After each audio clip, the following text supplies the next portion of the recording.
Chapter 251, Gains. The potion formulas for the seer pathway. Klein leaned back in his chair and tried to communicate with the spirit via dream divination. In a gray illusory world that didn't seem surreal, a gas lamp suddenly lit up, illuminating the stone slabs on the ground and a desk with a goatskin scroll placed on top of it. After the seer and clown formulas appeared one after the another, Rosago stood there with a fur shirt, listening to a voice of unknown origins. Before the advancement, I have to warn you that you've been too reliant on divination. Divination is a revelation, a result, it is unable to tell us the process. For example, you might decide to invest all your money because your divination says that a railway stock can make money. But in fact, what that revelation really means is that in the long run, in 30 years, the railway stock will make money, and before that, it will fall more than it rises. Fate isn't so easy to master, and there are many times when it's impossible to quantify it. Divination isn't all-powerful. In addition, divination can be interfered with and cause you to be misled. There are too many things in this world that cannot be understood.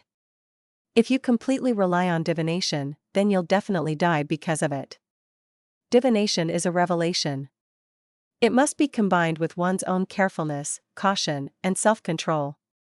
Rosago was unable to divine the corresponding danger because the language of foulness was involved with the mysterious space above the gray fog, and that led to him dying at my hands. Otherwise, with his mystical abilities, it would have been difficult for Miss Bodyguard and I to escape today. This is also a reminder for me. Even if I had the gray fog to isolate all interferences, I cannot afford to be careless. No matter how certain my actions are, I need to leave some leeway. From these words, it seems like they aren't aware of the acting method. Otherwise, some of those words could be directly summed up as being respectful and fearful of fate. As his thoughts raced, Klein heard Rosago's reply as he unfurled the parchment. Sequence 7. Magician. Main ingredients: 1 true root of a mist treant, all the spinal fluid of a dark patterned black panther. Supplementary ingredients: 60 milliliters of purified water, 30 milliliters of mist trench juice, 3 grams of droplet gem powder, 4 drops of fantasy grass essential oil. Magician. This is also part of a circus. It can form the foundations of a circus with seers and clowns. Klein first lampooned before he recalled the suited clown that he had encountered before. From the looks of it, he was a magician. His abilities seemed to include firing air bullets, the ability to fire air bullets, flaming jumps, and drawing slips of paper as weapons. Not bad. Just being able to cast spells quickly can greatly increase my battle prowess. As these thoughts flashed through his mind, Klein saw the scene before him change. This time it was a splendid room, surrounded by golden statues and ornaments. It was the same voice from before, but it reminded Rosago of the same thing. According to my experience, after you consume the faceless potion, you have to remember this point: you can disguise yourself into anyone, but you are ultimately yourself. Faceless? Sequence 6 of the seer pathway is Faceless Man? This should be the beyonder power that allowed Rosago to transform into Officer Faxine. From the looks of it, the fake detective's reel was also played by him. Creeping hunger allowed Kalangos to transform into a person with different looks. This matches this beyonder power. From the looks of it, some faceless died at his hand. Such a power cannot augment a person in a straight-up battle, but it's more useful than 90% of all beyonder powers in many occasions. It's no wonder that Rosago dared to come and attempt to kill me, and wasn't afraid of falling into a trap. This power is of great significance to me. At this thought, Klein's eyes widened as he saw Rosago pick up a thin gold page with words written in Hermes. Sequence 6, Faceless. Main ingredients: mutated pituitary gland of a thousand-faced hunter, characteristic of a human-skinned shadow. Supplementary ingredients: 80 milliliters of a thousand-faced hunter's blood, 5 drops of black jimsonweed juice, 10 grams of dragon tooth grass powder, 3 strands of hair from a deep-sea naga. Thousand-faced hunter? That seems to be a type of dragon, but not a particularly powerful kind. It shouldn't be a dragon of the spiritual system, but it's still extremely rare. It's almost extinct. Klein instantly recalled the corresponding mysticism knowledge. At this point, the scene before him didn't change, but Rosego's attire and location did. He wore a white wig, a dark tuxedo, and had a thick beard. This advancement is no longer as simple as before. The potions must be consumed in conjunction with a ritual. If you succeed, you'll obtain one of the most irresistible Beyonder powers beneath that of the high-sequence Beyonders. The speaker's voice had changed, turning into one that sounded even older. Having expected that, Rosego asked, "What's the ritual?" "Go to the sea, find a mermaid, and drink the potion while she's singing." The speaking old man opened an ancient book that depicted countless mysterious symbols in it. Suddenly, a ray of light flashed from the book's surface as lines of ancient Hermes appeared in midair. Sequence 5, Nimblewright Master. When Klein saw this, he suddenly had a headache. It was a signal that his spirituality was close to being drained. In the previous battle, just the language of foulness charm, alone, had consumed most of his spirituality. Later on, not only did he use 3 more charms from the Evernight goddess's domain, but he had also summoned himself and responded to himself. To hold out until now showed how much progress he had made compared to before, as well as the noticeable improvement in the digestion of the clown potion. The scene flickered and was on the brink of shattering. Klein held on and scanned the remaining content of the formula. Main ingredients: dust of ancient wraiths, core crystal of a 6-winged gargoyle. Supplementary ingredients: 80 milliliters of spring water from Sonia Island's Golden Spring, 10 grams of Drago bark, remnant spirituality of ancient wraiths, 1 pair of eyes from a 6-winged gargoyle. Advancement ritual: consume potion in the midst of a singing mermaid's song. Gotcha. Klein stopped holding out any longer as he allowed the dream to shatter into countless illusory specks of light that disappeared. He pinched his forehead, almost fainting.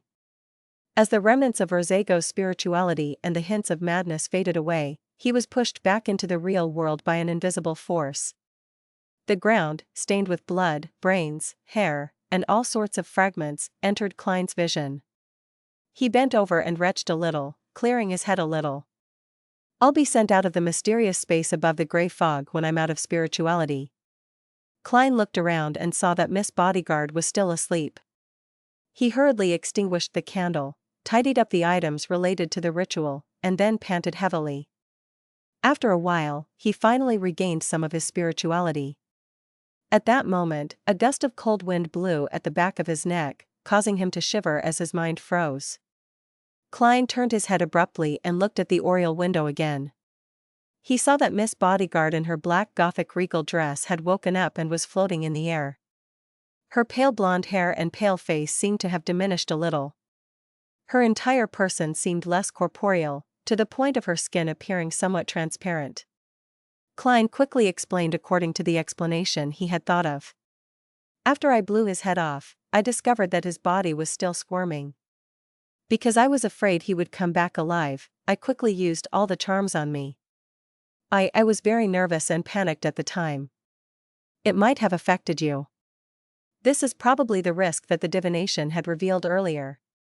If she's not satisfied with the explanation and thinks that I attacked her, then I'm finished, Klein thought nervously. His true feelings made his performance even more perfect.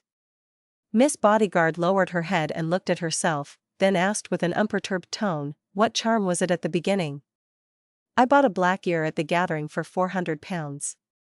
I was told that I could hear the voice of a great existence, and that if I was lucky enough, I would benefit greatly. If I was unlucky, I would die on the spot. Back then, I couldn't get a bodyguard, and since I was in such danger, I could only take the gamble." "The result was pretty good," Klein replied absolutely truthfully. "When I heard the voice of the great existence, that black ear shattered by itself and turned into such a charm." Miss Bodyguard's blue eyes swept over him slowly. The room was silent, as if it was frozen. Finally, the lady in the black regal dress nodded. "You'd better find a psychiatrist." "Do you mean that I've become a potential lunatic?" "Yes, she has guessed that it was a relic of a listener, and she understands that Rosego's spirituality must have been tainted by the true creator. She wouldn't suspect that I had deliberately made her sleep to take that opportunity to perform a mediumship. It would also explain why I had gotten rid of the effects of the ravings faster than she did. After all, I'm a potential lunatic created by the true creator. Klein smirked.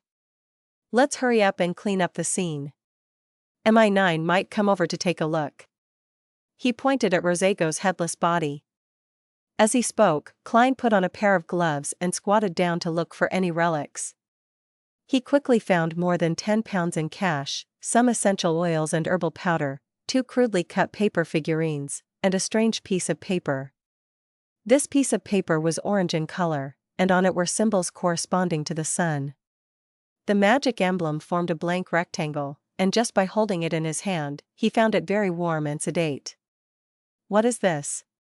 Klein didn't hide his puzzlement.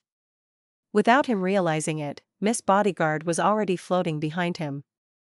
She answered simply, a mystical object corresponding to a notary. Notary? Klein was surprised at first, but he soon remembered that Rosego was an intelligence officer in the Intis Republic. People there believed in the eternal blazing sun and the god of steam and machinery. Similarly, the eternal blazing sun was also the god of deeds. This is the sequence 6 or sequence 5 of the Bard pathway?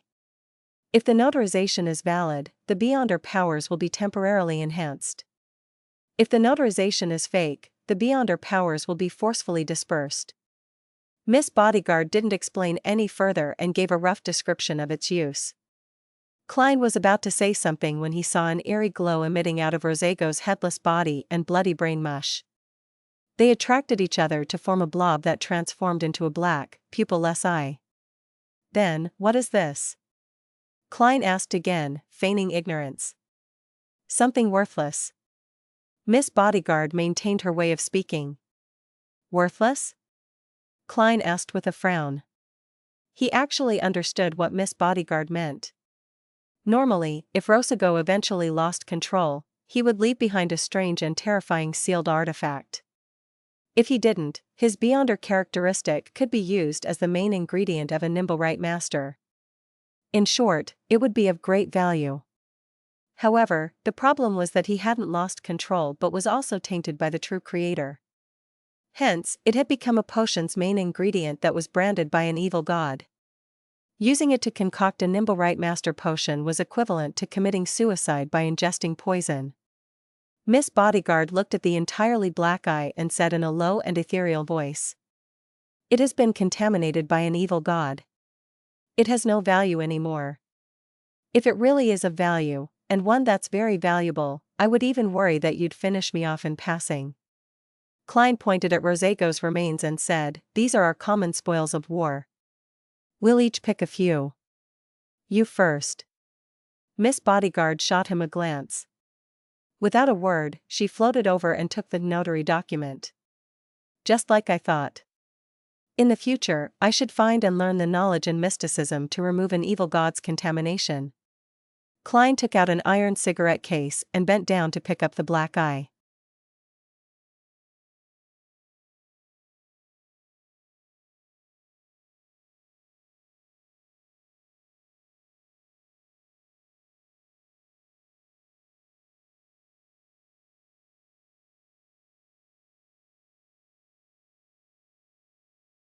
Chapter 252, Epilogue.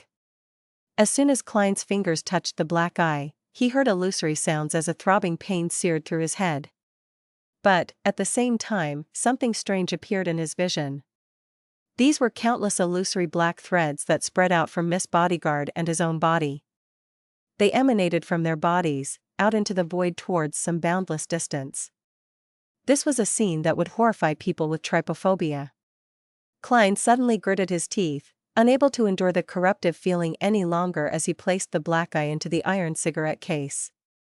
Everything restored to normal, and the negative side effects he suffered subsided.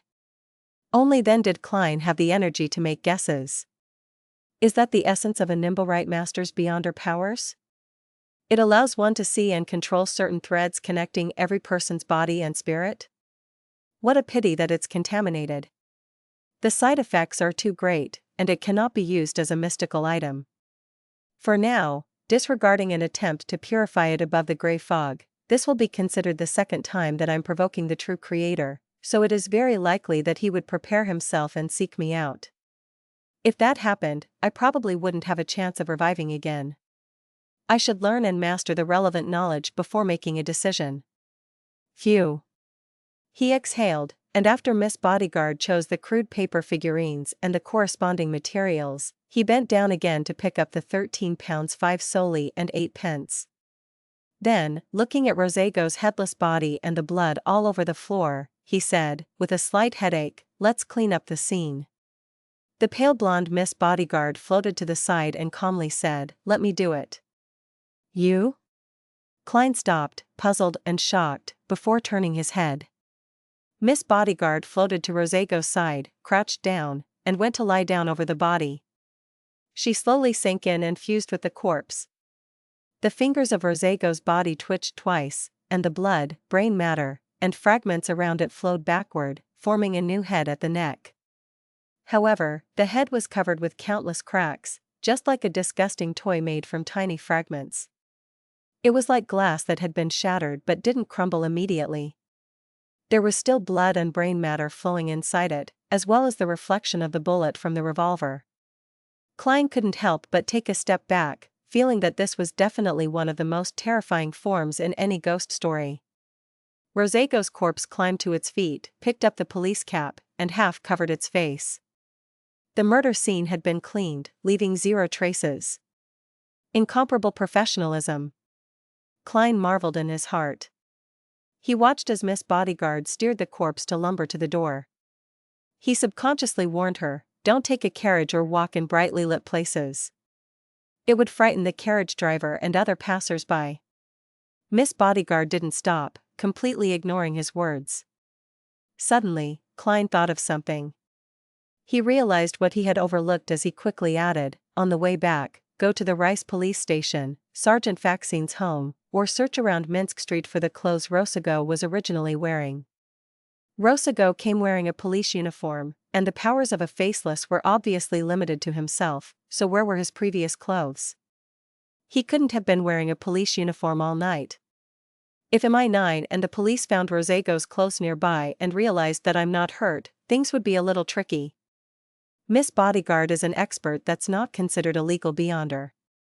For a normal detective to pay £1,000 to hire a bodyguard is enough to arouse suspicion, Klein kept thinking, trying to seal all the loopholes ahead of time. Just as he was about to use his divination ability to help Miss Bodyguard find Rosego's old clothes and return the missing uniform, Rosego's corpse paused and replied in a rusty voice, "I know." She seems very confident." "Oh right, Miss Bodyguard's state is between the physical body and the spirit body, and the principle behind divination is to travel the spirit world with an astral projection. Thus, she can rely on her instincts to divine." Having realized this, Klein didn't say another word. He handed the cartridge case to Rosego's corpse and watched it open the door, walk out, and close the door politely. "The spoil of war that I chose is a beyonder characteristic contaminated by the true creator. I believe that no one would be able to divine it. Even if they did, they would feel the danger ahead of time and wouldn't dare to proceed with the divination." While thinking over the matter, Klein walked back to the sofa and sat down, feeling a lingering sense of fear. The battle had lasted no more than a minute, nor had it been fierce enough to destroy anything, but the ferocity and danger of it had been second only to what he had experienced when facing Megos and the baby in her womb. Even with the powerful Miss Bodyguard and the language of foulness, he had almost fallen under Rosego's control and killed without being able to put up a resistance. The ability of a nimble right master is very odd and very powerful. According to the law of beyonder characteristics conservation, the beyonder characteristic left behind by Rosego should include all of the main ingredients of the potion sequences 5, 6, 7, 8, and 9. If it wasn't contaminated by an evil god, if it was matched with the supplementary ingredients, an ordinary person could instantly become a sequence 5 beyonder. Of course, this kind of advancement method, one depending entirely on luck, has long been abandoned by history. It's the most primitive and most dangerous method. Advancing step by step according to the sequence is the best way that has been verified by the lives of countless predecessors. If I can get rid of the corruption of the true creator in the future, Then I can also use the Beyonder characteristic left behind by Rosago when advancing from sequence 6 to sequence 5. The additional characteristics will only make me stronger, like the captain. As Klein recalled the past, he raised his hand to pinch his forehead. He turned to think about something more important. Rosago's appearance meant that the struggle for the manuscript had ended. Could his lack of charms have to do with him finishing all his charms in the battle? To come at such a critical juncture, it's likely he had the intention of diverting attention. MI9 probably didn't expect him to seek revenge so boldly under such circumstances. They didn't send anyone to monitor me and could only passively wait for Rosago to give them the signal. Rosago was Bakerland's assistant, and his actions should be directed only by Bakerland.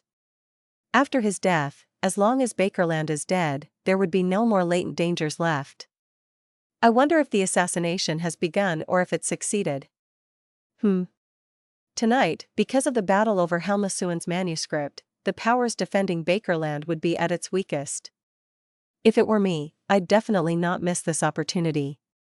I'm sure Bakerland didn't think that someone would assassinate him. With nothing to do, Klein fished out a coin and, recited with a suppressed tone, Bakerland is already dead. Ding! The penny tumbled in the air and fell down into the palm of Klein's hand, head facing up. It meant a positive result. Bakerland is dead? The assassination was a success? Klein was overjoyed, his tensed-up nerves immediately relaxed. Without Rosago's interference, he believed that the result was correct. This matter has finally ended. Klein took a deep breath and slowly exhaled. He leaned back slowly on the sofa and looked out of the window at the faint crimson moon amid his fatigue and relief. Inside the Intis Republic's embassy, 2 military officials were squatting beside Bakerland's body, examining the cause of his death. Their partners and their superior had already gone out, chasing in a bid to capture the assassin. However, everyone knew that it was already too late. There was no hope left. There's severe lung damage, suspected to be the result of a disease. An extremely strong fatal blow, one much stronger than all the Sequence 5 Beyonder attacks I've ever seen, one of the military officials said in a low voice. Disease?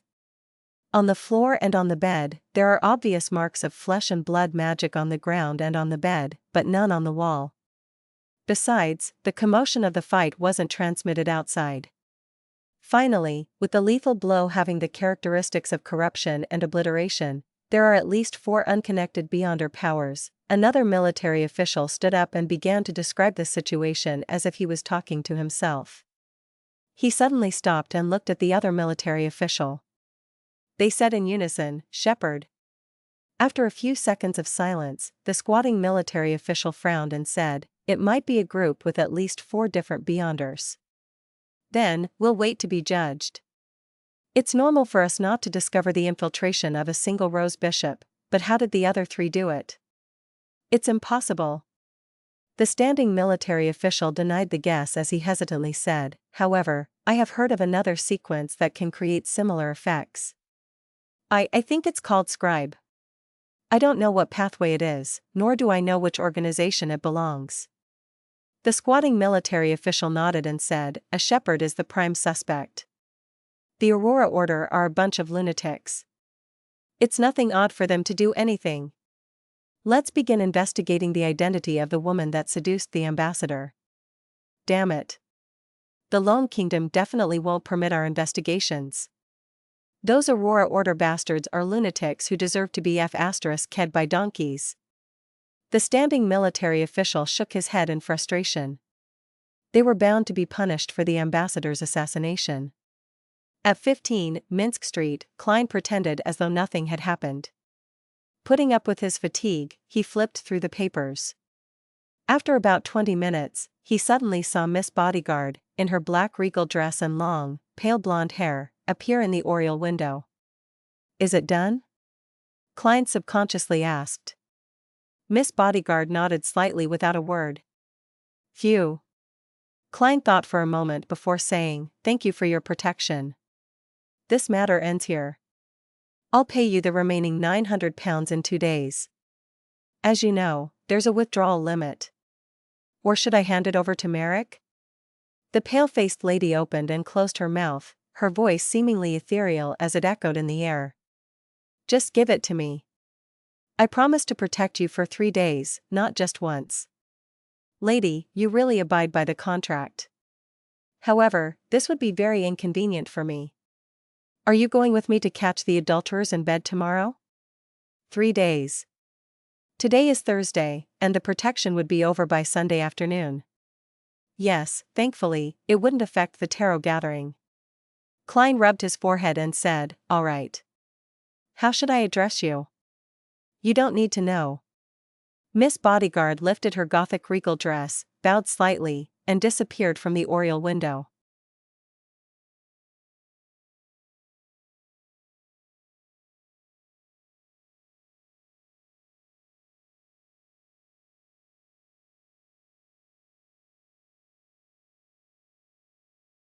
Chapter 253, Night Thoughts. She really has quite the character. Klein smiled in response to Miss Bodyguard's reply, a very obvious smile. Yes, to be able to fend off Rosago, a nimble right master, for a short period of time to the extent of having a seesaw battle, she's most likely a sequence 5 beyonder. I wonder what sequence pathway she belongs to and what her potion name is. Her state is rather unique. If it weren't for her, I wouldn't have even had the chance to use the language of foulness. Klein picked up the newspaper beside him and pretended to read, but he was actually thinking. However, he quickly turned his attention back to the issue of whether there were still loopholes on the matter. For example, the contaminated beyonder characteristic left behind by Rosago had an intense luster of spirituality. It was very likely that it couldn't be concealed by the iron cigarette case alone, so it would be exposed under the prying eyes of others using spirit vision. Klein secretly activated his spirit vision and looked down at his pocket. He could see faint colorful lusters emanating from within the iron cigarette case, but it wasn't obvious and was rather thin. This was mixed with the color of his own aura, making it difficult to distinguish or detect it. That's right. Only a high-sequence beyonder can identify it through 2 levels of interference. No wonder all kinds of materials like herbal powders and the corresponding essential oil extracts are kept in metal bottles and not wooden vessels. It's because they contain spirituality, and those with better spirit vision can see through wood and see the color of the auras. Klein suddenly understood some of the important details in mysticism. In the past, he did things according to the rules without considering the reasons behind them, but now, he understood the underlying reason behind the rules. After repeatedly checking and ensuring that everything was in order, Klein put down the newspapers and walked to the 2nd floor. He had originally planned to take off his clothes and take a bath to completely relax himself, but when he thought of how Miss Bodyguard could appear out of nowhere in his house, he felt a little uneasy. Therefore, he only washed his face, brushed his teeth, and soaked his feet in hot water. Returning to his bedroom and taking off his coat, Klein hid his belongings before he collapsed onto the bed. As he was exhausted and had held on for quite a while, he ended up with tense nerves that prevented him from quickly falling asleep. Opening his eyes to look at the crimson moonlight on the ceiling, Klein didn't attempt to sleep with the help of cogitation. Instead, he aimlessly unfurled his thoughts, as if he were riding a horse without pulling at the reins. As his thoughts wandered, he quickly noticed a problem, having encountered too many coincidences in Tingen City and later learning how it was related to sealed artifact 0-08. My second case after arriving at Backland allowed me to get the next 3 potions formulas. Is that too much of a coincidence? Although this is in line with the revelation from my divination, Backland contains the opportunities for me to become powerful. Isn't it too fast and simple? Simple doesn't refer to the difficulty, but rather to the degree of twists and turns in the matter. This matter was very difficult and dangerous, but it wasn't complex and appeared simple.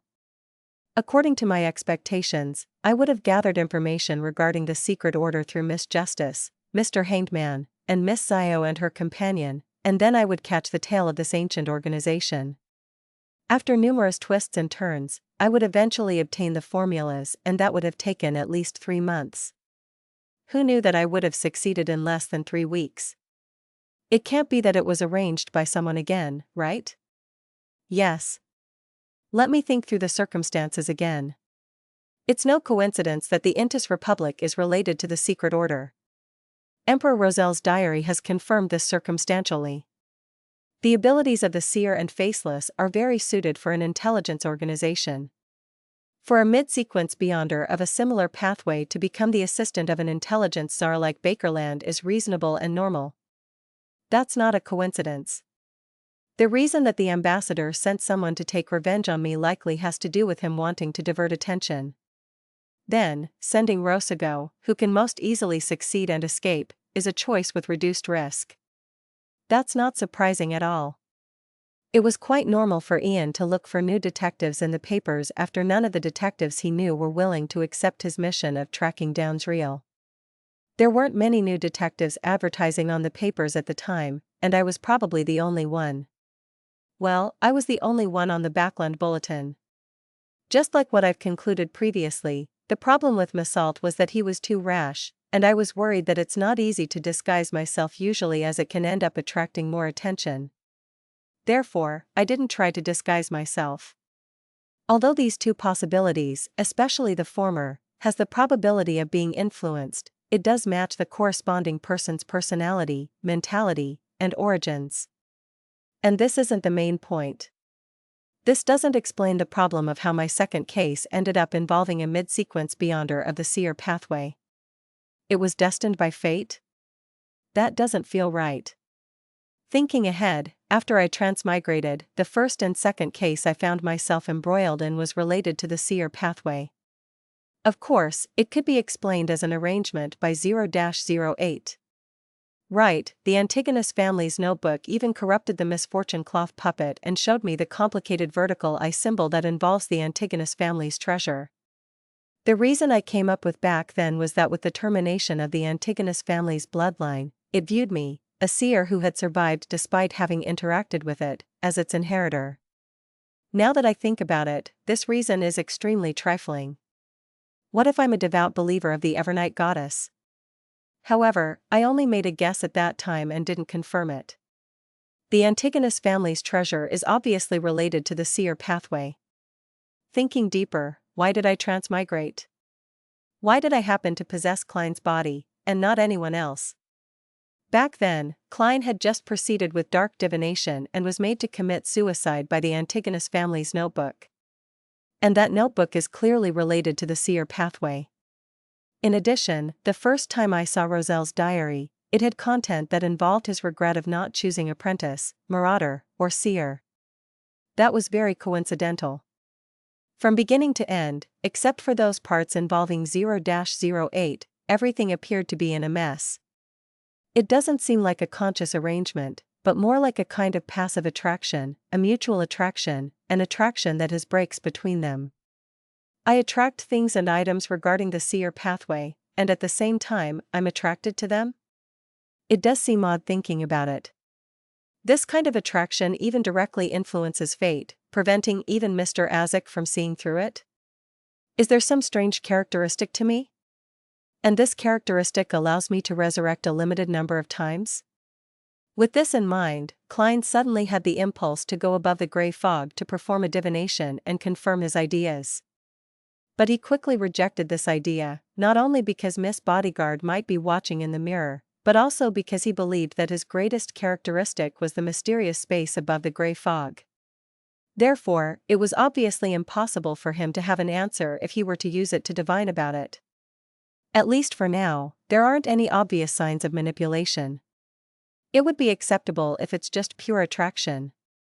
And I've already chosen a Beyonder pathway that cannot be changed until sequence 4, so I can only take things one step at a time. Right, I should be firm about not heading to the Hornacis mountain range to seek out the Antigonus family's treasure.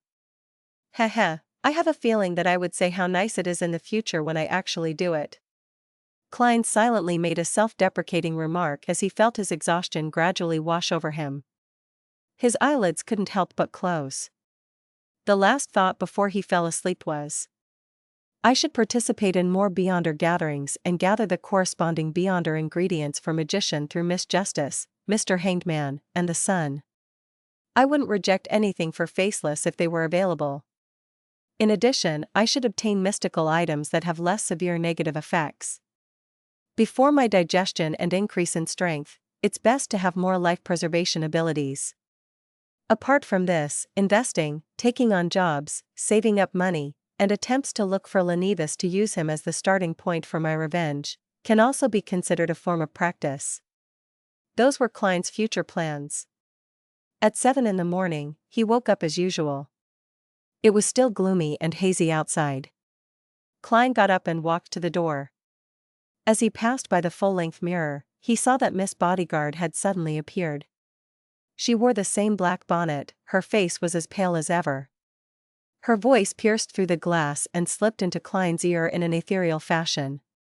"Someone from MI9 came last night." "Eh?" "I should say as expected, the police came late, but I still have to thank them for being late." Klein smiled and asked, "They didn't find anything, right?" In regards to the answer, he was very certain that if MI9 had discovered something, he wouldn't have been able to sleep undisturbed. No, Miss Bodyguard's figure faded and disappeared into the mirror. This ability of hers is very powerful. Even spirit vision can't detect her. Perhaps she can be seen with Rosego's Beyonder characteristic? Find Miss Bodyguard through those hidden threads? Klein's mind stirred as he returned to the bed and took out the iron cigarette case from under his pillow. Just as he touched it, before he could even open it, a bone-piercing cold rushed at his neck. He felt his hair stand on end, and his entire body trembled. Pow! His hand loosened and the iron cigarette case fell to the ground. "This is a warning from Miss Bodyguard." Klein laughed dryly, pretending as though nothing had happened as he stuffed the iron cigarette case into his pocket. After washing up and putting on his clothes, he arrived at the first floor and took out the newspapers that he had subscribed to from his letterbox. Flipping open the Tussock Times, Klein saw the headline. Intis ambassador to Backland murdered. Terrorist organization, the Aurora Order, claims responsibility. The result is out so quickly? Besides, the Aurora Order had only accepted a job, so why would they claim responsibility? Yes. A terrorist organization needs to show off their stature and build up their image. Only then would they be able to attract enough fresh blood. This complements their secret preachings. Mr. A is very good. He should be a shepherd. Klein stood in the hallway, reading the news. According to the news, there was evidence of the Aurora Order's assault on Ambassador Bakerland.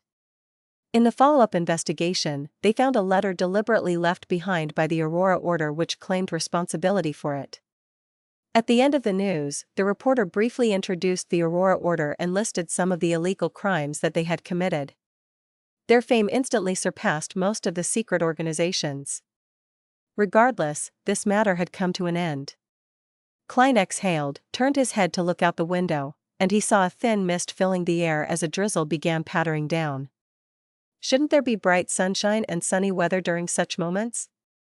Klein gave a self-deprecating laugh. And now, he had to go out to catch some adulterers.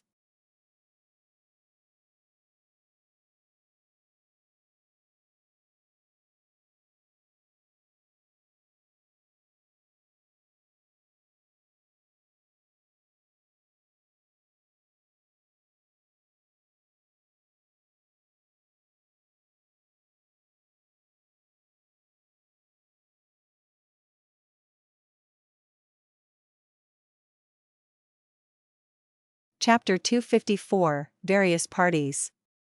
In Empress Borough, the opulent villa of Count Hall. Audrey, with a white napkin covering her, watched as the dining maidservant cut her a piece of bacon, laid out 2 fully fried eggs, spread fruit jam on a piece of soft bread, and added sauce to some grilled mushrooms. In a true noble family, maidservants were divided into many categories. Apart from personal maids, there were maids for the different bedrooms, study room maids, activity room maids, guest room maids, dressing maids, shoe maids, jewelry maids, dining maids, laundry maids, and kitchen maids. They were strictly assigned to their own tasks, with one task handled by one maid. Although this was a great waste of manpower, for nobles, propriety was everything. Unless there was a large amount of debt, they would never reduce their requirements in such matters. Audrey took a sip of the brownish red tea, allowing the faint scent of malt and rose slush in her mouth. At this moment, she heard her father, a member of Parliament of the House of Lords, the powerful banker, Count Hall, mumbling as he held a newspaper in his hands. The Aurora Order is really crazy. Aurora Order? Audrey blinked and asked curiously, what did they do? Oh, baby, you don't want to know. They assassinated the Intis ambassador, Bakerland. It does them no good. Count Hall shook his head as he flipped through the newspaper. Audrey's elder brother, the Count's eldest son, Hibbert Hall, swallowed the grilled mushrooms in his mouth and expressed his opinion. Perhaps they want to destroy the relationship between the kingdom and Intis and let the war spread from the colonies to the northern continent. This child of noble birth had a handsome face and bright golden hair. He looked like a classical sculpture, regardless of which angle one viewed him from. No, if that was the case, then they wouldn't leave behind so much obvious evidence. Moreover, recently, the kingdom has too many new policies that will be implemented and will need some time to stabilize the environment, so we won't rashly start a war. What happened last night was already reported in the newspaper this morning, and the details of the events and the murderer are enough to explain the thoughts of His Majesty and the ministers. Count Hall directed his son. Audrey listened to her father and brother discuss the matter in a daze before realizing what had happened. Bakerland has been assassinated? Mr. A succeeded? He really is from the Aurora Order? The reason why he intentionally exposed that it was the Aurora Order who did it was to prove that he was the one who completed the task and that he hadn't cheated me out of my money? This is too fast and efficient. I only paid the first sum yesterday afternoon, and I'm hearing the result this morning. A good result. Audrey was astonished and delighted. It was an uncontrollable joy, but also an instinctive fear. It was definitely something to be happy about since the mission entrusted by Mr. Fool's adorer had been accomplished so easily. However, the power and actions displayed by Mr. A and the Aurora Order who was backing him left Audrey subconsciously scared. Thankfully, I talked with Glaint yesterday and reached a loan agreement. As a Viscount, he should have successfully raised the money without drawing attention to himself. I'll give Mr. A the remaining funds in the coming 2 days through Zio and Furs. I can't afford to show my face. I won't be attending Mr. A's gathering for the next month or 2. It's good that I already have other circles. Audrey took a reserved bite of the soft bread which was slathered with jam. As breakfast drew to a close, small cakes of cream, cherries, and strawberries were served to her plate, and she suddenly felt a little smug as she calmed down. Mr. Hanged Man wanted to take part in the mission, but he might have only just now completed his initial assignment, but it's already over. Serves him right to be at sea. Audrey was in a good mood, and she was smiling as she savored the dessert. At Hillston Borough, Zio and Furs looked at the newspaper in front of them and made no further movements for a long time. This was done by Mr. A, wasn't it? Zio looked at her friend with a shocked and puzzled look. Furs turned the stone bracelet on her wrist and shook her head in a daze. Perhaps. I know about the Aurora Order, but I don't know if Mr. A is a member of the Aurora Order. He should be. After all, we only gave him £2,000 yesterday. I doubt anyone else would also want to assassinate Ambassador Bakerland, Zio said with uncertainty. Furs was silent for a few seconds before she suddenly sighed and said, whether it was Mr. A or not, we still have to give him the remaining £8,000. At the moment, no one can prove that he didn't do it. If we want to stay in this circle, we can't renege on the debt. Anyway, we're not the ones paying. And we'll still get £500 for the work. With that, Zio became happy. The thing is, I always have a feeling that finding Mr. A again would be dangerous, Furs pondered and said, I'll go by myself to make the last payment. It'll be better for the both of us. But, Zio was a little worried. If you follow me, it'll affect my escape. Furs shook the bracelet on her wrist and said in a disdainful tone. All right then, Zio scratched her short, rough blonde hair as she helplessly replied. While the two of them were fretting about this, a new message from Mr. A came to them from a private communication channel. He told them not to look for him, but to deposit the rest of the money in separate anonymous accounts at different banks. Phew. Zio and Furs breathed a sigh of relief in unison. In a basement that was as wide as a temple, Mr. A, wearing a hooded black robe, was kneeling in the darkness, murmuring something reverently. In front of him was a 3-meter statue of a man hanging upside down with his legs chained up. This hanged man had a giant's unique single vertical eye, and his arms were stretched out horizontally, forming a cross. At this moment, a man with a black robe came in and humbly reported, "Mr. A, I've already sent the news." "Well done," Mr. A said, without turning his head. The man in the black robe asked curiously, "Why don't you let us investigate who commissioned this mission?" Mr. A lowered his head and said with an indifferent tone, "There's no need. You must remember that this is a critical moment. We will cause chaos throughout the continent, try our best to attract the attention of others, and use these to welcome the return of our Lord." Ha ha ha. Cough. Cough. Cough. Mr. A suddenly laughed before he started having a fit of coughing. It was so serious that he fell to the ground. Cough. Cough. He coughed out blood-colored fragments which continued squirming after falling to the ground as if they were alive. The man in the black robe immediately lowered his head, pretending as though he had seen nothing. After quite some time, Mr. A finally calmed down. He crawled forward, his mouth pressed against the ground as he licked all the blood-colored fragments that he had coughed out back into his mouth. 126 New Year Street, Hillston Borough. The relaxed Klein didn't tail Derrick Gale this time. Instead, he chose his mistress, Erica Taylor. After all, adultery needed two to clap. The pretty blonde, with the intricate makeup, arrived early at the Quelag Club via a rental carriage. Klein, who carried a suitcase containing a portable camera and all sorts of disguises, followed her in. "Are there any more rooms to rest in?" Wearing the club's frost badge on his chest, he asked the elegant maid responsible for receiving guests today. The maid wearing a black and white dress politely smiled. "Yes, please follow the attendant upstairs." Klein nodded slightly. He followed the red-vested attendant up the stairs and arrived at the second floor, just in time to see Erica Taylor enter a lounge that faced the streets. "Do you want to see the passers-by on the street or the tennis court out back?"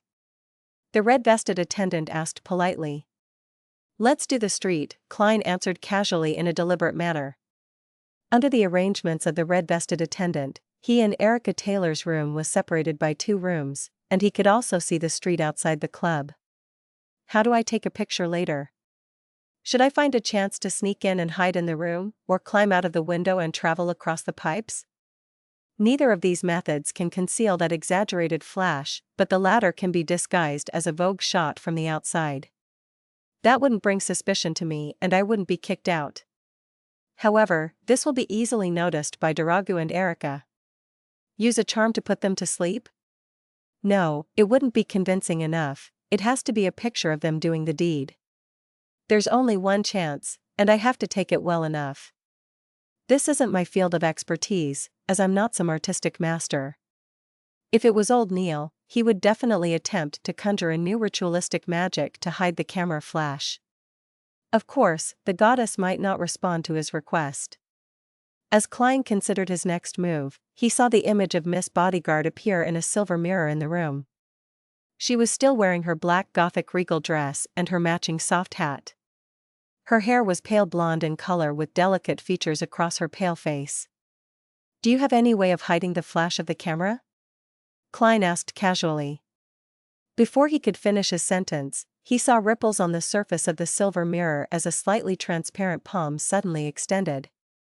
Miss Bodyguard came out of the silver mirror like a ghost, walked in front of Klein, and said with a nod, "Yes."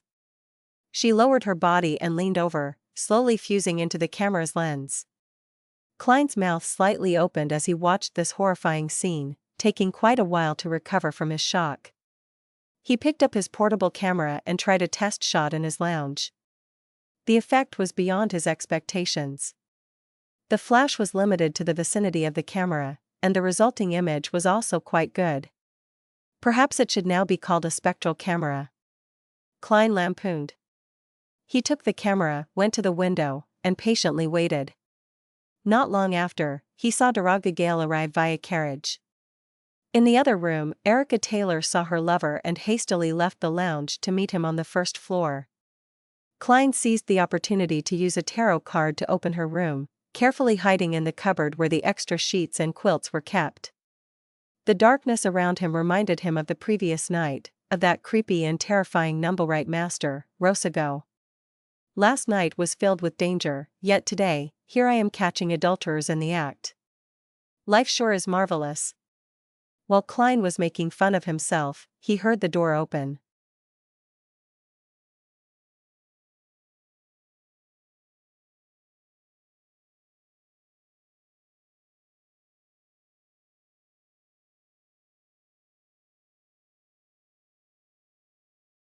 Chapter 255, Photography Expert.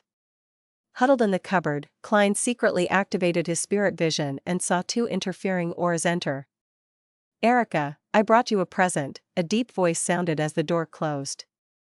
As expected, he's a gentleman of the Lone Kingdom. Even in an affair, he seems a little old-fashioned. If it was a man from Intis, he would definitely be shouting sweetheart, baby, angel, and the like. Klein couldn't help but lampoon. Of course, this was based on the stereotypes from newspapers, magazines, and novels. Erica Taylor asked in surprise, "Let me guess. Is it Fassman eye cream, face cream, or essence? Or Lashini's? What the heck are all those?" Klein was stunned by what he heard. It was clear that Derrick Gale wasn't able to react in time either. It took him about 8 seconds before he said, "No, stockings." In this world, since oil hasn't been discovered, there were no corresponding cheap chemical products, therefore, silk stockings were considered high-class items. "Not bad, let me take a look." Erica's joy didn't diminish. "I bought them yesterday at Phillips. 1 pair for 30 soldi, a total of 5 pairs, Derrick said in a flaunting tone. "How expensive?" "That's expensive." Erica and Klein both said the same thing, one exclaiming, the other secretly sighing. Benson has worked for so many years, earning only £1 10 soldi a week, which is 30 soldi. That's just equivalent to a pair of stockings, and with that salary, he was able to provide his brother and sister with an education, feed them fairly well, and even provided them with a place to sleep. An average worker with a bit of skill would only be paid around 20 soldi a week. Klein's clicked his tongue. "No, it's not expensive. Silk stockings are worth that much. I even gave an extra tip of 5 soldi." As he spoke, the color of his aura turned more vivid, and Klein guessed that he had taken off his coat. "Then I'll give it a try," Erica Taylor softly said in a suggestive manner. "I feel like I'm watching a porno again. And it's even a live broadcast. Besides, Miss Bodyguard is also here." The corner of Klein's mouth twitched as he watched red colors flowing across red colors, signifying the passion between the two was igniting like fire. The purple color is almost red and isn't stopping. Red wrapped around green, orange. While listening to the wheezing and the low laughter, Klein judged the movements and positions of the couple outside by the change in the color of their auras. Feeling that this was enough, Klein silently pushed open the cupboard door and looked in the direction of the bed. Derrick and Erica were already entangled, their clothes half undone, their movements intense. Klein lifted the spectral camera and aimed it at the passionate couple, waiting to see their faces at the same time. As Derrick and Erica fell back onto the bed, Klein finally captured the most appropriate frame and pressed the shutter button. The click of the camera wasn't distinct, and the intense flash and other abnormalities were limited to a very small area, so the couple wasn't alarmed. With no confidence in his photography skills, Klein added a few more shots, intending to have options to choose from later. He was only planning on handing his employer a single picture because too many photos would make the lawyer suspect why the couple didn't notice him taking the picture. A piece of underwear landed lightly on the floor, and the sound of breathing intensified as Klein grabbed his portable camera and adeptly rolled out of the cupboard, closing the door behind him. He rolled on the floor until he reached the lounge's door. Then, he quietly pulled it open and returned to the corridor. Done. With a sigh of relief, Klein politely closed the door in silence, pressed his hand to his chest, and bowed in the direction of the bed. Without further ado, he returned to his lounge. The last £7 will soon be obtained. And I also earned an additional Quelag Club membership worth £50. It covers board, lodging, and entertainment. That's worth even more than £50. Without any connections or contacts, I wouldn't have been able to join this, even with £100. This mission isn't bad at all. It's simple, safe, and profitable. Klein put down his portable camera and sighed with emotion in his heart. At that moment, a hand suddenly stretched out from the camera lens. Miss Bodyguard in her black regal dress slowly came out and floated in midair again, but her face remained pale. Thinking of how he had led her to watch some porno, Klein tried to change the topic, in embarrassment. I plan on heading to the cafeteria to eat something. Do you want to come with me? Each member could bring one guest. As for how to explain the sudden appearance of the guest, Klein's plan was to go out for a while and then come back. Miss Bodyguard replied in a neutral tone, I can go without eating for 2 weeks. As she spoke, she turned her back to Klein and floated toward the mirror, disappearing in an instant. What exactly is her sequence? Klein thought curiously, putting the portable camera back in its case. After doing all of this, he went to the bathroom and relieved himself. After washing his hands and wiping his face, Klein looked into the mirror and examined his appearance. As he hadn't shaved this morning, he had quite a stubble. His hair was parted to the sides in a 3:7 ratio, and a pair of gold-rimmed glasses hung on his face. He looked refined and scholarly, with a tinge of maturity. There's a definite difference from the past. I can still be recognized if scrutinized. Once my beard grows to a certain extent, I wouldn't have to worry that much. I wouldn't need to be afraid of anything when I advance to sequence 6 faceless. Klein took out his golden pocket watch, opened it, and walked out of the bathroom. He took his suitcase and went to the cafeteria on the first floor. It was just after 9, so breakfast was still served. Klein chose a double-sided, half-cooked fried egg, a loaf of white bread, a cake of butter, a desi pie, a serving of bacon, and a cup of marquee black tea with a piece of lemon floating on its surface.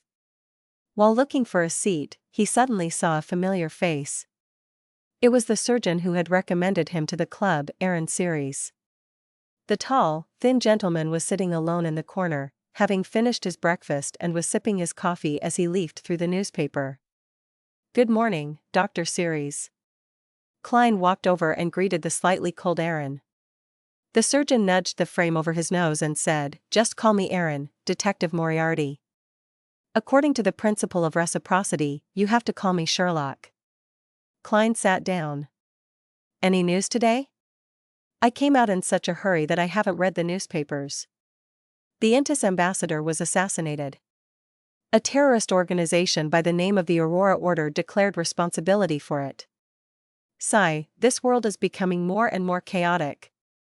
Sooner or later, there will be an all-out war in the southern and northern continent, Aaron expressed his feelings.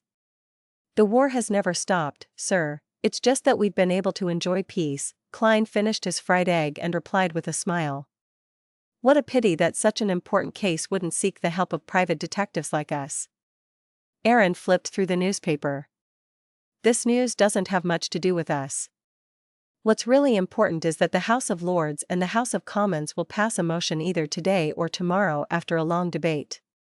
First, it's the Civil Servant Unified Examination Bill, as well as the relevant guidance and actual plans.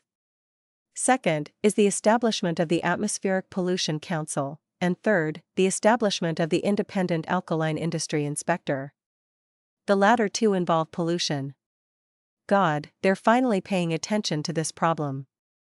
The patients in the hospital with pulmonary attacks have been rising constantly. Has it finally been passed? I wonder how Benson's preparations are. Will it be affected by my death? Klein's smile suddenly beamed. That's good news. To Mary, this is extremely good news. She wishes to make herself or her husband, Derrick, become one of the members of the National Atmospheric Pollution Council. She has a higher chance since she doesn't hold any positions in a commercial company and is a devotee of the goddess. Besides, in any organization, there's ultimately a need for balance. Aaron mentioned Klein's employer. I suggested to her that she should frequent the club since we have quite a number of House of Commons members of Parliament as club members. In the Lone Kingdom, the members of Parliament of the House of Commons were mainly composed of wealthy people and the representatives of certain nobles. However, there were also many professionals, such as doctors, lawyers, priests, teachers, scientists, and accountants. The Quillide Club targeted a variety of professionals in the middle class, without distinguishing between them by their political inclinations. Klein didn't know much about such things, so he just said a few words in response before changing the subject. Aaron, it's Friday today. Don't you need to head back to the hospital? No, I'm on leave. It's been terrible lately. Aaron suddenly frowned. What happened? Klein drank a mouthful of black tea. Since Bakerland had just been assassinated, and Rosego's body had been thrown into a sewer far away, he didn't know when it would be found. Klein was concerned about the aftereffects and the imperfection of his disguise, so he didn't plan on taking missions that were too difficult or easily exposed his identity. Therefore, he was interested in simple matters which held potential and handsome rewards. Aaron put down the newspaper and sighed. I've been very unlucky recently. I've had a few consecutive failed surgeries. Fortunately, there were no serious consequences. Otherwise, my license would have been revoked. Although it wasn't big news for surgeons to cause deaths in the present era since it was common, the penalties were still quite severe if a serious accident occurred due to a surgeon's negligence. Well, I can't help much. Well, actually, I know of a luck enhancement ritual, but its effect is to send you above a gray fog. Klein lowered his head and began to nibble at his bread. After breakfast, he said goodbye to Aaron, went to withdraw £500 in cash, and gave £300 to Miss Bodyguard before returning home. While waiting for the photos to develop, he hoped for a simple job to be entrusted to him. Unfortunately, none of them came to him. In the evening, Klein prepared to head out again, his target, Braveheart's bar. Taking the opportunity of having Miss Bodyguard around, he hoped to get in touch with more Beyonder circles.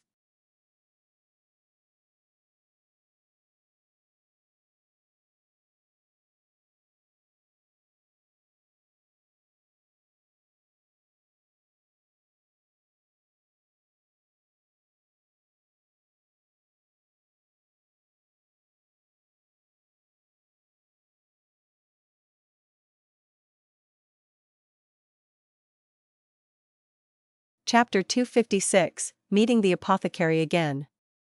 Before leaving the house, Klein tossed a coin to inquire if it was beneficial for him to visit the Braveheart's bar that day. After receiving a negative result, he looked around before whispering into the air, "Is someone monitoring me today?" After a few seconds of silence, Miss Bodyguard's ethereal voice suddenly sounded from behind him. No. Klein subconsciously looked back, but he failed to find Miss Bodyguard. His attention quickly returned to the answer he received as he couldn't help but let out a snicker in his heart. MI9 isn't even putting me on their suspect list at all. After confirming that Rosego hadn't sought me out, they completely put me aside. Should I feel honored or insulted? It's true that a detective that busies himself looking for cats has no way of being associated with the assassination of an ambassador or getting rid of a Sequence 5 expert. Furthermore, MI9 has been monitoring me for quite some time. My panic, my helplessness, and my struggle for self-preservation were laid out for them to see. It's obvious that I can't inflict any substantial harm to the ambassador.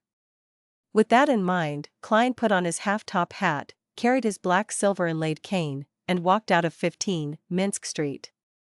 He spent 2 solely for a rental carriage that brought him to Braveheart's bar on Iron Gate Street in the Backland Bridge area. He entered like a regular, walked past the cheering drunkards around the boxing ring, and rapped the countertop when he came to the bar counter. 1 glass of Southville beer. The bartender looked up at him and mumbled, "Casper's is in card room 3. Klein smiled and pushed 5 one-penny copper coins to the man. Then, carrying the wooden cup and sipping a white, smooth, frothy Southville beer, he walked around 2 of the rowdiest, liveliest stages that stank the most, and knocked on the door of card room 3.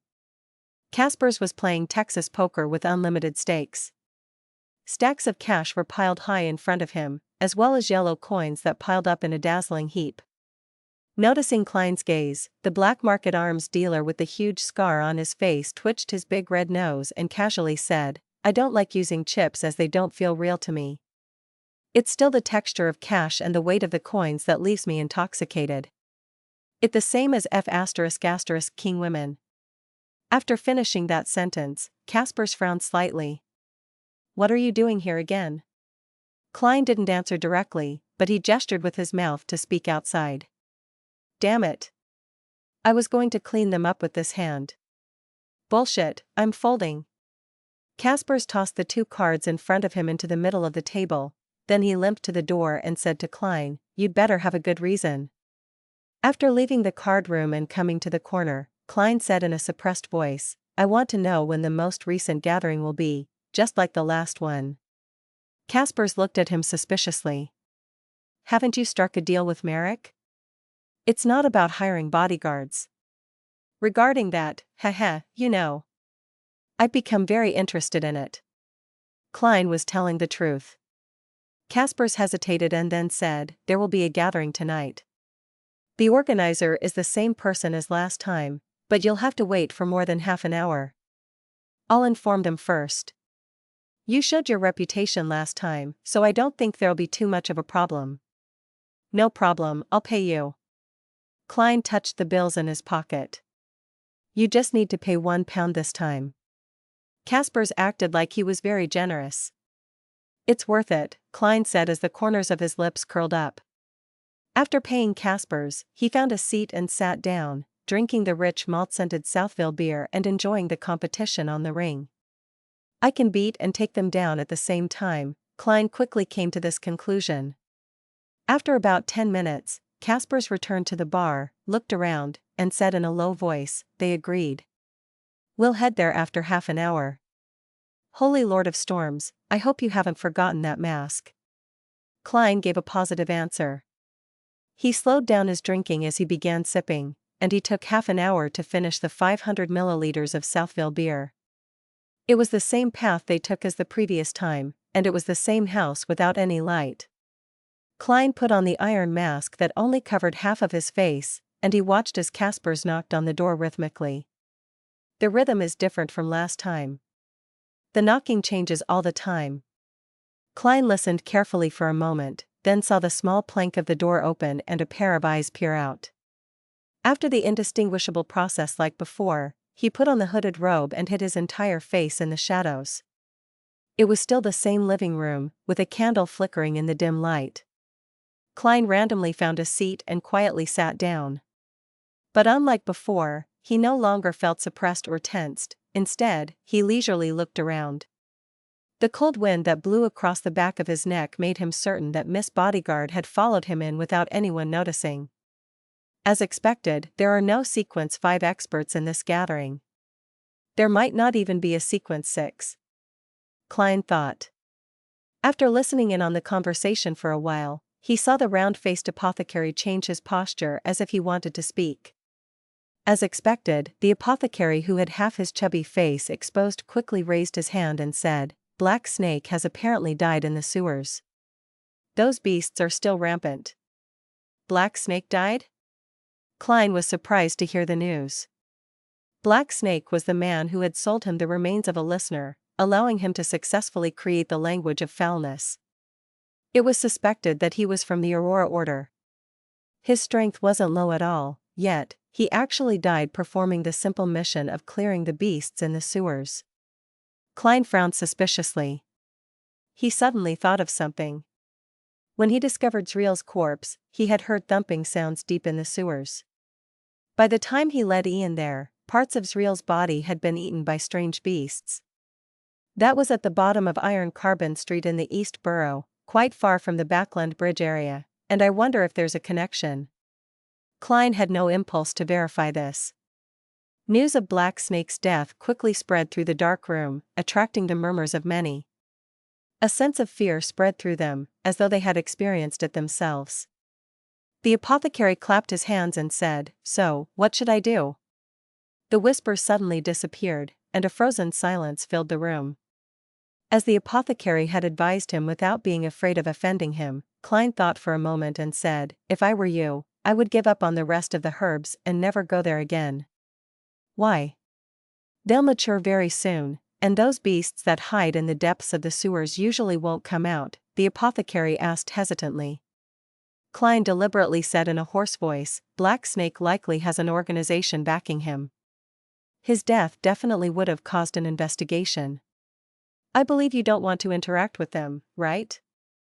Having the remains of a listener didn't imply that Black Snake was an Aurora Order member. By referring to the true creator as a great being, this was confirmed. Moreover, he would rather believe that this was the case rather than hope for a fluke. "Yeah." The apothecary nodded slightly, seemingly having made up his mind.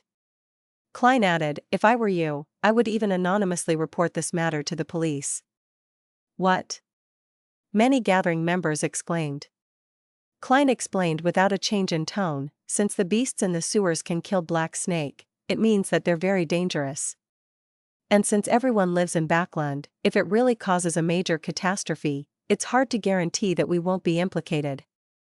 That's why the best option is to attract the attention of the police and let the officials handle this matter.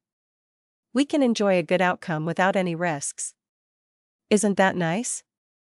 Just as he finished his sentence, the old gentleman, Eye of Wisdom, applauded. "Such a great idea. We're afraid of the official Beyonders, but similarly, we can make use of them. We don't have to handle everything on our own." "That's because I was an official Beyonder, so my train of thought would definitely be different from pure savages like you." Klein smiled as he lampooned. After speaking, he became a bystander again, listening to people peddling or requesting for items. As he watched the deals which succeeded or failed, he found nothing of interest. He temporarily didn't announce the Beyonder ingredients he needed, planning to observe the circle of Beyonders a few more times. Seconds turned to minutes and finally, Eye of Wisdom arranged for people to leave every 3 minutes. Klein was the first to leave the previous time, so he didn't know what happened next. Now, he noticed that there were at least 5 exits. The attendants of the Eye of Wisdom would lead different people to different passages, trying their best to space them out and drag out time. After more than half an hour, there were only 3 members of the gathering left. Apart from Eye of Wisdom, the other 2 were Klein and a suspected apothecary. Eye of Wisdom looked at Klein and laughed with his aged voice. "Looks like you're quite lucky." He recognized me as the man who had bought the ominous item from Black Snake. Klein smiled. "Yes, my bet paid off." Hearing their conversation, the apothecary widened his eyes as he examined Klein. After a long time, he finally said, "Do you have another mystical charm that affects luck?" "I already regarded you as a dead person." "You're so direct." Klein tactfully answered, "Maybe I'm lucky enough myself." Actually, he did want such an item. Eye of Wisdom sighed and said, "Young lad, don't always bet on your luck, especially on matters such as this. Even if you've won many times in the past, just one loss would doom you for eternity." "I know. That's why I've come to this gathering to see if I can buy any useful items." "Heh, I can be considered the same as all of you now," Klein said, seemingly casual. "Same?" The apothecary gave an exaggerated sigh. "I should have listened to my teacher." "Teacher?" "He seems to be a suspected apothecary. The apothecary pathway is controlled by the Church of Mother Earth and the Life School of Thought. The Life School of Thought passes down their teachings through mentoring." Klein's heart skipped a beat and asked curiously, "Why do you say that?" The apothecary sighed and said, "My teacher told me to choose a path that would make one sufficiently lucky, but in the end, I still became a medicine concoctor. As a result, I haven't been able to find the next batch of potion ingredients for this sequence for a whole 2 years. I'm envious of your luck. Make one sufficiently lucky." This is very similar to the sequence pathway for Monster. He really is from the Life School of Thought. Klein smiled and said, "What's your reason for choosing it?" The apothecary suddenly straightened his back and said, "This is a man's choice. After knowing that I can concoct medicine to enhance my ability in that field, I chose this path without hesitation.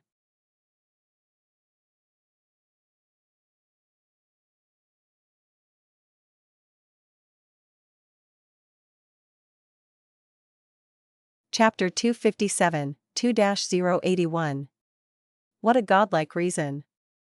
After hearing the apothecary's answer, Klein was unable to control the changes in his expression despite being a clown.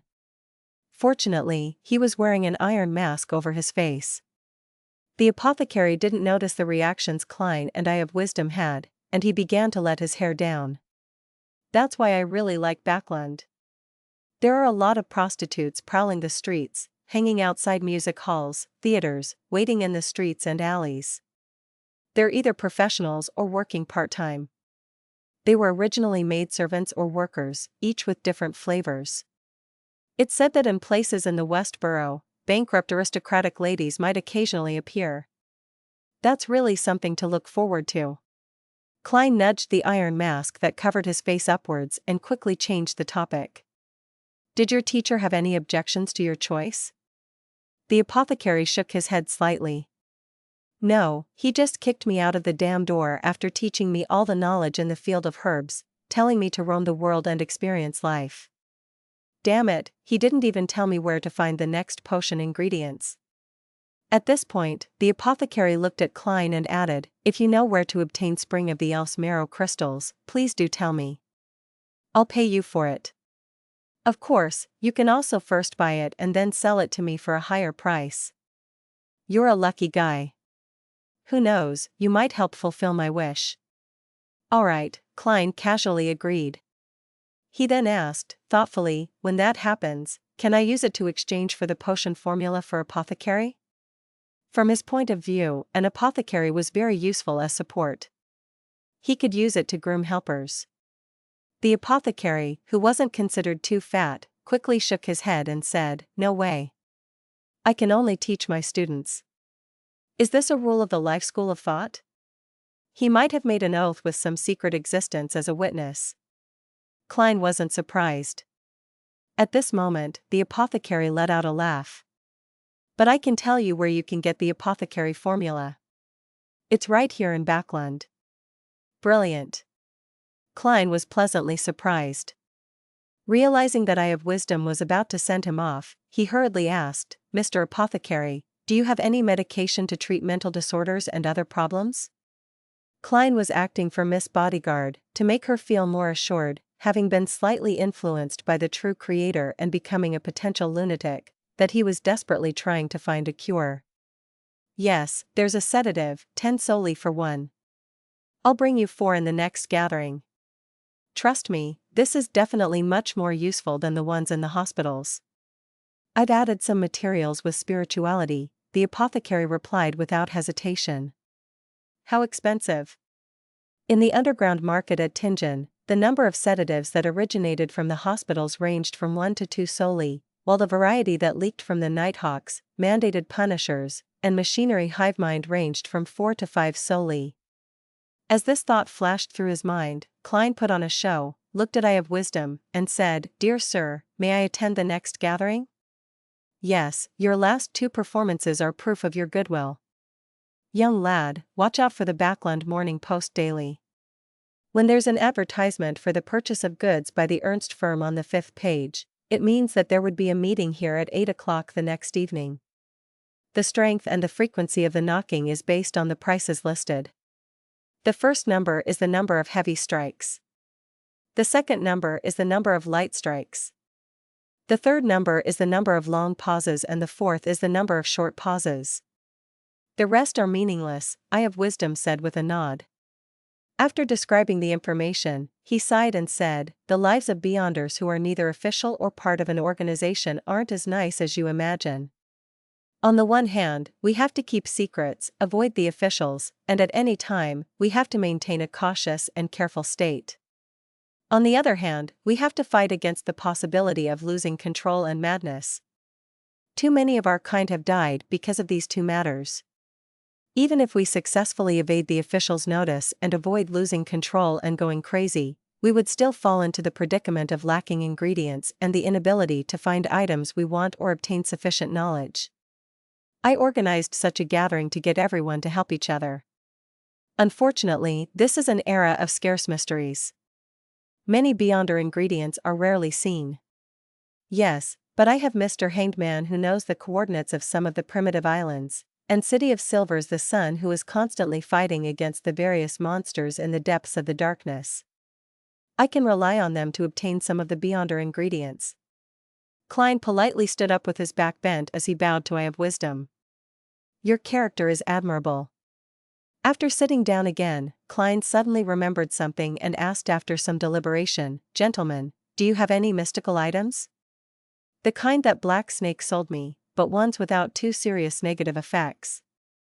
I wish to have some sort of ability to protect myself. His plan was to find something that caught his interest, determine the price, and then determine the target accordingly. However, I don't have any money right now, but that doesn't mean I wouldn't have any in the future. Can't I make an inquiry about the price without money? Klein silently added in his heart. The apothecary spread out his hands, indicating that he didn't have any, and even if he did, he wouldn't sell them. I Have Wisdom chuckled and said, I do have some, but I don't know what you would like to buy. Give me an approximate range. Some. He's most likely a savant pathway beyonder who relies on external items. Klein didn't hide his envy as he said, something stronger than me. Not something that improves my combat skills. It's best if it has some mystical powers. He didn't go into details so as to maintain his image as a newcomer. I Have Wisdom smiled and said, I have an item that suits your requirements. Its former codename was 2-081. 2-081? Klein asked, puzzled. His puzzlement was just a disguise on the surface, but on the inside, he was very shocked. Is this a sealed artifact that leaked out from the Chinese gate of the Church of the Evernight Goddess? Klein didn't expect to see a familiar codename here. I Have Wisdom casually explained simply, many mystical items have rather obvious side effects that can cause certain harm. Therefore, the 7 Orthodox churches would seek them out and seal them. They're called sealed artifacts and are distinguished using numbers as code names. Over a long period of debate and exchanges, the 7 churches formed a uniform naming convention. It labels the different danger grades with 0, 1, 2, and 3. Among them, 0 is the most dangerous. Rumors say that some are terrifying items that can destroy countries or even the world. The 7 Orthodox churches will exchange information regarding grade 0 and grade 1, telling each other which ones they possess. Therefore, grade 0 and grade 1 code names won't be repeated. Grade 2 and grade 3 are arranged by their respective churches, so different churches might have the same code name. Klein had long known about the general situation within the Nighthawks, but he was puzzled by something. Information regarding grade 0 and grade 1 sealed artifacts is exchanged? Wouldn't that be disclosing major secrets? It will allow the other churches to know how many hidden cards they have. Of course, this could also be seen as a form of strategic deterrence, to avoid direct conflict between the 7 churches. Klein considered the possible reasons. Yes. Although I'm unable to explain the reason for doing that, it has indeed happened. Legend has it that during the end of the 4th epoch or the beginning of the 5th epoch, the 7 churches came to an agreement, I Have Wisdom said at an unhurried pace. My 2-081 was obtained from the Church of the God of Knowledge and Wisdom. It allows you to understand and comprehend many things. Even an enemy's beyonder powers can be rapidly identified, allowing me to know of their strengths and weaknesses. I'll also have a chance at being able to mimic them. The stronger the opponent, the higher the chance of failure. Of course, even success would definitely result in a huge difference from the original. That sounds very strong. Proof that knowledge is power? In the end, will there be a situation where omniscience is equal to omnipotence? I retract my previous judgment. Old Mr. I Have Wisdom might not be an appraiser. His identification of items might have relied on sealed artifact 2-081. Klein clicked his tongue silently as he asked with interest, so, how much would I need to buy it? What flaws does it have? It will keep you in a state where your mind is churning at high speeds. Once it exceeds the time limit, you'll become a retard, Eye of Wisdom replied simply without providing enough details. At this moment, the apothecary beside him muttered, "Perhaps your brain has already been damaged. You keep talking about your collection. Sooner or later, someone will rob you and kill you. Sir, your persuasions are always so repugnant." Klein couldn't help but lampoon. Eye of Wisdom laughed and said, "How do you know that I'm not saying it on purpose to make greedy people attack me? Yes, it's like the entrapment law once described by Emperor Roselle." After the laughter stopped, he patted the armrest of his sofa and sighed. As a person who loves collecting things, it's excruciating not being able to flaunt my collection to others. He then looked at Klein. "I'm sorry. 2-081 isn't for sale. It's my best collection, and back then, I spent £6,800 to buy it. A sealed artifact at this level can cost from £400 to £20,000 and is determined by its effects and negative side effects. However, most of time, they can't be bought with money." "Then why did you say so much?" Klein controlled the twitching of his mouth. Seemingly sensing his reaction, Eye of Wisdom chuckled and said, "What I really wish to recommend are 2 items. The first is a brooch. It can allow you to ward off spirits and purify them, as well as use a portion of the spells in the Sun domain. The flaw is that as long as you wear it, you will never feel coolness. You will forever be stuck in the warm summer of the south. The other is a hat that can change shapes. Wearing it allows you to move freely underwater for at least half an hour and allows you to use some water or wind domain spells. The flaw is that you will desire water. Once you walk on land, you will gradually weaken. The prices of similar items range from £1,500 to £3,500, and sometimes, even if you raise the price several-fold, they aren't necessarily for sale because they rarely appear. It took me more than 3 decades to collect a few." Klein nodded slightly and said, "I'll think about it, and I'll make the decision during the next gathering." At this point, he deliberately smiled and said, "Besides, I don't have that much money right now."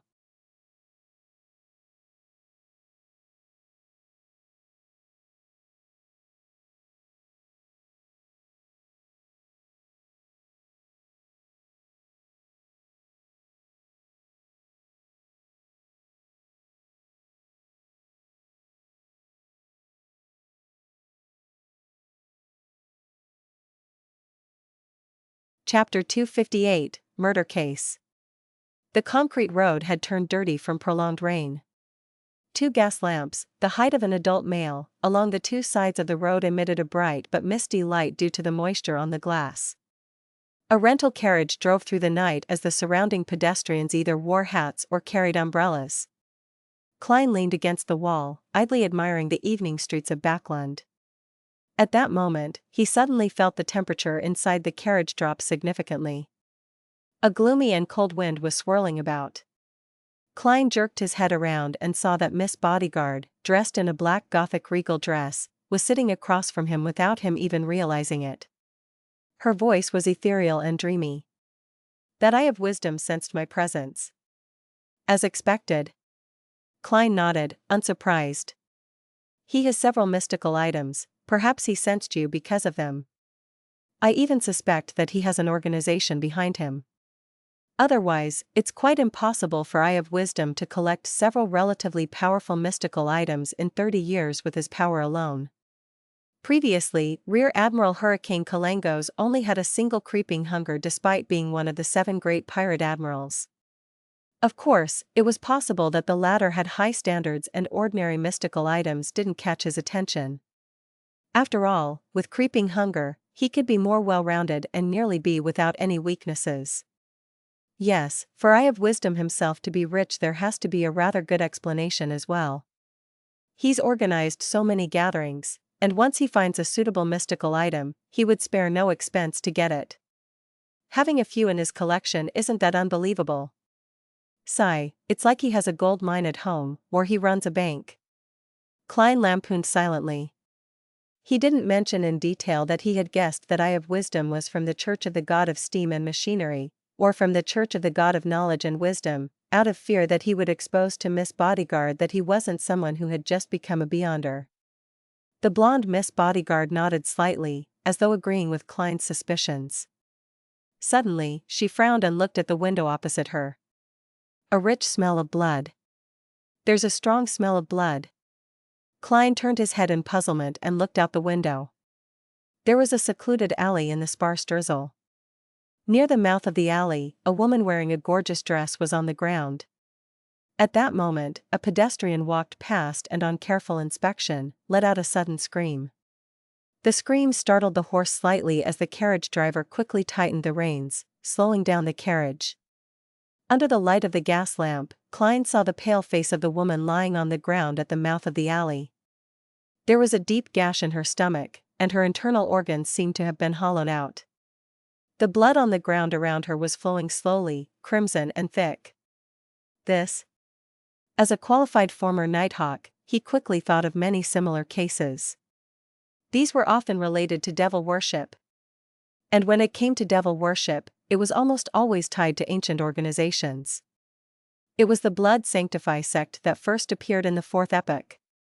According to the records, this was a loose alliance formed due to the worship of devils. It consisted of several so-called devil clans, such as the Noise, Anariel, and Beria clans. They weren't subordinate to each other. In their bid to proselytize faith in the devil, they committed many murders. Back in Tingen, the accountant for the Nighthawks, Mrs. Oriana, was one such victim who was thankfully saved. Of course, not all similar cases were committed by them. Many people felt that such acts were very cool and began to imitate them. "It looks like it was done by the Blood Sanctify sect," Miss Bodyguard whispered as her figure rapidly turned translucent before vanishing. She didn't care if Klein understood her or comprehended the situation. At that moment, the carriage had already passed the scene of the crime. Klein also noticed that the patrolling police had arrived, so he held back his idea of getting off the carriage to observe and instead, chose to act as an ordinary citizen who was passing by. "Yes, Citizen Mr. Moriarty. The Blood Sanctify sect has the criminal pathway, which is also known as the devil pathway. It's said that after Sequence 7, the corresponding Beyonder would gradually turn demonic. However, they would only reveal those signs under certain circumstances. Sequence 9 criminals have strong bodies, keen instincts, and a variety of criminal abilities, but their conscience isn't gone yet. Sequence 8, known by its ancient name Cold-Blooded, has the modern name Unwinged Angel. It means that from that moment forth, they lose their conscience and revel in evil desires, with bodies that look even more inhuman. They would also obtain some of the magical powers of the devil. Sequence 7 serial killer grasps a good deal of knowledge and rituals regarding devil worship. They like to please the devil with special serial murders. I don't know the sequences after that. The information regarding the Blood Sanctify sect and the devil pathway flashed past Klein's mind. The rain outside seemed to become heavier as the rain on the windows converged and fell, and the whole world became quiet and unclear. What's the point of thinking so much? Such matters would definitely be taken over by a Beyonder squad. It might be the mandated Punishers or Nighthawks. There's no need for me to worry. Klein shook his head with a laugh as he muttered in his mind. By the time he returned to 15 Minsk Street, he had forgotten about the murder case. He went next door and knocked on the Sammers' front door, asking Mrs. Stellan to tell Mary that she could come for the evidence tomorrow afternoon. Following that, he washed up and read the newspapers, learning about the current situation and news in Backland. On Saturday morning the next day, Klein enjoyed his breakfast slowly and went out to pick up the freshly developed photographs. He chose the one with the best view of Daraga Gale's and Erica Taylor's face, one that brought out their passion the most. After putting the photos away, he went to the Rice police station before Mrs. Mary arrived and successfully got the bail money that was worth £10 back. In the process, he also saw the real Sergeant Faxine and felt a little uncomfortable. After withdrawing the remaining £500 in cash from his account, Klein was finally done with everything after having a busy morning. Before he prepared lunch, he handed the remaining £600 to Miss Bodyguard in one go, leaving £146 solely, and 5 pence on him. That was all his liquid funds. Other than Miss Justice, I have no other debts. Klein cooked himself a T-bone steak and sprinkled it with black pepper sauce. Just as he was enjoying the taste of the medium well steak whilst in a good mood, the doorbell suddenly rang and resounded through his house. Mrs. Mary? Isn't this too early? Puzzled, Klein put down his fork and knife, and he walked to the door. He paused for 2 seconds as the image of the visitor outside the door appeared in his mind. It was an old-fashioned gentleman in a light gray overcoat, a silk top hat, and he held a black and gold cane. He had sharp blue eyes, and his temples were streaked with white. His wrinkles were deeply engraved in his face, causing his facial muscles to seemingly sag. May I know who you're looking for? Klein asked after opening the door. The old gentleman said in a thick mid-seashore accent, Are you Sherlock, Detective Moriarty? Do you have something you wish to entrust to me? Klein nodded and made way, leading the old gentleman into the living room. He hesitated for 2 seconds, then asked, Would you like coffee or tea? A cup of hot water, please. The old gentleman had taken off his hat and sat down. Very well, it's very simple. Maybe I should consider getting an assistant to serve tea and clean the place. As Klein's mind wandered, he turned to the kitchen and rinsed a glass. After placing the hot water in front of the old gentleman, he walked to the sofa and sat down with his hands folded. How may I address you? Millet Carter, the old gentleman answered simply. Mr. Carter, what would you like to entrust me with? Klein asked directly without bothering to exchange pleasantries.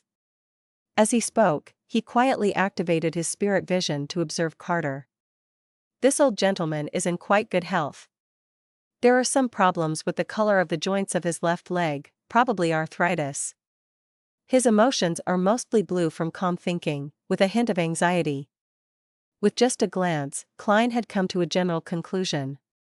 Millet Carter lifted the white porcelain cup and, while rubbing its surface, said, The thing is, I bought a house on William Street. I come from mid-seashore and because of my business, I'll be living in Backland permanently. William Street. Where's that? Having been in Backland for less than a month, Klein, who had to consult the map or rely on his intuition, tried his best to appear staid and reliable.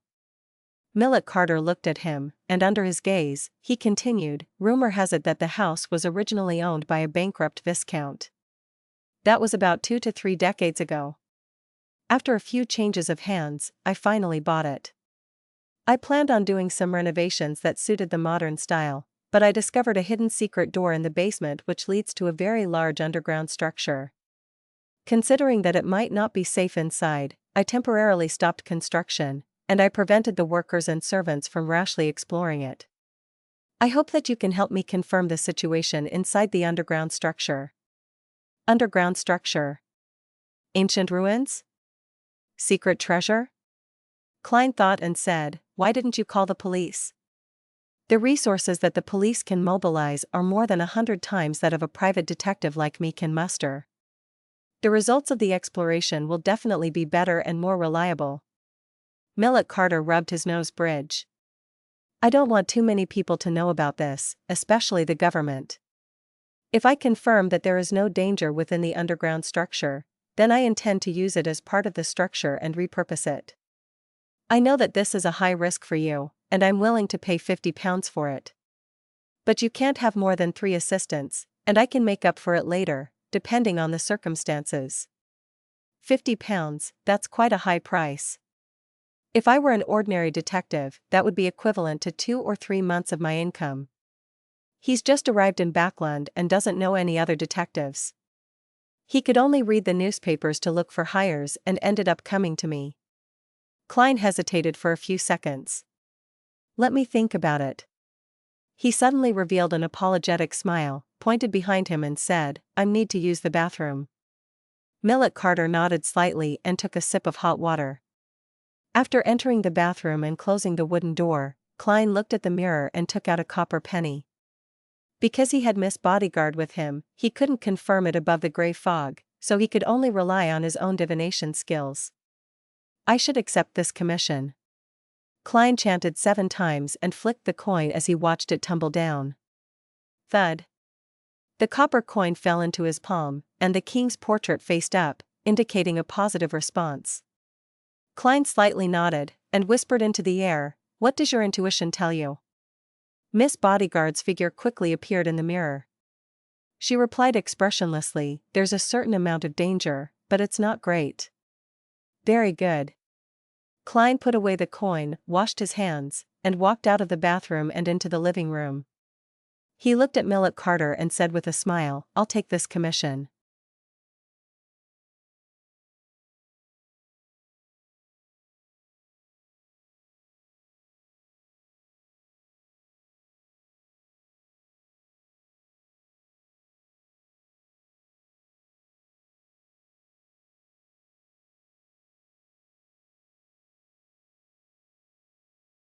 Chapter 259, Underground Structure.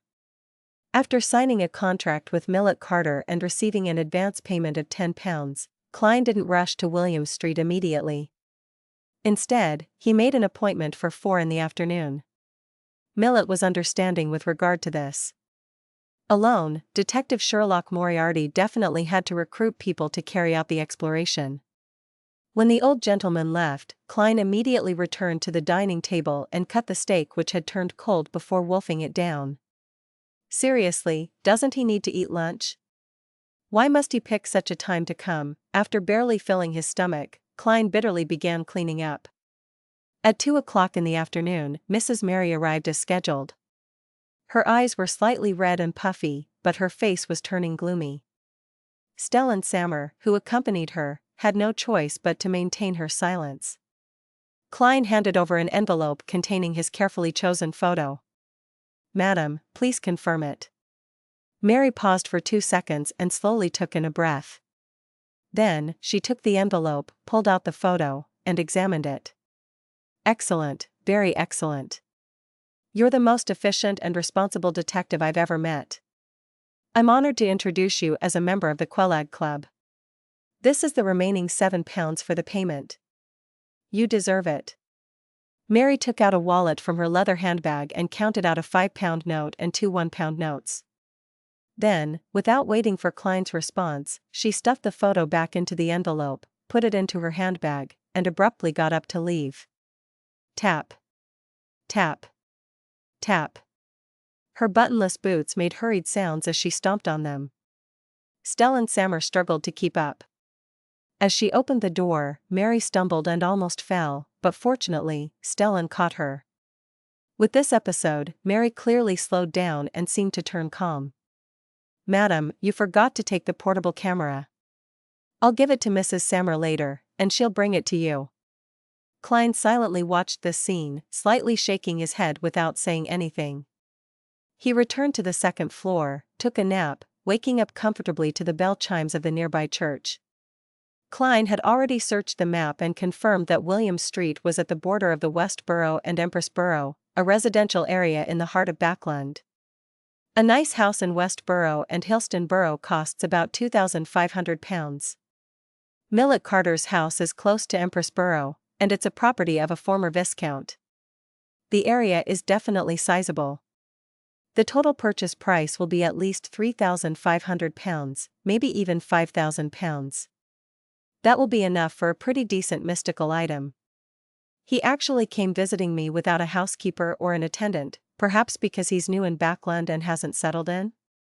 Klein put on his double-breasted coat, hat, and held his cane before heading out into Minsk Street.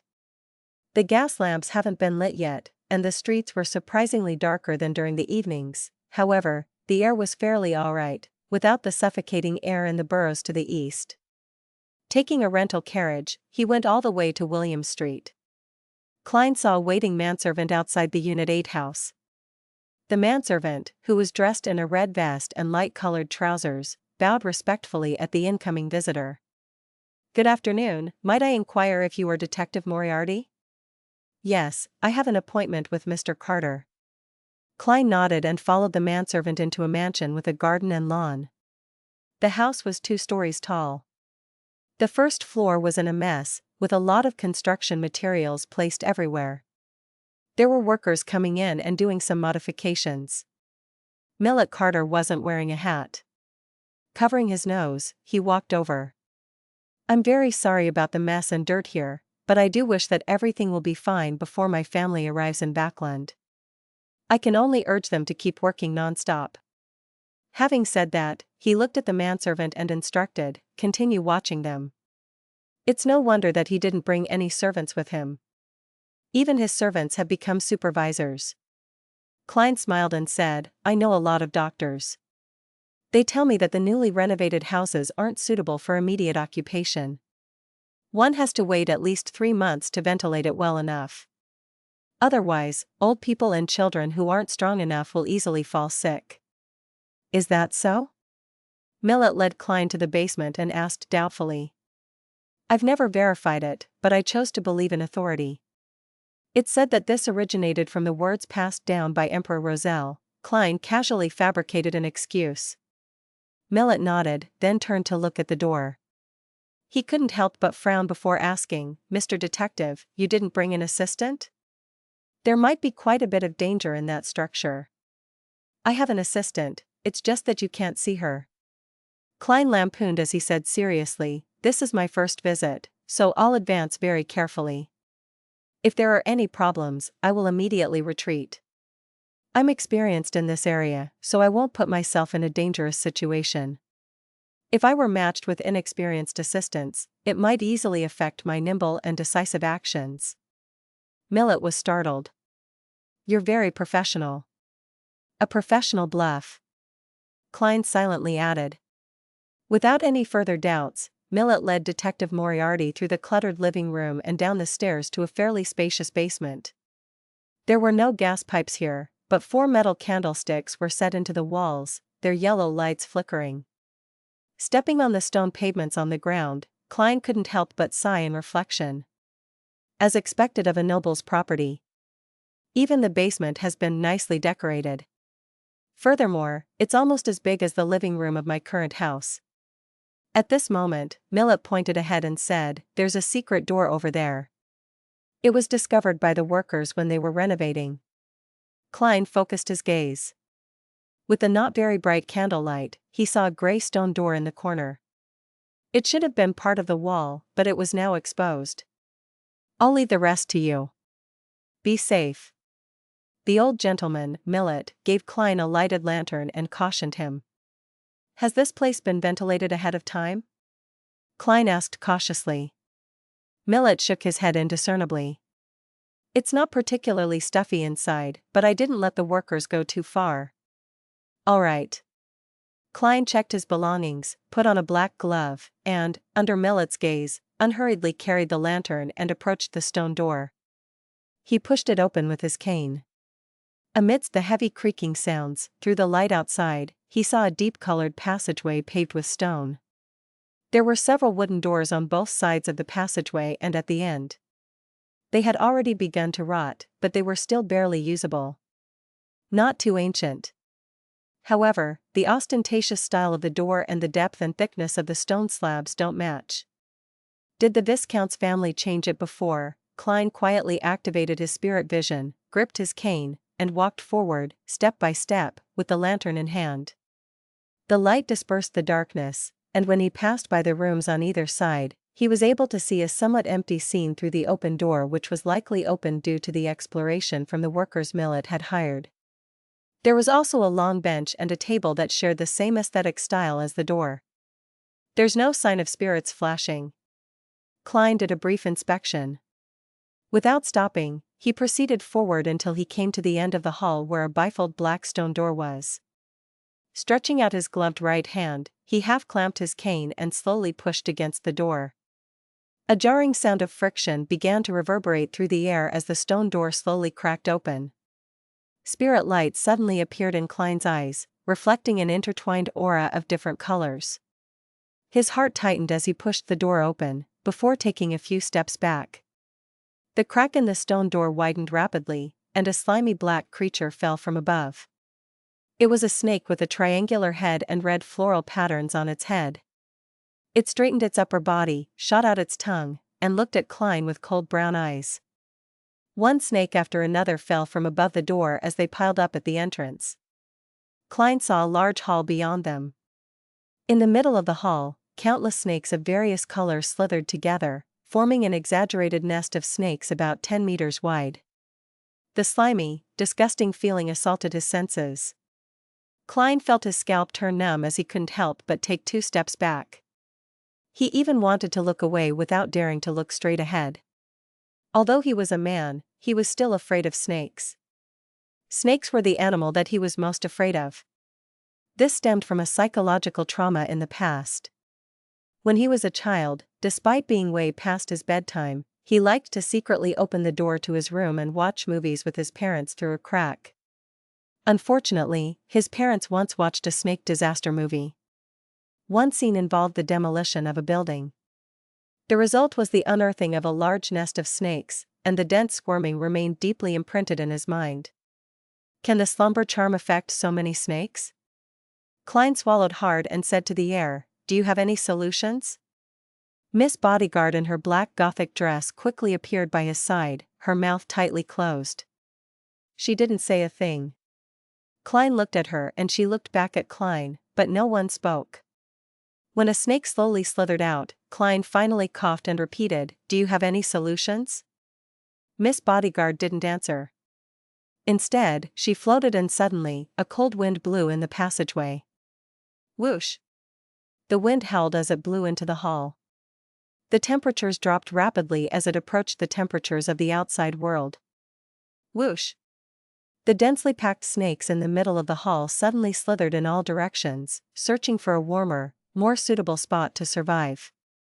2 to 3 minutes later, a thin layer of frost formed on the surface of the hall and the passageway, and countless snakes had disappeared without much of a trace. Whoosh! They continued as Klein said, chattering, "That's quite enough." The surging cold wind slowed down, but the cold didn't subside. Miss Bodyguard's figure disappeared once again. Klein lifted his cane-wielding right hand, covered his mouth and nose, and sneezed. Then, he raised the lantern and cautiously walked through the stone door into the wide hall. The style here was identical to the passageway outside. There were 8 circular columns of the same color erected there. Metal poles hung from the high dome, and at the bottom were candlesticks carved into different creatures. An upside-down candlestick. As a university student of the history department, a person who could barely be called an elite in this field, Klein made a preliminary judgment based on this unique arrangement. A structure of the 4th epoch?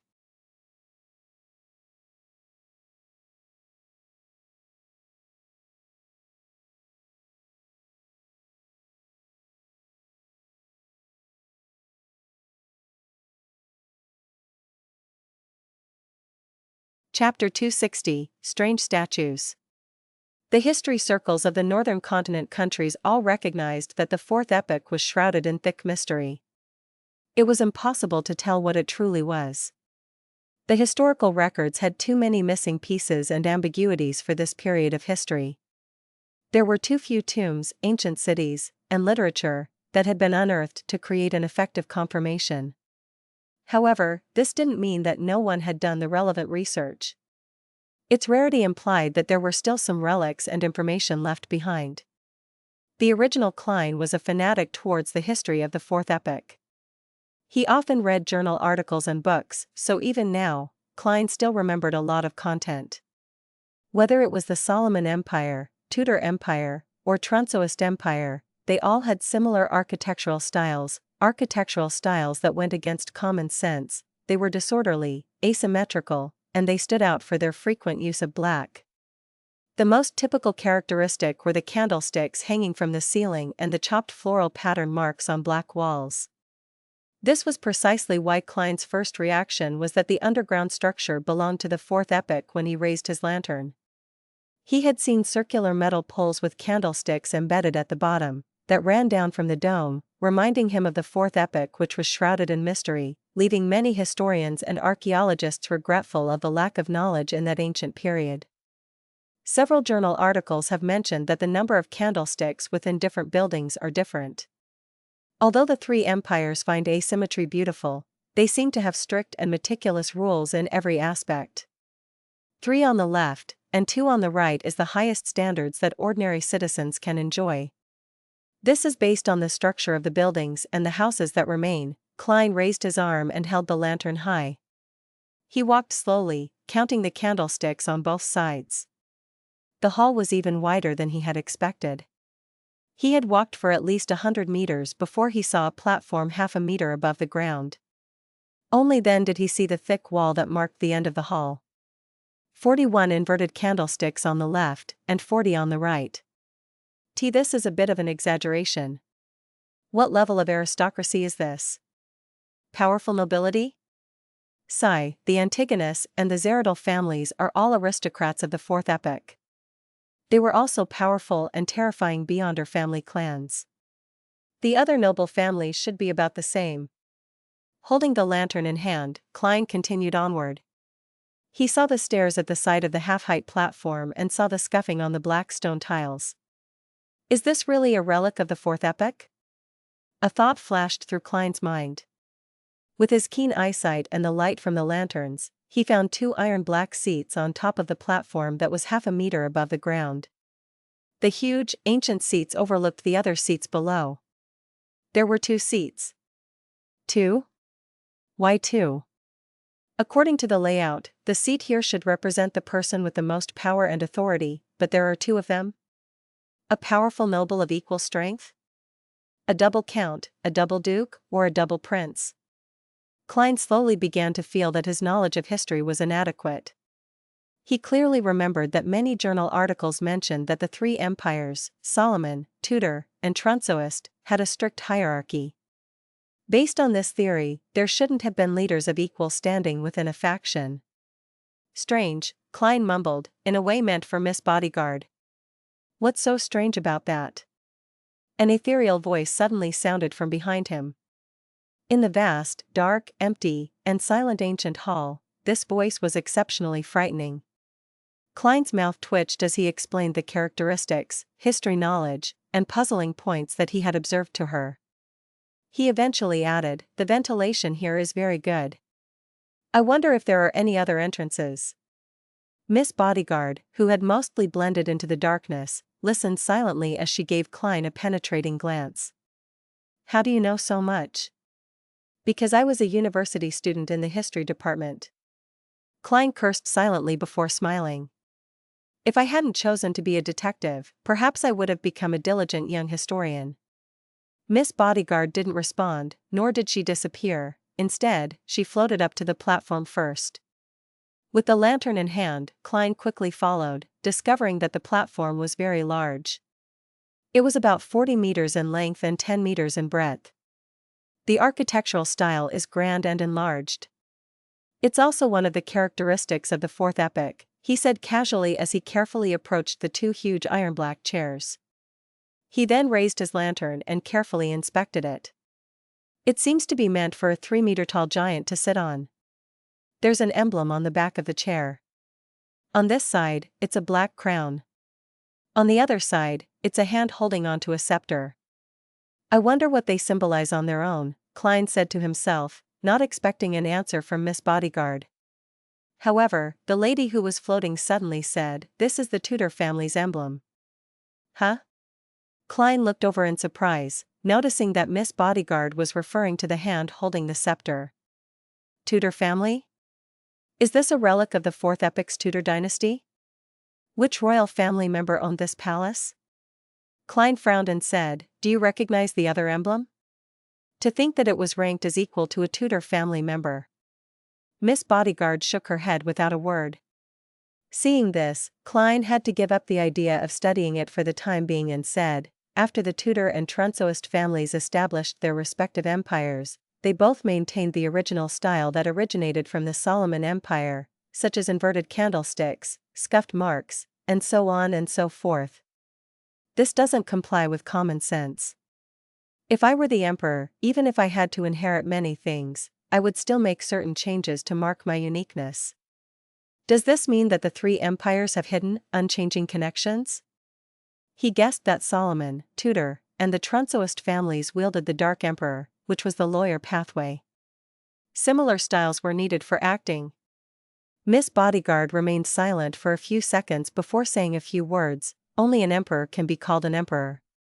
Is this a confirmation of my idea? Klein didn't ask any more questions. With the lantern in hand, he circled the two huge iron-black chairs, but he didn't discover anything else. Let's take a look ahead, Klein suggested. Before he finished his sentence, Miss Bodyguard had already floated towards the end of the platform, but the surrounding gloominess and coldness remained unchanged. A few meters ahead, Klein saw, with the help of the lantern's glow, 7 large, heavy, black stone doors at the base of the hall. They were lined up, 2 on the left, 1 in the middle, 4 on the right, perfectly in line with the fourth epic's pursuit of asymmetry. Klein passed the cane to his lantern hand, tossed a coin at random, and whispered, "I should begin from the left." Ding! The copper penny tumbled down and landed on his palm, portrait facing up. Let's go to the left. Klein took the lead.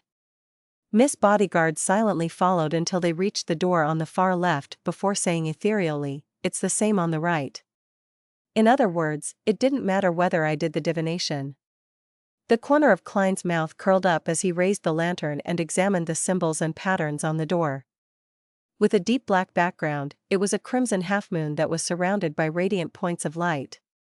This? Klein's pupils constricted suddenly. This is the dark sacred emblem. The symbol of the Evernight goddess.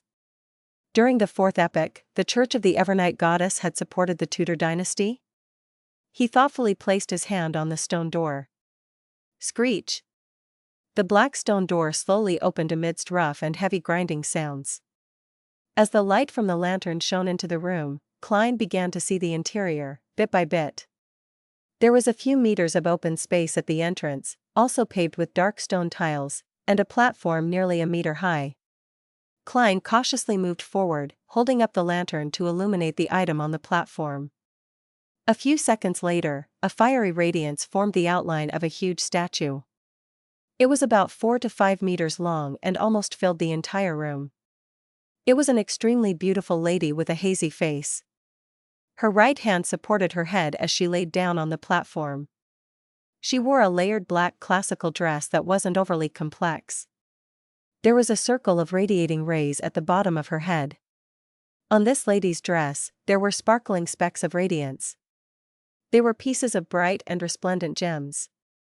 At first glance, Klein felt as though he was seeing the night and the stars. This was outlined against a circular shape under the lady's head that resembled a full moon. This? Klein's thoughts seemed to freeze, but a guess immediately plowed its way from within. Evernight goddess? Miss Bodyguard's voice carried a rare hint of puzzlement. Be it the symbolism or the actual form, it seemed to be a sculpture of the goddess. Klein's guess finally took shape, echoing loudly in his mind. He remembered asking Captain Dunn Smith about one of the differences between an evil god and a true god. The former was said to have an image that resembled that of an intelligent life form, but the latter only had sacred emblems formed by symbols. But today, at this very moment, in this ancient and bizarre underground structure, he saw a statue that looked like the Evernight goddess. What did this mean? Just thinking about it made Klein shudder. Could it be that the goddess was once an evil god? No. Maybe it's some other evil god that falls into the night domain. However, the dark sacred emblem by the door is no different from the one that is being used presently. Or perhaps, having the image of an intelligent being isn't a standard method to distinguish between true gods and evil gods?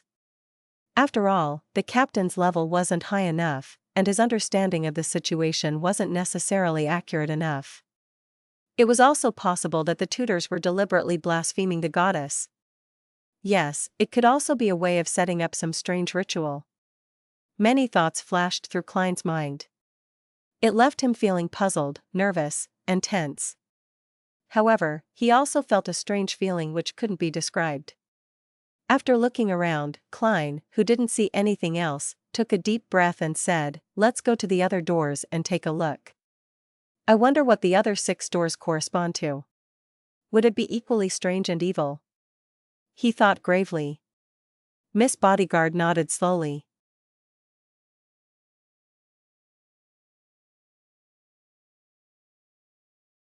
Chapter 261, The Innermost Room. When he was out of the room, Klein carefully held his cane and lantern in the same hand, leaving his left hand free so that he could retrieve the contents of his pocket as quickly as possible in the event there was a sudden turn of events. Inside, there were charms, Azek's characteristic, some tarot cards, and apart from the remaining Rosego's characteristic, the all-black eye, his pocket contained all the means available to him. Klein and Miss Bodyguard had barely taken a step to the side when the light of the lantern illuminated the emblem on the door next to them. It was a simple drawing of a baby surrounded by the symbols of wheat, flowers, and spring water. "The sacred emblem of Mother Earth," Klein said in a solemn voice. As a former Nighthawk, one of his basic skills was being able to distinguish the symbols of other churches. Miss Bodyguard nodded slightly, as though to confirm this. Her black Gothic regal dress looked even eerier and terrifying in such an environment and atmosphere. Her pale face looked like a grieving wraith under the illumination of the lantern. If any other adventurer were to come here and see this scene, they would definitely flee while stumbling out of fear. Holding his breath, Klein reached out with his left hand, pushed open the stone door, and raised the lantern high. He found that the layout here was very similar to the one before, like a perfect fusion between a small prayer room and a giant statue. Across the empty wheat-colored stone tiles, Klein illuminated the 3 steps ahead of him with a lantern. On the platform was a white stone sculpture about 4 or 5 meters tall. It was a plump and beautiful lady, with ears of wheat growing from her feet, and she was surrounded by spring water. Her dress seemed to flutter, and embedded in it, there were different herbs and flowers, as well as the depiction of different animals. The lady's chest was raised high, and in her arms was an adorable infant in swaddling clothes. She stood there, tall and sacred. "Don't tell me that this is the statue of Mother Earth?" Klein said softly with his lips curled. Miss Bodyguard didn't answer or deny it. After checking their surroundings, the duo left the room and opened the 3rd door nearby.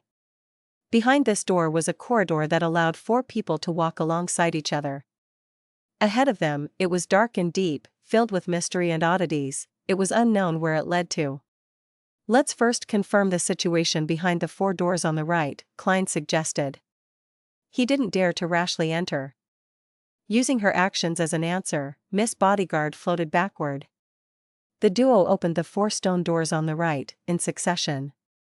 They separately saw the storm's sacred emblem, which was made up of the symbol of gales and stormy waves, the sacred emblem of the sun, which was surrounded by lines, the sacred emblems of the god of combat, which was made from the combination of the symbol for dusk and a sword-shaped symbol, as well as the sacred emblem of knowledge and wisdom, which was represented by an open book and an omniscient eye. In contrast, there were 4 suspected statues of deities in the room. A dignified middle-aged man in black armor, standing over churning waves, surrounded by stormy winds, with lightning flashing behind him and a trident in his hand. There was a young man in a pure white robe, holding a book of deeds in one hand and a golden sphere which resembled the sun in the other. He was handsome and spirited.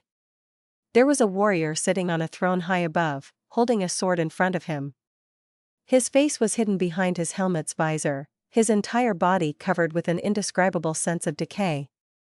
There was a hooded elder holding a book and the omniscient eye, with only his mouth, wrinkles, and long white beard exposed. Apart from the god of steam and machinery, there were 6 humanoid statues of the orthodox gods in this strange hall. Considering the weak position of the Church of the God of Steam and Machinery before the appearance of Roselle, there seemed to be some sort of explanation regarding this problem.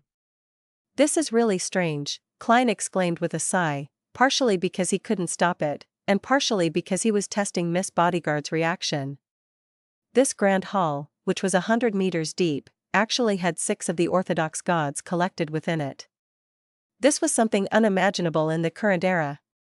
How could the Church of the 6 True Gods allow their gods to live in the same structure as the other gods? This was a custom that only existed during the 4th epoch? Also, what's with those humanoid statues? Although they look normal, unlike the sinister primordial Demonis and the true creator statues, they still give off weird vibes.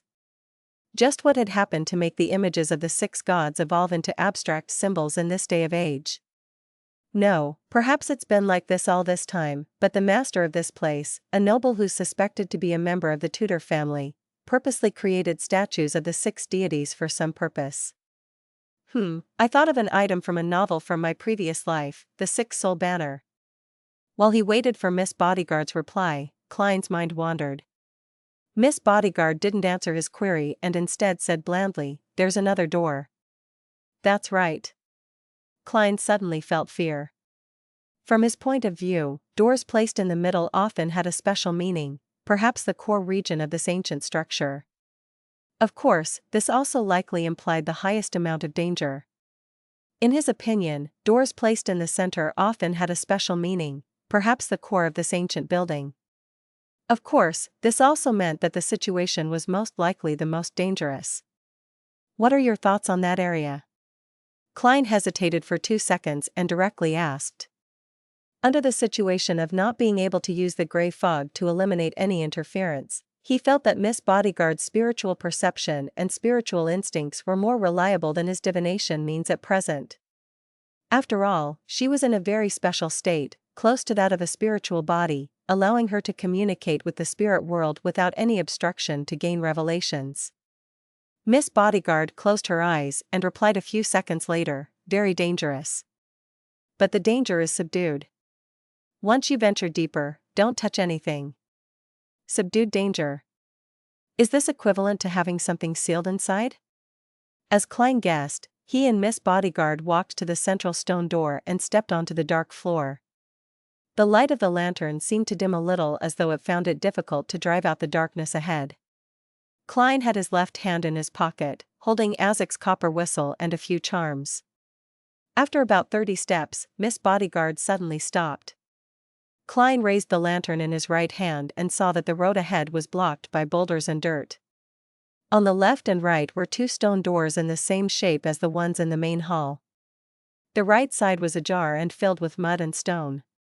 Perhaps this ancient structure was above ground back then, but for some reason, it eventually sank and collapsed, Klein mumbled. There's only one direction we can choose from. Before he could finish his words, he saw Miss Bodyguard float ahead, stick to the huge rock, fuse into it, and disappear. Klein's mouth twitched, and he began to patiently wait. After a few minutes, Miss Bodyguard came out from the mud on the right, her body completely free of dust. It's completely collapsed, she concluded flatly. For a moment Klein was speechless and could only smile. Following that, the two of them simultaneously looked to the left where the ajar stone door was. There was a tiny crack. Klein went closer and carefully looked through the 3-centimeter gap. His spirit vision, which had originally been blocked by the stone door, immediately discovered something.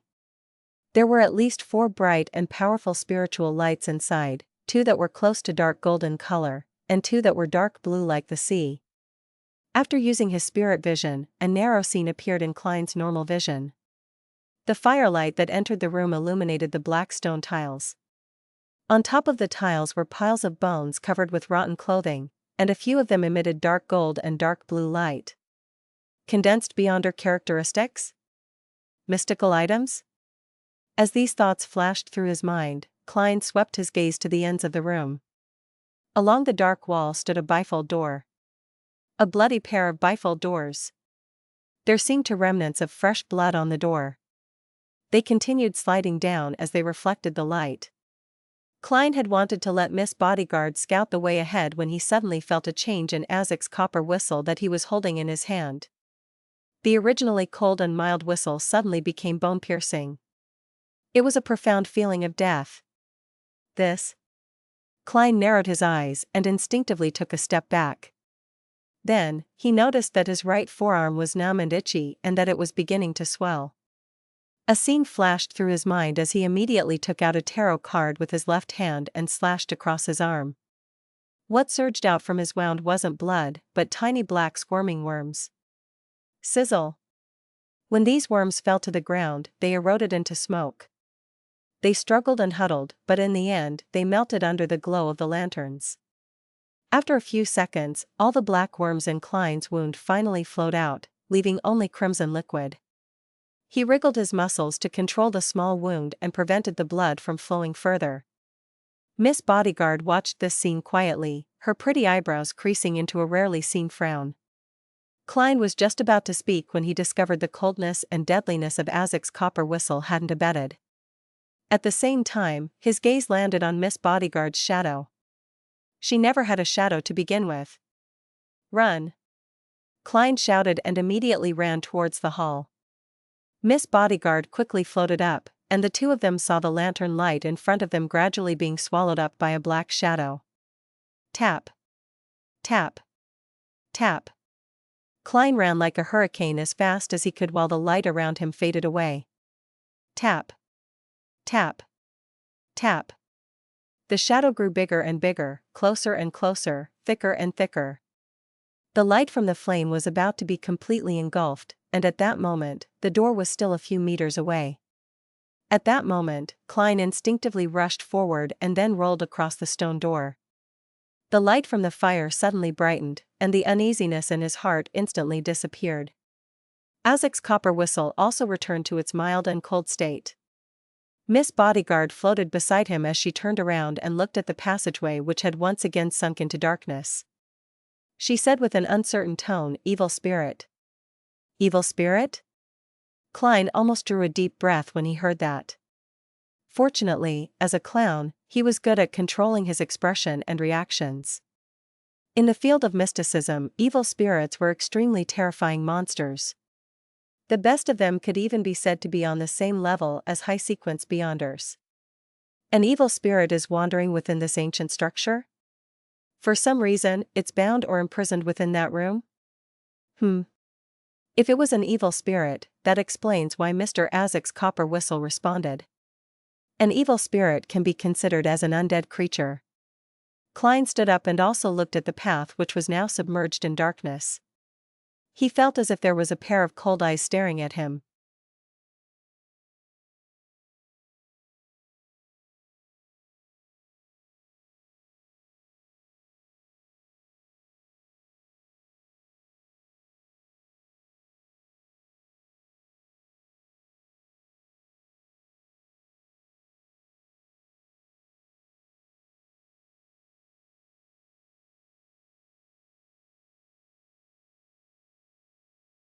Chapter 262, Dream.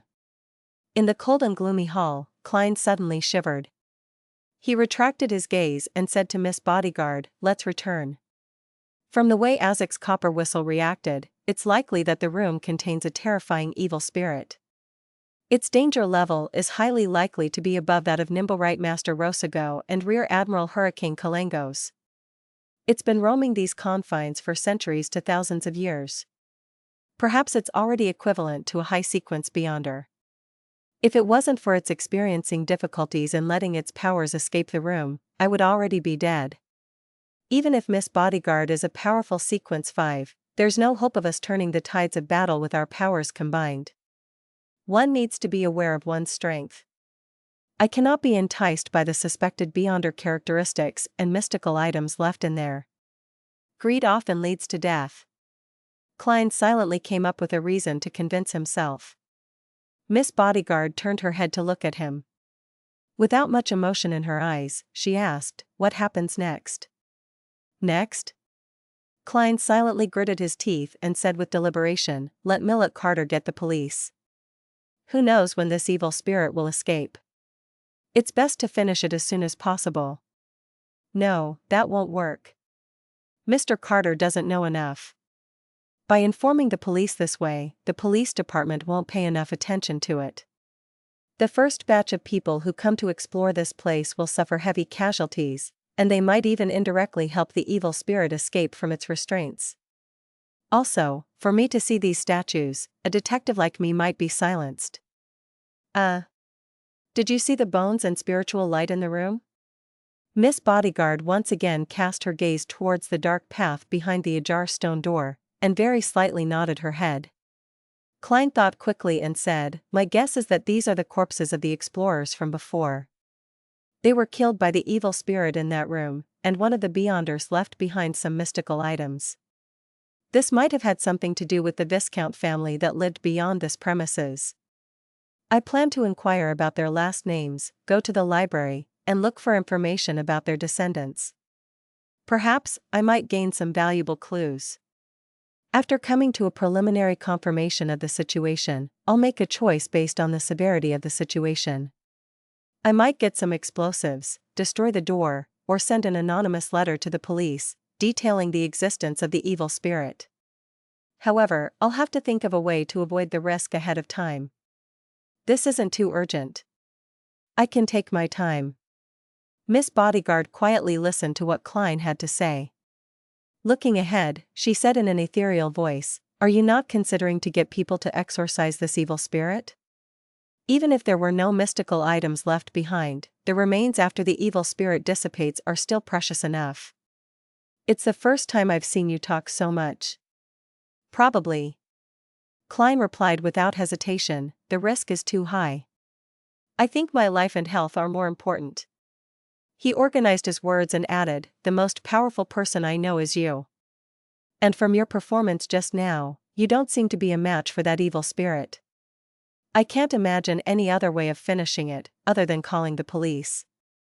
Miss Bodyguard turned around, her pale face somewhat translucent. "You still have some sense," she commented calmly, then drifted toward the exit of the ancient hall. "Other than being suspected to be under the true creator's influence, in what way do I look like a madman?"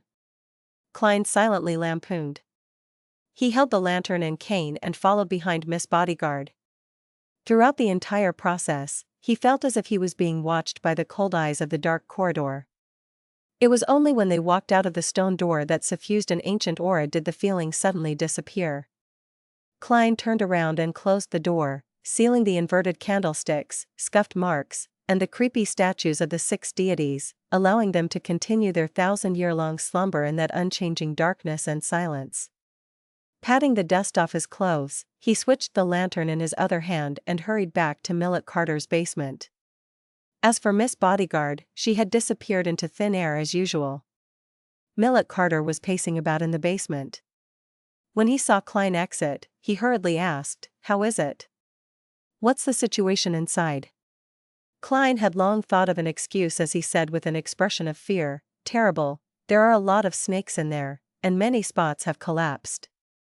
I plan to gather some information, gather some manpower, and once preparations are done, do another round of exploration. During this period of time, it's best that you don't send anyone in. Believe me, there are more venomous snakes in there than you can imagine." Millet drew a gasp and asked in fear, "Will they slither out? Do you know any experts that can deal with the snakes?" Klein immediately nodded. "I'll get people to help and try my best to deal with this matter. It's the cold autumn now, and the snakes aren't willing to move. As long as you don't send anyone to disturb them, nothing will happen." "Okay, please hurry. I'll close this door and prevent anyone from entering." Hearing that, Millet relaxed a little. When Klein saw that his employer was truly intimidated by what he said, he quickly put down the lantern, nudged his gold-rimmed spectacles and said, "Next up, I'll gather some information. I'll first gain a preliminary understanding of the layout of the underground structure before I explore it again. That requires you to tell me which Viscount was the original owner of this house." Millet had bought this building precisely because it was an estate of a former noble, so he answered immediately, "Viscount Pound." "What do you know about him and his family?" Klein asked in a professional manner. Millet pondered and said, "Not much. I only know that he won his aristocratic title in the Battle of the Violated Oath. It once enjoyed an illustrious period, but decades later, suddenly declined due to unknown reasons. The family kept losing its heirs, causing it to eventually have to seek out distant relatives to keep the aristocratic title. And the new Viscount Pound is, heh. He squandered most of the family's fortune, and he was demoted to baronet by the king. He's probably still in Backland and can go bankrupt at any moment." Battle of the Violated Oath? The Battle of the Violated Oath that began in 738 during the Fifth Epoch?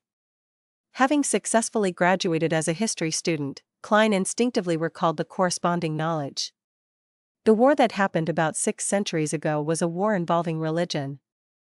The southern Fanapotter kingdom originally believed in both Mother Earth and the god of knowledge and wisdom, but due to some influencing factors, the two churches began to be at odds with each other, and their believers often clashed.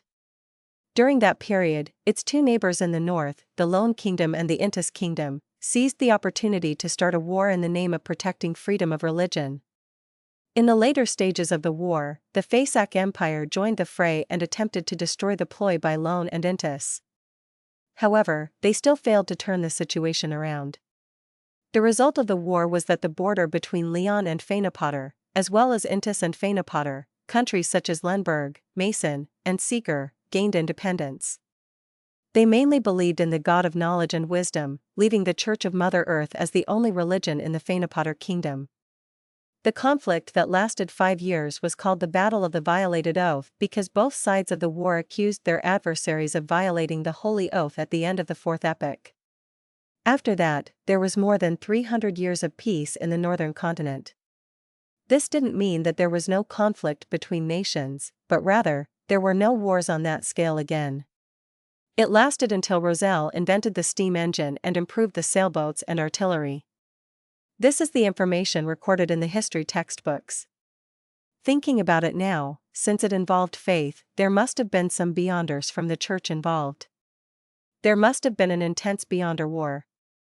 However, it's said that that era was a period with few Beyonders. Squadron battles?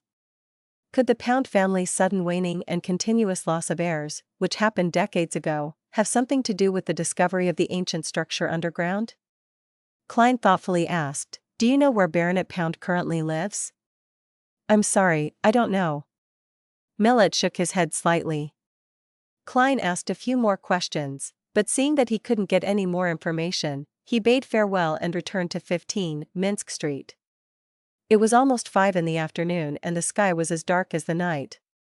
Klein thought that the public libraries would have been closed by then, so he temporarily put aside the underground structure and prepared dinner for himself. He had wanted to learn to make Fainapotter noodles based on a recipe in the newspapers, but he ended up with noodles mixed in meat, sauce, and vegetables. To his surprise, it tasted pretty good. After having had his fill, Klein tossed a coin casually, divining if he should inform the police. He received a negative answer. The Backland evening was as serene as other cities, at least in Sherwood Borough. Klein was sleeping soundly, wandering through different dreams in an adrift manner when he suddenly realized, with a jolt, that he was dreaming. Someone is invading my dreams? Klein resisted the urge to frown and pretended to look around in confusion. He found himself in a scorching yellow desert. A roar suddenly came from the sky, and a huge monster dyed in black and gold flew over. The creature had a thick, lizard-like body and a pair of wide wings covered in a hide on its back. It descended and blotted out the sun in the sky. A dragon. A powerful dragon. Klein saw scales the size of a plate, a gaping mouth that emitted pure light, and 2 dark golden vertical pupils. Roar. The dragon spat out a beam of light that seemed to envelop everything. Soon, large swaths of the desert was obliterated. Amid the light, a figure jumped into the air. He was 3 or 4 meters tall, but he didn't have the unique vertical eye of the giants. He had a handsome, young face, and he wore black full-body armor which seemed to be spattered with blood. This giant knight swung his broadsword upwards and countless bluish-white flames, which appeared a little purple, condensed into long spears. They shot at the dragon. It was as if he had an entire army of illusory Beyonders helping him in battle. In the midst of the meteor shower, the giant knight leaped onto the head of the dragon, and he swung his sword down. The afterimages he had created earlier instantly overlapped, and the sword rays turned into intersecting lightning. Pow! The ground shook wildly, and the dragon fell, splattering its dark gold blood. At that moment, the scene changed to a huge bloody door. It was the same bloody door that Klein had seen in the ancient structure that very afternoon. With a creak, the bloody door opened a crack, allowing him to catch a glimpse of a black high-backed chair. A man of normal height sat on the high-backed chair. He had his head lowered, silent and deathly still. As his vision got closer and closer, Klein saw the man's clothes clearly. He seemed to be the knight that had just killed the dragon, and he was still wearing the black armor that was stained with blood. The only difference was that he was no longer 3 or 4 meters tall. At this moment, the man suddenly raised his head. His handsome, young face had terrifying signs of decay, his eyes ice-cold and emotionless. Klein jumped in fright and awoke from his dream. Opening his eyes, he saw the crimson moonlight shining through the curtains.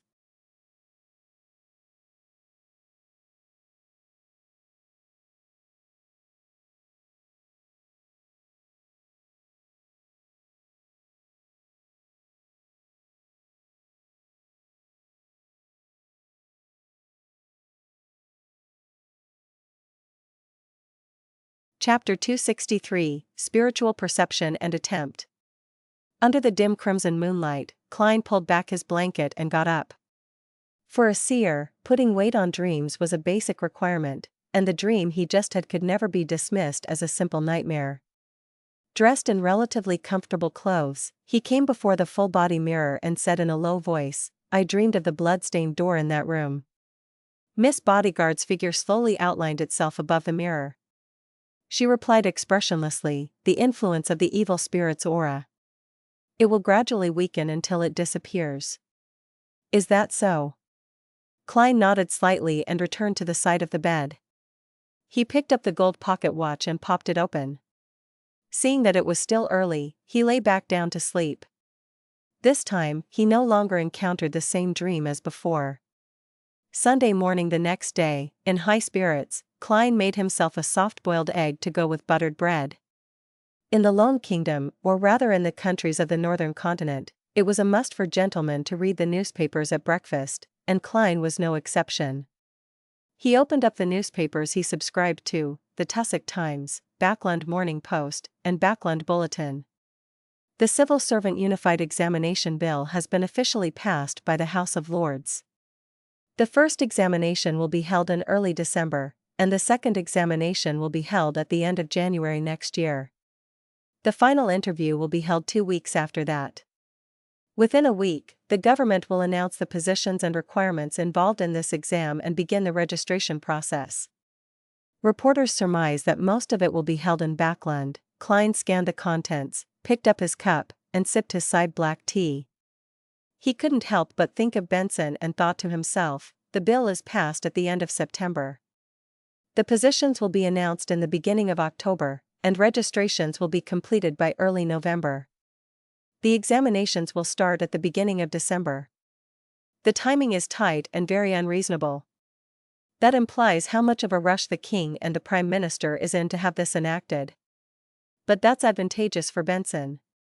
He prepared 2 months ahead of everyone else. Even if he can't compare to the elite graduates of the universities, he would definitely be able to beat most of his competition, and the positions the elites are aiming for wouldn't clash with his.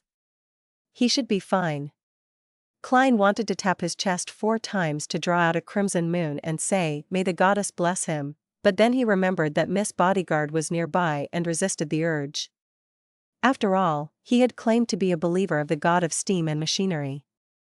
After finishing his last mouthful of bread, he continued reading the papers. Both houses have passed the National Atmospheric Pollution Council bill, allowing the government to set up such an organization. The coming month will be a critical period for the various parties to become a member of the council. An independent alkali industry public prosecutor has been approved with the goal of minimizing the pollution levels in acid and alkali factories. The 5th page doesn't have an advertisement for the purchase of goods from the Ernst firm. There's no need to consider participating in the Beyonder gathering tomorrow night. Tingen City, 2, Daffodil Street. Benson read and reread the news in the papers, forgetting the bread on his plate. The Civil Servant Unified Examination Bill was passed? Dressed in a long, black dress, Melissa looked at her brother who was acting oddly. The newspapers from the past few days had been playing up the bill that would be passed this time. Benson finally put down the newspaper, wiped his black hair, and exhaled slowly. Yes. At this moment, the two of them suddenly fell into silence. The room was completely silent, it even lacked the sound of knives and forks colliding with the dining plates. The indescribable atmosphere was broken by Bella, the maid who came out of the kitchen. Benson smiled and said, "This is foreseeable." Actually, the most important thing is the previous piece of news. Oh? Melissa's expression was unusually quiet. Benson took a bite of his bread and smiled. The news that the Backland Polytechnic will be restructured into a university. It'll formally accept students next year. It won't need tests on grammar and classical literature, but will instead focus on the technical aspects. It's very suitable for graduates and students of technical schools everywhere. Melissa, I think you can try. But, Melissa subconsciously retorted.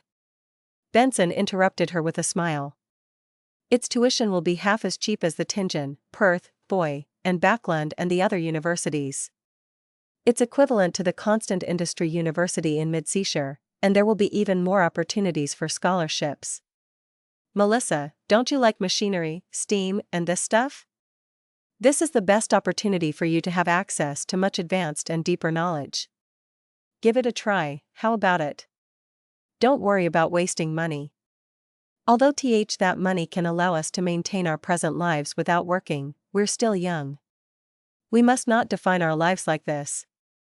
As you can see, compared to a few months ago, my grammar has improved a lot. It might be better if we change environments. I know you can't bear to part with Tingen and this place. Well, we'll come back eventually, but not when we're young. Melissa looked at the various components on the tea table as her lips moved a few times and she said, "What about Bella?"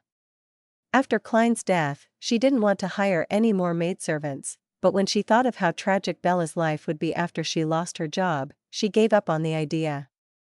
After all, the extra expense of 5 soldi a week was already nothing to the Moretti family, which had an annuity of at least £300. To this, Benson shook his head and laughed. There are still a few more months before that happens.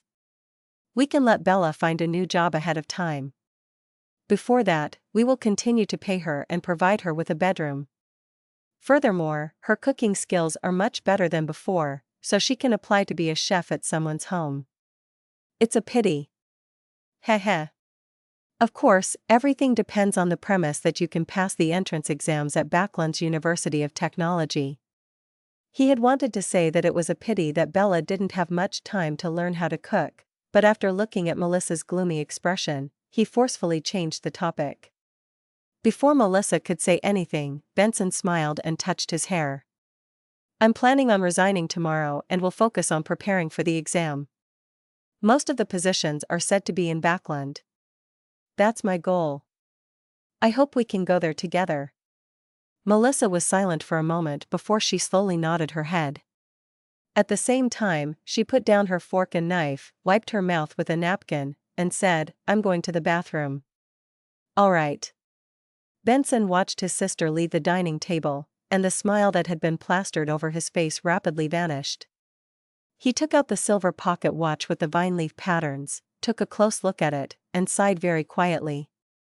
During the whole of Sunday, Klein busied himself with the public libraries in the Cherwood Borough in search of information related to Viscount Pound, but the Viscount's family didn't have a single biography, nor did it arouse the interest of any historian to conduct a special study. They were scattered across the annals of history, and Klein, who had no search function to use, felt a throbbing pain in his head as he faced the vast collection of books and essays. He spent 6 hours browsing through a lot of information, but failed to find any useful information. I have to find someone who has a deep knowledge of the history of the nobility. Or I have to bribe someone in the police department to get the address of Baronet Pound. He's an aristocrat, and the police department must have a corresponding record, and there aren't many aristocrats. When Klein got home, he stood in front of the mirror and talked to the air. The surface of the mirror quickly outlined Miss Bodyguard's Gothic regal dress and the black bonnet on her head. She nodded slightly, as if agreeing with Klein. She then suddenly spoke out in a dreamy voice, "The employment period is over." "I know, the 3 days are up." Klein thought for a moment and asked, "If I can obtain some clues about the Pound family, would you like to know?" Miss Bodyguard didn't answer but gave a slight nod. Through Merrick?" Klein asked. After nodding her head again, Miss Bodyguard bent down, lifted up her skirt, and bowed. Her figure quickly disappeared, and the reflection in the mirror was no longer anything special. Klein looked around and didn't relax as a result of that. He proceeded systematically to prepare dinner and fill his stomach. He waited until it was late in the night before returning to his bedroom and drew back the curtains. Then, he took out the iron cigarette case and reached out to touch Rosego's all-black eye.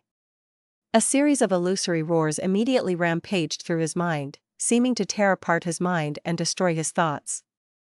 With great difficulty, Klein resisted the pain which was making his head explode. Once again, he saw the black threads spreading out from different parts of his body. They were densely packed and illusory, reaching out endlessly. He quickly released his grip to escape from the negative influence. After nearly a minute, everything returned to normal. Phew, I can finally go up to the gray fog and verify the spiritual perception I had before. Klein silently said to himself as he quickly set up the ritual, summoned himself, and responded to himself. Then, in his spirit form, he carried Azek's copper whistle, picked up the iron cigarette case, and returned above the gray fog. Klein sat at seat of honor at the ancient long table, using his fingers to create spiritual flames and burning the blood-stained documents in the corner and any other items that were no longer needed.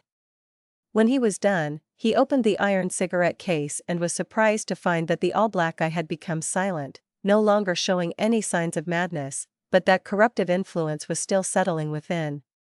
It just wasn't active, as if it was in hibernation. As expected, it's impossible to separate them directly, Klein muttered.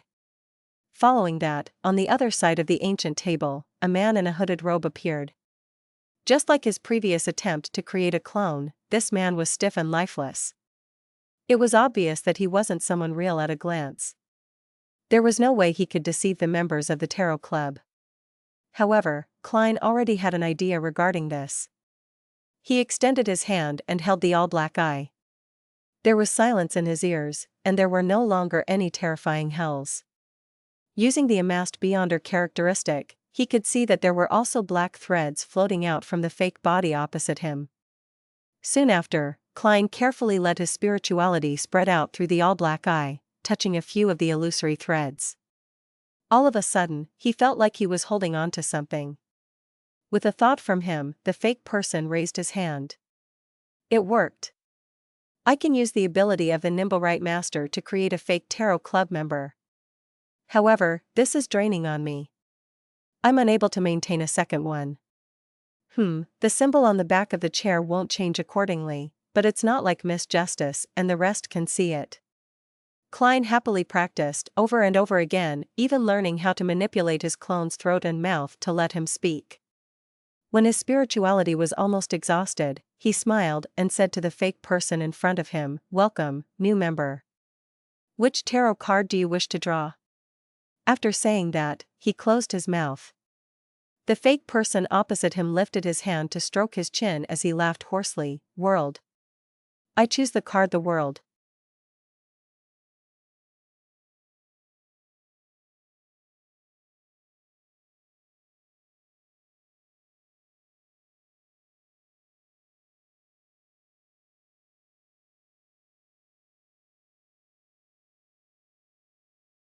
Chapter 264, A Five-Person Gathering. If the Fool signified the beginning of the Tarot Club, then the World signified the end, a perfect ending of a cycle and sublimation. Klein had named his Smith the World because he hoped that it would lead to a beautiful beginning and end. In the future, I'll be able to make the world make requests or do things that wouldn't be convenient for me. This will greatly reduce the possibility that my image as Mr. Fool will collapse. With an alt, no, a Smith truly is what makes life complete. Klein sighed in relief and waved the world away. Following that, he spread out his spirituality, wrapped himself, and stimulated a descent into the gray fog and returned to the real world. He had left Rosego's all-black eye above the gray fog. After all, he couldn't usually use the item anyway, and he had to constantly worry about having it discovered by others or losing it. After putting away the summoning ritual materials, Klein looked up towards the crimson moonlight that passed through the curtains, filled with anticipation for tomorrow's gathering. When it came to understanding the aristocracy, he believed that Miss Justice would definitely surpass 99% of the people of Leon. And with his smurf, the world, he could directly ask her about the Pound family without worrying about affecting his image as the fool. Of course, this had to be done in a more tactful manner. After all, Detective Sherlock Moriarty was also looking for information on the Pound family, and only with enough information would he be able to perform a divination above the grey fog. Phew. Klein thought hard for a while before he relaxed and fell asleep. After entering the grey fog, it was as though the remnants of the evil spirit's aura had completely disappeared. Klein slept until dawn, but he didn't see the sun because of the thin fog outside. He continued as planned, heading to the rest of the public libraries in Backland, but he no longer queried the librarians nor did he mention the Pound family. He only leafed through the materials concerning the nobility by himself.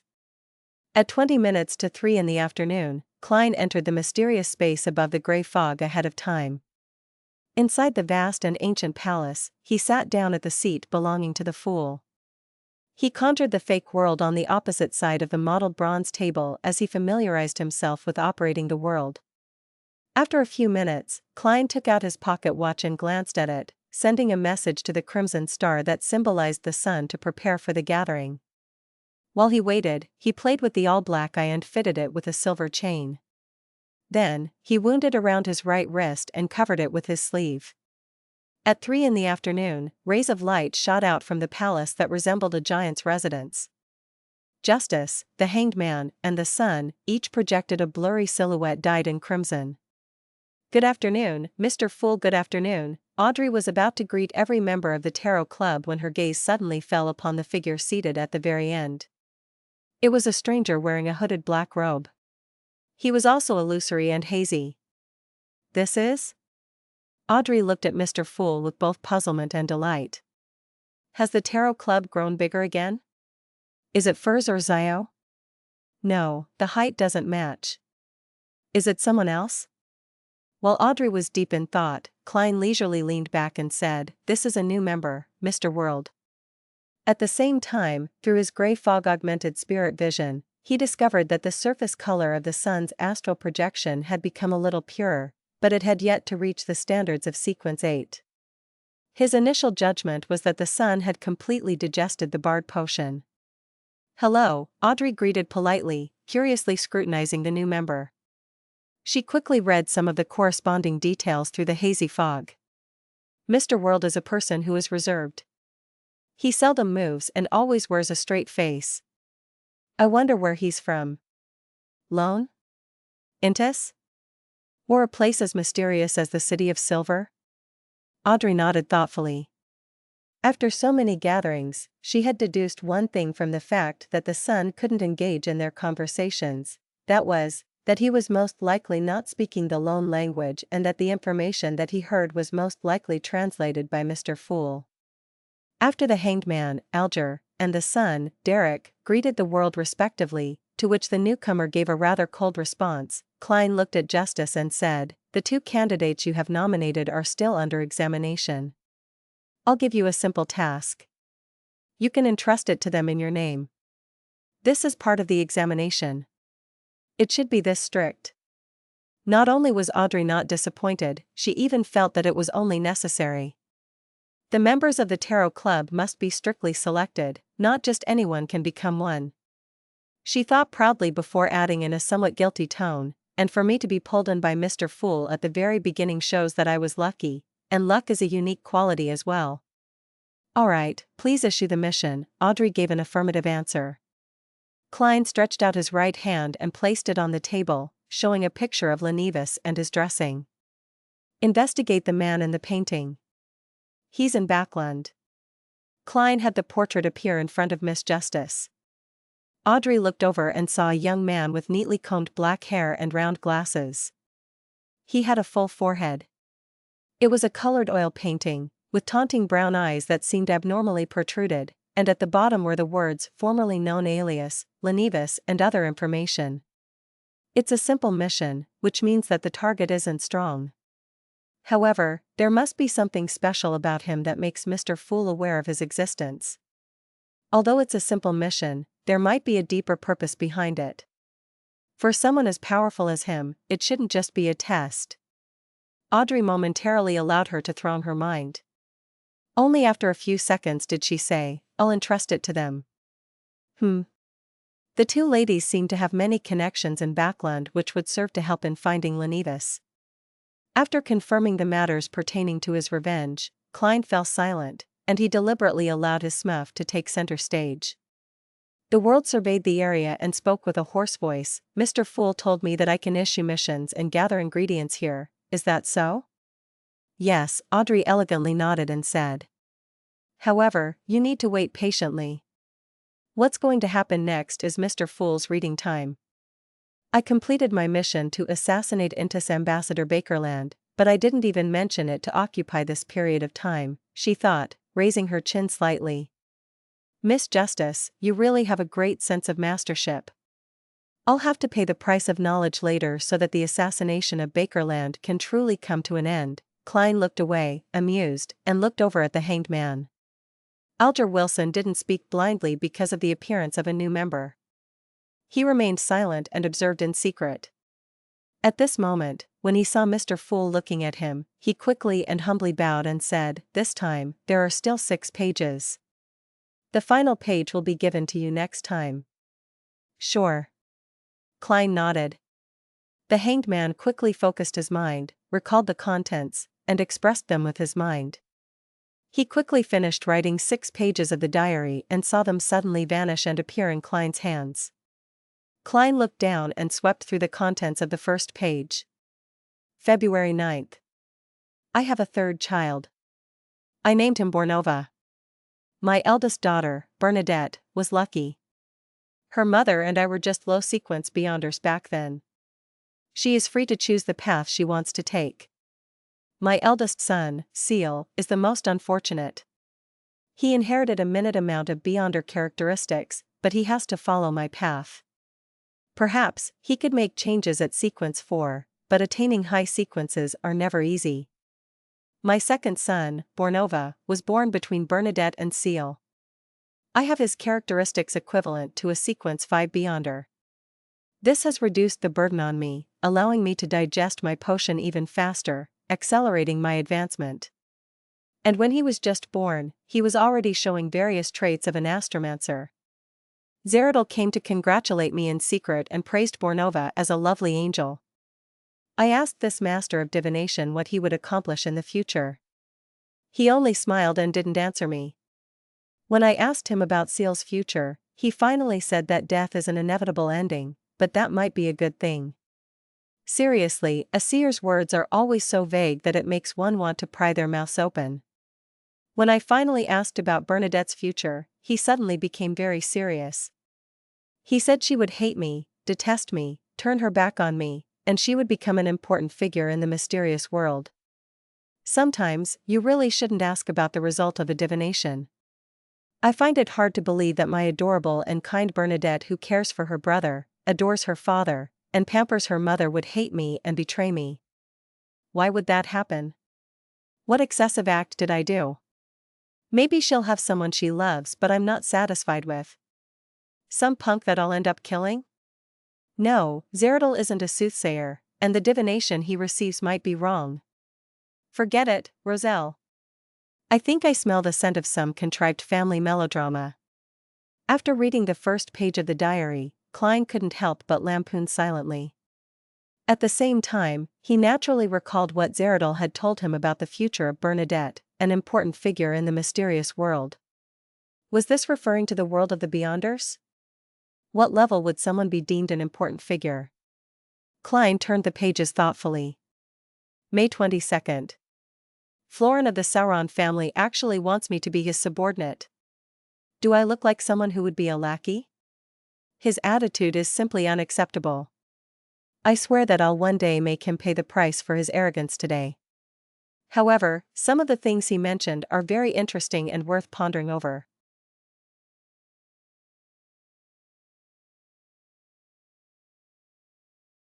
Chapter 265, Cards of Blasphemy. Florin said that the history of the Sauron family exceeds 2,000 years, making it longer than even the Church of the God of Craftsmanship's history.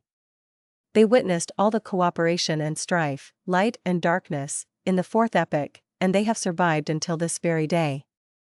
Other than the Augustus family of Lone, the Einhorn family of Faysac, and the Castilla family of Fainapotter, the other powerful families that have been deemed their equal, such as the Antigonus family and the Zeradal family, have been relegated as vestiges of history, or have turned to nothing but rats in the sewers, hiding from the public as shady existences. He said that making me his subordinate, a subordinate of the ancient and glorious Sauron family, is a gift to me. Back then, I wanted to F***k all 8 generations of his ancestors. However, for the Sauron family to have a history exceeding 2,000 years is indeed surprising. The 4th epoch is known as the Epic of the Gods. Be it the 7 orthodox deities of the present times, or Death, Primordial Demonis, Dark Side of the Universe, and the True Creator, they all remained active in the real world. Legend had it that they frequently did miracles. For the Sauron family to last to this day and enjoy its current high standing, it's definitely not an easy matter. Their long history has given them far more than just arrogance. They must be hiding many secrets, and perhaps even extremely terrifying sealed artifacts. They are truly a colossus that stands tall above the earth, one that people can't look straight at. Upon reading this, Klein had a lot of ideas. For Roselle to be able to overthrow the rule of the Sauron family, he must have experienced a horrifying and heart-stirring struggle. Even if the Sauron family didn't have a Grade 0 sealed artifacts, they definitely had no lack of Grade 1 sealed artifacts. Adding to the possibility of having high sequence beyonders, even if the Church of the God of Steam and Machinery fully supported Roselle, it's unlikely that any good outcome might come out of it. Could it be that before all of that happened, the Sauron family was already beginning to wane and weaken, and the Intis Revolution was just an external manifestation of this state? What did they experience during that period of time? Did they lose sealed artifacts? Did the high sequence beyonders die? Did that attract the attention of many ambitious people? Judging from this diary, the Augustus family of Lone is no stranger to the Antigonus and Zeradal families. Internally, they should have corresponding records. The Sun had previously mentioned that the City of Silver has endured for more than 2,500 years in the Dark Ages. According to my initial judgment, that's the date of the Cataclysm. In the past 200 years, the Sauron family claimed to have a history spanning more than 2,000 years. I wonder if it will extend to the point before the City of Silver. I'll try to find an opportunity to mention the Sauron clan and see the Sun's reaction. If the Sun still has a look of stupefaction, it would indirectly mean that the Sauron family only rose up after the Cataclysm. Perhaps they had benefited greatly from the Cataclysm to become nobles in the 4th epoch, and royalty in the 5th epoch. Well, even if the Sun doesn't know, it doesn't prove it completely. Perhaps he didn't learn his history well. When Klein turned to the 3rd page, he found that the content should have been written in the early days of Roselle's appointment as consul of the Intis Republic. From the diary entries on this page, it can be seen that Roselle had developed and promulgated a new civil code which encouraged inventions, protected trade, and the incubation of the Industrial Revolution. It wasn't him merely satisfying his own warped humor of acting as this world's Napoleon and his ambition to change the world. What he did allowed him to reconcile with the Church of the Eternal Blazing Sun. The Eternal Blazing Sun was also the god of deeds, the guardian of businesses. The closer to the times the civil code was and the more prosperous trade was made it more in line with the needs of the Church. Judging from this part of the diary, the relationship between Roselle and the Church of the Eternal Blazing Sun was gradually thawing and beginning to improve. When he brazenly claimed the title of emperor more than 10 years later and called himself Caesar, it's likely that he obtained the simultaneous endorsement of the two churches. Otherwise, it would have been too risky. Then, what resulted in his assassination? Klein cast his gaze at the 4th page in puzzlement. August 11th. That retard Florin is showing off again. He said that he's the most promising member of the Sauron family generation to become a high-sequence beyonder because he's very similar to his great-great-grandfather. Is there any necessary connection? I looked him up and down, left and right, but I couldn't find any sign of talent. Moreover, in the field of beyonders, is talent important? Well, figuring out the essence to acting can be a core element of talent, but that's not necessary. As long as one knows the acting method and not be stupid enough to misunderstand the meaning, or avoid doing things that easily result in a loss of control, then one has a chance to completely digest the potions. Which is to say, just a bit more time and effort needs to be spent. In one's lifetime, it's not impossible to become a high-sequence beyonder. The main obstacle to becoming a high-sequence beyonder is the difficulty of obtaining beyonder ingredients and the difficulty of corresponding rituals. Of course, I have to admit that those born as beyonders have more time to prepare. Was Florence's great-great-grandfather a high-sequence beyonder? Does looking like him imply talent? It can be seen that at the time of writing this diary entry, Roselle was still very young and that he wasn't aware of the two laws of beyonder characteristics: indestructibility and conservation. Klein nodded indiscernibly. With his current knowledge, he could probably understand the hidden meaning behind Florence Sauron's words. A high-sequence beyonder's beyonder characteristic remains contained a spirit mark. This was also one of the reasons why it was easy for people to lose control when concocting potions with this ingredient. And people who resembled the original owner could avoid this negative influence to the greatest extent. Their chances of success were higher than the average person, so they were considered gifted. How holy artifacts recognized their masters probably shared the same conditions. This achieves the same goal via different approaches as the acting method, but it can't be popularized. Once the advancement is successful, one would still have to do the acting method required of the potion to completely digest its characteristics. While in deep thought, Klein glanced at the two diary entries at the back of the page and discovered how much Emperor Roselle enjoyed the liberalness in Intis, but he was worried that his future wife would be equally liberal. With the paper making some noise, Klein placed the fifth page at the top. April 20th. I participated in that ancient organization's secret gathering once again. Those members still leave me shaking. It's hard to believe that they're actually all members of this organization. This time, I learned some of the ancient organization's philosophy. They believe that people will always lose some of their individuality bit by bit until they sleep. Hence, by trying hard to observe and remember oneself, one can use the various types of information to achieve the purification needed to face the final end of days. They've kept and passed down secrets for thousands or even tens of thousands of years. They believe that dusk is inevitable, and that doomsday cannot be avoided. They believe in the original creator and believe that he is not truly dead. When dusk comes and everything ends, he will wake up from his slumber and let everything return to him. He will create a new world, a new history.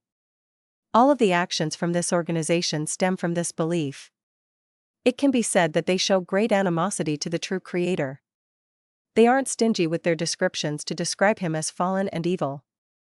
They wield the second blasphemy slate and the 22 paths of the divine, but they only allow members to choose a few of them, with the exception of those who were already beyonders when they joined. Are there any secrets to these pathways? I'll first jot it down and analyze it in the future. These pathways are Bard, Sailor, Reader, and Spectator.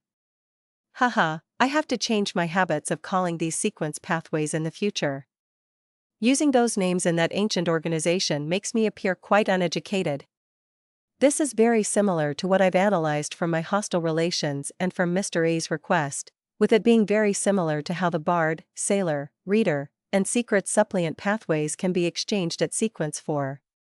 Is Manipulator a high sequence of the Spectator pathway? Why do many secret organizations declare that the apocalypse would definitely befall us one day? For example, the Demonist sect, this ancient organization, and they themselves do not rely on this to proselytize. Is it a requirement for brainwashing, or would there really be a so-called dusk? Klein thought of many things, but due to a lack of information, he was unable to come to a definite answer. At the same time, he couldn't help but silently lampoon, Roselle, can't you just write down the name of that organization? Resisting the changes in his expression and body movements, Klein turned to the last page, which had relatively little content, and read. January 1st. A beginning of a new year. I happened to finish my first card of Blasphemy. I will hide the ultimate secret of the 22 paths of the divine in these different cards of blasphemy and scatter them across the world. If things fail, they'll be the best insurance that my children can fall back onto. Haha, I'll disrupt the order they wish to have and spread the profound mysteries of the divine. These cards of blasphemy will possess characteristics of being anti-divination and anti-prophecy. Apart from the ones I'm giving my children, the fated ones will receive it. I'm a person who makes sure to square accounts when it comes to grudges, and after I die, who cares if floods deluge the heavens? Oh, I didn't create that sentence. In short, the more chaotic the world is, the better it is. I have to consider how to name the cards of blasphemy that will form a set. The Paths of the Divine number 22. The major arcana tarot cards also have 22 cards. They can match quite well, but there are a few that don't meet the requirements. I need to make some changes to match the original potion names. That ancient organization is my last and biggest insurance. I don't know if they'll support me, or the manner in which they'll support me in. I still remember the shock when I first saw the blasphemy slate. So it turns out that the Beyonder pathways are paths of the divine. It really is true that the blasphemy slate is blaspheming the deities. Above every pathway's sequence 1, there is still a sequence 0. And there's a corresponding potion and ritual. Each pathway has a sequence 0. And sequence 0 is the sequence of a true god. For example, sequence 0, Sun.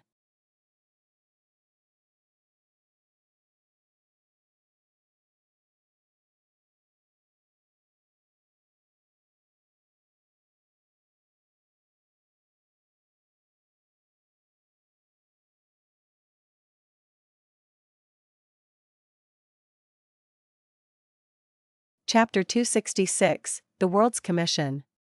Sequence 0? There's still a sequence 0 above sequence 1?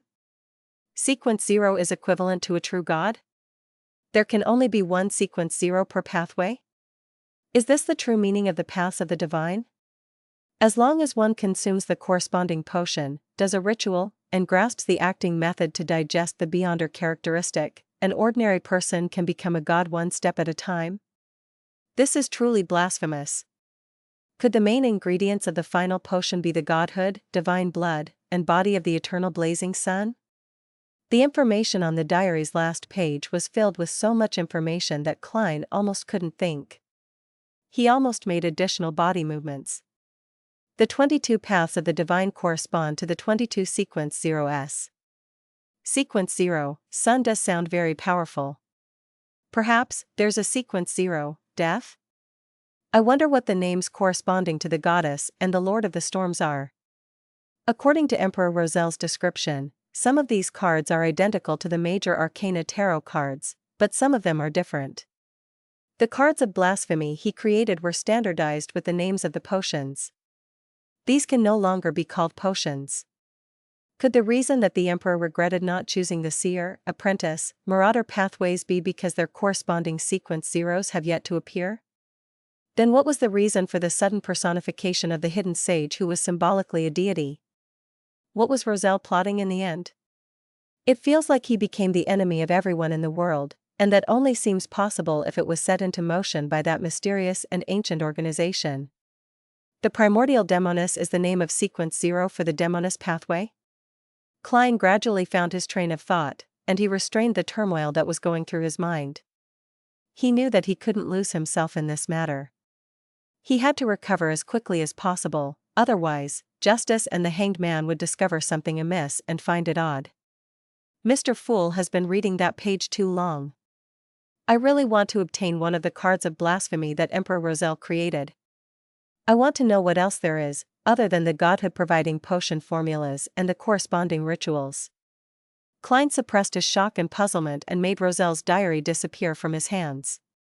He rapped the corner of the bronze table and looked to the side. Miss Justice, well done. You finished Bakerland in less than a week. According to the agreement, what kind of payment do you want? Bakerland is dead? That fast? Alger had left the islands in the past few days and hadn't received the appropriate information. He was astonished for a moment, which made Audrey, who was secretly observing him, feel delighted. Even if Alger was in the capital of the Rorstad archipelago, the city of generosity, by him, he might not have been informed in a timely fashion. After all, cable telegraph could only transmit limited information. Unless it was particularly urgent or important, there was always a delay of a few days. Sometimes, it would even take the colonists of the Rorstad archipelago a month or two to get an update on the latest situation in the northern continent. Restraining his thoughts, the hanged man looked at Mr. Fool in the thick fog and respectfully said with a hint of humility, "I'm very sorry. I just managed to contact someone and couldn't help. This is a commission, not a help request. Don't worry about it." Klein chuckled. He turned his gaze back to Miss Justice, waiting for her to say what she wanted in return. "May the goddess bless me. Please don't let Miss Justice's request be too difficult. It's best if I can repay her with knowledge. I've learned quite a lot of amazing things from Roselle's diary." Klein silently prayed to the goddess. Of course, he was very clear that with the grey fog separating them, the Evernight goddess definitely wouldn't be able to hear his prayers. Audrey's eyes darted around as she thought for a few seconds. "Be honest and not greedy, Audrey, and stick to your principles." She gave a faint smile and said, "No, I'm actually the one still owing you. No, I owe your adorer the bounty. Rear Admiral Kalangos's bounty was worth a total of £30,000. I should give your adorer £15,000. Killing Bakerland cost £10,000, so I still need to pay an additional £5,000. However, due to the matter with Bakerland, my finances are recently quite tight. I can only pay this bounty in a few months. Mr. Fool, is that all right?" After she finished speaking, Audrey quietly exhaled. She felt that the little stone pressing against her heart was finally gone. Although discussing money and calculating the payment in front of Mr. Fool feels somewhat inappropriate, I can't hide the rewards I received from his adorer, Audrey sighed silently. As for the huge plantation worth more than £8,000, it was a private form of gratitude from Duke Negan and not a bounty. £5,000? I can get another £5,000? Kalangos's total bounty actually reached £30,000. Klein was startled. Immediately, he fell into an intense mental struggle. "I'm supposed to pay this bounty to Mr. Azek, but I won't be able to get in touch with him for a long time. Putting the money aside would be a waste. I might as well use this money to enhance myself. When the time comes, I'll repay him by providing help." Klein made up his mind 3 seconds later as he lightly nodded at Miss Justice. "Sure." Upon hearing Mr. Fool's response, Audrey's graceful seating posture remained the same, but her heart was completely relaxed. At that moment, Klein leaned back in his chair and fell silent. Then, he manipulated his smuff secretly from a commandeering position. The world coughed and said, "Can I speak now?" Audrey looked at Mr. Fool and seeing that he didn't say a thing, she nodded slightly and said, "Sure." At the same time, she once again did a read on the new member, the world, and made a judgment. When I mentioned that the assassination of Ambassador Bakerland was a result of my commissioning, he didn't show any shock or surprise. He either doesn't know the importance of the matter, not understanding the importance of an ambassador, or he's someone who can keep his calm and is good at hiding his emotions and bodily movements. The way he mouths his words doesn't match what he says. It should have been translated by Mr. Fool as well, which makes it impossible for me to get his original vocal tics, or know what language he usually uses. Thoughts flashed through Audrey's mind before Mr. World's hoarse voice sounded. "I wish to obtain the true root of a miscreant, at least 60 milliliters of its juice, as well as the spring of the elf's marrow crystals and the complete spinal fluid of a dark-patterned black panther. Which one of you can provide it, or provide any relevant clues? What do you wish to exchange them for?" Klein added the beyonder ingredient needed by the apothecary to his commission so that the Tarot Club members wouldn't be able to guess the main ingredients of the formula he wanted.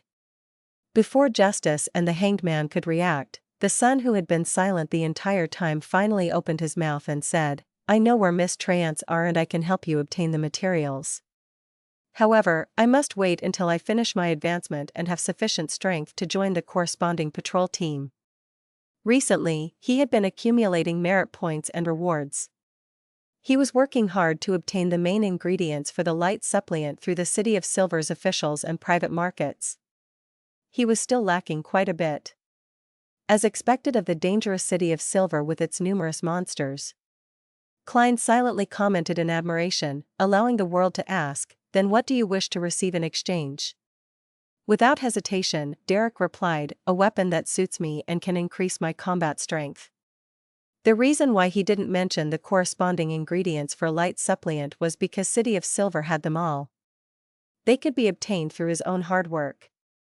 Upon hearing this request, Klein immediately thought of the inscribed steel sword that had appeared at the Beyonder gathering organized by the elderly gentleman, Eye of Wisdom. It was sharp enough, had the effect of exorcism and purification, and could be used for 3 years. It was valued at £500, perfectly matching the son's described requirements. "Why didn't you say so earlier?" "It has already been bought by someone else." Klein silently stared at the members, while the world nodded and said, "I will find a weapon that meets your requirements as soon as possible." "Is this transaction to be witnessed by Mr. Fool?" Klein nodded slightly to express his agreement. At that moment, Audrey shot a glance at the sun and warned him. Apart from the mist trench juice, Mr. World's requested ingredients correspond to a sequence 7. The rough price is about £500 to £700. She felt that the son was too naive and was worried that he would be cheated by the unreadable Mr. World with cheap weapons. Although Mr. Fool is impartial and advocates fair equal exchange, it's not his place to stop it if both sides agree. After all, some items are of low value, but there are people who are in urgent need, so adding a premium to the price is very normal, Audrey thought to herself. A sequence 7 formula is about £800, Alger added. He had an instinctive aversion towards new members. Klein translated with great difficulty, for he didn't know what the currency unit of the pound corresponded to in the City of Silver, and could only use a Series 9 potion formula as a unit. "I understand." Derrick slightly nodded, and then quietly added, "Thank you." The world maintained his silent and staid temperament and didn't comment on what had just happened. He turned to Justice and the Hanged Man, waiting for their response. Audrey thought for a few seconds and said, "Potion formula for psychiatrist and their corresponding Beyonder ingredients." That's sequence 7 of the spectator pathway. You can gather the information first, and there's no rush to purchase them. Once I have clues regarding the dark patterned Black Panther and Spring of the Elf's Marrow crystals, we can proceed. If you are willing to exchange it for gold pounds, you can buy it at any time. Although I'm out of money recently, I can still raise quite a bit if it's urgent." Audrey comforted herself. Alger said in a deep voice, "Potion formula of the Sailor Pathways sequence 6 Windblast. This will be more expensive than the Beyonder ingredients that you want, combined. If you find it, you can think of the additional payment needed to make up for the difference. I can't guarantee that I'll be able to help you gather those ingredients. Even if it's just one of them, you don't need to expend any resources ahead of time. Mr. Hanged Man should have a close relationship with the Church of the Lord of Storms. He should be able to get the Windblast formula normally, right? Is he trying to hide the fact that he's digesting the Seafarer potion quickly?" Klein was startled. "All right," the world answered in a low voice and then said, "I have another request."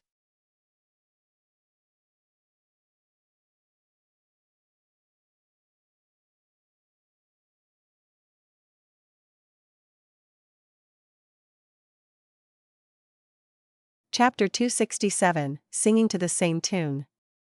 The world looked around and said, "I want to get information about all the abject nobles in the Lone Kingdom, including their current addresses. The more details, the better." He didn't directly mention Baronet Pound since Detective Sherlock Moriarty was currently handling an investigation regarding an underground structure that involved the Pound family. Klein didn't want Justice to figure out the world's identity through this connection. "I can't ignore any details," he emphasized to himself. Audrey stared blankly upon hearing that. She once again examined the member at the end of the long bronze table and probed, "What do you want to do?" The world laughed with a hoarse voice. "That's not something you need to worry about. I'm only searching for some things." I won't do them any harm. I can swear on this point and allow Mr. Fool to bear witness. Mr. World is really good at controlling his body language. Is his sequence the nemesis of a spectator or telepathist? Audrey thoughtfully nodded and said, I know some information about abject aristocrats, but it's not sufficiently detailed, concrete, or comprehensive. I need some time to gather all of it. It'll take 3 or 4 days, is that okay? As a noble, it was compulsory to have some knowledge about people in the same class. Audrey would always hear interesting stories when she attended various balls, banquets, and saloons, but they would all be fragmented and could hardly be considered a comprehensive body of knowledge. After all, she wasn't an expert in this field, and she still needed to fill in the details by flipping through books, asking around, and checking references to not miss any abject nobles. No problem. The World laughed deeply. Then, what payment would you like in return? The things I can pay you with right now are some secret history from the 4th epoch, knowledge of some beyonder pathways, and a few formulas. But frankly, I don't think that information concerning abject nobles is worth sequence 7 or 8 potions. If you have any other requests, I can attempt to complete them. It's not of equal value to sequence 8 or 7 potion formulas, which means I'm unable to make a corresponding request for the psychiatrist formula. Audrey began to ponder seriously. During this process, she sneaked a glance at Mr. Fool, hoping for a hint, only to discover that Mr. Fool was shrouded in the gray fog and had no reaction whatsoever. He was like a god staring at the land beneath him. All right. Audrey finally made a decision and smiled. I want to hear about knowledge regarding other beyonder pathways, but this is on the premise that I'm not aware of them. Dear Mr. Fool, can you be the judge for this? Yes, Klein answered calmly. Then, let's have a private conversation. Audrey looked at the World. At that moment, Klein rapped the table, isolating the sun and the hanged man from hearing or seeing the exchange. He deliberately nodded to his smuff, indicating that they could begin their private conversation. The World looked at Miss Justice and spoke with his usual hoarse voice. Do you know anything about the Demonist sect? Audrey recalled the information she paid the hanged man Alger £1,000 for and answered briefly with caution. I know what they believe in and what era they began from, as well as the beyonder pathways they control and the inclination of their upper echelons. The World laughed hoarsely and said, I understand. You don't know much. The Demonist sect controls the assassin pathway. The sequence 8 is instigator. That's what I know, Audrey said, partially to inform the World, and partially to show her anticipation. The World raised his hand and stroked his chin before saying, then, do you know the corresponding sequence 7? Audrey shook her head slightly. I'll be very happy to hear it from you. The assassin pathway sequence 7 is called Witch, the World said simply. Witch. Audrey jumped in fright at this word. She naturally made the corresponding connections in her mind. Then, if a man consumes this potion, how is he supposed to act? Wearing beautiful dresses and putting on exquisite makeup, imitating a lady's every move? She was a little disgusted, yet strangely amused as the thought came to her. No, Miss Justice. When a man consumes this potion, he will no longer be considered a male. He will become a true lady. Klein resisted the urge to chortle as he controlled the World's response. Goddess, the witch potion can change a person's sex? Audrey blurted out. This is really unbelievable. Mr. Fool didn't deny it, which means it's true. This is simply a miracle. This is the mysterious beyonder world. This is a world filled with all sorts of inexplicable things. This is the world I long for. Why am I feeling a little excited? After calming down a little, Audrey quickly and guiltily glanced at Mr. Fool and made a tiny confession that she had actually chanted the name of the Evernight goddess in front of him. The World said in a low, hoarse voice, yes, but it can only make men become women. Women will accordingly have their charms enhanced. Whether it's their appearance or skin condition, they will become significantly improved, on the basis of their original looks. This is the reason why the upper echelons of the Demonist sect are all women. Then, what flaws does it have? Audrey suddenly felt her interest was aroused. The world answered in an unhurried manner, the requirement for their acting is to become evildoers who bring about calamity, disease, and pain. Audrey exhaled slightly and felt a little disappointed. Her mind whirled quickly, and she immediately had a new question. If, and I'm saying if, an animal consumes the witch formula without dying or losing control, would the enhancement of its charms be more suited to human tastes, or focused on charms for its own species? For example, a female cat which makes all male cats become fanatical towards it? The world was momentarily unsure how to respond. After a few seconds, he said, I've never studied such matters. Before Audrey could ask further, he added, the corresponding sequence 6 for the witch pathway is pleasure, or the demoness of pleasure. The requirement for acting is to bring pleasure to both men and women, mainly in that aspect, as well as controlling or influencing them.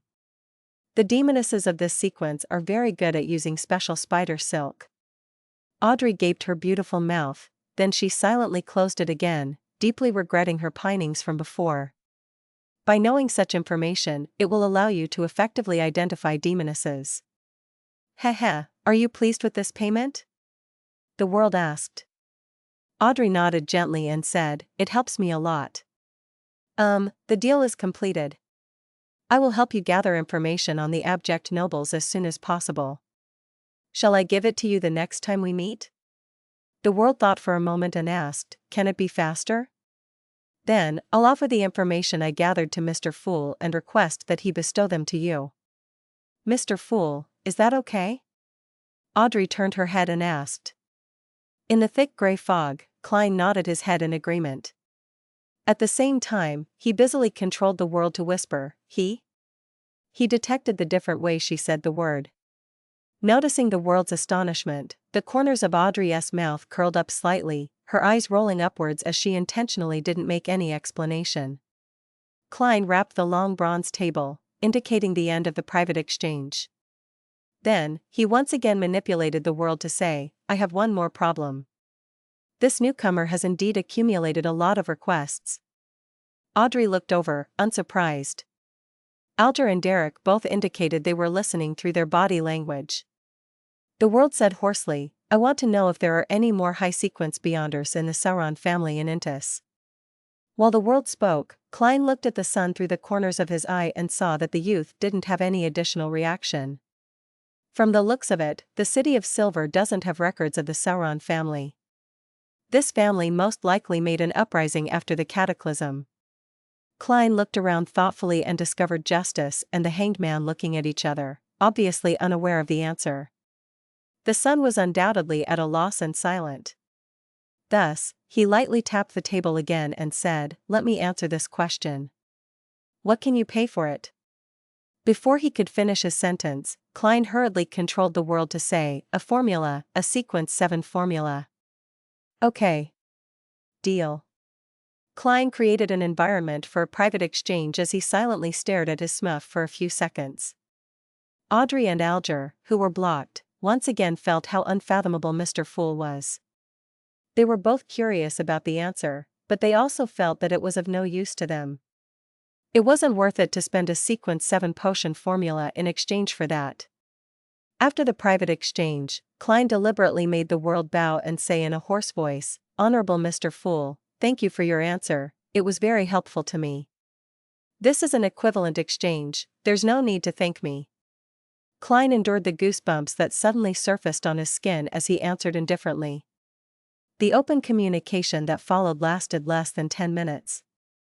Then, he announced the end of tarot gathering before severing the connections with the Crimson Stars. After the figures of Justice, the Hanged Man, and the sun dissipated into streams of light, Klein looked at the world and chuckled. With a smuff, a lot of things are really much more convenient. Unfortunately, the all-black eye cannot be used outside the gray fog. What a pity. As he thought that, he controlled the world to stand up and bow, then he let it melt into the majestic palace. As he had to divert some of his attention in order to control his smuff, Klein had expended a great deal of his spirituality. He didn't continue staying in that space, and after retrieving the all-black eye and placing it behind the bronze table, he immediately returned to the real world. At that moment, there was a rare case of backland sunshine, seen in autumn or winter, behind the tightly shut curtains. Klein didn't have the time to take in this view. He slept for half an hour to recover some of his energy. After waking up, due to having gained Miss Justice's promise and the fact that it wasn't urgent, he had no plans on searching for information at the library, and instead, decided to head to one of the many cemetery sites on the outskirts of Backland before nightfall. Klein was going to test the influence of Azek's copper whistle to understand its scope and limitations. Of course, the experiment would only be carried out after dark. The reason why he was heading out now was that it would be very strange and very eye-catching to hire a carriage to visit a cemetery in the evening.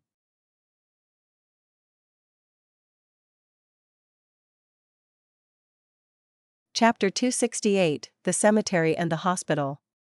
When the steam metro arrived at the southern bank of the Tussock River, Klein rented a carriage and headed to the Aston Cemetery on the outskirts of the South Borough, which was managed by the Church of the God of Steam and Machinery.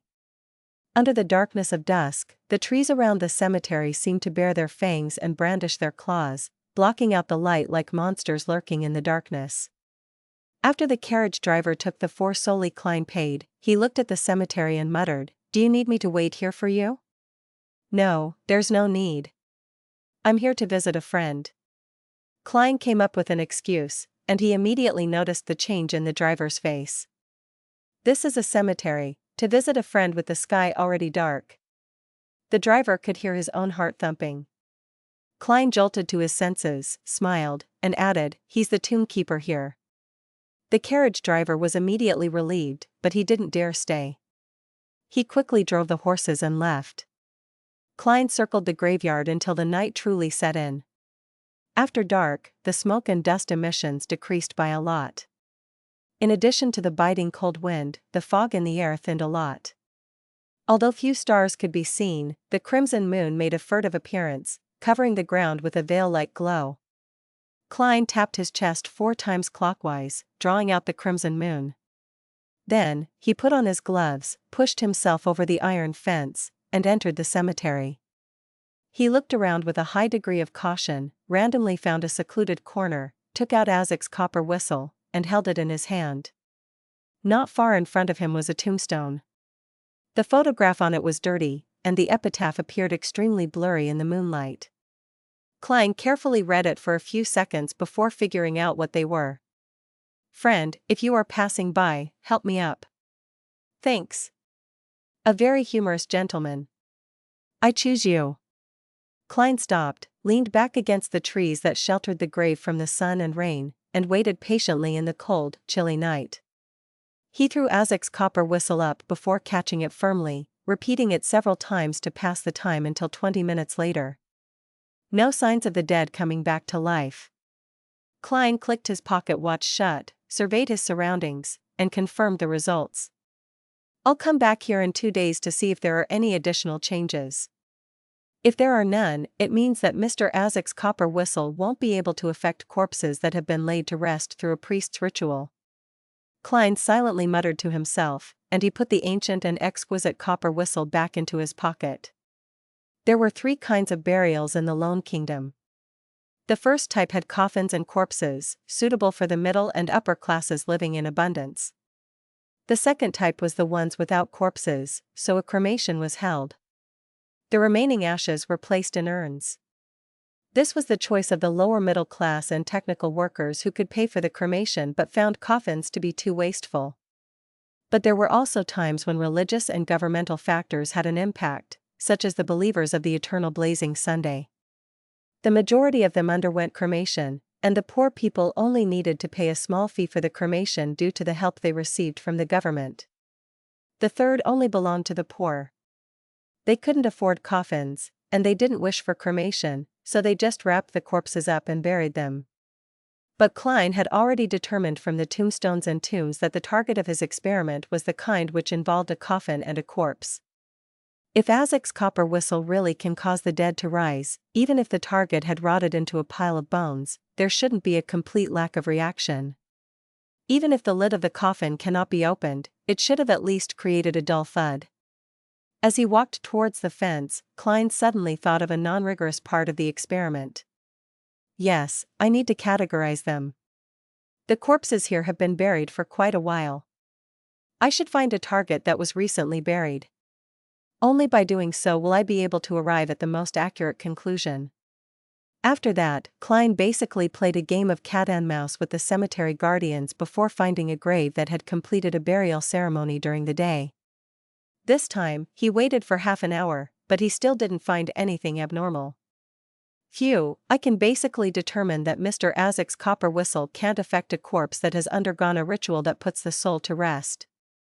That's quite weak. No, that's not right. This copper whistle isn't meant to cause the dead to come alive. It's used to summon messengers, so affecting a corpse is a negative effect.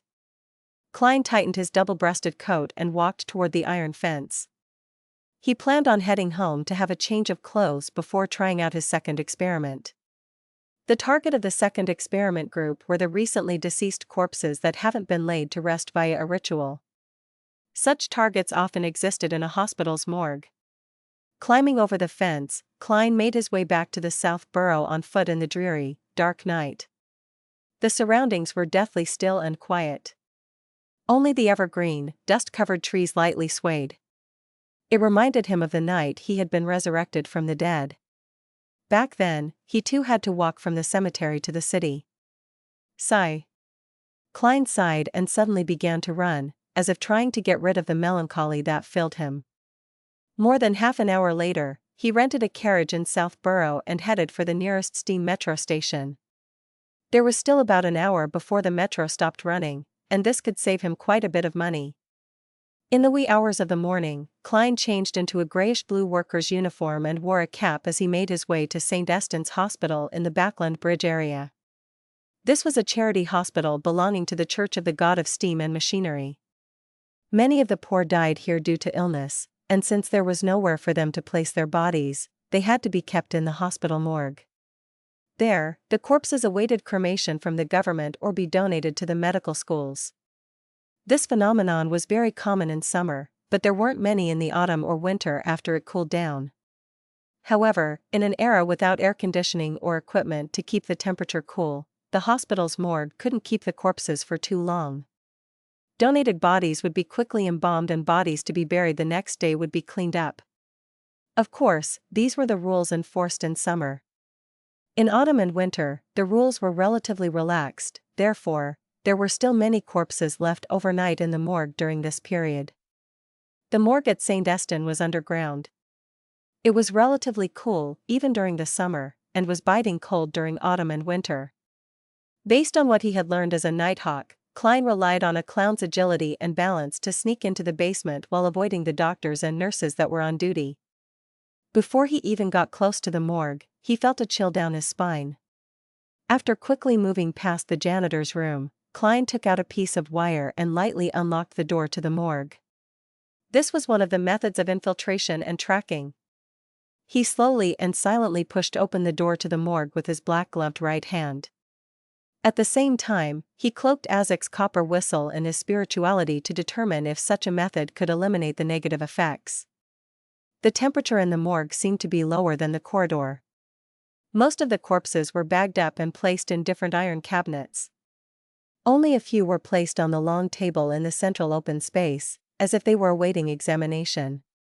As a Sequence 8 clown, Klein was no longer afraid of such scenes.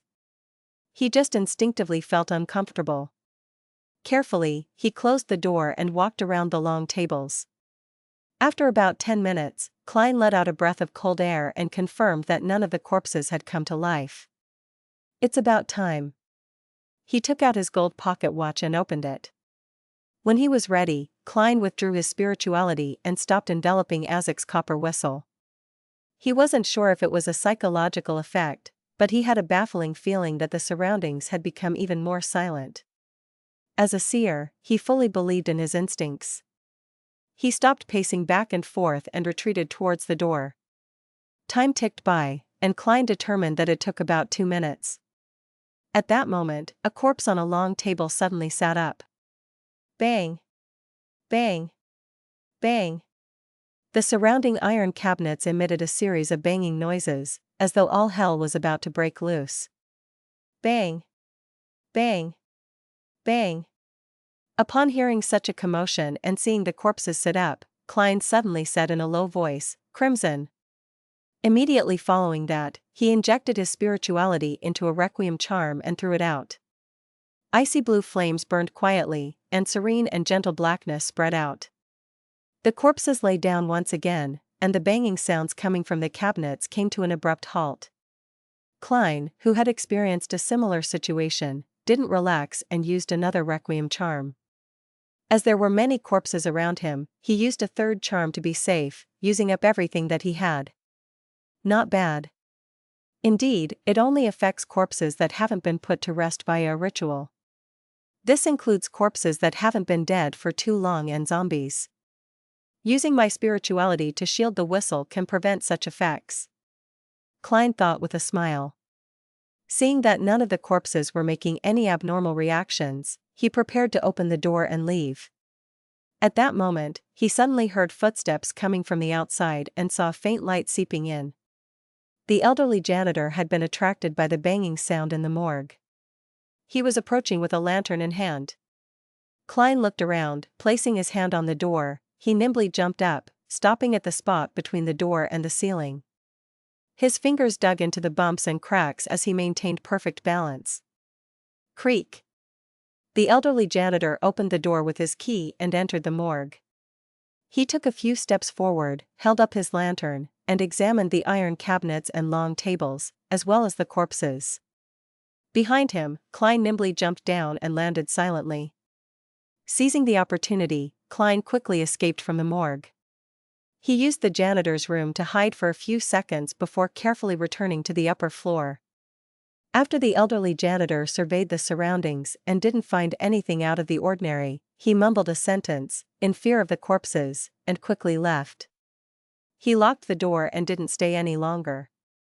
Returning to the guardroom, he wrapped a thin blanket around himself and took several minutes to calm his racing heart before mumbling to himself in a low voice, "Those old guys always tell me about the weird things that happen in the morgue, hoping to scare me. Those weird sounds just now should count as well. It doesn't matter. Those corpses didn't come back to life either. Pooey, there are no such things as zombies and wraiths." At the same time, Klein was walking comfortably along the quiet, dark streets, happy to be free of a latent threat. He looked at the elegant gas lamps that lined the sides of the street and looked forward to the future beyonder gatherings. As long as he obtained a weapon with a special effect, he would be able to obtain one of the main ingredients of a magician. Although I don't have much money right now, I still have a lot of assets that I can use to exchange. For example, the telepathist potion formula, or the formulas for bard and light suppliant. Furthermore, my clown potion is digesting at a faster rate than I expected due to series of events and my discovery of the essence needed for acting. It's close to being completely digested. Along the streets of Backland at night, Klein left his mind wandering.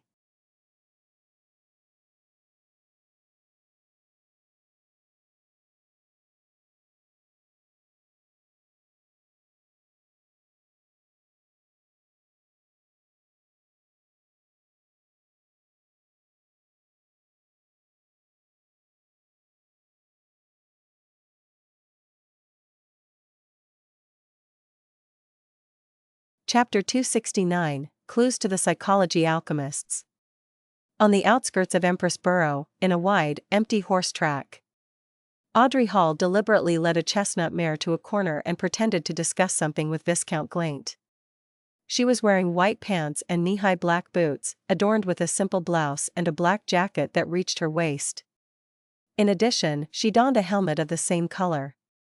She looked especially valiant and beautiful, and Susie, her golden retriever, was obediently sitting by her feet. What seemed like a tiny leather satchel hung from her back.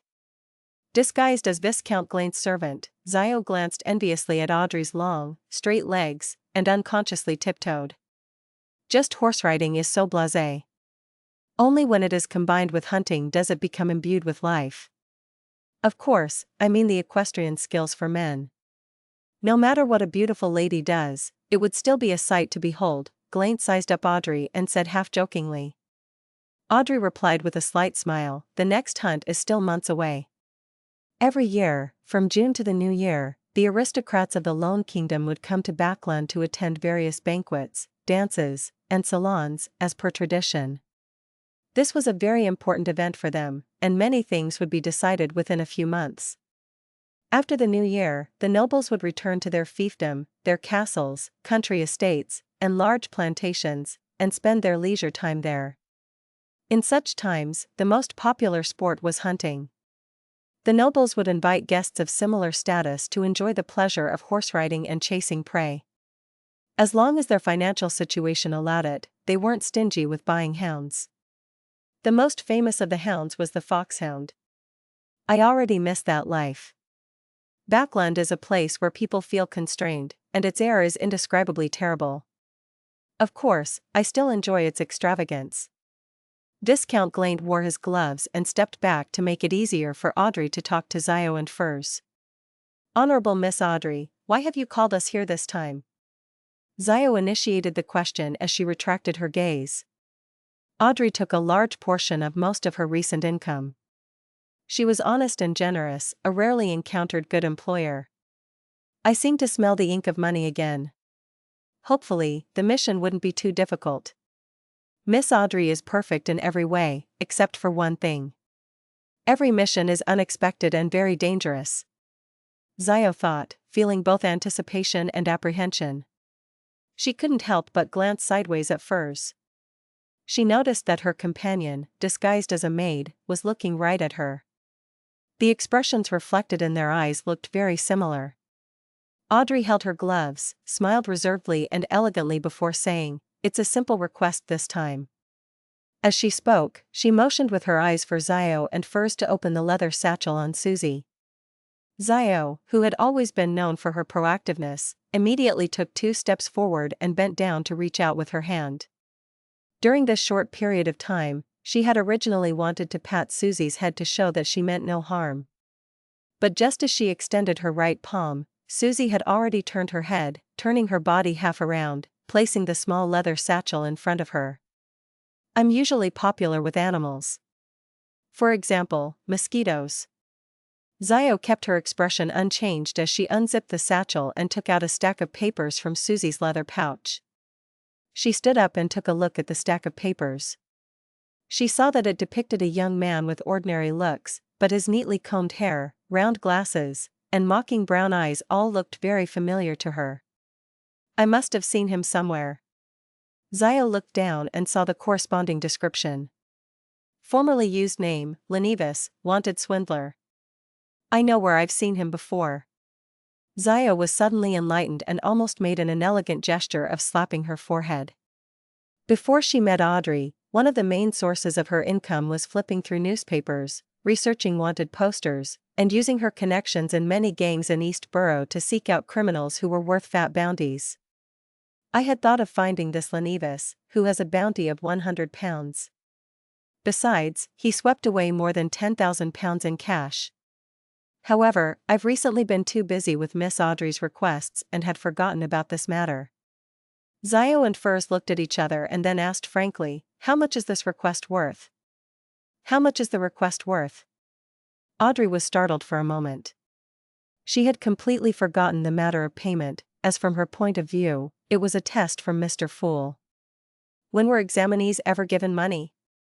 £100? Audrey deliberated and gave a number. Deal. Zio and Furs answered in unison. If we can catch him, not only would we receive £100 from Miss Audrey, but we can also obtain an equal amount from the bounty. What a great mission, Zio asked casually, her eyes shining. Why are you looking for this swindler? Did he swindle you of your money? I don't even know who he is. It's really a simple request. £100 was enough to complete the deal. There's no need to tell Mr. Fool about this. It's only £100. Audrey, with a polite smile, ignored Zio's question and instead mentioned, I received word that he's in Backland. Ah yes, there are a dozen or so portraits here, different portraits. I took into account that Lenivus must have disguised himself, so I'm giving you pictures of him without glasses, with a beard, with a change of hairstyle. Pictures based on conjectures. I'm also very good at drawing and painting. Audrey tilted her chin. Zio immediately forgot her previous question and said in pleasant surprise, "This is really good news." She felt as though she could already see the bounty of £200 beckoning at her. The mysterious person she had met at Mr. A's gathering had yet to establish contact with her. Therefore, all she could do was continue with her business of earning money. Audrey nodded indiscernibly. She muttered, "Do you have any leads on the matter regarding the psychology alchemists?"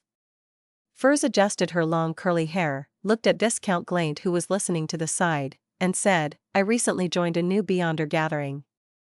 Rumor has it that the Spectator and Telepathist potion formulas have previously appeared there. I'm suspecting that one of the members from the gathering is from the psychology alchemists. I'll apply to bring you with me the next gathering." "All right." Audrey deliberately didn't hide her joy. She had read their true state of mind from the colors, body language, and the subtle expressions of Zio and Furs, to judge their enthusiasm for the mission. They didn't lie regarding the psychology alchemists either. Viscount Glaint mumbled, "Audrey's matter seems to be on the brink of success." "Where's my formula, Audrey?" "There are really no clues as of yet. The apothecary pathway is mostly in the south, where the Phaenopotter kingdom is." Furs gestured with deep regret. "Alright, I'm still young. I'm only in my early 20s. I still have time to wait," Glaint replied in a humorous tone. "Alright, thank you for your help. See you again next time." Audrey bowed gracefully, wore her gloves, and mounted her horse as she rode down the track. Susie happily followed, as if she had found new entertainment. As he spent the night experimenting, it was already 9:34 of a Tuesday morning by the time Klein woke up. Biting into a piece of bread slathered with butter, he wore his coat and hat, hurried out the door, and wrote on the message book hanging by the doorbell's pull rope. "Owner is out and will be back after 5 in the afternoon." Actually, he didn't have much to do. It was purely to guard against a sudden visit from Millet Carter. If the other party found out that the detective he hired for a full £50 wasn't out and about, searching for information or organizing people to confirm the layout of the structure, and was instead at home leisurely drinking tea and reading novels, he would surely revoke the commission and not pay the last £40. "I really have nothing to do but wait for Miss Justice's information." Klein stood at the end of the street and looked at the haze in the sky, while helplessly muttering to himself. He had already decided last night where he would spend the day. In the morning, I'll practice shooting at the Quelag Club, read the newspapers, enjoy a free lunch, take a nap in the afternoon, exercise through playing sports like squash. Once the Bravehearts bar opens, I'll take a carriage there and see if I can learn about more Beyonder gatherings from Casper's. Klein had no intention of looking for Merrick. Although he was certain that he had more than one circle of Beyonders, he was afraid that Miss Bodyguard would also belong to those circles.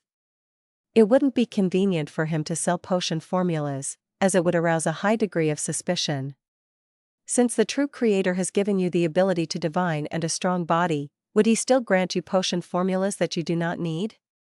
It's impossible just thinking about it. Klein filled in the details with his imagination as he boarded the public carriage that headed for Hillston Borough. Half an hour later, he entered the Quelag Club and saw an acquaintance. It was Talum Dumont, the equestrian teacher who had recommended him to the club. He was Mary Gale's friend. Dressed in a black tweed overcoat, the brown-haired Talum walked over. He sized up Klein and said with an odd smile, "Good morning.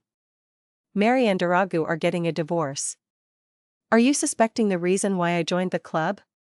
Relying on the clown's ability, Klein easily made a surprised expression. "Really? That is really surprising." Talum gave him a deeply suspicious look and suddenly laughed. "I have a friend who's been troubled about something recently. I want to know how good your marksmanship and fighting skills are." "A commission?" He only asked about my marksmanship and fighting skills, not reasoning. "This is a request involving violence." Klein smiled and said, "I was planning on heading to the shooting range." You can take a look, but fighting requires an opponent to be able to see my standard. I've learned how to fight before, Talum eagerly replied.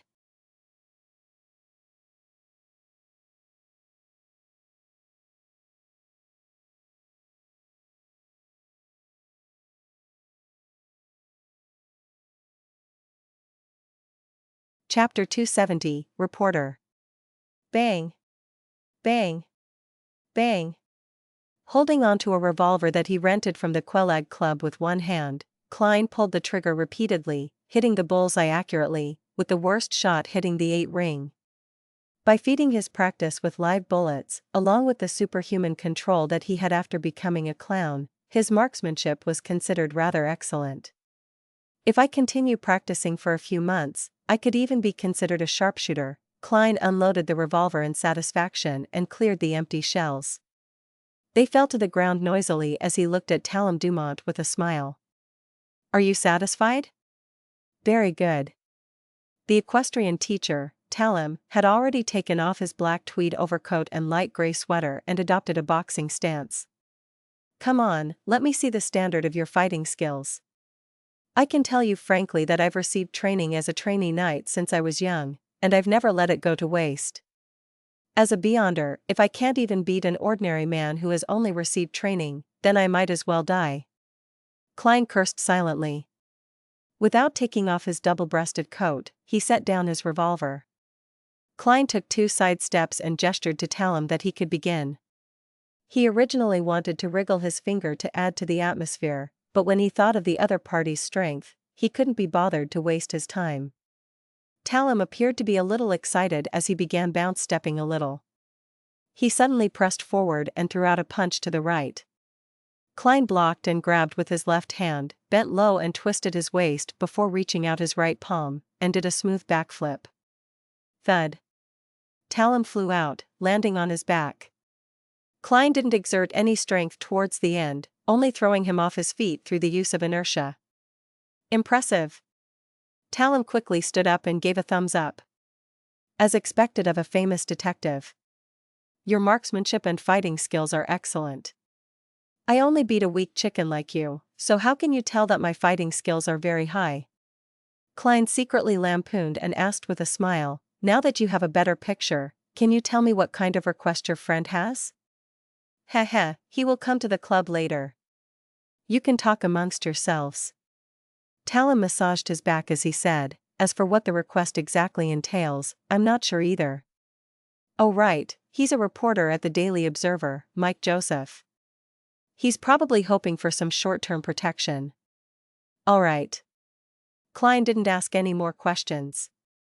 He continued practicing his shooting, but he didn't limit himself to a revolver. He also practiced with a hunting rifle, a single-shot rifle, and a repeating rifle. He hoped that if he encountered any problems in the future, he would be able to use any of the firearms around him. Shortly before 12 noon, he returned to the first floor, went into the buffet cafeteria, and got a serving of roast chicken and a piece of pan-fried steak, as well as the club's limited supply of cream cheese lobster.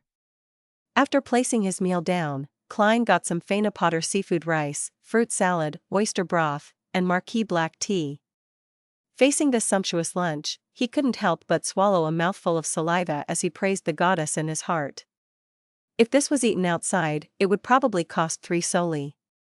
Klein switched between using silver knives, forks, and spoons as he ate in contentment.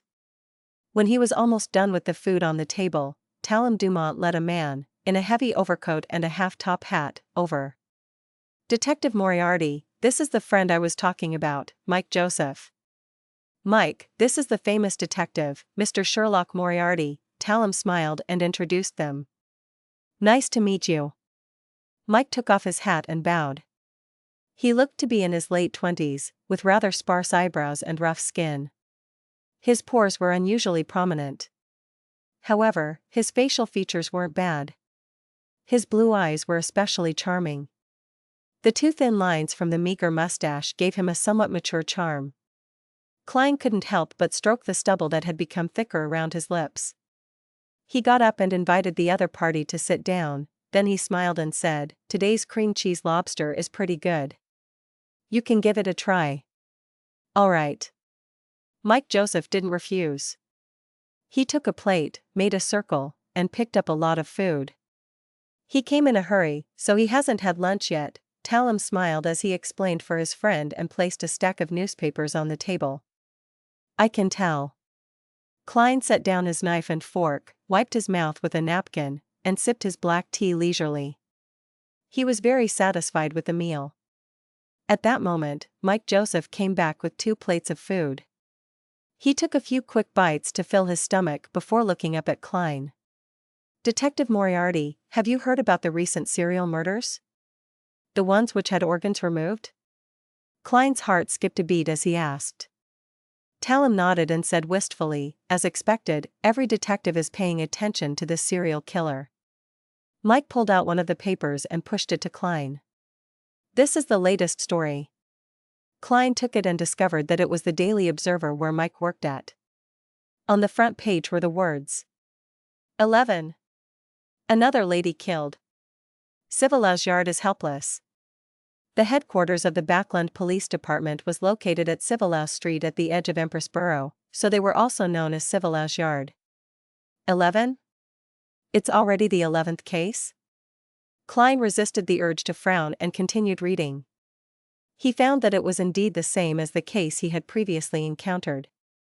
The victim was a woman dressed in a gorgeous long skirt and had her intestines removed from her stomach.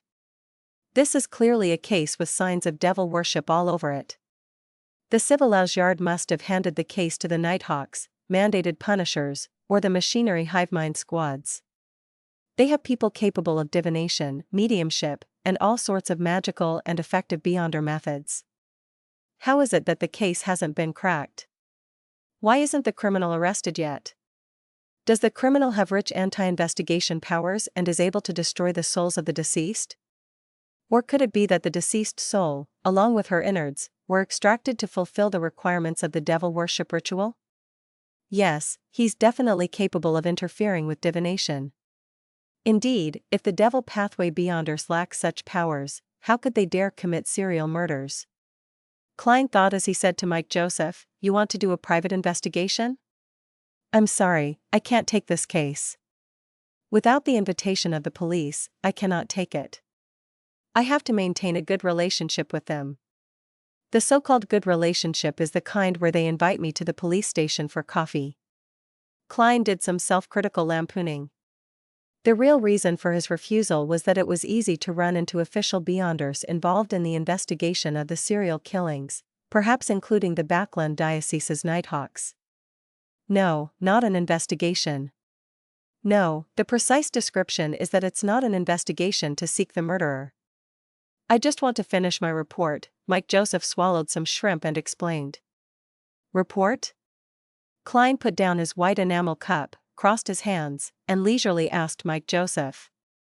Mike Joseph said, "If you buy the Daily Observer tomorrow or the day after, you'll see my in-depth coverage on the serial killings.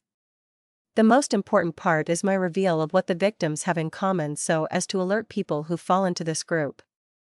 "Oh, what do they have in common?" Klein asked curiously. Mike took a sip of his coffee and said, "Besides being a woman and wearing a colorful dress, there's one other important thing they have in common. I did a thorough investigation of the victim's career and found an interesting tidbit. Some of them are maids, others textile workers, tailors, and even teachers.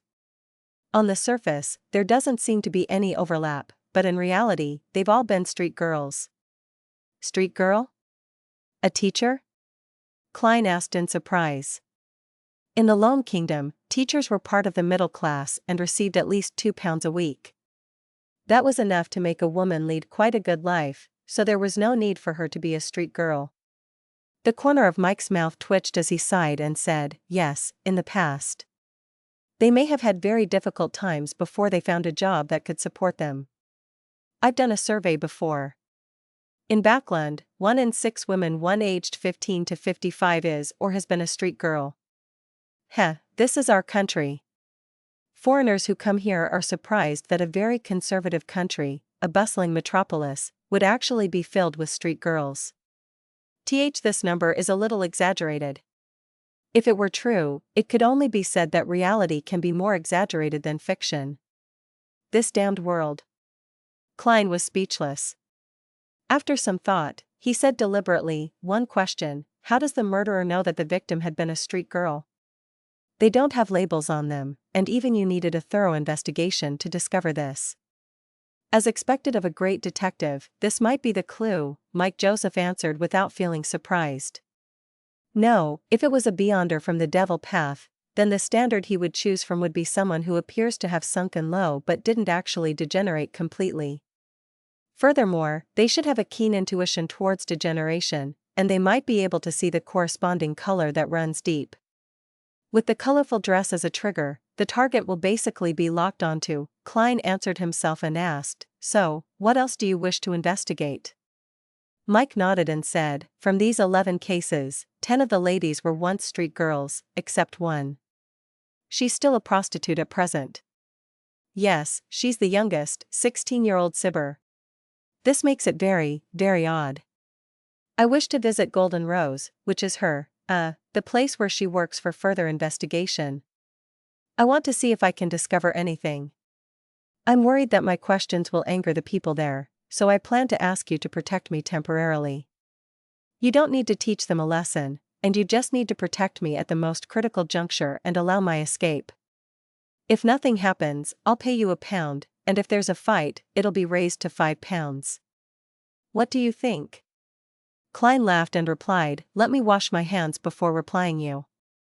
He bowed politely and sauntered over to the bathroom where he tossed a coin and obtained a positive answer.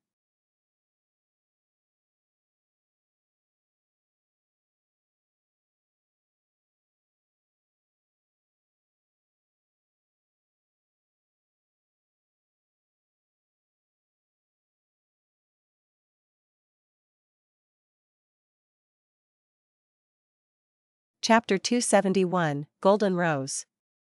19, Hope Street, Sherwood Borough.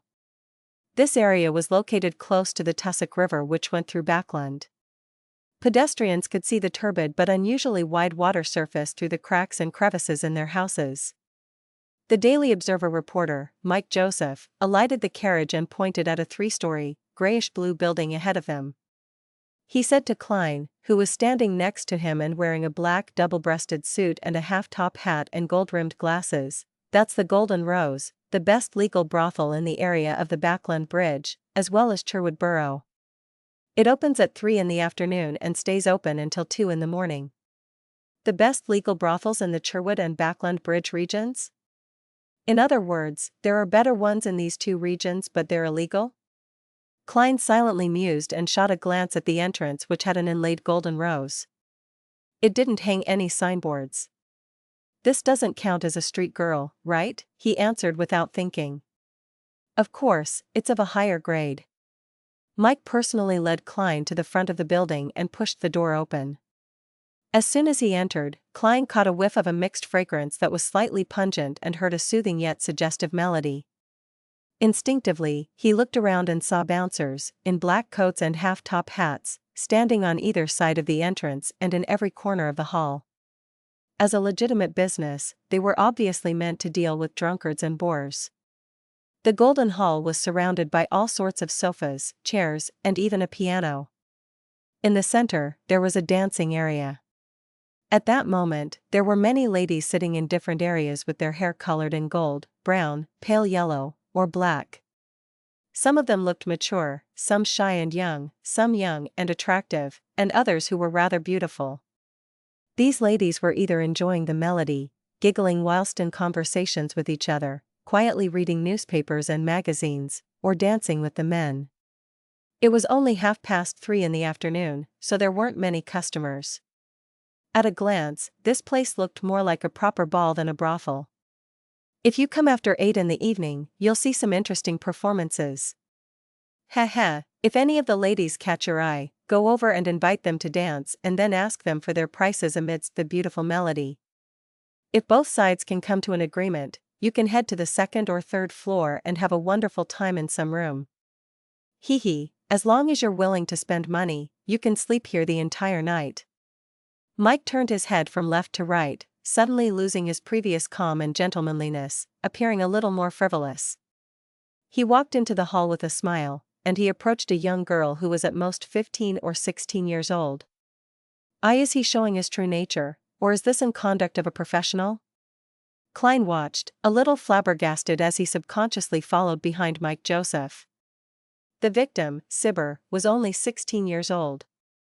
In theory, a girl of similar age is more likely to be a friend and would know more. At that moment, Mike lowered his voice and explained. He then raised his thin eyebrows and asked in a normal voice, "Which lady caught your fancy?" "I'm just your bodyguard," Klein responded with very normal logic. Mike slightly nodded and suddenly laughed. "I'm not used to being watched when I do that sort of thing. I'll be standing watch outside." Klein understood what Mike meant, and took a serious, professional stance. Without another word, Mike walked up to the young girl, bent down, and extended his hand, inviting her to dance. Being a prostitute at this age, Backland sure is so bedazzling and dirty. To think that there would be a middle-aged gentleman of seemingly good bearing patronizing this place. Even the sides of his hair are white. Klein lowered his hands and stood very straight, watching Mike and the young girl engage in a slow dance. After a few minutes, Mike walked back and said to Klein with slight annoyance, "It's too expensive." As the two approached each other, he added in a low voice, "The girl knew Sibber, but the owner, ma'am, Lopez, forbids them from speaking with anyone else on this matter, otherwise, they would be severely punished." God, when the punishment was mentioned, the poor girl even shuddered instinctively. I can imagine how horrible it must be. Helpless, Klein sighed in sympathy, and asked in a suppressed voice, "So, what are you planning to do?" "I don't want to cause trouble for those girls again. I plan on going straight to ma'am Lopez." Mike patted Klein on the shoulder and said, "Protect me." Klein turned his body to the side and warned in a serious tone, "If we encounter a dangerous situation, you must listen to me. Do you understand? Listen to me." Okay. Mike raised his hands to his shoulders and nodded. As he spoke, he walked towards a single sofa in the corner. There was a charming lady, with thick makeup, in a gorgeous dress seated there. "If you don't want to give up after a dance and embarrass yourself in front of those girls, I suggest you talk to ma'am Lopez first and find out the prices of the different girls." Mike raised his voice. The lady heard their conversation and looked over. She slowly got up and smiled. "Good afternoon, gentlemen. I'm Lopez. Did any girl catch your fancy?" "Yes." Mike suddenly sized her up and said with a chuckle, "I really admire you." "I admire you too. You're acting like this is your home." Klein's mouth twitched. Lopez's expression froze for a second, then she gave a fake laugh and said, "Sorry, I'm not feeling well today.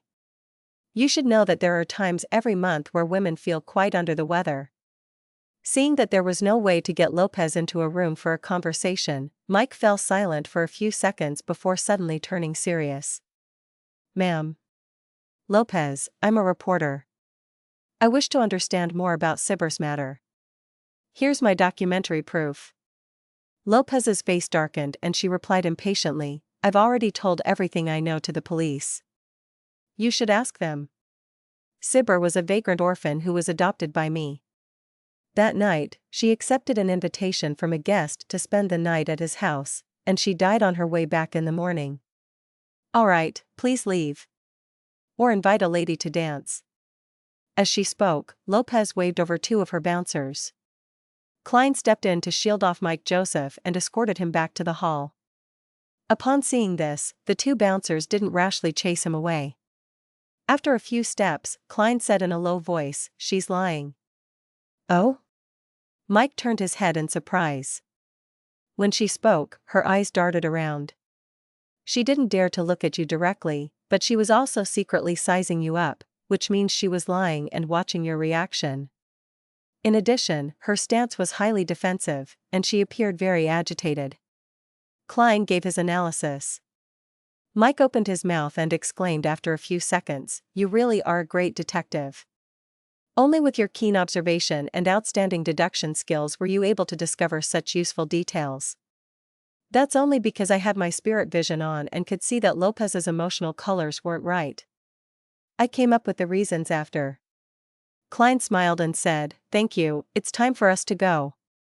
Mike Joseph looked back at Lopez and saw that she was walking towards the side door of the hall, as though she was going to her own lounge, and that the side door was in a corner of the room. It was very quiet around there, and there were many areas in the hall that couldn't see what was going on inside.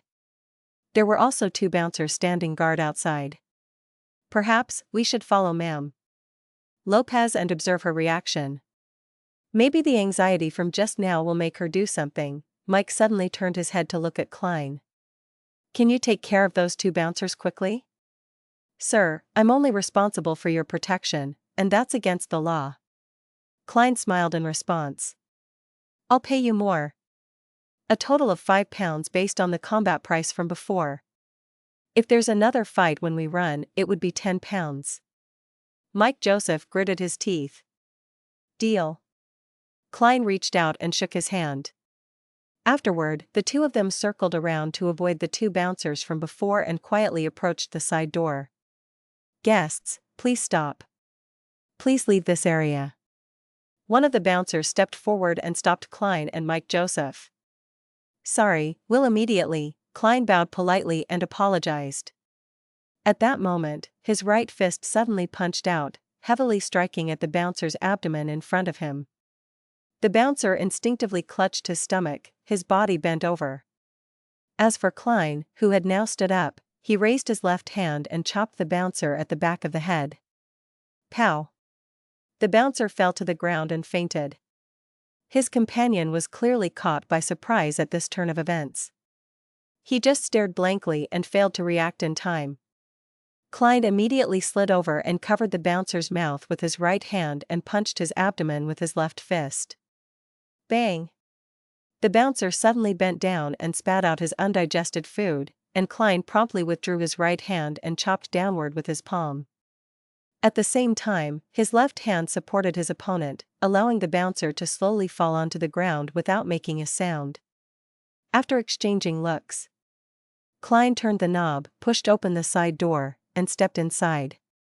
Mike Joseph lowered his body and quickly followed. "Why are you so skilled? You're just a reporter." Klein lampooned under his breath, walking briskly but at a rapid pace along the paved corridor. Suddenly, they heard Lopez's voice. "Tell Capim not to send anyone over in the next few days." "Capim? Send anyone?" Klein looked at Mike and found him looking equally puzzled. At that moment, they heard Lopez's footsteps that were headed towards the corridor. "Let's go." Klein tugged Mike and ran for the exit without turning back. During this process, he closed the side door and broke the lock in passing. It could prevent the people inside from coming out for a while. Then, as if nothing had happened, they hurriedly walked through the hall and approached the exit while hearing faint, angry voices. After reaching the streets, Mike heaved a sigh of relief and said in amazement and sincerity, "I've experienced many similar scenarios, but not once was it as simple and relaxed as it was today. Thank you. I need to return to find out who Capim is." As he spoke, he took out his wallet, fished out a £5 note, and muttered, "But frankly, your price is really expensive. It's worth more than half a week's salary. But you can claim for reimbursement, right?" Klein answered with a grin. Following that, he asked in concern, "Aren't you afraid that Lopez will find your newspaper firm and get the police to arrest you?" "That's a fake ID card." Mike Joseph shrugged with a gesture of familiarity. Klein could only admire him. After watching Mike board a carriage and leave, he walked diagonally across the street, waited for a public carriage and kept an eye out for anyone chasing after him. At that moment, a rental carriage slowly approached and stopped in front of him. A middle-aged man in a black coat stepped out the carriage and nodded at Klein. He had blue eyes, a thin face, and gray temples. It was the same old gentleman that Klein had seen in the Golden Rose. "He's not a customer of the Golden Rose. He's just like us." Klein suddenly came to this realization. "Hello, I'm Detective Isengard Stanton. I'm assisting the police in this case. Can we have a chat?" The middle-aged man pointed at the carriage tracks.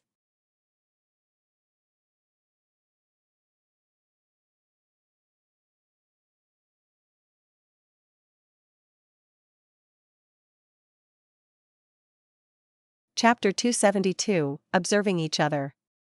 Detective? A colleague.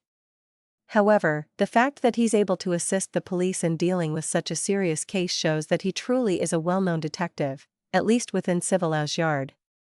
Isn't the serial killer involved in devil worship supposed to be handed over to the Nighthawks, mandated punishers, or the machinery hive mind? All the police department needs to do is send a few assistants, so why would they need to seek the help of a private detective? Yes, the 11 serial murders must have caused a sensation. Civilized Yard is under a lot of pressure, and they aren't willing to just wait in misery? Many thoughts flashed through Klein's mind, but on the surface, he revealed a smile. All right. He boarded Isengard Stanton's rented carriage and saw a young man with brown hair inside. This is my assistant, Isengard, who had a thin and angular face, introduced. Please, have a seat. He didn't close the carriage's door, nor did he let the carriage driver drive the horse forward to show that he meant no harm. Klein deliberately sat down uneasily and asked worriedly, "What would you like to talk about, Mr. Stanton?"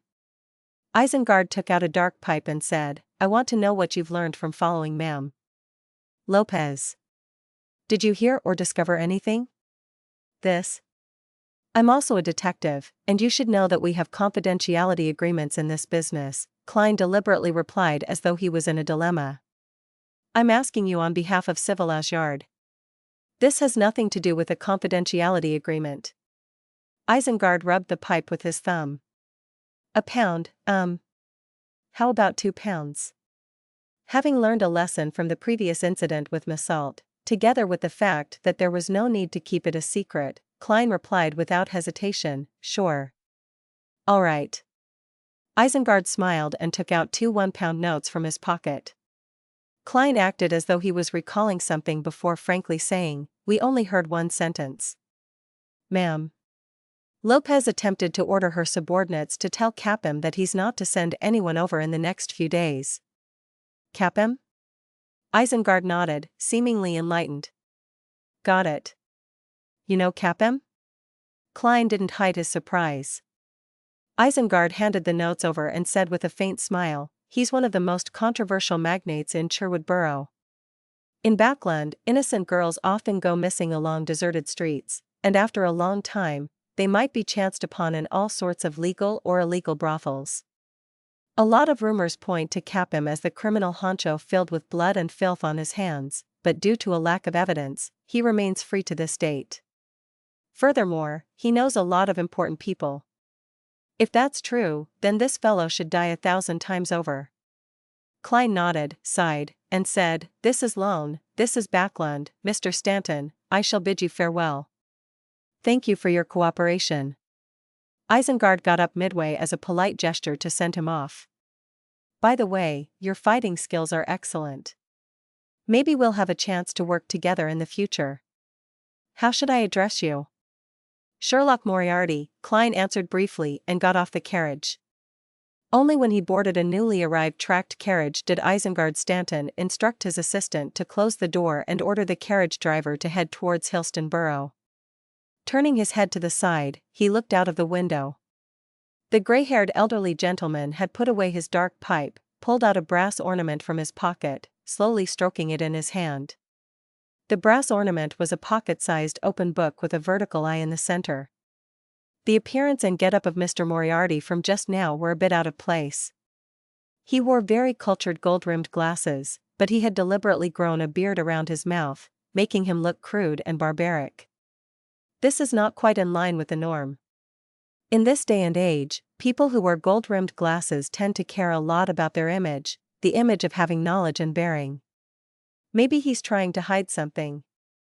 Of course, it's also possible that he's a gentleman with an unusual aesthetic sense. Isengard seemed to be talking to himself, but he also seemed to be teaching his assistant. At that moment, Klein, who was sitting on the carriage, mumbled to himself silently as he leaned against the wall, "That Detective Isengard Stanton is problematic. Ever since I activated my spirit vision, he had a blue color of rational thought and indifference and maintained a purple color of spirituality dominance. There weren't many other colors of emotion appearing. For normal people, unless they're wholeheartedly focused on studying a difficult problem, it's very difficult to maintain similar states for extended periods of time.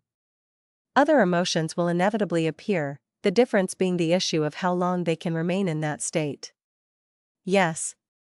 Either Detective Isengard Stanton is one such genius at observation and reasoning with extraordinary talent, or he's a beyonder.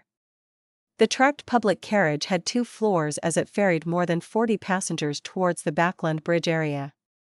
Klein gradually reined in his thoughts and cast his gaze out the window and admired the 2 to 3-story buildings on the other side of the road. Occasionally he could see brown houses 5 or 6 stories high, a sign of Backland's latest trend and of the kingdom's most advanced construction technology. After a transfer, Klein arrived at Iron Gate Street and got off the carriage opposite the Bravehearts Bar. As it wasn't the peak period at the bar yet, the moment he entered, he saw Caspers drinking at the bar. The old man with the brandy nose had requested for a glass of Langsky Proof. His eyes narrowed in satisfaction as he savored the fragrance of the malt and the burning sensation in his throat. Klein moved closer, rapped the counter, and asked with a smile, "Is Merrick here?" At the same time, he had one hand in his pocket as he gripped Azek's copper whistle, using his spirituality to shield its negative effects. Before he finished his sentence, he felt gazes sweep past him. It was evident that they were observing him. By the time he finished asking his question, the gazes moved away from him and focused on Caspers. The old man with the huge scar on his face opened his eyes, and when he saw that it was Klein, he said in a bad mood, "He didn't come. He didn't come yesterday either. He didn't come." Klein let out a breath of relief, no longer using his spirituality to rap Azek's copper whistle. "When I mentioned Merrick, someone looked at me.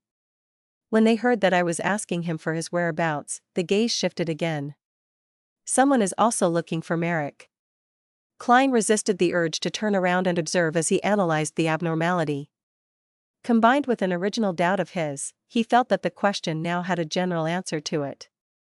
"I was puzzled last week. Why would a Sequence 5 Miss Bodyguard accept a 3-day protection mission for £1,000? This isn't to say that the price is too low, but rather that someone of that level already counts as a powerful person. In the Church of the Goddess, she's qualified to be a Nighthawk deacon or a diocese bishop. If she can gain the favor of a holy artifact, she can even compete for the position of an archbishop or a high-ranking deacon. Among the various secret organizations and intelligence agencies, Sequence 5 also implies that the person would be the person in charge of a borough or at least the number 2 or 3. Even if it were a beyonder who isn't a part of any organization, a person with such strength would be able to establish a small organization of their own. No matter which point of view it was from, Miss Bodyguard could enjoy tributes from her subordinates, so there was no need for her to personally take the job. At the time, I thought that I had most likely hired a Sequence 6 security guard who would be able to last a little longer against the experts sent by Bakerland, creating a chance for me, but who knew that Miss Bodyguard would be so terrifyingly strong? Judging from today's events, Miss Bodyguard and Merrick are probably similar to me. Their identities are sensitive, and they have to hide away. Yes, their situation might be even worse, and they have to constantly worry about being hunted down. TCH, to be able to hunt Miss Bodyguard, even if that organization doesn't have any high sequence beyonders, they must have some holy artifacts or multiple Sequence 5 members. Of course, this is just my hunch. Perhaps it has to do with the exposure of Merrick as a beyonder and he's now targeted by the Machinery Hivemind Squad. After some thought, Klein said with regret, "Is that so? I was planning on playing cards with him."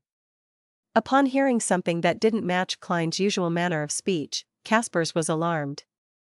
He didn't look around either, but chortled and said, "I'll be having a card game tonight." "Texas, do you want to join in?" "No, I just want to play till dinner." "Sigh, I think I'll just head home." Klein sighed and left the Bravehearts bar without even ordering anything to drink. He had intended to ask Caspers about other beyonder gatherings, but in that situation, he carefully abandoned the idea. In fact, he could have gone to a card room or some relatively sealed area to talk with Caspers, but just to be safe, he decided to wait until next time. Klein was in no hurry to return home. Instead, he went to the one-bedroom apartment he rented in East Borough and started divining above the gray fog to confirm that no one was following him. After easing his mind, he reached Minsk Street before it was completely dark and found all sorts of subscribed newspapers crammed into his mailbox. I was in a hurry to leave today, so I didn't even have time to read it. At the Quelag Club, I had a good meal after shooting practice and took a nap, before being forced to play a few tennis matches with Talim. My skills aren't good enough, but my physical fitness can make up for that. He mumbled silently as he opened the door and went inside before twisting the gas lock. He brought the newspapers into the living room and sat on the sofa. He lit the wall lamp and started reading. Klein first read through the Backlund Morning Post and immediately flipped to the 5th page and saw an advertisement. It was an advertisement for the Ernst firm's purchase of goods. The prices were 7 pence per litre of flour, 1 solely of butter, 6 pence per pound of lard, 1 solely 3 pence per pound of cream, 8 solely per pound of Marquis black tea. In other words, there would be a Beyonder gathering in the same place at 8 in the evening tomorrow. The code to the door is to knock 7 times heavily, 1 time lightly, 6 long intervals, and 1 short interval in that order. The remaining 3 and 8 are meaningless. Klein interpreted the content, leaned back against the sofa, and began to look forward to the gathering tomorrow evening. He wanted to sell some formulas to see if he could buy the corresponding ingredients or items.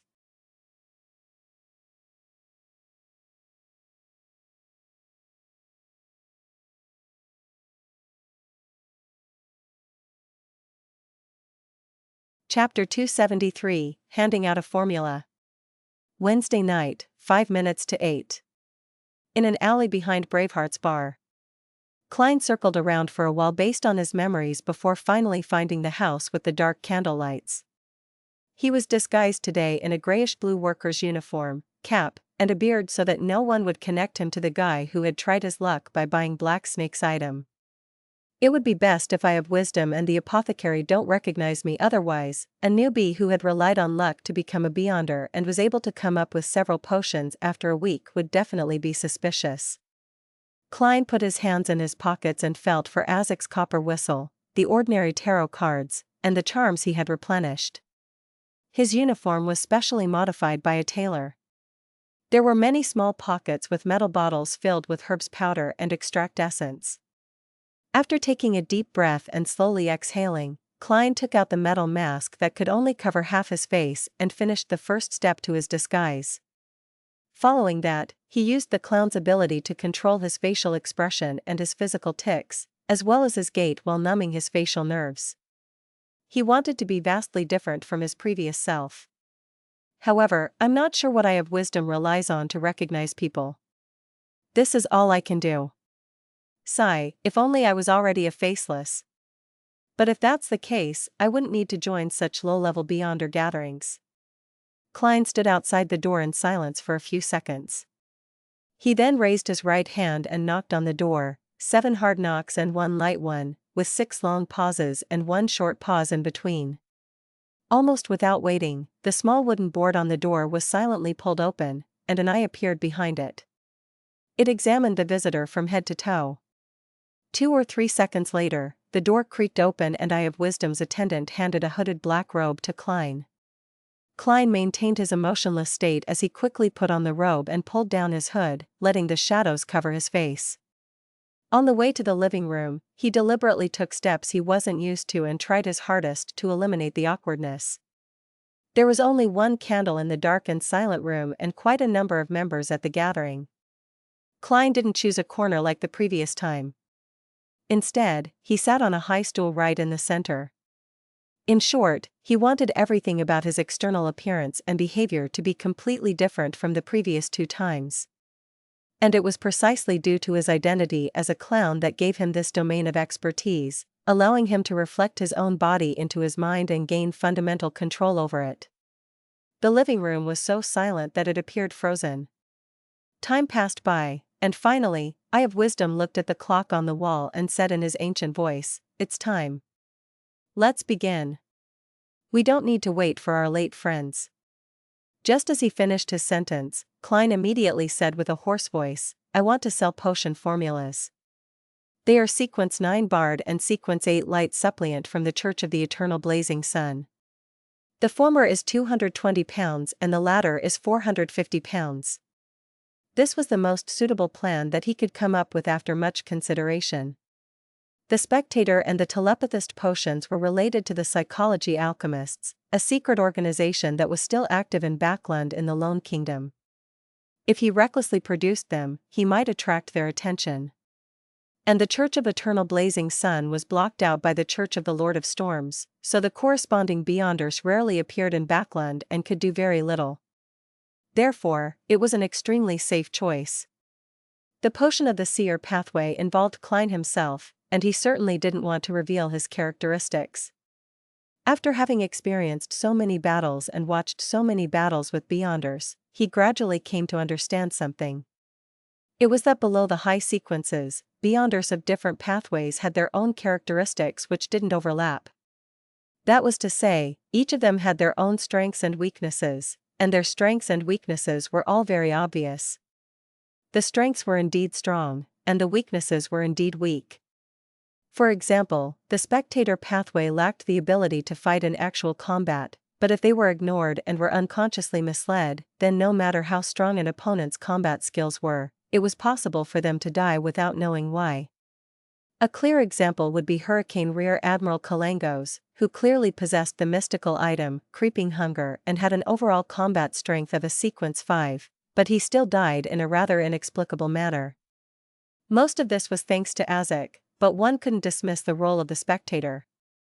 Due to the fact that the majority of the Beyonder jobs below the high sequence had distinct characteristics and obvious weaknesses with weak bodies, if one could conceal one's strengths and understand the situation of their enemies beforehand, it wasn't impossible for them to defeat someone stronger. In extreme cases, there was still a very small chance of a Sequence 9 killing a Sequence 5. Of course, this was a perfect hypothesis, but in reality, it was almost impossible. Sequence 5 was already considered strong, and the corresponding Beyonder powers could be considered miraculous. Strengths could effectively cover up weaknesses, but before reaching Sequence 6, it was very difficult to cause any effect on them.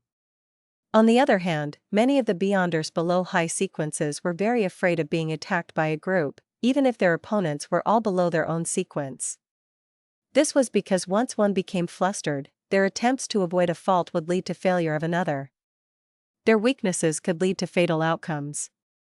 These problems were why shepherds were ranked first below high sequences. They were so all-round that if they combined and matched their Beyonder powers well enough, they would almost have zero shortcomings. After I advance to the Sequence 7, I'll have all sorts of magical Beyonder powers. Then, even if I encounter a Sequence 6, I'll be able to contend against them for a while, and I might even be able to win. If I encounter a Sequence 5, there might still be a chance of escaping. As his thoughts raced, Klein looked around, waiting for someone to speak. If Bard and Light Suppliant can't be sold, then I can only go for second best and consider selling Spectator and Telepathist. In consideration of Beyonder characteristics, indestructibility and conservation. The formula of my own pathway definitely shouldn't be sold. The witch pathway wouldn't as well, for it would lead to many tragic cases. Whether it's instigator or witch, they're the type that necessitates committing evil deeds. Klein was a little nervous, but his face remained expressionless as he waited. Actually, I can consider buying it. At that moment, the chubby apothecary laughed.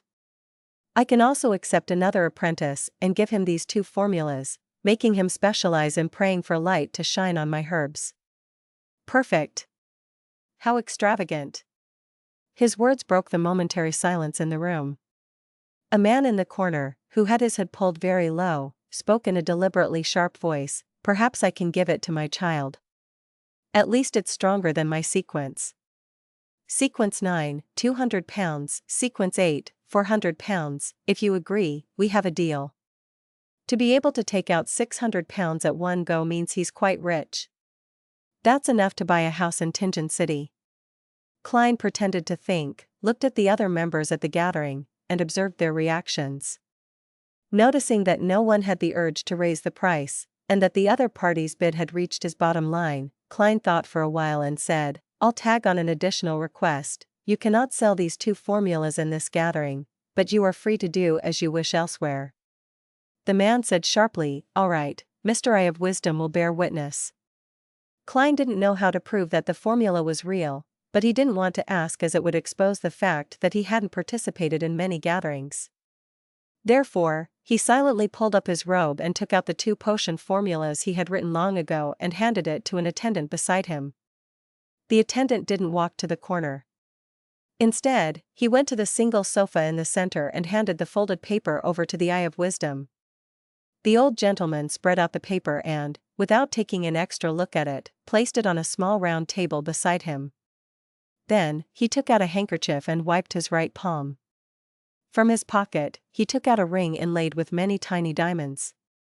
This ring was complicated and exquisite in design. In the middle of the ring was a dark green gem that looked like an eye. Just by looking at it from a distance, Klein felt his head swell and his body turn uncomfortable. It was just like back when he was taking his math examination. Eye of Wisdom solemnly wore the ring on his right middle finger and then closed his eyes, as if he was preparing something. Suddenly, the emerald green gem on the ring bloomed with a resplendent golden color which was as bright as the sun. Eye of Wisdom quickly extended his right hand and let the gem touch the potion formula written by Klein. The rays of golden light became purer until they eventually turned into a holographic projection. "Authentic and effective," Eye of Wisdom announced in a low voice. He immediately removed the ring from his finger, not daring to wear it for another second. His tone sounds just like a notary. "That ring is the most prized item in Mr. Eye of Wisdom's collection, sealed artifact 2-081. It emulates the powers of a notary." Klein watched on thoughtfully, feeling a little covetous. After the notarization, the deal was quickly concluded, and Klein received a thick wad of cash, all in 10-pound notes. After counting the bills 3 times, he didn't fold and put them in his pocket. Instead, he held them in the palm of his hand and waited for an opportunity to spend them. He planned on observing for a moment to ensure that there was nothing he needed before speaking again to mention his desire to purchase things. At that moment, the apothecary looked around and said, "I brought a few bottles of sedatives." He really brought it? I've already forgotten all about it. In order to be different from his past self, Klein could only pretend that he wasn't around. After shouting a few times and seeing that there was no response, the apothecary muttered, "That guy didn't come this time? Maybe he's dead somewhere. Thank you for your blessings. But it's delightful that you failed to recognize me." Klein heaved a sigh of relief. The apothecary habitually asked for Spring of the Elf's marrow crystals again, but it was in vain as usual. Moments after he shut up, a woman whose face was completely shrouded by her had said with 2 boxes at her feet, "I have 2 weapons with beyonder effects. This must be the lady who sold the inscribed steel sword the last time, right? My spirituality instincts as a seer tells me that she has another 2 similar weapons? Backing her is some beyonder armament organization, right?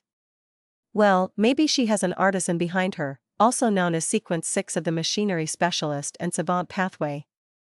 Klein looked over with anticipation. He had agreed to give the son a beyonder weapon worth 500 to 700 pounds, which could effectively his combat ability. He didn't promise the specific type and characteristics, so long as it was similar and could be used, he could buy it. In any case, the son wasn't picky about it.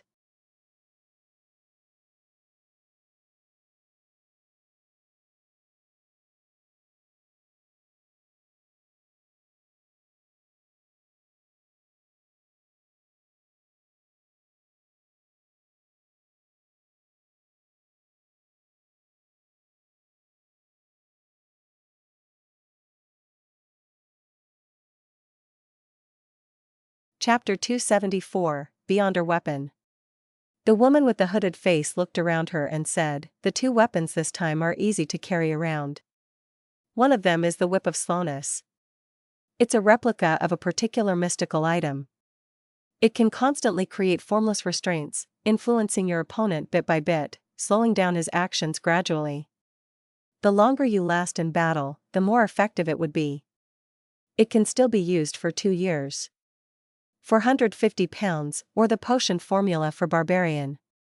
This whip sounds pretty good, and it feels like the spider silk ability of the Demoness of Pleasure. However, would it seem a little strange for Little Sun to use a whip? Klein asked in a hoarse voice. Can this invisible binding effect affect spirit-type creatures? For example, wraiths? The lady shook her head slowly. No. Without waiting for any further questions, she continued introducing. The second weapon is called the Axe of Hurricane. It can raise the user's agility and running speed. There's also a 15% chance of inflicting a numbing effect to the enemy and a 5% chance of producing a bolt of lightning. If used in a thunderstorm, the chance of the lightning bolt will be raised to 50%. This has all been verified through experimentation and concluded through copious amounts of data. This weapon's effects can last for no more than a year. £520, or the potion formula to Barbarian. This is much stronger than the Whip of Slowness. If it wasn't for the fact that it only has the Beyonder effects for a year, it probably wouldn't be this price. Right, according to the description of Little Sun and the scene I vaguely saw, in the air above the city of Silver and the surrounding area, there are always flashes of lightning. The highest frequency is during daytime and the lowest frequency is during nighttime. This is very similar to a so-called thunderstorm environment. If it's really effective, then this Axe of Hurricane would be a truly mystical item in the hands of Little Sunday. Each strike has a 50% chance of blasting out lightning. It would be absolutely formidable. Even if that doesn't work, looking at the most basic Beyonder effects of the Axe of Hurricane, it's still quite a good weapon, and it meets the needs of Little Sun. As for the problem that it can only be used for a year, it's not a big problem to solve. In 1 year, with Little Sun's digestion rate and City of Silver's Beyonder resources, as long as he has the potion formulas, he would at least be sequence 6 by then. At that point in time, he'll definitely need to replace his weapon. As his mind whirled, Klein basically determined that he was buying the Axe of Hurricane. At that moment, the apothecary muttered, "Is an axe easy to carry around? I feel like I've heard a joke, and I think it might be more appropriate to make a wrench. Say, can't you sell stuff like revolvers with Beyonder effects? I will try my best to collect similar items." The woman emphasized the word collect. Alright, friends who are willing to buy one of these weapons, please make a bid. Before Klein could even speak, he heard a male voice from the long sofa. Axe of Hurricane, £520. The woman waited a few seconds before asking again, "Is there anyone else who wants to bid?" £530. Klein added £10. The man immediately replied, £550. This? Little Sun, if he raises it to more than £600, I won't be buying it. I'll get you a new whip. With a definite strategy in mind, Klein called out very calmly, £560. He tried to make it appear that no matter what offer was made, he could add on an additional £10. And the £600 he had just earned was just enough to put invisible pressure on the other party. Upon hearing the latest price, the man fell silent and shrugged. Alright then, it's yours. Phew. Klein secretly heaved a sigh of relief. Is there anyone else who wants to bid for the Axe of Hurricane? The woman asked again, but the room was silent. Sold. The lady didn't hesitate any longer and handed the box next to her right foot to the attendant. The attendant had the eye of wisdom appraise it before bringing it to Klein. Money was handed over in exchange for the item. Putting away the remaining 4 £10 notes, Klein opened the box and saw an axe that could be attached to one's back or tucked in one's belt. Its entire body was iron black in color, thick and sturdy, with a sharp edge. In his spirit vision, it was clear that the creator had used a large number of spiritual materials.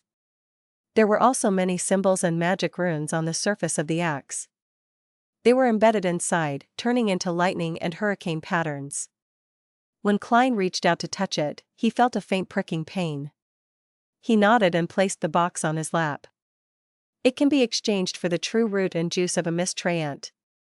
My magician potion is only missing the spinal fluid of a dark-patterned black panther. I've made a good deal of money in my past few commissions, and together with my original savings and what I just have left, I have £209 5 solis and 5 pennies on me. The Beyonder ingredients corresponding to sequence 7 are valued at £500 to £700. I still had to sell formulas or knowledge. Yes, I'll take the time to check on Leopard this week and confirm the progress of his bicycle. Klein stopped bidding and quietly watched from the sidelines. Later on, someone bought the Whip of Slowness for £480, and a Beyonder ingredient called Heart of Featherman wasn't sold because its price reached £1,600 and nobody wanted it. According to his knowledge of mysticism, Klein knew that this Beyonder ingredient would be classified in the category of sequence 6. In the following transactions, more failed than succeeded. After all, most of the Beyonders who came to the gathering had a specific purpose, and they wouldn't casually waste money and resources. They weren't like Klein, who bought any weapon as long as the Beyonder effects were good enough. I want to sell a formula potion. Sequence 9, Corpse Collector. £230. Towards the end, a man sitting quietly in a corner said with a deep voice, "Corpse Collector? I remember that this potion formula can only be found in the Church of the Evernight Goddess, Church of the God of Combat, and the Numinous Episcopate. Has an undercover Nighthawk sneaked in, or is he a member of the Numinous Episcopate who's trying to revive death? Of course, it isn't that strange for low-sequence formulas to be found in the wild. This isn't a huge secret. I remember old Neil mentioning that the formula for Corpse Collector involved a desiccated black-spotted frog." Klein controlled himself and didn't smile. He thoughtfully looked ahead and discovered that the potion formula of Corpse Collector was quickly sold. The potion formula for sequence 9 is very easy to sell. Before, there was just a single sequence 8 Folk of Rage formula that failed to close several times, while my light suppliant formula matched with sequence 9 Bard was sold relatively easily. Yes, most Beyonders would collect sequence 9 formulas if they have the money to spare. They can give their own children and students more opportunities to choose from, allowing them to walk a path that they preferred. Under this premise, if a sequence 8 formula doesn't have the foundation sequence 9, they would have to wait for Beyonders who are attempting to advance, and there might not even be one in 1 to 2 years. After all, the circle of Beyonders is very scattered, and most people don't know about the acting method. Yes, they also don't know the law of Beyonder characteristics conservation and indestructibility. Klein silently thought and didn't speak. After another 15 minutes, seeing that the gathering was about to end, he asked probingly, "Who has the complete spinal fluid of a dark-patterned black panther?" Silence. No one spoke in the living room. Klein thought for a moment, then added, "I will provide payment that no Beyonder would refuse. For example, the law of Beyonder characteristics conservation and indestructibility. Unfortunately, I've already sworn to the goddess that I wouldn't impart the acting method to anyone else. I've already died once. I wonder if that oath is invalid." Klein forcefully retracted his scattered thoughts, but he still didn't hear anyone speak. "Okay, next." He deliberately made a shrug that he wouldn't normally do. The apothecary cleared his throat and said, "I brought quite a few of my own medicine. Take a look at what you want. It's not expensive at all. It's just a few pounds or even a few soli." When the lady selling Beyonder weapons heard this, she asked curiously, "I want to know if the dangerous beast in the sewers has been eliminated?" The apothecary snorted immediately. "You asked the right person." After saying that, he spread out his hands. "I don't know either. After I got someone to make a police report, I haven't been to the sewers ever since." "Bro, you're asking for a beating. It must have been hard for you to grow up so healthily." "From the looks of it, it was very wise of you to choose the apothecary job," Klein couldn't help but lampoon in Chinese. The woman took a deep breath and slowly exhaled without saying a word. When all the strange medicine the apothecary had brought were sold, Eye of Wisdom announced that the gathering was over. He delegated Klein to be fifth to leave, through a secret passage in the basement. From the looks of it, Eye of Wisdom didn't recognize me either. With some relief, Klein took off his hooded robe and tossed it to the attendant. Then, he walked out of the passage and skillfully circled around it. After confirming that no one was following him, he took off his iron mask, left the secluded street, took the box containing the axe of Hurricane, and headed straight to East Borough. There were no gas lamps on Black Palm Street in East Borough, and after dark, it was like an abyss. In a particular apartment here, Klein sealed the room with a wall of spirituality, then he summoned himself and carried the axe of Hurricane above the grey fog. If it had been a little heavier, I wouldn't have been able to carry it with me even if I had Mr. Azek's copper whistle to reinforce my spirit. Then, I would have to switch to a sacrificial ritual. Klein mumbled, sending his thoughts to the illusory star corresponding to the sun. The world has sacrificed the weapon to me. You can prepare the bestowment ritual. City of Silver. Upon seeing the grey fog and hearing Mr. Fool's instructions, Derrick Berg immediately sat up and rushed to prepare. Before holding the bestowment ceremony, he silently took out his knight's sword and made a few vertical slashes to ease his anticipation. Would it be a straight sword, a broadsword, or a rapier? Derrick stopped without realizing, unable to stop himself from thinking, and subconsciously pictured himself using that powerful weapon. After a while, during the ritual, he saw the beyonder weapon that belonged to him. It was an axe.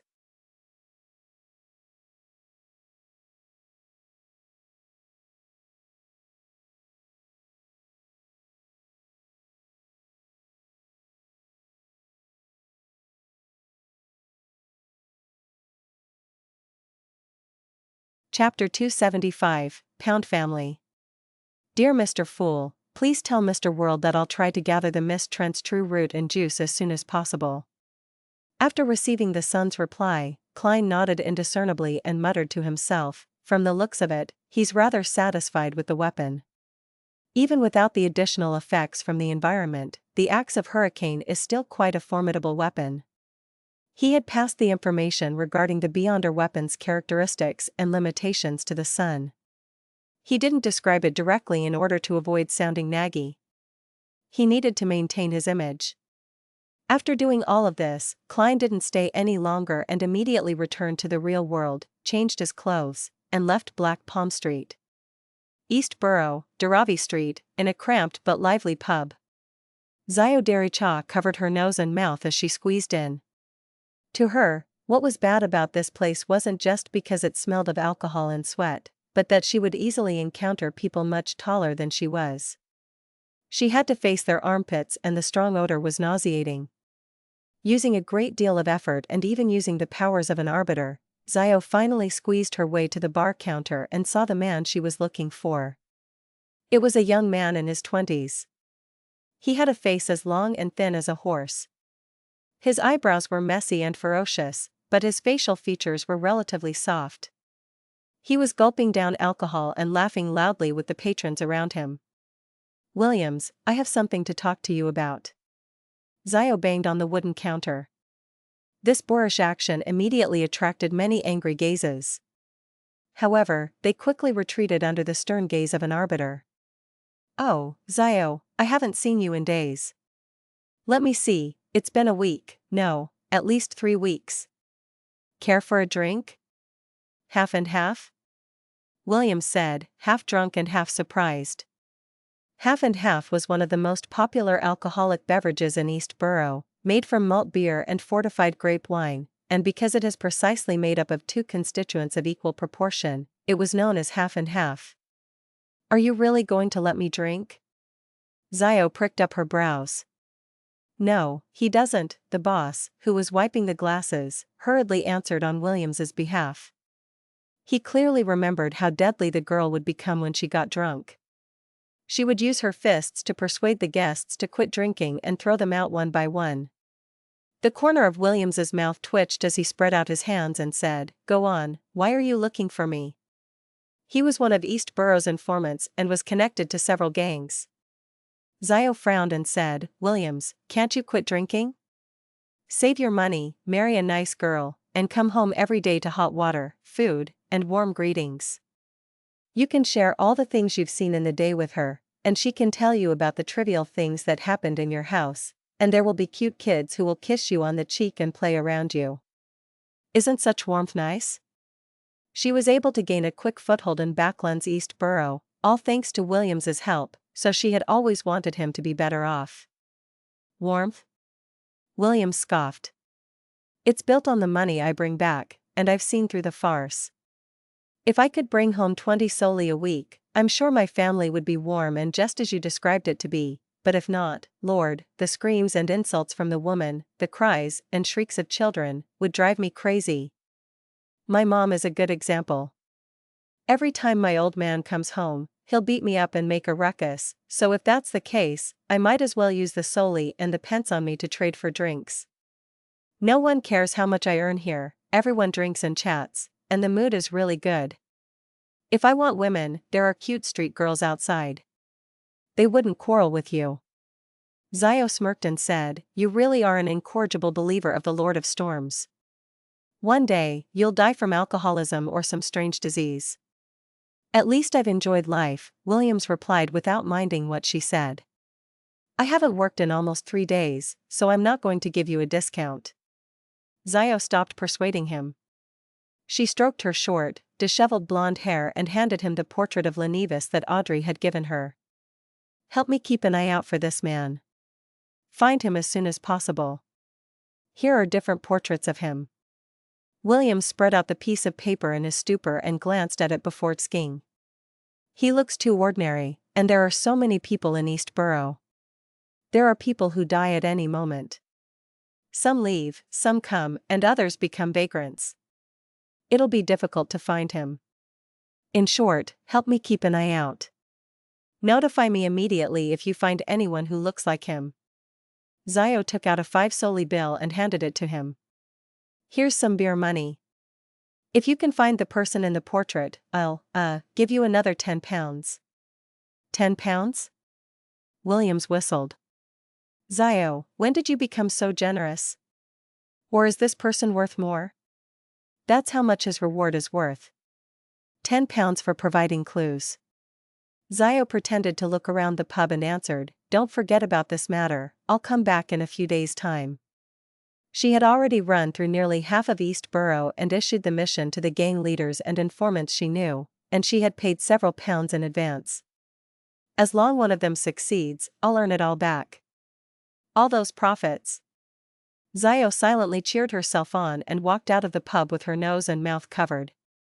At that moment, the scene gradually turned chaotic due to some conflict between a few drunkards. Zio glanced over in exasperation, then raised her voice and shouted, "Stop!" A sense of dominance reverberated within the pub, and it was as though the drunkards had met their nemesis as they hurriedly sat down. Some of them even hugged their heads and squatted on the ground. Phew, I wonder when I'll advance to sheriff. Zio sighed, feeling a mix of satisfaction and anticipation. On Thursday morning, Klein took the long trip to St. George Borough, which was like another city altogether, to show some concern for his first investment. With his last tip and the revelation from Roselle's manuscript, Leopard was progressing very quickly on the bicycle project and had already built a crude prototype. This was very much in line with Klein's impression of bicycles. After a trial ride, Klein offered a few suggestions for improvements, saying he would disburse the second investment payment next week, and expressed his hope of bringing in new investors as soon as possible, so that the project could enter an industrial phase. The only problem was that Leopard believed that he was the inventor and had the right to name the product. He wasn't satisfied with the term bicycle and intended to adopt the more popular term, bike. Klein didn't care. At noon, he returned to 15 Minsk Street, but before he could take off his hat, he heard a series of illusory pleas. Miss Justice? She has collected the information on the abject nobles so quickly? Still in thought, Klein prepared to enter the living room and head to the second floor. At that moment he heard the doorbell, and when he opened the door, he saw Julianne, the maid from the Sammers next door. Mr. Moriarty, Mrs. Sammer would like to invite you to a Sunday luncheon. There will be a lot of neighbors attending, the maid said as if she was reciting something. After his return last night, Klein had handed the portable camera to Mrs. Sammer and exchanged a few words with her, but he hadn't received any indication of a luncheon. That's right, according to the magazines, the middle class wouldn't invite anyone to an event in person, but instead, they formally sent their servants or maids to send the invitation. This is in line with Mrs. Sammer's style. Klein was puzzled at first before he immediately came to a realization, so he promised to punctually attend on Sunday. Who wouldn't want to have a free lunch? And Mr. and Mrs. Sammer aren't very difficult people to get along with, as long as you don't mind their showing off. Klein secretly added in his heart. He watched as Julianne left. He closed the door behind him and walked toward the stairs, his eyes scanning the slightly messy living room, dining room, and kitchen. It's been a few days since I've cleaned up. I'm a bachelor, so it's not bad that I'm able to maintain a level of tidiness such as this. I have too many secrets, and I might even suffer an attack. It's not too good to just hire an in-house maidservant for chores. Yes. I should discuss this with Mrs. Sammer on Sunday and ask her to send her maid to clean up twice a week, and I'll pay for it. Many tenants and landlords have had similar agreements. Klein calmly walked into the bedroom on the second floor and drew the curtains. After entering the fog, he found that the prayer had indeed come from Miss Justice. This girl of blue blood sat on a piano stool, her hands on the keys. She wasn't playing the piano. Instead, she was whispering the honorific name of the fool that doesn't belong to this era. I've gathered the information regarding the abject nobles. I'm requesting permission to hold a sacrificial ritual and seek your help in passing it to Mr. World. That's quick, as expected of a professional. Klein immediately responded. Audrey, who had just returned from the Royal Coat of Arms office and experts in this field, completed the sacrificial ritual with a little unfamiliarity as she threw the thick manuscript into the illusory door. I'll pass it to the World. Klein's tone was indifferent as he cut off the connection. This time, he was in no hurry to return to the real world. Instead, he flipped through the manuscript and found the part pertaining to the Pound family. The Pound family had indeed obtained the title of Viscount from the Battle of the Violated Oath. After that, they were loyal to the royal family, and they had quite a bit of power in the army and their own fiefdom. However, 32 years ago, 2 of the family's heirs died from serious illnesses, one after another. At that time, the old Viscount had no choice but to bring the child of a distant relative home. Not long after, the old Viscount passed away. As the child was still young, under the enticement and instigation of the servants, he changed the butler and turned foppish. In just 8 years he had lost most of his fortune and was reduced to a baron. Even the family's house in Backland was sold. In the years that followed, his title was reduced once again to that of a baronet. Died of serious illnesses? Their corpses are probably nowhere to be found. They should all be in that innermost room in the underground structure, outside that bloody door. The old Viscount must have deliberately concealed the matter, preventing the royal family, military or churches to investigate. From the looks of it, the Pound family must have discovered the underground structure from the fourth epoch about 30 years ago. Perhaps, the underground secret door was built by them, but there are more than 2 corpses in that room. There were others who had entered in ancient times to probe the area. Well, I'll have to talk to Baronet Pound in a way that won't reveal my identity. Klein stopped thinking and looked at the last paragraph. He saw what he wanted: Baronet Pound, currently living at 29, Civilau Street, Empress Borough.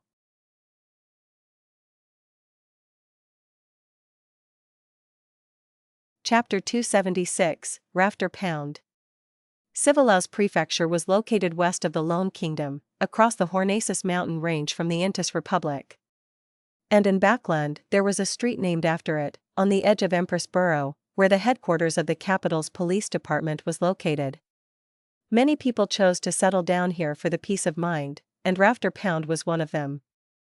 The baronet stood by the closed window in his warm activity room at Unit 29, in his cotton-quilted pajamas, staring diagonally across the street at Civilau's yard.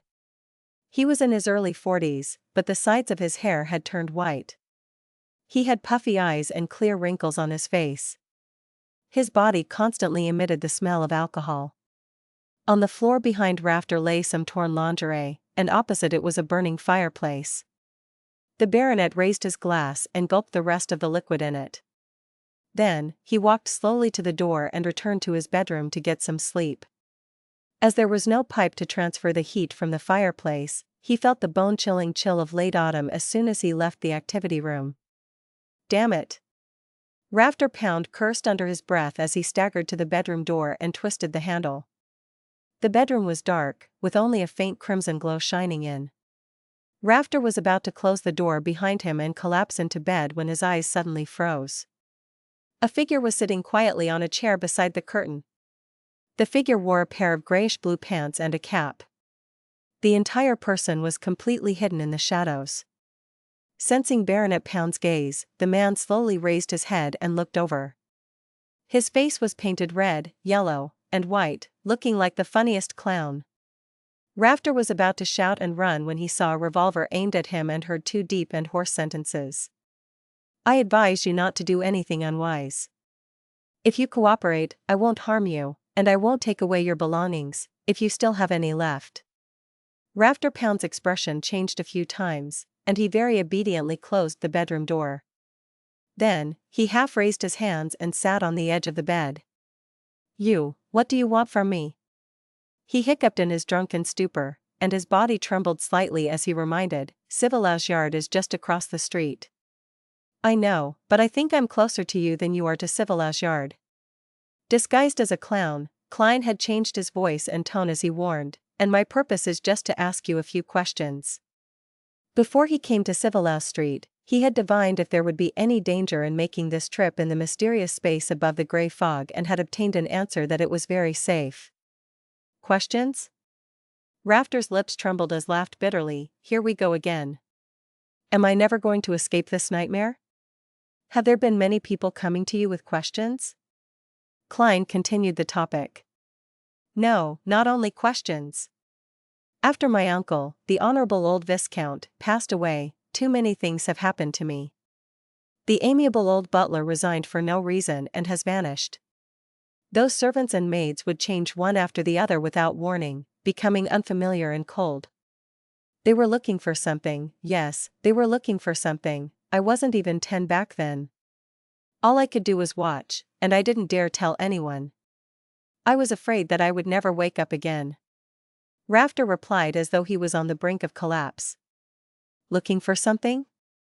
Were they searching for the underground structure, or the treasures of the Pound family, such as the beyonder characteristics and mystical items buried near the evil spirit? The royal family and the churches must have realized this, as the higher-ups must know about the law of beyonder characteristics conservation and indestructibility. Since the Pound family was in ruins, these things should have been taken back, right? Unless the old Viscount paid a huge price and bought some other rare beyonder characteristics and mystical items of the same sequence to conceal the matter of the underground structure. After Klein finished listening quietly, he generated many guesses. He seemed relaxed, but in reality, he could attack at any time. How long has this been going on for? I don't know. There are faces around me that I don't know. How can I be sure that the remaining people aren't also in cahoots? I pretended not to notice anything. After trembling for a few years, I was enticed by them to do drinking, sex, gambling, smoking marijuana, and all sorts of things that make me look like a piece of trash. Rafter Pound gave a somewhat crazy laugh. They're finally relieved and are no longer watching me. When I sold that house, whoosh. All of them left, with no idea where they went. No, they must still be secretly monitoring me, preventing me from calling the police. Right, they aren't letting me call the police. This fellow has some mental illness. I have no idea if what he said is true or false. In his aura, the change in his mood colors adhere to logic, but what if he just feels that he had let down the old Viscount and fantasized a whole sequence of events like this to find an excuse for his degeneration? Later, he would keep telling himself that until he's utterly convinced. As a qualified keyboard warrior, Klein, who knew a little of everything, had seen similar cases in his previous life. After thinking for 2 seconds, he asked, "What did these people ask you?" They asked me how the 2 children of the old Viscount died. They asked me what abnormal behavior the old Viscount had over the years. I wasn't even 10 years old at the time, so I don't know anything. Rafter waved his arms and growled under his breath. Calm down, please calm down. Klein lowered his left hand and attempted to confirm if Baronet Pound knew of the underground structure via multiple angles. Time flew by as the question and answer session ensued. Klein said in a hoarse voice, "You really don't seem to know anything. I'm very sorry to bother you, but it's time for me to leave." He stood up, bowed slightly, and appeared very well-mannered. And almost at the same time, the excitement and appearance of having a breakdown on Rafter Pound's face vanished. His light blue eyes became abnormally deep, as though he was examining something. When he saw the intruder about to stand up straight, he immediately reverted back to his previous performance: grief, anger, madness, bitterness, and neuroticism. At that moment, a mysterious voice suddenly resounded in his ears. Crimson. Klein injected spirituality into a slumber charm and threw it at Rafter with his unarmed left hand. Amidst crisp crackling sounds, a strong sense of serenity spread out, enveloping the baronet, causing him to shut his eyes involuntarily and fall weakly onto the bed. I'm sorry. The questions from before are for the comparison of what shall ensue. Next, it's the process of entering your dream and spirit channeling. Klein patted Rafter's pajamas, and with his hand on his chest, he made another bow. Then, he used the dream charm and entered Rafter's dream like a nightmare. In the gray, fragmentary, constantly coruscating world, Klein soberly walked beside Rafter, watching him see the blank faces of the servants and maids who had no facial features as they gave off abnormal and frightening vibes. He saw Rafter turning his head only to always to see an old face silently gazing at him, watching him curl up in the corner, shivering, and him being enveloped by a shadow, little by little. This matches what he had described earlier. Klein tried to guide the dream to make sense of the situation, but it was as though Baronet Pound had a very serious psychological trauma over these matters. Any tiny bit of stimulation would cause him to scream and run like a madman in his dreams. This made it impossible for Klein to get any more information. Thus, he withdrew from the dream and cast another slumber charm on Rafter Pound before taking out a mantha extract and other materials, in preparation to channel his spirit in a mediumship ritual.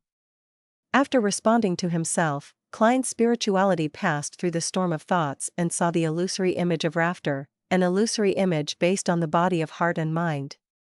What did the old Viscount say to you before he died? Klein hesitated for a moment before asking. Rafter Pound muddle-headedly replied, he wants me to maintain the family. What else? Klein asked again in a tone of deliberate affirmation. He wanted me to remember the glory of the ancestors, Rafter answered blankly. Klein nodded and asked, what were those people looking for? I don't know. Rafter gave the same answer. Klein continued asking and compared it with the answers Pound had said before, finally coming to the conclusion that Baronet Pound had not lied, and what he had just said was true. At this point, he didn't stay any longer. He passed through the storm of thoughts and allowed his extended spirituality to return to his body. Next, Klein methodically tidied up the scene and tossed Azek's copper whistle a few times, using its nature to interfere with any possible divination investigations. Thank you for your cooperation, Mr. Baronet. After doing all of this, Klein bowed once again. Then he turned, opened the window, jumped into the street, and disappeared into the night. After a while, Rafter Pound suddenly opened his eyes. Around those light blue eyes, there was a circle of ruptured capillaries. He flipped himself up suddenly and stared at the open oriel window. After making a long detour to East Borough, Klein washed his disguise and changed into normal clothes. As if nothing had happened, he returned to 15 Minsk Street in Sherwood Borough. He didn't rest, nor did he think about what he should do with the underground structure. Instead, he once again entered the fog. At the very end of the ancient long table, Klein slowly opened his palm, revealing several strands of brown hair. They were Rafter Pound's hair he had gathered when Rafter was sleeping. There's still the final step, confirming with divination above the gray fog. Klein silently muttered to himself, then he conjured a pen and paper. He wrote down the content that he had already thought about beforehand. Rafter Pound's future. I want to see what will happen to you in the future so as to confirm the past. Klein leaned back in his chair and began to recite the divination statement. As the ancient structure involved the 6 orthodox gods, he was afraid that there would be problems if he divined something directly, so he changed his way of thinking and helped Rafter Pound ask about the future.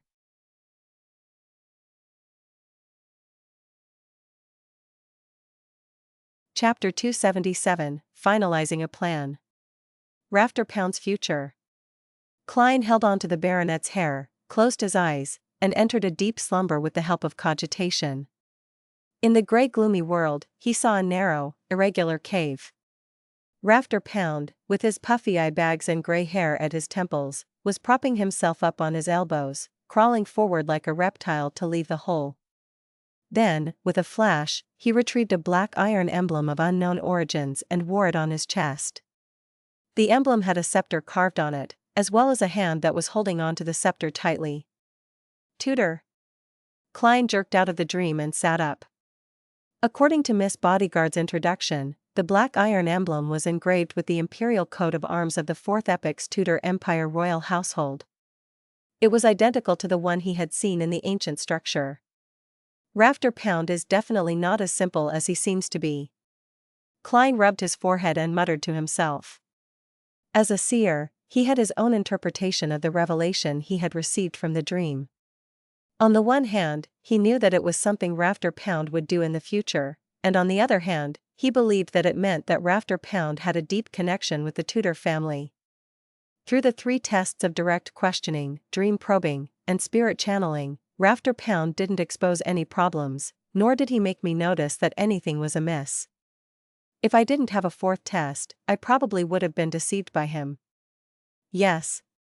Maybe he really doesn't know anything at present and that it was a true act. In the future, he might even chance upon an opportunity to form a connection with the Tudor family. But it's more likely that he has already learned a lot from the old Viscount. Without confidence, he intentionally turned decadent and acted crazy and ignorant. For him to be able to hide from my dream and spirit channeling, it should be a result of some beyonder powers. He probably wasn't acting at that time and was really in a muddled state. Otherwise, he would have exposed himself in front of a person like me who was very experienced in such matters. What beyonder powers could it be? What sequence number is he? Or is he the kind that is born with certain beyonder powers? Klein proceeded this line of thought and soon realized he had reached a dead end. He quickly pulled himself out of this dead end and changed his angle of thinking. Rafter Pound has a deep connection with the Tudor family. Can I make a bold hypothesis that he's actually a descendant of the Tudor family? If the blood relationship between him and the old Viscount is real, then things are going to be interesting. The entire Pound family is a branch of the Tudor family that changed its surname to escape pursuit. They contributed tremendously and were conferred aristocratic titles, and they returned to the center of power, one step at a time. Meanwhile, they were secretly searching for the secret remains left behind by the Tudor Empire in Backland. After an unknown period of time, they finally found something. Thus, they bought what currently belongs to Millet Carter's house and built an exaggerated basement, which was used to explore the surrounding area. 30 to 40 years ago, they found the ruins and built a secret door to it. But, during the exploration process, an accident occurred. That evil spirit didn't recognize any of the so-called Tudor descendants at all. The 2 heirs of the old Viscount died in that room, in the deepest corner, one after the other. Even their beyonder characteristics and mystical items couldn't be retrieved. Although the old Viscount spent a great price to buy similar beyonder characteristics, making it seem like the 2 heirs had died relatively normal deaths, the consecutive deaths made the royal household and the churches suspicious.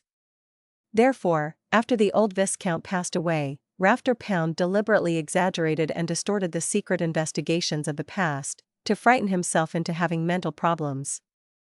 He began to engage in debauchery so as to avoid the attention of others. This can explain what previously puzzled me. How can a Viscount family be placed under the control of some mysterious person without any action from the royal household and the churches? Even if controlling him was necessary, they would do it in a milder and undetectable manner. For example, using a faceless of my sequence 6 pathway. A child can even sense something abnormal, much less the powerful beyonders of the royal household and the 3 churches. The reason why they were unaware can only be explained by the fact that they were the ones who had sent those people. Yes. Back then, I surmised that the Tudor family and the Trunsoist family grasped the Dark Emperor pathway, so due to the need to act, they would establish dynasties to maintain the style and uniqueness of the Solomon Empire. On this point, Miss Bodyguard has indirectly proven it. The Dark Emperor pathway sequence 9 is lawyer, a beyonder job that is extremely good at using order. Yes. Rafter Pound was able to deceive my dream and spirit channeling abilities because of this. Perhaps he's gone one step further? He cooperated with me sufficiently, so in his muddled state in the dream, he was still able to subconsciously use the loophole of order and affect the development in the direction he wishes to have. Upon careful consideration, during the process of spirit channeling, Rafter Pound didn't seem to really lie. However, his truth was only a partial truth. Maintain the family and remember the glory can be referring to the Pound family and also the Tudor family. Klein's train of thought became clearer bit by bit, and he had an overall assessment of the situation. From Rafter Pound's current attitude, the evil spirit shouldn't be able to escape without any external help, otherwise, the baronet would have long thought of a way to save himself. It doesn't matter if the evil spirit would come looking for him, as long as it escapes the seal and creates a disaster, the secret of the underground ruins would be exposed to the royal household and the churches. When that happens, Rafter will definitely be implicated. The room opposite had collapsed, but it didn't affect the power that restricted the evil spirit. This means that as long as the innermost room isn't directly destroyed, the evil spirit wouldn't be able to escape. The plan is clear then.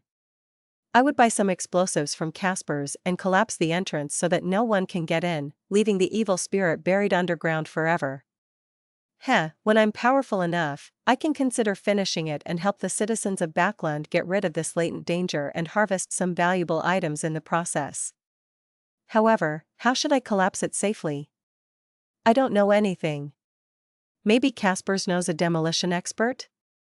After all, he is a black market weapons merchant. Klein quickly finalized the plan and decided on finding Casper's tomorrow evening. He would try to settle the matter of the underground ruins within the week. As for the true relationship between the Pound family and the Tudor family, and for Rafter's abnormality, he didn't want to probe too deeply into it. It's none of my business. Klein grumbled and quickly plummeted down past the gray fog and returned to the real world. On Friday morning, Klein went out early as usual and pretended to be very busy. The truth was, he had once again gone to the Quelag Club to practice his shooting and read the newspapers. He enjoyed himself quite a bit. At tea time, he was about to leave after staying there the entire day, but he was surprised to see Mary Gale, his former employer, and Talum Dumont, the equestrian teacher, enter the club at the same time. They were accompanied by a number of gentlemen in double-breasted frock coats and beautiful ladies in fine makeup. Among them was the Daily Observer reporter, Mike Joseph. Oh, Detective Moriarty, what a coincidence. Mike, with his charming eyes but rather rough skin, took the initiative to greet him. Klein smiled and replied, "Mr. Reporter, are you done with your investigative news?" "It's done, thanks to your help. Let me do the introductions. This is the famous detective, Mr. Sherlock Moriarty, a good friend of Talum's." Mike waved his arm and said. After both sides greeted each other, Mike continued, "I've roughly figured out who Capim is. I'll tell you in detail when I have the time. In short, I have every reason to believe that Sibber's death was caused by a copycat killer and not by the serial killer. Haha, you will see the news of my investigations on the papers tomorrow." "It's just as I thought." Klein smiled in response. At that moment, Mike seemed to remember something and turned his head to Mary Gale and said, "I'll make an appointment with you for an interview regarding the air pollution situation in Backland and its solution. However, you have to communicate with my editor-in-chief in advance to finalize the page in time." Mary's eyes lit up. "All right. Thank you very much. Mike, why didn't I think of such a good idea? This is for the promotion of the National Atmospheric Pollution Council? This reporter, Mike, has quite a lot of experience after all. Although the Daily Observer isn't one of the best newspapers, its circulation is considerable. Did Mary suddenly come here today because the other members of the House of Commons who are members of this club were coming? This type of private club is indeed suitable for politics and business. Klein seemed to gain an understanding and bade farewell ahead of time. Before becoming a faceless, he didn't want to get involved in high-level affairs such as this. Evening, in an apartment in East Borough. After a busy day, Williams entered the small room he rented, intending to change his coat, get some money, go to the pub for a drink, and settle his dinner there. In the gloomy darkness, he suddenly stopped putting on his coat. He saw a shadow standing by the window, its face completely obscured by the shadow of the hood. "Who told you to look for Lenevis?" the dark figure asked in a low, slow voice.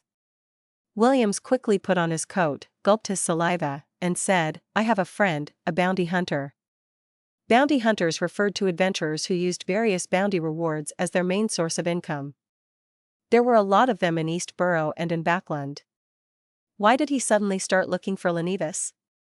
This is a bounty that was offered a long time ago. The black figure was extremely tall. Step by step, he approached Williams. "I don't know. Maybe she just wanted to attempt another bounty." Williams took a very tiny step back. The dark figure pressed hoarsely, "Who is she?" Williams immediately entered a dilemma, but after a few seconds, he replied with a trembling voice, Zio Derrick. "I don't know where she lives." "Very good, very honest." The black figure reached out and patted Williams's body. Without further ado, he walked towards the door. Williams secretly heaved a sigh of relief, believing that his rich experience in the underworld had helped him. Don't try to be brave when you shouldn't. At that moment, he saw the shadow snap his fingers. "Pa!" Williams's thoughts froze, and his body suddenly split into pieces, scattering in all directions, splattering the ground and walls with flesh and blood. Then, the shadow broke the gas pipe. Amidst the sound of gas spewing out from the pipes, he picked up the candle from Williams's desk and struck it against the wick. The black shadow left immediately. A few minutes later, the candle suddenly lit up by itself. Boom! The explosion wiped out everything.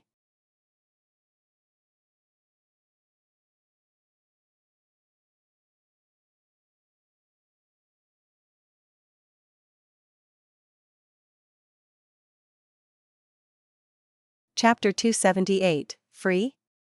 After dinner, in the billiard room of the Bravehearts bar. Dressed in a simple black coat and a dark cap, Klein held a glass of Southville beer, closed the door behind him, and walked over to Casper's, who was bent over the table, trying to hit the ball. Before he could muster a smile and say hello, Casper stopped what he was doing, straightened up, and glanced at him. "Merrick isn't here. There are no other gatherings you want." "I have nothing but weapons. Very familiar with what I want. Fortunately, I have a different goal today." Klein curled the corner of his lips and said, "I'm here to buy weapons." "Merrick isn't here. From the looks of it, they've been exposed and are targeted by their enemies. They've decided to switch locations. Then I won't be able to contact Miss Bodyguard. And I was planning on tricking Millet Carter with Merrick's zombies as my helpers. They'll keep a secret, they're obedient, and they're unafraid of death. Well, the premise of their obedience is when the influence of Azek's copper whistle is shielded." As he spoke, a series of thoughts flashed through Klein's mind. Casper's was slightly surprised. With a look of suspicion, he leaned against his cue stick and rubbed his brandy nose and said, "What kind of weapon are you looking to buy? Have you finished the previous bullets? That's quite a lot of practice." "No, I practiced with bullets I bought at the Quelag Club." Klein smiled. "I want to buy explosives, the kind that is widely used in mines." "What do you want to do?" Casper's blurted out as his expression turned solemn and stern. "I'm warning you, don't try to do anything condemnable." I won't allow my customers to challenge Civilage Yard. Of course, you don't have to buy weapons from me. To be able to become a black market weapon merchant and live to this day, from a certain point of view, he must abide strictly by the rules. At the very least, he wouldn't sell to those crazy fellows. Klein habitually gave his evaluation from a Nighthawk's point of view and smiled. You seem to have misunderstood something. I'm not going to blast open the door of a bank vault or try to create any sensational news. I'm helping someone with the demolition of a building, making it easier for subsequent renovations. Then why didn't he find a proper construction company? Caspers didn't let down his guard. Haha, that's a secret chamber. He doesn't want others to know about it. Klein switched to asking, do you know any reliable explosives experts? I'm not very good at this sort of thing, and I'm afraid the whole house will collapse. When Caspers saw that Klein was making considerations to ensure that the house remained in good condition, the doubt in his mind was immediately dispelled quite significantly. Just as he was deliberating for an answer, an illusory voice suddenly rang out in the room. There's no need. A familiar feeling came over Klein. He quickly turned around and found Miss Bodyguard sitting on a chair in the corner without him realizing it. She was still wearing her black Gothic regal dress and matching soft hat. Her face was as pale as ever, and her blonde hair and delicate features accentuated each other. Good evening, madam. Klein slightly bent his back and bowed. Good evening, ma'am. Sharon. Caspers did the same. So her name is Sharon. Klein thoughtfully waited for her to speak. The lady named Sharon looked at Caspers and said, Merrick won't be coming back here again. If you need him for anything, leave a message according to the third method. Yes, ma'am. Sharon. Caspers, who had clearly seen a lot of things in his life, seemed to have an instinctive fear of Miss Bodyguard. Upon hearing this, Klein interrupted, if I wanted to get Merrick's help, how should I get in touch with him?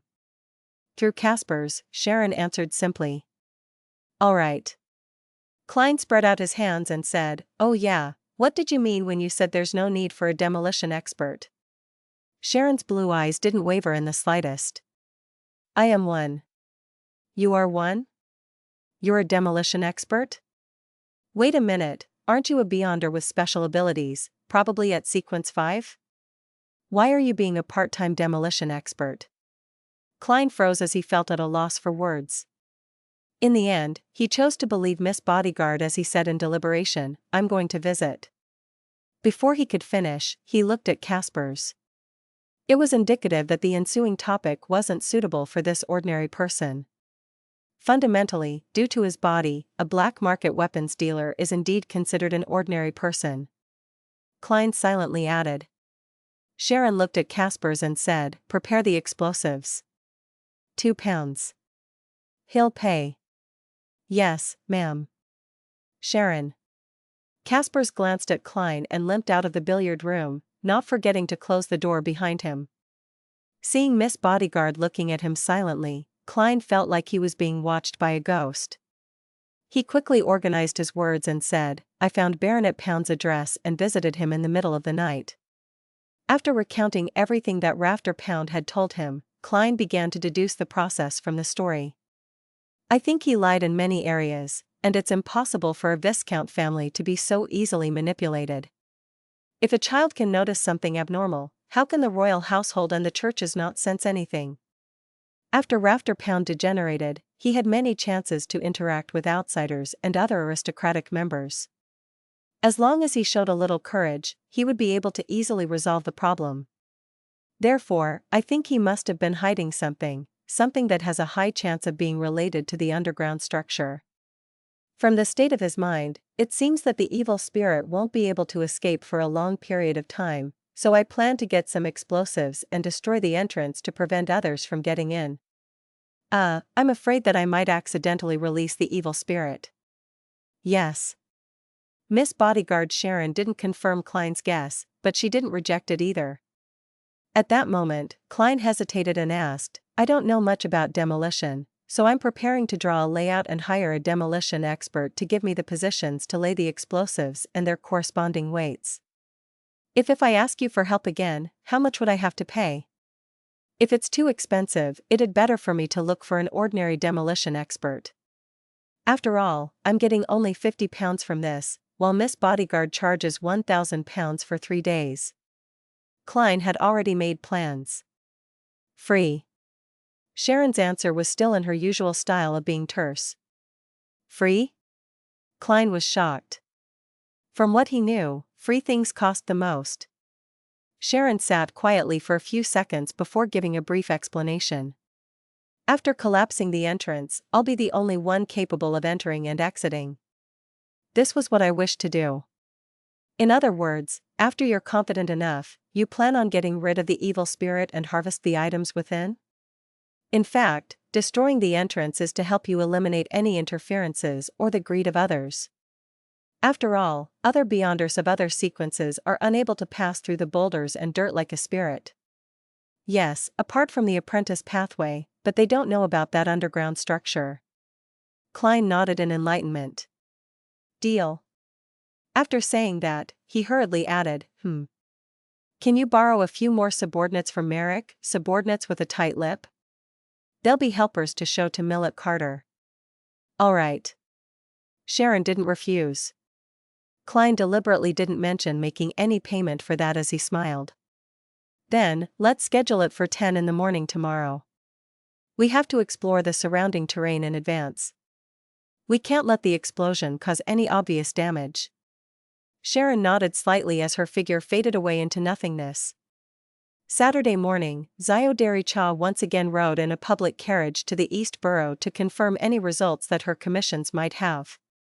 While waiting for the transfer, she suddenly had the urge to buy a newspaper to read. She took out a penny and bought a copy of the Backland Bulletin from a paperboy next to her. She quickly read through it. Suddenly, her eyes froze because of the news article on the 3rd page. At 7:10 last night, there was a serious explosion in the apartment building at 1 Derrick Street in East Borough. It's suspected to be a result of a gas leak. The explosion happened at unit #03-06. The tenant died on the spot, to the point of not leaving a complete corpse. At press time, this explosion resulted in 3 deaths and 16 injured. 1 Derrick Street. Apartment #03-06. Isn't this the place Williams rents? He's dead? He died from a gas leak explosion? No. Absolutely impossible. He would never be so extravagant and use gas, even if there was an installation there. Did he end up like this because he had just accepted my commission? But Lenevis is a wanted criminal. If he discovers that someone was looking for him, all he should need to do is move. There's no need to kill people to keep it a secret. Doing so would instead expose problems. The way this was done is too weird and radical, it's like it was done by a lunatic. He's clearly just a swindler. Poor Williams. I will definitely avenge you. I'll definitely find out the truth. Zio looked sadly and gravely at the public carriage parked in front of her and didn't choose to board it. She knew that it would be very dangerous to head to East Borough now. She intended to go back at once and tell Furs to get her to move to a spare rental house. Then, she would head to East Borough in a disguise and ask someone familiar to gain a preliminary understanding of the reason and find traces of the killer's tracks. Sigh, it's true that none of Miss Audrey's commissions are without danger. I thought that as long as I didn't stop someone who was already a wanted swindler and didn't stop him from escaping, he wouldn't retaliate in such a vicious manner. I was careless. I was the one who caused Williams's death. Well, that didn't exclude the possibility that he was also gathering information on other matters, thereby bringing about disaster. Zio closed her eyes and crossed the street to the waiting area on the other side. At 10:14, after confirming the surface conditions of the 4th epic structure, Klein and Miss Bodyguard, Sharon, arrived outside the building at 8 William Street. Sharon had already vanished, and Millet Carter saw Detective Sherlock Moriarty in his grayish-blue worker's uniform and cap and his 3 taciturn assistants. It's convenient to explore like this, Klein explained. Millet Carter's eyes swept across the three assistants who were obviously good at fighting and nodded in satisfaction. Your preparations were quicker than I expected. Is one of them a snake-repelling expert? Yes, they're very good at repelling snakes. Klein didn't hesitate to give an affirmative answer. How could a zombie be afraid of being bitten by snakes?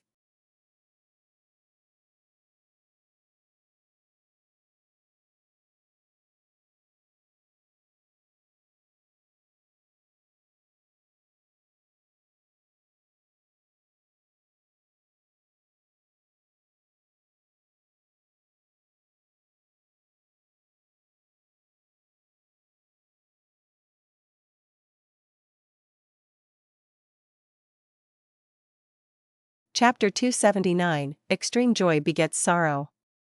In the dark underground structure, Klein walked around the hall with a raised lantern in his hand. He thoroughly checked to see if there were any other entrances. Of course, he didn't dare enter the tunnel that led to the innermost room, and the newly gathered snakes were, once again, blown away by a biting cold wind. After receiving confirmation, he took the initiative to retreat to the side of the gate, where he watched, along with the three zombies, as Sharon placed explosives at different locations. She looks very professional. Klein sighed softly. And without a doubt, the three zombies didn't respond to his musings. However, there was a reason for this. He kept using his spirituality to wrap Azek's copper whistle so as to shield against its negative effects, otherwise, he would have encountered their abnormally passionate response. He had no intention of bringing this ancient and exquisite copper whistle with him originally, but considering that he had to guard against the evil spirit's manipulations, he could only sacrifice some of his spirituality.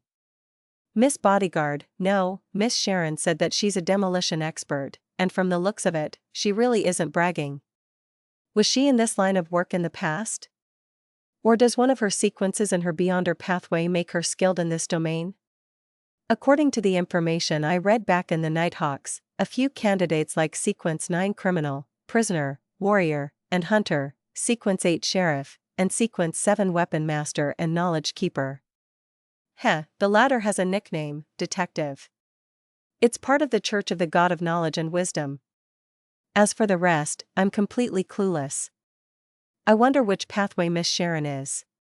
Nothing seems to match, and she even showed her ability to command the zombies. While Klein's thoughts wandered and made all sorts of associations, Sharon finished setting up the explosives and, in passing, lit the fuse.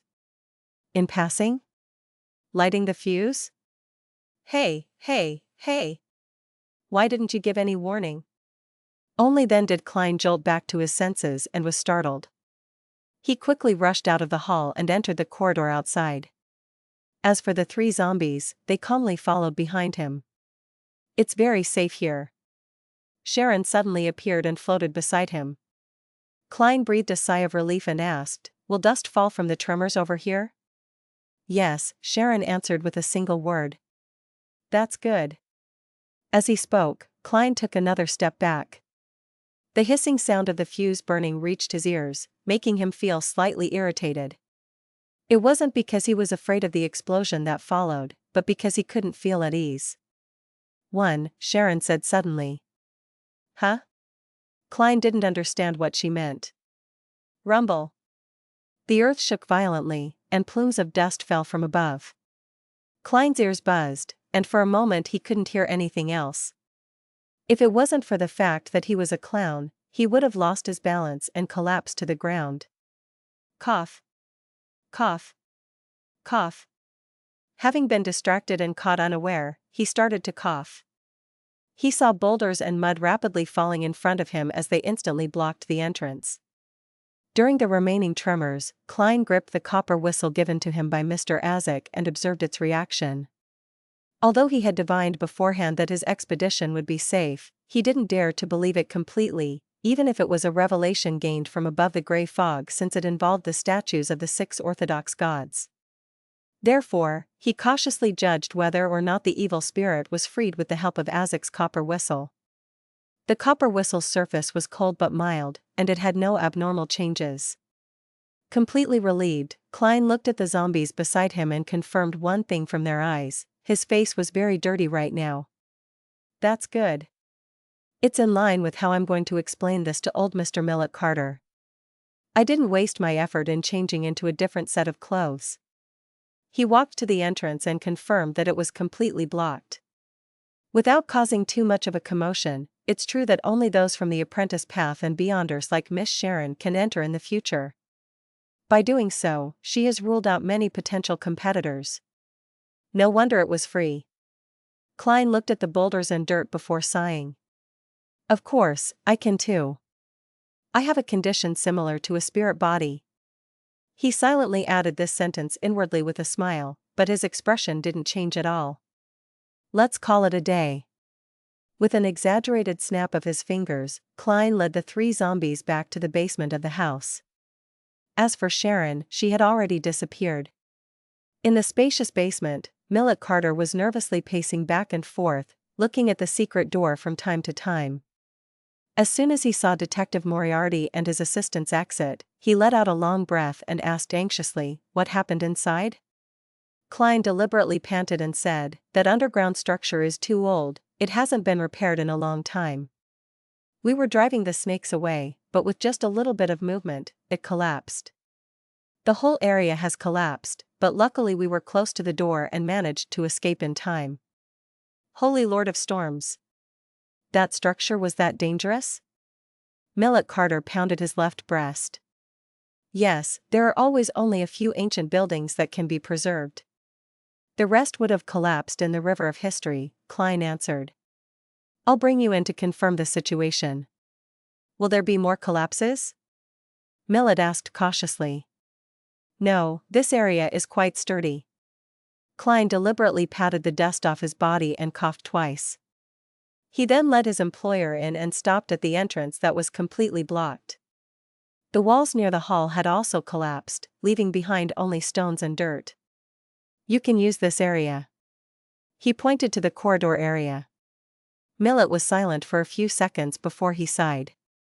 Thank goodness I didn't hastily send someone in to explore but instead went to look for you, a professional. Otherwise, I would have had to bear the burden of the loss of several lives. Alright, this commission ends here. I'll pay you the rest of the reward. As he spoke, Millet Carter took out his wallet, did a count, and was somewhat embarrassed to find that there were only about £30 in cash. Fortunately, I still have other forms of money, otherwise, I'd have to go to the bank, Millet mumbled as he looked up at Klein. Do you mind taking gold coins? No, I don't mind any form of money. Klein smiled. The gold pound of the Lone Kingdom could be in the form of gold coins unless they were of huge denominations.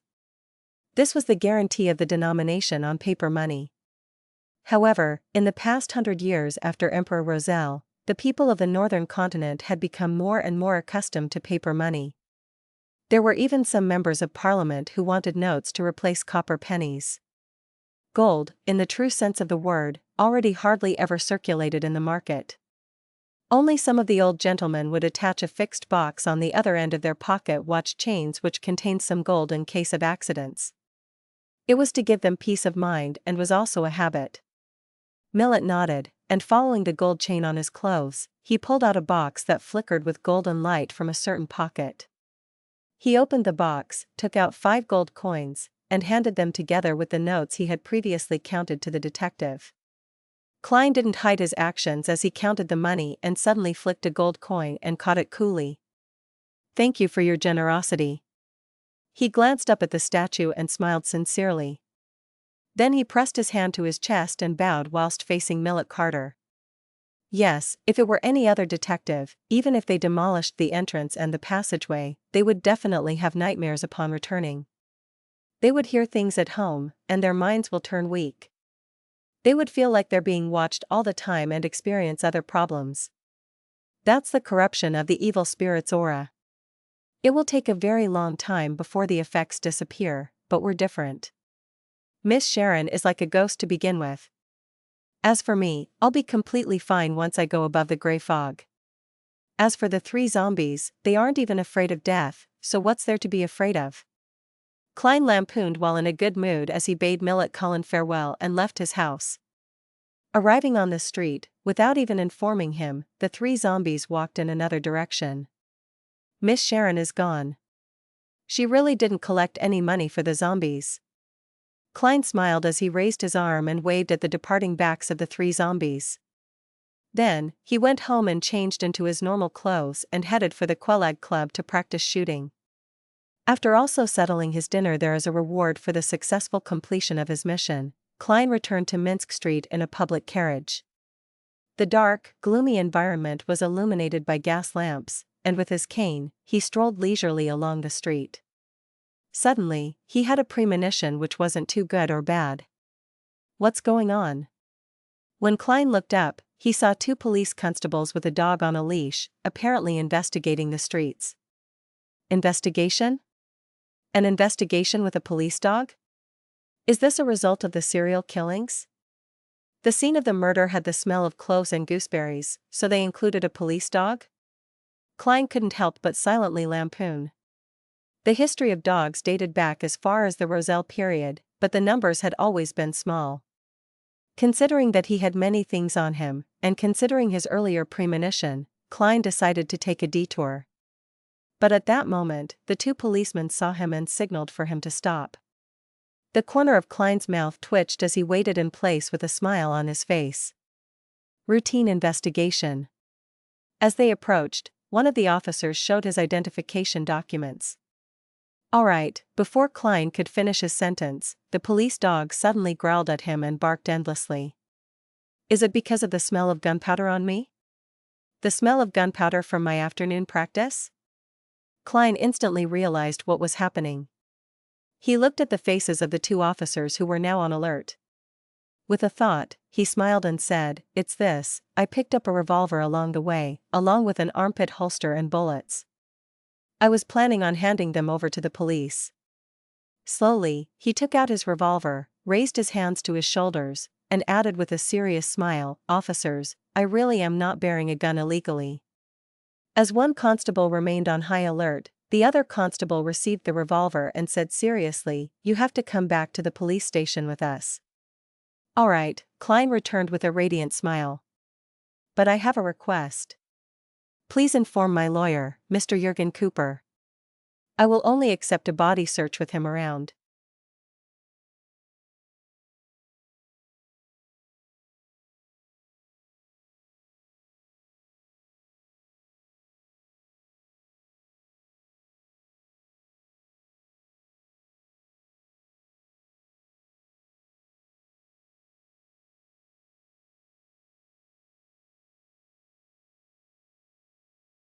Chapter 280, The First Step. In a corner of East Borough, a drunken Xeon faced the wall, pulled off his pants, and began watering the moss in comfort. When he was done, someone suddenly patted his shoulder. Xeon couldn't help but shiver a few times.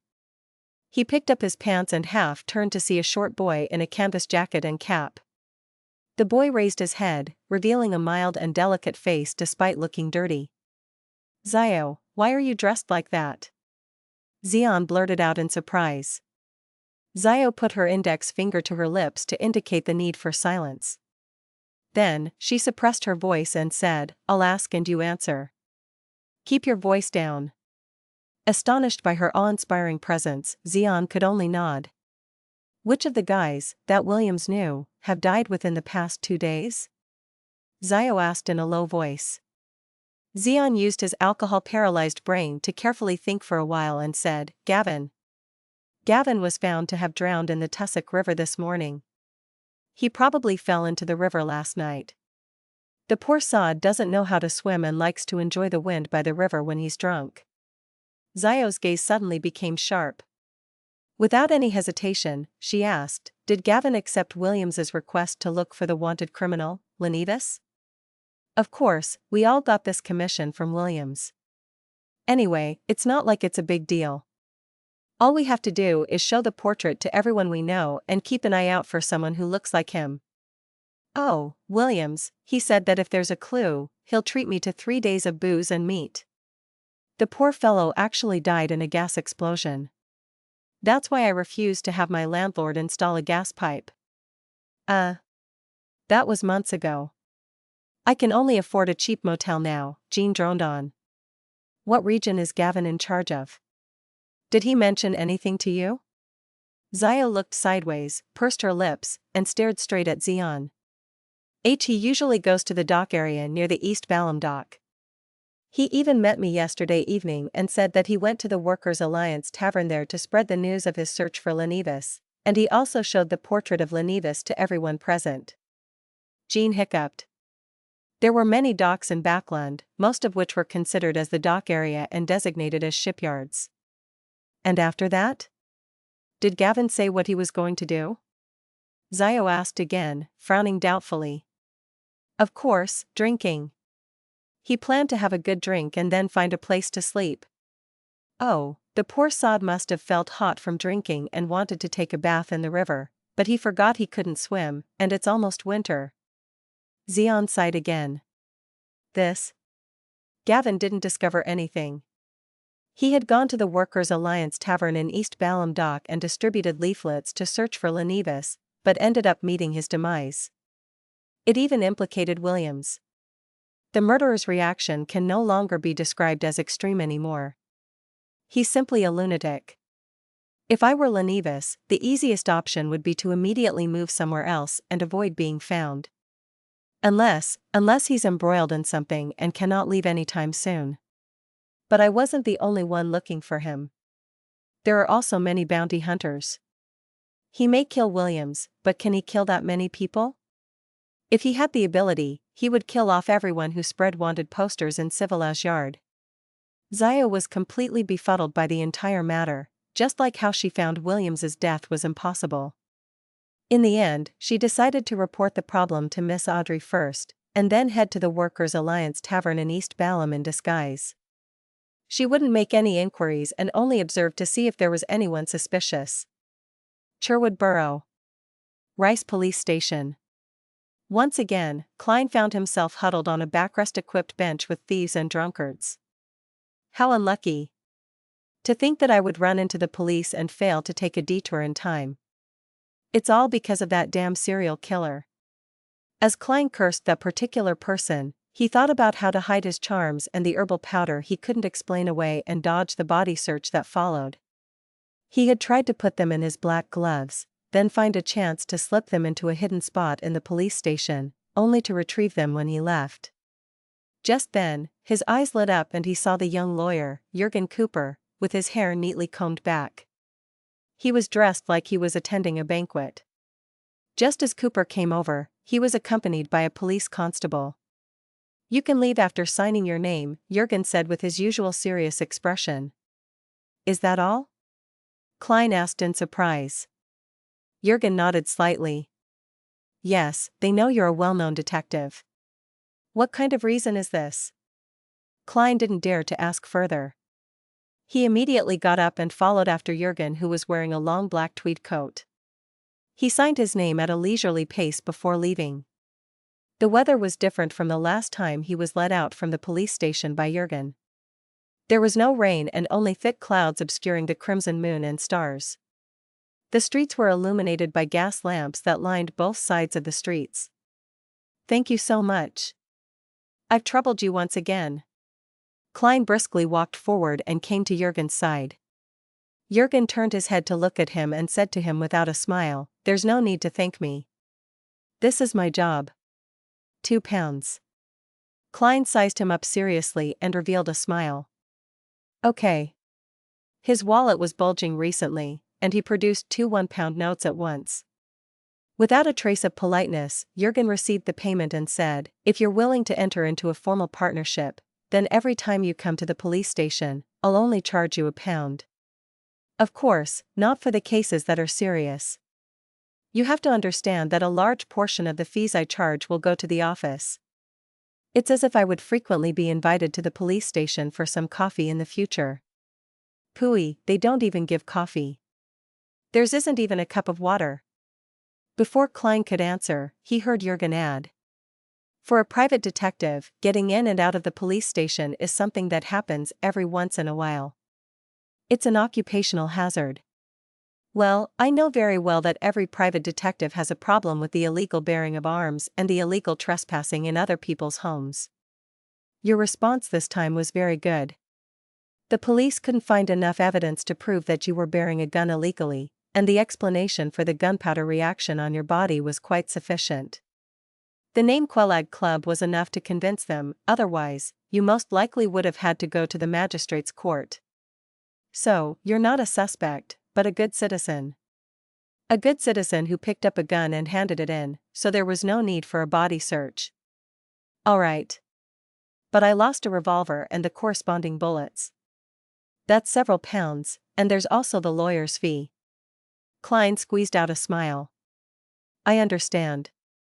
Lawyer Jurgen, let's establish a formal partnership. The corner of Jurgen's mouth twitched. With an extremely professional smile, he extended his hand and said, I hope for a pleasant partnership. I sincerely hope that I don't have to see you too often at the police station.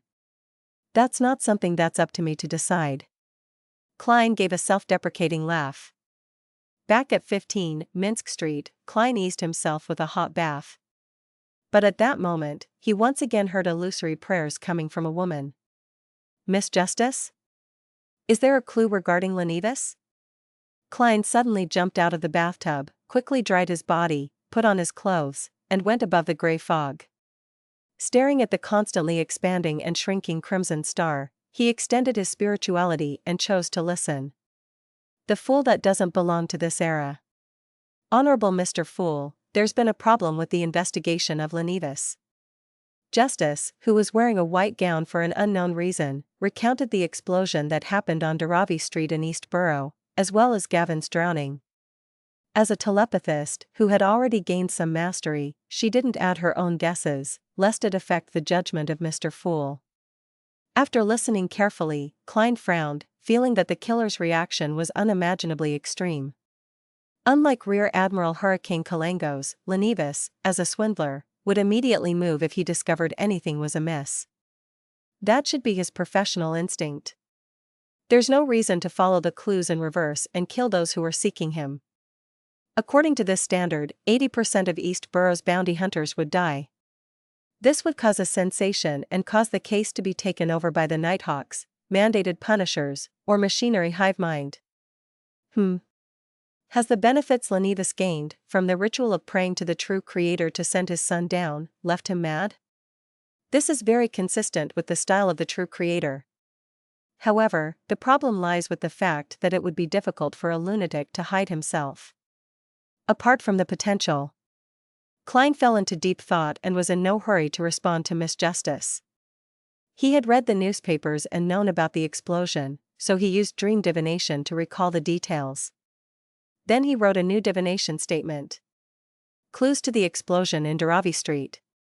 As he recited it silently, he leaned back in his chair and entered a dream. He saw a 3-story, grayish-blue apartment. On the 3rd floor of the apartment, a room had lost its windows and half the wall had been destroyed.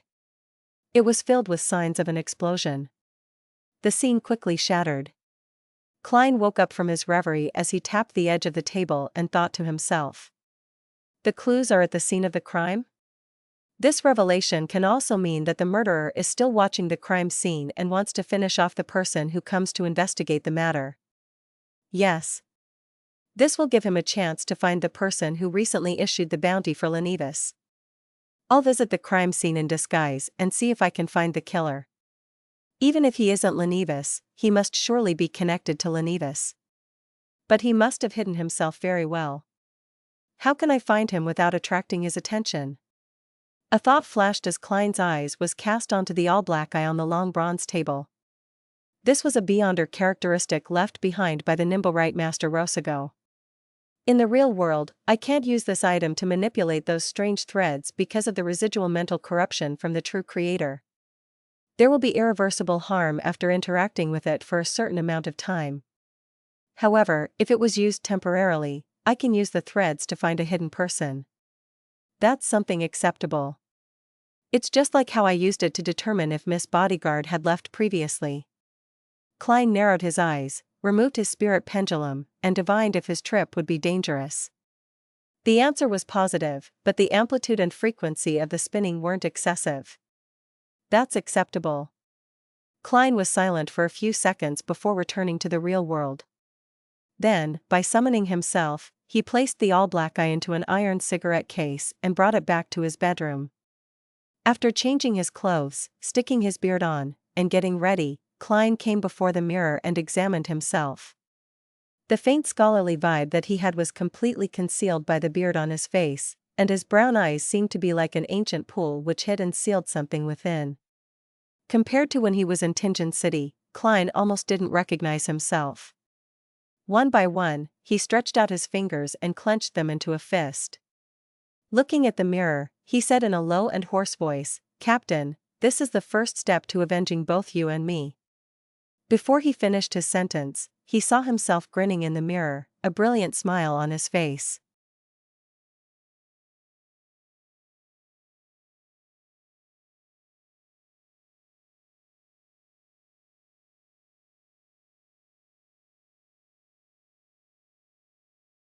Chapter 281, Clue. In the suburbs west of North Borough, in a soon-to-be abandoned three-story house. It originally belonged to the Backland Medical School, but the latter's main campus had now moved to a better and more suitable location, leaving behind only a small number of teaching staff and students who were left guarding the area after failing to graduate. Audrey was wearing a white gown and white mask. Her smooth blonde hair was also coiled up and stuffed under a cool-colored surgical cap. She darted her eyes to the side and looked at Furs Wall, who was dressed in the same way. She always felt that Furs had a special temperament that seemed to make her more suited to such attires than herself. It's the kind of temperament that allows her to pick up a scalpel and cut open a patient's stomach at any moment. Audrey didn't say anything. She followed half a step behind Furs as they entered the classroom in front of them. She was startled by the information she had received from Furs because Mr. Fool had said it was a simple task. Considering that the simplicity of said task might be from Mr. Fool's point of view, Audrey took advantage of the moment when she was alone, changing into a disguise, to recite his honorable name and silently pray, so as to report everything that had exactly happened. However, she had yet to receive a response. After passing through the door and entering a room, Audrey instinctively looked around and found that this wasn't an ordinary classroom. There were actually 4 skeletal specimens and 4 coffins made of glass. The coffins were filled with pale naked corpses that were soaked in preserving agents. At the very top of the classroom, there was a transparent glass pillar that was also filled with a liquid. Floating inside was a male corpse that wore a black scholarly robe. The corpse's clothes stuck tightly to its body, giving off an extremely heavy feeling. He didn't relax and simply floated upright in the middle. It's as if he had died by drowning instead of being placed in there after his death. Audrey made a preliminary judgment based on her attitude as a spectator. In addition, she saw a number of men in white coats, white masks, and surgical caps sitting around the long tables in the room. None of them said a word, just like the bodies and bones around them. Looking out at the crimson moon which had finally peeked out of the gloomy darkness, Audrey turned her head back to look at the scene inside the classroom. For a moment, she couldn't help but shudder as this place instilled an instinctive fear. But at the same time, she felt excited and agitated. This is what the life of a Beyonder should be. Audrey silently muttered to herself as she followed Furs to a corner before sitting down.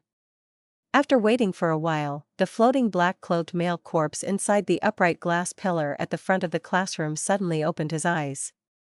His voice transmitted through the layers of obstructions. "Let's begin.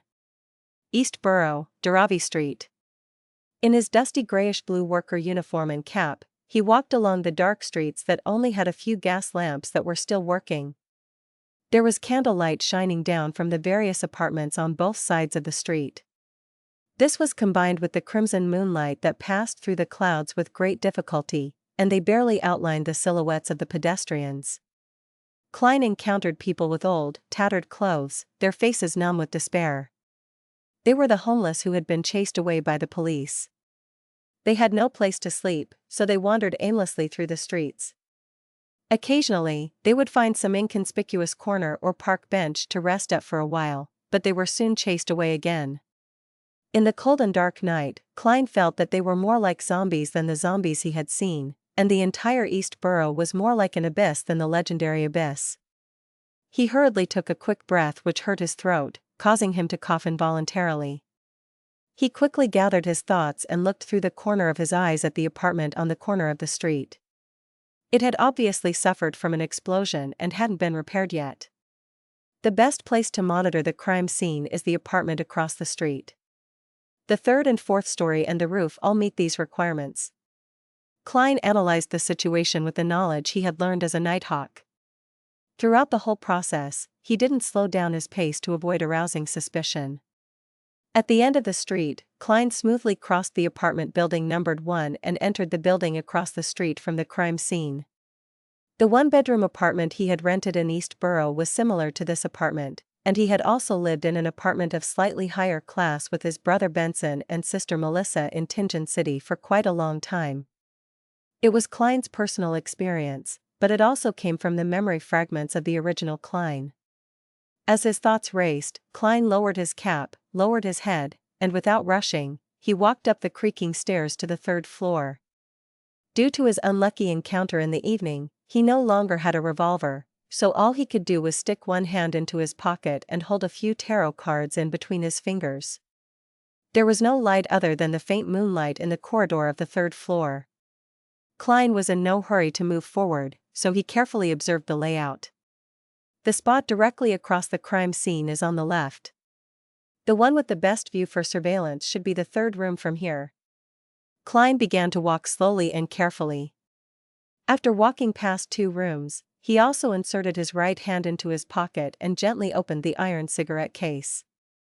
After a split second, his fingers touched the all-black eye, and the murmurs resounded in his ears as they attempted to tear his mind apart. At the same time, with the help of this corrupted item, Klein saw many strange black lines.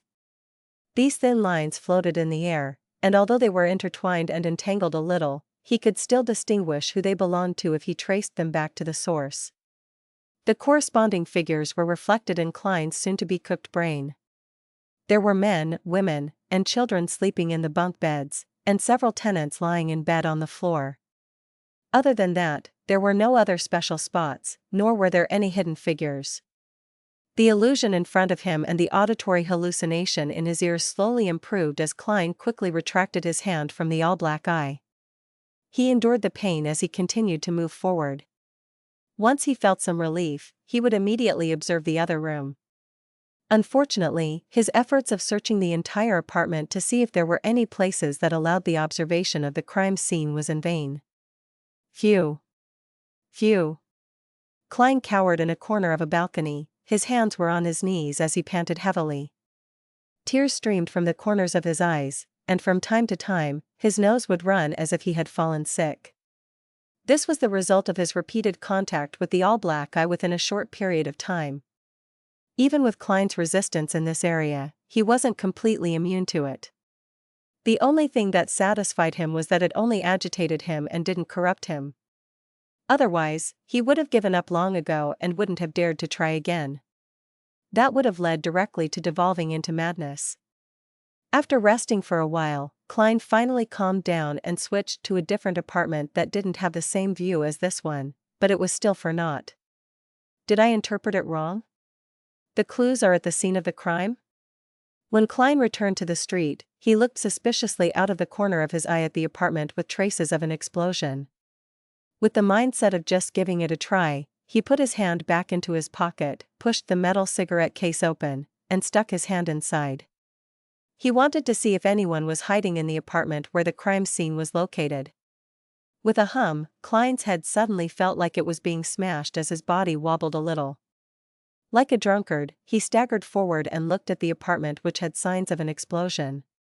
As he was too far away, he couldn't clearly see the black lines, nor could he trace the source of the black lines. He could only barely distinguish where the black lines had gathered, and this indicated that there was someone present. No. Klein quickly swept the area and made a rough judgment. Suddenly, he noticed a black line floating out from the crime scene on the 3rd floor which merged into the air. This? Klein's pupil shrank, and he made a confirmation before quickly withdrawing his hands so as to stop being in contact with the all-black eye. There's someone in the destroyed room. That murderer is actually crazy enough to wait for investigators to come to the crime scene? Isn't he afraid that official Beyonders will take over the case? I made a wrong judgment and failed to find him because I shared a different sense of logic from that of a lunatic. Many thoughts flashed through Klein's mind as he slowly exhaled and pretended that nothing had happened whilst he walked in a circle until he reached the entrance of the apartment building. By then, all the negative effects he had suffered from the all-black eye had been quelled. Controlling his facial expression and body language, Klein headed up to the third floor as if he were going home, his footsteps quick and heavy with fatigue. In the darkness of the corridor, he caught sight of the doorless room which had half its walls collapsed. Then, he casually headed for the public bathroom. As he neared the room, his hand, which had been in his pocket, touched the all-black eye. Again, the mind-wrecking murmurs and the blurred hallucinations assaulted him. Through the corners of his eyes, Klein saw a black, illusory thread spread out from the crime scene. As he traced the source, he found a man who had completely merged into the shadows. His aura was the same color. The man was extremely tall, almost 2 meters in height. The corners of his mouth drooped slightly, making him appear rather eccentric. His cold eyes were like those of a wild beast's, possessing a ferocity that couldn't be hidden. It's not Lenivus. Klein withdrew his fingers, relaxed his body, and avoided the likelihood of staring. He entered the public bathroom at the end of the corridor without stopping. Nor did he alarm the man. The public bathroom and the crime scene weren't on the same side. He wiped off his cold sweat, and after quelling the negative effects, he directly jumped out the window, climbing down skillfully before leaving with brisk steps. He didn't stay a moment longer. He knew that in a few minutes the man would be alerted to the absence of someone who had gone to the bathroom, so he had to get as far away from the street as possible. It wasn't that Klein didn't want to walk back the way he came from, but if he didn't know which room he could go to, it would similarly expose him. The clown quickly ran and circled around a huge area before entering that one-bedroom apartment he had rented in East Borough. He then went above the gray fog to confirm that there was no danger of him being caught. That fellow must have had some sort of deep connection with Lenivus. After a moment's thought, Klein conjured a portrait of the man from earlier, sending his thoughts to the crimson star that represented Miss Justice. Soon after, he said solemnly in a tone of authority, "This is a clue."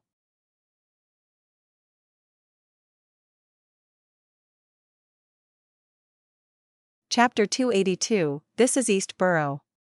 Inside the soon-to-be abandoned medical school building, Audrey suddenly felt adrift as she took a detour to leave the gathering which had just ended. She saw the familiar thick gray fog and the blurry figure situated in the center high above. This is a clue.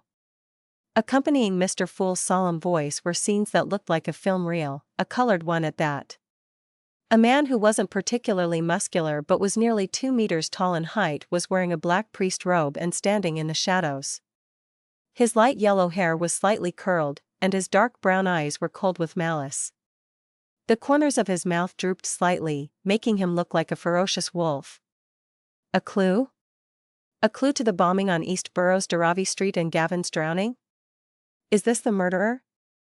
Audrey stared blankly for a moment before immediately coming to an understanding. Mr. Fool already has a clue.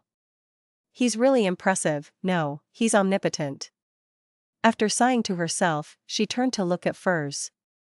As soon as Furs removed her mask and surgical cap and got into the carriage, she noticed Miss Audrey's slightly strange gaze.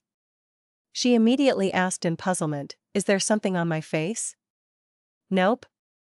Audrey looked away and sat down before removing her disguise. Furs recalled the gathering and asked curiously, "Miss Audrey, why didn't you announce that you were purchasing the Spectator formula? You could have established contact with the psychology alchemists that way." She remembered that the generous Miss Audrey had remained silent most of the time and only sold some spirituality-infused materials and responded to buying other varieties accordingly. Audrey smiled faintly and said, "This is my first gathering in this circle. I think it's more important to observe and wait. I'm looking forward to the potion formula and even more so, the mystical items, but I told myself that there's no rush. It would be a better strategy to familiarize myself before taking action. This is also a professional habit of the spectator pathway. Moreover, there were no beyonder ingredients like dark patterned Black Panther spinal fluid or Spring of the Elf's marrow crystals which Mr. World wishes to obtain. Audrey silently added. Looking at the girl who wasn't 18 yet, Furs suddenly felt that she was more mature than ever before. She suddenly laughed at herself and said, "If I had been like you back then, I wouldn't have wasted such a precious opportunity." Audrey gave a reserved smile as a response before saying, "I'll ask some special friends in the morning if they have any leads on the Dharavi Street bombing. Wait for the information at the same place with Zio." "All right." Furs nodded without any doubts. Instead of returning to Minsk Street, Klein slept in the one-bedroom apartment in East Borough's Black Palm Street. He was afraid that the suspected murderer in the black priest robe had accomplices who could be searching the streets for him. Although the probability of meeting him wasn't high, and he had disguised himself ahead of time so that it was unlikely he could be recognized, his divination indicated that there was a possibility. To be cautious, Klein made do and decided to spend the night at East Borough. At dawn, he changed into another dark blue worker's uniform, put on a light brown cap, and left the room. He went down the stairs and into the street. At that moment, the white fog with a yellowish tint shrouded the surroundings.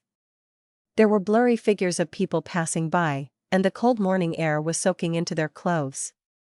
Klein lowered his head and hurried along, just like the people around him who had gotten up early for work. While walking, he saw a man in his 40s or 50s ahead of him. He wore a thick jacket and had gray hair around his temples. He was pacing in place and fumbling for a cigarette while shivering. Finally, he took out a box of empty matches in his clothes' inner pocket. Just as he opened the matchbox, his right hand quivered, and the crumpled cigarette fell to the ground and rolled in front of Klein. Klein stopped, picked it up, and handed it to him. Thank you. I can't live without this old friend." "There's only a few left," the man thanked him sincerely and accepted the cigarette. His face was pale, and he appeared to not have shaved for quite a while. Exhaustion was expressed without reserve from the corner of his eyes as he lamented, "I haven't slept for another night, I don't know how long I can last. I hope the Lord will bless me so that I can enter the workhouse today." "He's a homeless person who has been chased away." Klein casually asked, "Why doesn't the king and ministers allow all of you to sleep in the park?" "Who knows? But to sleep in this kind of weather outside, it's very likely that you'll never wake up again. It's still better in the day, since you can find a warmer place. Sigh, but this will make us lack the time or strength to look for jobs." The man lit a cigarette and sucked at it delightfully, as though he had some of his strength restored, and he walked beside Klein. It was uncertain if his destination was at the end of the fog or somewhere deep into the fog. Klein had no intention of exchanging pleasantries and was about to speed away from him when he saw the man, who had spoken clearly, bend down and pick up a dark object from the ground. It looked like an apple core that had been nibbled clean. The man swallowed his saliva before stuffing the dirt-covered fruit core into his mouth. He chewed it until it was mashed up before swallowing it down with great familiarity. Nothing was left. Looking at Klein's surprised eyes, he wiped his mouth, shrugged his shoulders, and smiled bitterly. "I haven't eaten in almost 3 days." This sentence struck Klein's heart, causing him to feel indescribably moved. He silently sighed and said with a smile, "Sorry, I didn't introduce myself just now. I'm a reporter, and I'm currently writing about homeless people. Can I interview you? Let's go to the cafe up front." The man froze for a moment before he smiled and said, "No problem, it's much warmer inside than on the streets.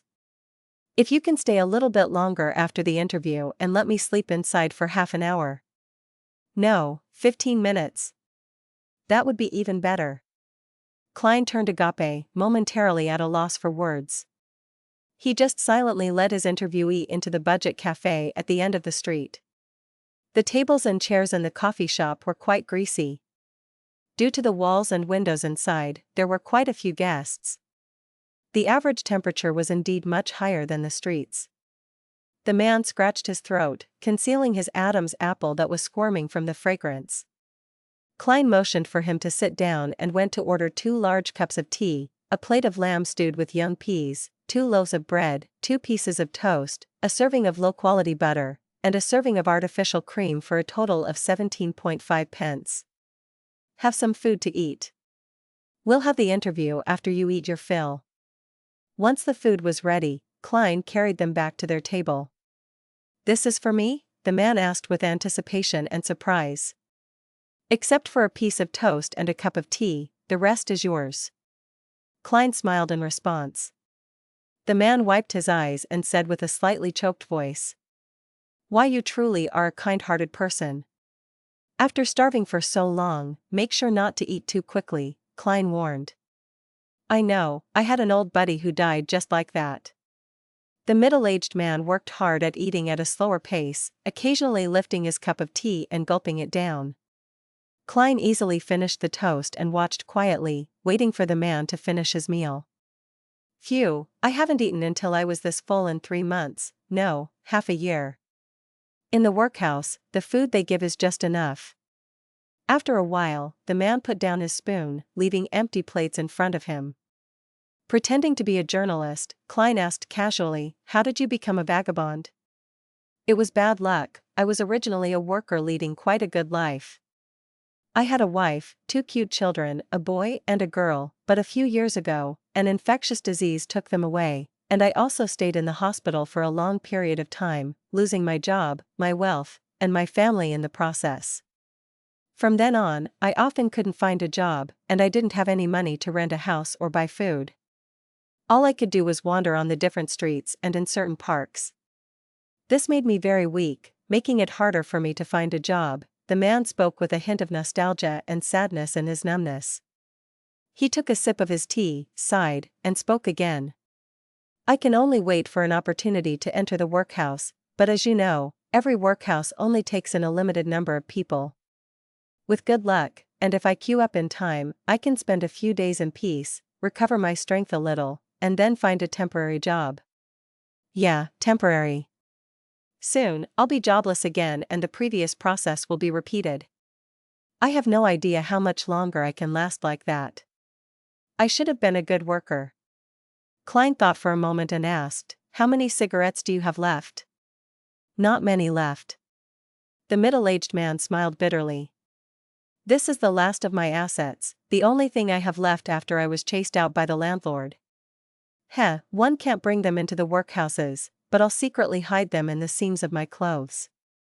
I'll only take one out to smoke during my worst hardships so that I can have some hope. I don't know how long I can last, but let me tell you, I was a good worker back then."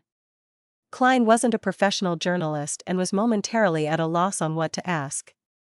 He turned his head to look out the window and saw faces with obvious hunger plastered across them. Some of them were relatively sober and they belonged to the residents of East Borough. Some of them wore looks of numbness and exhaustion, nothing like that of humans. They were vagabonds. There is no obvious gap between the two, the former can easily become the latter. For example, the gentleman in front of me.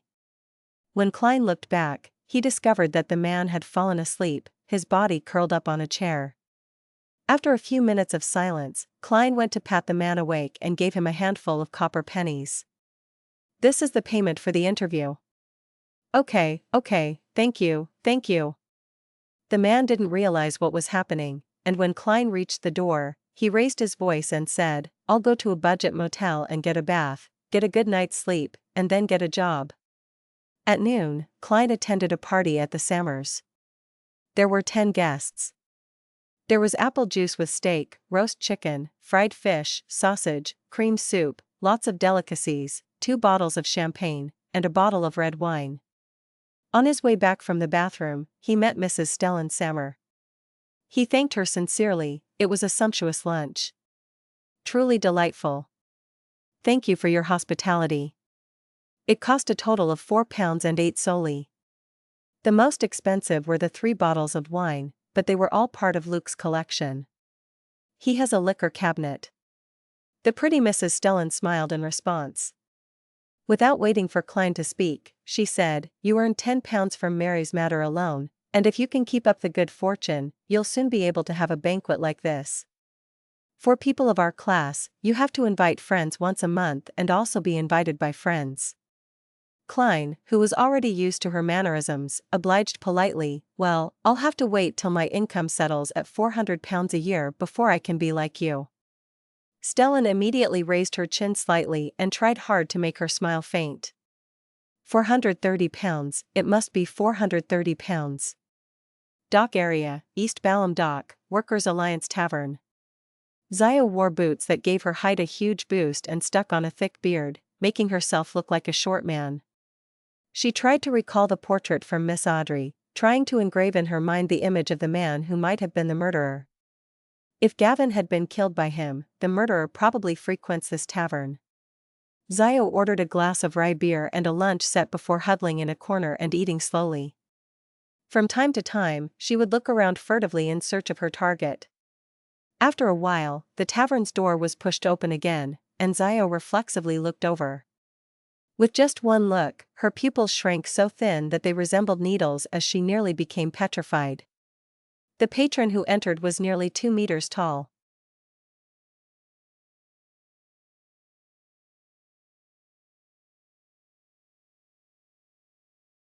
Chapter 283, Dock Union.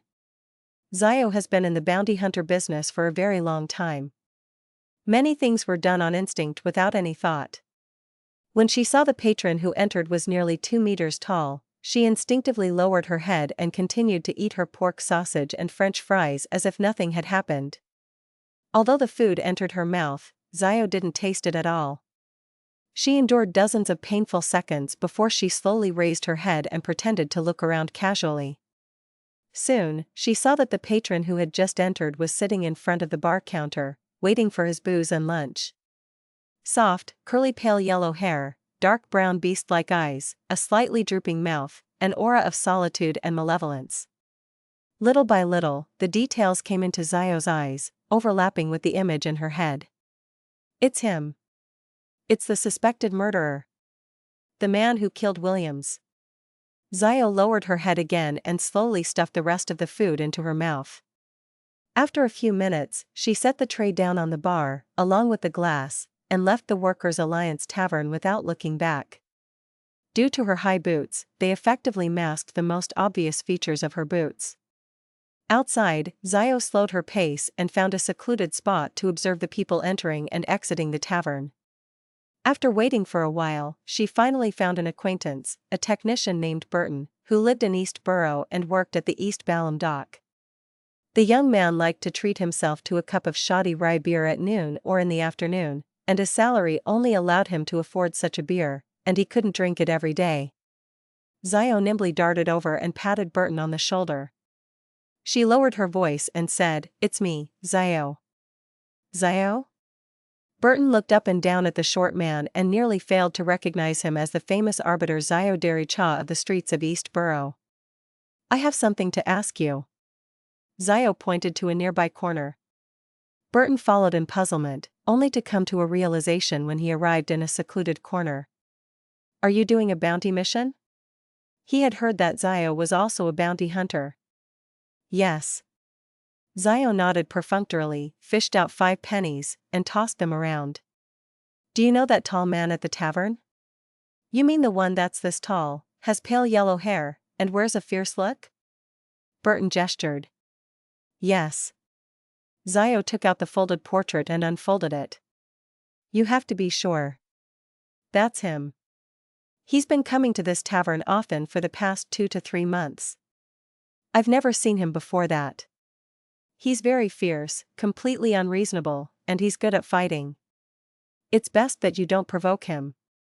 Burton glanced at the portrait carefully and gave some sincere advice. "Yeah, when I saw that person just now, it was just like my encounter with a ferocious beast when I was young. I felt that I was in danger and wasn't a match for him, so I had to immediately avoid him." Zio secretly exhaled and asked, "Do you know anyone he's in close contact with?" "No idea.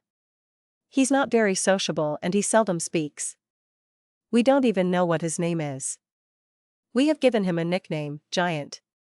Burton curled his lips and shook his head. Zio thought for a while before asking again, where else have you met him, besides the tavern? You can ask your friends the same question. Remember, it has to be a trusted friend. Burton recalled and said, when I went to the dock union to do some work, the East Balham Docks dock union, I would occasionally see him appear there. Zio, why aren't you a member of the union? You're so just, and those guys not only charge us 1.5 solely a week. But when the other docks go on strike, they'll pay us half our salary just because we have to support our families. Lord, let's just forget about it. In order to live a good life, we must help each other. However, once they organize a strike, they'll come to an agreement with the lawyers sent by those rich people. Our situation doesn't improve at all. Stop. Zio lowered her right palm and said, apart from that, have you seen Giant anywhere else? No, my friends probably haven't either. After all, we often discuss him in private, Burton answered in a firm tone. Zio didn't say anything more and gave him 5 copper pennies. Drinks on me. Don't tell anyone about what I just asked. It'll be very dangerous. Before she finished her sentence, she had already turned around the corner and headed towards the dock union located at East Balham Dock. About 10 minutes later, Zio saw the 2-story yellow building. She wore her canvas coat inverted and exposed the patches beneath, instantly transforming herself from a short worker to a vagabond.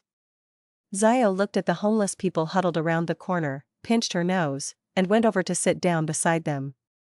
She glanced at the dock union on the opposite side of the street where people were coming in and out.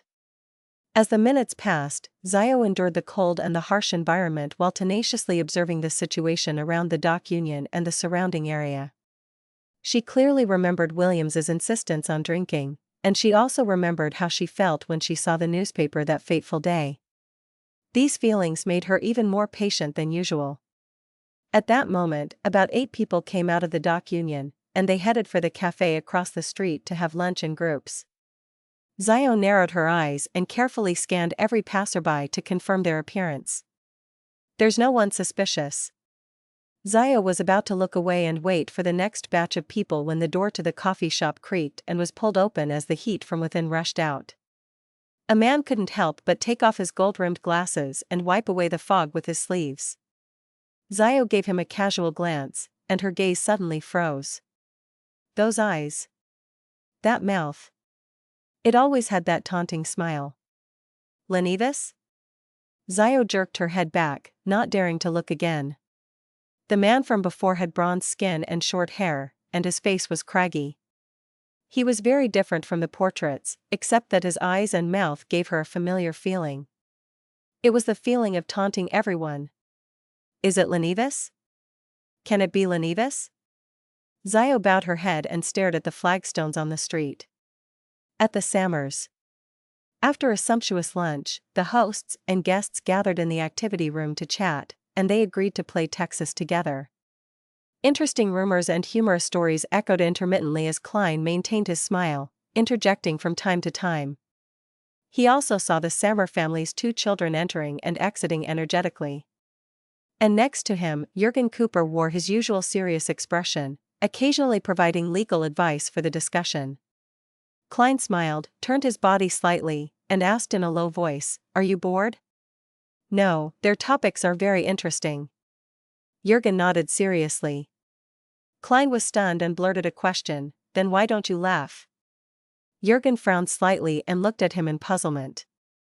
"Why are you smiling?" Klein's mouth twitched, not knowing how to respond. He was about to make a joke about how much Jurgen was like his cat Brody, forever so serious, when suddenly he heard a series of ethereal pleas. Female. Miss Justice has found useful information, so quickly, based on the clue I gave her? Klein stood up and slightly bowed. I need to use the bathroom. In the bathroom, Klein locked the door, took 4 steps counterclockwise, and went above the gray fog. His judgment was very accurate, as the plea came from Miss Justice. Klein suddenly felt nervous as he emanated his spirituality in anticipation and seriousness to listen to her words. After the usual honorable name, Justice recounted truthfully, they discovered the clue you provided at the Workers' Alliance Tavern in the Pier District's East Balham dock. The person's nickname is Giant. After tailing the Giant and figuring his in and outs, they discovered a person suspected to be Lenivus at the East Balham Docks dock union. Temporarily, they don't dare to approach Lenivus because Giant is very powerful and dangerous. They can only continue waiting for an opportunity. In the meantime, they've also asked if they could notify the police and collect the bounty after confirming that it's Lenivus. Lenivus has a very powerful and dangerous helper. Does he have any other helpers? Is there a faction backing him? Why did he kill so many people? What was he planning to do by being in the dock union? A series of questions flashed through Klein's mind, making him feel that things were much more complicated than he had expected.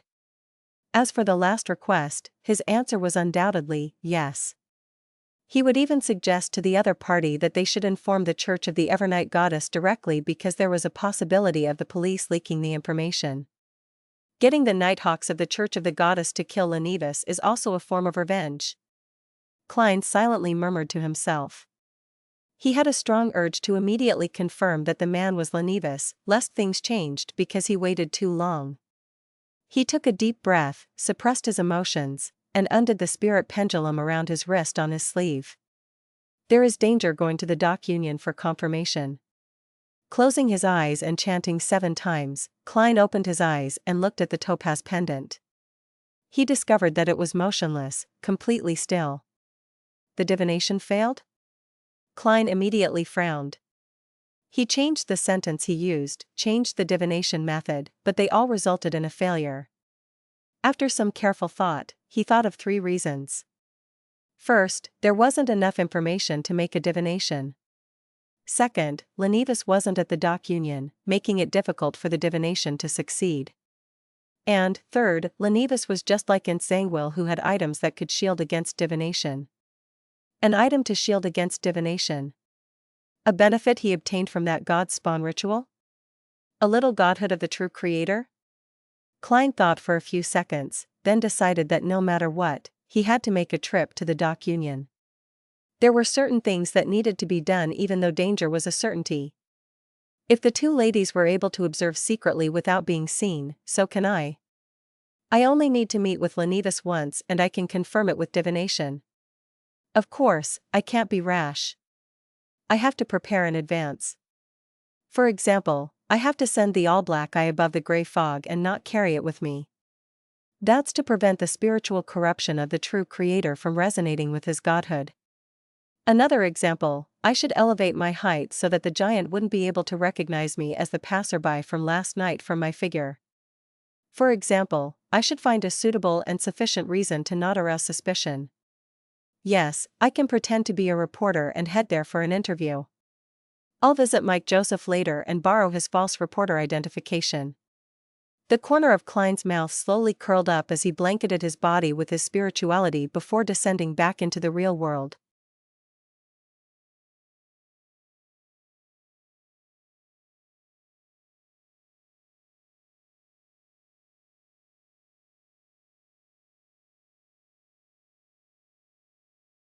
Chapter 284, Instinctive Trembling. 3 in the afternoon at the dock union in East Balham Dock. Klein wore a thick sweater, a tan jacket, and a simple cap that brought him closer to the usual investigative reporters in style rather than the ones who attended banquets and interviewed people of status from time to time. Such a costume had cost him an extra £1.10 solely. At that moment, he was wearing gold-rimmed glasses, and his hair was neatly combed back, gleaming with the luster of hair oil. His face no longer had a messy beard, so he could only plaster a deep black stubble around his lips. His height was at least 5 centimeters taller than before. He was trying his best to look different from the worker from last night, making it impossible for anyone who wasn't particularly familiar with him to make any associations. In the pockets of his clothes and trousers, there was no all-black eye, no charms or herbal essential oils. There was only a deck of tarot cards, a stack of notes, a fountain pen, a wallet, some change, a bunch of keys, and false reporter identification documents. He didn't know the Lenivus's current condition, nor did he know where the powerful beyonder lingering around him came from. Hence, out of precaution, he didn't bring any suspicious items. Looking at the two-story building ahead of him, Klein crossed the street, pretending to not rely on the clown's intuition to notice that several pairs of eyes were watching him. He pushed open the door and saw that the dock union's layout was rather simple. There were no female receptionist or spacious lobbies. The stairs to the second floor were in the middle, flanked by office corridors, and the floors weren't lined with wooden planks, much less carpet. They were paved purely out of cement. Klein turned his head to look at the man guarding by the door as he went over and said, "I'm a reporter from the Backland Daily Tribune. I would like to interview the workers of your association and get to know your needs and desires." The man was wearing a very patched jacket which even had dirty cotton lining exposed and a linen shirt underneath. After hearing the word reporter, he suddenly became vigilant and replied loudly, "No. We haven't organized a strike lately, no. I think you've misunderstood me. I'm someone who sympathizes with you. I'm planning on doing a special report on what the union does to help the workers and the actual difficulties they encountered. Trust me." With the help of his clown beyonder powers, Klein made his eyes look abnormally sincere. "Is that so? Go to Mr. Rand, our committee member in charge of publicity. Turn right, and it's the second office on the right." The man hesitated for a few seconds before replying. "Thank you." Klein bowed with feigned relief, and he felt the gaze observing him from a dark corner of the room vanish. He turned to his right and, with his back perspiring in cold sweat, knocked on the office door. The door creaked open. A middle-aged man with sparse hair looked at him and asked, "May I know who you are?" "Mr. Rand? I'm reporter Statham from the Backland Daily Tribune. This is my reporter identification documents. I'd like to make a report with unions as the theme to help you acquire more attention." Klein almost believed he was a journalist. "That's me." The middle-aged man looked at the reporter's identification documents and said hesitatingly, clearly unwillingly, "It's hard for me to believe that you reporters are here to help us. I was born in East Borough, and I know how miserable the lives of the workers are. If you don't believe me, you can follow me the entire time and monitor my every question." Klein suddenly smiled and added, "A report with actual interview data would be better than nothing, far better than news that's written purely based on imagination. At least you can provide your views and hopefully guide things in the direction you want." Rand touched his scalp and replied hesitantly, "All right then. I'll follow you the entire time." "Thank you." Klein almost lost control of his emotions. Afterward, under Rand's guidance, he entered one office after another, interviewing the members of the Workers' Association according to his prepared questions. Right corridor, nothing. Left corridor, nothing. Klein calmly went up the wooden stairs to the second floor. This time, Rand led him into the office directly opposite the staircase and introduced the people inside. "This is a reporter from the Backland Daily Tribune, Mr. Statham. He wants to interview the lot of you, but I have to remind you that there are some questions which you have the right to refuse to answer." Klein smiled, took 2 steps forward, and made a gesture to shake hands with each and every staff member in the room. At that moment, he saw a slightly familiar figure. Although the man's skin had turned bronze, his ordinary round face had become angular, and his glasses had changed from a round frame to a gold-rimmed frame. Klein still found a trace of familiarity from his spirituality as a seer. Immediately afterward, his body trembled, and the smile on his face almost went out of control. I am sorry. I suddenly have a stomachache. May I ask where the washroom is?" Klein asked with an awkward smile, holding his stomach with the hand that didn't hold a pen and paper. Rand and the staff didn't suspect anything. They all pointed to the door and said, "Go out, turn left. When you reach the end, you'll see the sign." Klein smiled apologetically and walked out of the room, heading quickly for the washroom. Inside, he selected the cubicle closest to the window, sat on the toilet, and locked the wooden door behind him. He bent down, the corners of his mouth curving into a silent laugh. He laughed so hard he nearly couldn't keep his body straight. A drop of sparkling liquid fell onto the ground from his laughter. Klein had confirmed that it was Lenivus. This wasn't because of that small sense of familiarity, but because he felt another type of aura from the other party's body, one that left an extremely deep impression on him. This was also the main reason why he had nearly lost control on the spot. The trembling of his body originated from his instinctive fear. The collapse of his emotions came from the horror and sorrow deep within his memories. That was the aura of the true creator. Klein washed his face and went on with the interview as if nothing had happened.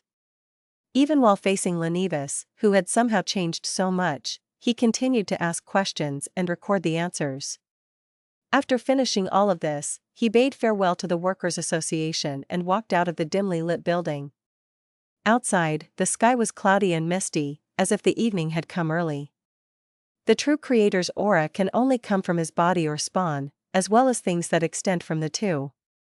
For example, items bestowed by him, or his godhood. This corroborates with what Lenivus said to Hudeugen. In addition, there's that tinge of familiarity. I didn't even need to go above the gray fog for divination to confirm that it's him. If it wasn't for me having already interacted with the true creator a few times and coming close to his mental corruption, there's no way I could have recognized that aura to be his, which didn't contain any strength and of his nature. Klein felt heavy emotions, but he appeared very relaxed. He stood on the street and purposely organized the interview notes. In the process, he caught a glimpse of a slightly familiar figure among the vagabonds across him. Miss Sayo? Klein instantly made a guess with what he knew. He didn't stop, and he put away the notes before walking towards the tracked public carriage station. At this moment, a horse carriage suddenly stopped in front of him. We meet again. Sitting in the carriage was a thin, elegant, middle-aged gentleman with white hair at his temples. He was the great detective who was helping the police investigation, Isengard Stanton. As for Klein, he didn't look any different than usual. He was just a little taller and had changed into a new set of clothes. What a coincidence, I was just thinking about the last time I interviewed you, Klein answered deliberately. Isengard suddenly understood and changed the subject with a smile. I'm here to investigate a case. The death of Sibber has been eliminated and I'm in charge of it. Her death is very close to East Balham Dock. So it's indeed a copycat crime? Klein feigned ignorance. After exchanging a few pleasantries, he got into the tracked public carriage. Instead of going straight home, he made a transfer and headed to the Quelag Club in Helston. In the club's lounge, he quickly went above the grey fog to confirm that no one was following him. Only at this step did Klein completely relax and feel some lingering fear. The aura of the true creator lingered in his mind like a nightmare, leaving the clothes on his back moist after they repeatedly dried. To be sure, Klein conjured a yellowish-brown goatskin parchment and a dark red fountain pen before writing a divination statement he had already long thought of. The source of the inexplicable familiarity earlier. Putting down his fountain pen and leaning back into his chair, he began to mumble as he entered the dream. In that grey and illusory world, he saw a figure. This figure had ordinary facial features. He wore round glasses, and he had a condescending and taunting smile from beginning to end. He was none other than Lenivus. I've finally found you. Klein no longer used his clown ability to control his facial expressions as he muttered to himself through clenched teeth. Then, he sat up straight and prepared to answer Miss Justice's prayer. Klein controlled his emotions and said in a deep but cold voice, "There's no need for confirmation. That is Lenivus. You can inform the Church of the Evernight Goddess and tell them that Lenivus has the godhood of the fallen creator." Audrey, who was watching her father train the hunting hounds with Susie, froze when she heard Mr. Fool's response. Fallen creator. Isn't that the true creator? That swindler actually has the godhood of the true creator? Such a simple mission actually involves the godhood of the true creator. As expected, I knew Mr. Fool had other deeper motives. He was targeting the true creator. As expected of Mr. Fool. Many thoughts flashed through Audrey's mind.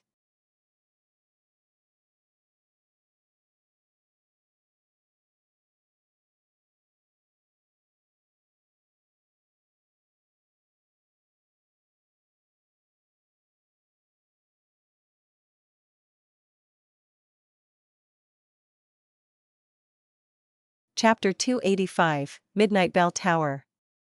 Audrey, who had set up an urgent communication method with Zio and Furs, quickly passed on Mr. Fool's message to the two ladies through the huge golden retriever, Susie, claiming that the information she had received came via other sources.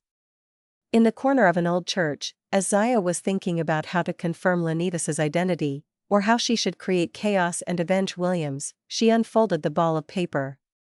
There's no need to confirm. He's Lenivis? Zio's eyes widened as she quickly skimmed through the rest of the paper's content. The piece of paper clearly wrote, "The only choice is to notify the Church of the Evernight Goddess. Alert them that Lenivis has the godhood of the true creator on him." Godhood? The true creator's godhood? Zio blurted out as she looked at the golden retriever in front of her in shock, only to realize that she was equally dumbfounded. What? Furs was listening when she suddenly felt something was amiss. She hurriedly reached out for the piece of paper and scanned it. After a moment, she curled her lips and said at a loss, This must be a joke, right? How did we get involved in a matter that's tied to an evil god's godhood? This was meant to involve the capture of a cunning swindler worth only £200. In response to Furs's question, Susie could only express the notion that she was only a dog and that she didn't know what was happening either with her innocent eyes.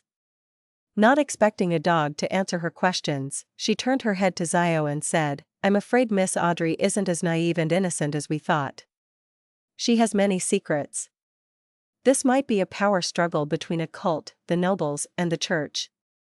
However, it's evident that she didn't know about the matter of godhood prior to this. She's also being used by someone. That person could be her father, Count Hall.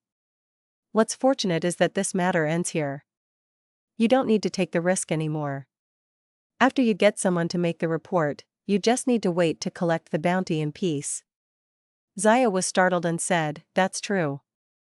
Hopefully, those Nighthawks are able to avenge Williams. They're so strong, so they'll definitely be able to do it." Definitely. Before she finished speaking, she suddenly turned her head to the side and spoke as if she was talking to herself, "I'm still too weak." Too weak. Zio jerked her hand up, covering her mouth and nose. "I'm still too weak. If not for that, I would have chosen to take revenge myself, but right now I can only take a step back. Not to mention there's Giant and those hidden helpers around Lenivis. With just his godhood, he isn't someone I can deal with. With the reaction speed of the Nighthawks, they'll likely take action tonight once they receive the report. The Backland Diocese is second only to the church's headquarters. They have many sealed artifacts and many powerful beyonders. There's no need to wait for any additional helpers." After completing his task of informing Audrey, Klein returned to the real world. He stuck on a beard, changed his hairstyle, and stared into the mirror for several minutes.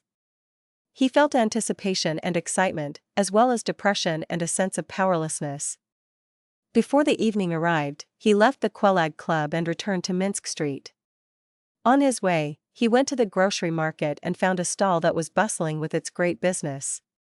He bought several masks, including a clown's. He had decided to watch the hunt for Lenivis tonight.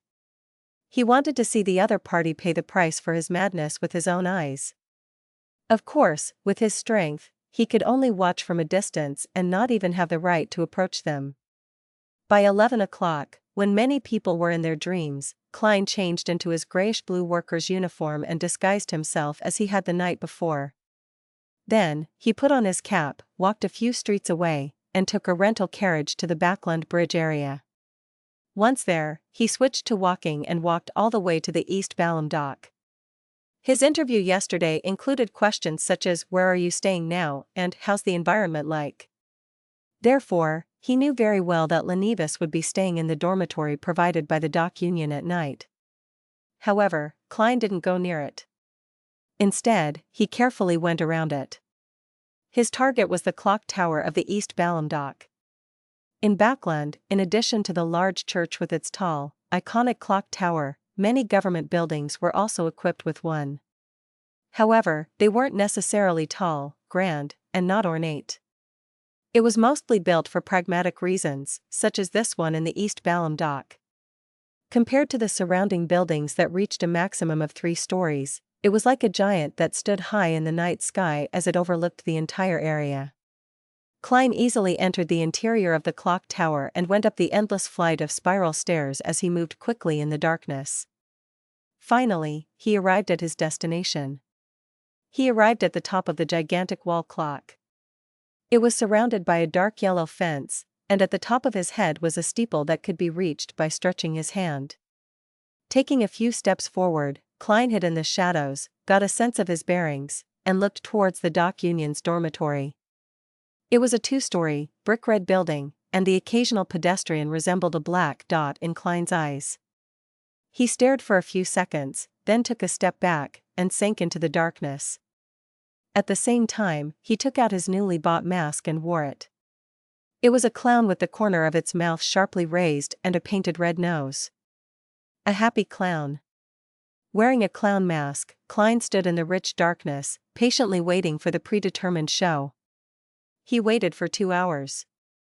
When the hands of the large wall clock passed 1 o'clock, he suddenly saw something flying from the distance. It was a huge airship covered in dark black paint. If it weren't for the faint moonlight, it would have been indistinguishable from the night sky. Unlike what was described in the newspapers and magazines, depicting them as machines that emitted exaggerated mechanical noises, its oars rotated quietly, as silent as a vulture who had found its prey but hadn't found a chance. The solid, light alloy supported the cotton frame, and below it hung the compartment for guns, projectile launchers, and cannons. At a glance, it appeared to be a powerful deterrent. It's silent. Is this a temporary result caused by beyonder means? Klein, wearing his clown mask, looked at the slowly descending airship and made a guess. At this moment, he was most puzzled over the dispatch of an airship for a small-scale beyonder battle in a densely populated area of the city. Aren't they afraid of dealing collateral damage to the surrounding citizens? Aren't they afraid of causing panic? Very soon, the airship hovered about 10 meters in the air. This way, Klein was even less worried about being discovered. His position was much higher than them. Observing the situation below, he suddenly had a hunch. It was likely that the airship wouldn't engage in combat, but rather provide air surveillance of the area to give the personnel involved in the operation a better view and prevent the target from escaping if any accidents occurred. Right at this moment, 3 figures dressed in black robes suddenly appeared in front of the 2-story brick-red building. The man in the lead didn't wear a hat, revealing his short golden-brown hair and blackish-green eyes which appeared to be as deep as a windless lake. The collars of his shirt and windbreaker were propped up high, and his palms were covered with a layer of gloves that were as red as blood. A silver-white metal suitcase was wound around his left hand via a chain of the same color. This was one of the 9 high-ranking deacons of the Church of the Evernight Goddess, Crestet Sesamir. He was also one of the 3 powerhouses of the Red Gloves, and he happened to be in Backland. After looking straight ahead, Sesamir turned his head to the left and said to his subordinate, "Use sealed artifact 1 to 63. Yes, Your Grace." The Nighthawk crouched down and helped Sesamir untie the chain around the silver suitcase. Throughout the entire process, Crestet Sesamir's muscles were very tense, as though he was fighting something. The Nighthawk on the left took a deep breath and pressed down suddenly, causing the illusionary ripples on the surface of the silver box to crack. The surrounding halo suddenly disappeared as if it was completely sucked into the case. A bone sword, that was less than a meter long, emitted glossy, pure white light as it slowly floated up. Its blade had an ancient silver-coated mirror attached to it. The scenes reflected in the mirror were layered and superimposed without end. The Nighthawk on the left took the mirror and pointed it at the brick-red building. The building was clearly reflected in it, and nothing seemed to change. However, Sesamir slowly exhaled, stretched out his left hand to grasp the short bone sword. The surrounding halo was somewhat restored. "Let's go in." He started walking towards the entrance of the brick building. The 3 Nighthawks opened the door and entered the dark building and targeted the stairs that led to the 2nd floor. At that moment, a tall, thin figure emerged from the shadows in the corner. He wore a black priest's uniform, and he had curly, pale yellow hair and beastly dark brown eyes. "You're the goddess's sword?" The nearly 2-meter-tall giant spoke in a deep voice. At the same time, he clenched his right palm. Bang! Bang! Bang! The Union members in this small brick-red building exploded one after another in their dreams, without even having the chance to scream. Their bodies split into pieces, turning into thick, sticky flesh. Half of their bodies rushed towards the giant to weave into cloaks that could reduce magical damage. The other half condensed into furry giant rugs that blanketed the 3 Nighthawks. Crusted Casimir only watched silently without doing anything. Silently, the flesh and blood dissipated and collapsed before falling down like rain, but the raindrops didn't stain the floor red. In each of the rooms, figures emerged once more, still sleeping soundly. This is the world within a mirror world that only targets Beyonders. The flesh bombs you planted in the bodies of the ordinary people are only illusions in here. Casimir raised the holy artifact bone sword in his right hand, causing the light around him to disappear. Humph! The giant suddenly grabbed his left shoulder with his right hand and tore off his arm. He then threw the blood arm forward. Boom! His arm exploded like a bomb, turning into a rain of blood that rained down on the 3 Nighthawks. At the same time, the flesh on his left shoulder began to squirm madly as he slowly grew a new arm which was still bloody without any skin. Smack! Smack! Smack! Sizzle! The blood-colored raindrops accurately avoided Casimir and the others before falling to the ground and quickly corroding into deep, dark traces. But no matter how hard they tried, they always missed the 3 Nighthawks by a hair's breadth, as if they were fated to do so. My enemies aren't always lucky enough. The corners of Casimir's mouth curled up, and with a slip of his foot, he instantly appeared in front of Giant. Giant's eyes narrowed as his body suddenly melted like a candle, turning into sticky flesh and blood that quickly seeped into the floor. Casimir immediately kneeled and plunged the holy artifact bone sword into the ground. No! In the rich darkness, a roar filled with pain and horror instantly sounded, and it was immediately swallowed up by tranquility and serenity. Casimir stood up and drew out the bone sword. A drop of dark red blood was slowly dripping down its tip, and on the floor, flesh and blood were seeping out, congealing into a face of despair. It was precisely the giant who had a slightly drooping mouth. Pat! Pat! Pat! 3 shadows appeared around Casimir in succession. However, they all mysteriously collapsed to the ground, having been forcefully taken down by many invisible entities. Bang! Bang! Bang! Another Nighthawk fired, and the silver surface of the bullet seemed to bear the Evernight sacred emblem. The 3 attackers hiding in the shadows suddenly revealed themselves, twitching as they lost their breath. Rose Bishop, Shadow Ascetic. People from the Aurora Order. Casimir frowned and said in a low voice without turning to his companions, "There's something wrong about this. It's very strange. All of you be careful." Before he could finish his words, he heard the shuffling of footsteps which echoed in the silence and serenity. Immediately, he saw Lenivis with his chiseled face dressed in a linen shirt walking down the dark staircase.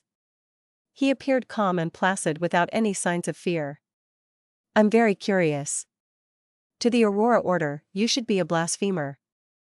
Why would they send people to protect you?" Casimir didn't seem to notice the abnormality as he asked casually. Lenivis showed his trademark taunting smile and said, "That's simple. Because I'm no longer just Lenivis." He paused for a moment, and his gaze suddenly turned cold. "Now, I'm even more of the true creator." He yanked open his linen shirt, revealing the dark red flesh of his skinless chest and abdomen.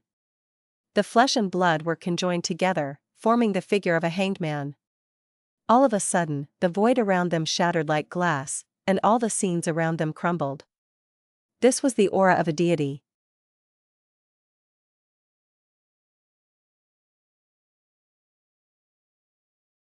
Chapter 286, A Taunting Smile. In the clock tower of East Balham Dock, Klein hid in the darkness while donning a clown mask as he quietly stared at the dormitory of the Dock Union. An airship floated above. He couldn't see the details of the battle, and he had no way of knowing the developments of the operation in the red brick building. All he could do was endure and determine this situation by observing the changes in the surroundings and the occasional black dot that passed by. Just then, he saw all the gas lamps in the area extinguish. All of them had been extinguished. It was pitch black there. Right on the heels of that, a feeling that left an extremely deep impression on him exploded from the small red brick building. Even from a long distance away, Klein couldn't help but tremble all over, his legs went soft, and he bent his waist. It was the feeling of being looked down upon, a feeling that repressed one's spirit. It was a feeling that was impossible to resist or face. No, don't look directly at God. In his adrift thoughts, Klein seemed to recall the time when he was in the hall of the Blackthorn Security Company. It was like when he was about to activate his spirit vision to probe the mental state of Megos and the baby in her womb. That feeling was exactly the same as it was now. No, it's even more extreme and terrifying right now. How could this be? Wasn't Lenivus just bestowed with a little bit of the true Creator's godhood? At most, he would be given one or two other corresponding items. Why does it feel like an evil god is about to descend? Before Klein could shake off the trembling of his body and the numbing of his thoughts, he suddenly felt a deep, serene, and profound darkness engulfing the feeling that couldn't be looked at, probed, or resisted. The two sensations were obliterated at the same time, causing the gas lamps in the surrounding area to light up once again. The airship, which couldn't stop itself from plummeting, floated back up again. Everything seemed to return to its original state, without the slightest change. But Klein didn't believe that everything was over. He stood up with all his might, knowing that something important had happened in the red brick building. The feeling that exceeds a beyonder, at a fundamental level, is no longer there, nor is there the feeling of the descent of an evil god. This means that the true creator or Lenivus's plot has failed. However, the Nighthawks must have suffered some sort of serious blow as well. They might not even have much strength left. At that moment, Klein's heart stirred.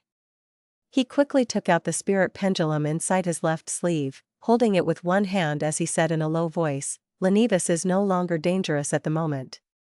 After quickly repeating it 7 times, he opened his eyes and saw that the topaz pendant was rotating counterclockwise. However, its frequency wasn't fast, and its amplitude wasn't large. This showed that Lenivus was still a dangerous man, but to a lesser degree. What caught Klein's attention was something else. The divination hadn't failed again. This meant that Lenivus had been separated from the godhood bestowed upon him by the true creator. A cold wind blew, seeping deep into Klein's bones, causing him to shiver. He felt as if an electric current had instantly drilled into his brain from the soles of his feet. Maybe I can do something. He suddenly had this thought and no longer hesitated. He took 4 steps counterclockwise in the dark clock tower and went above the gray fog. Without wasting any time, he sat down and conjured a piece of yellowish-brown goatskin parchment and wrote a divination statement. Lenivus's escape route. Klein leaned back, quickly chanted the statement, and entered a deep dream. In that illusory, separated, misty world, he saw the slush-filled sewers with their dark, dirty tunnels and rusty metal pipes. It was cramped and sealed. "It's the sewers." Klein immediately woke up, enveloped his body with spirituality, and descended into the gray fog. As soon as he returned to the real world, he took a few steps back and came to the side of the clock tower that faced away from the airship.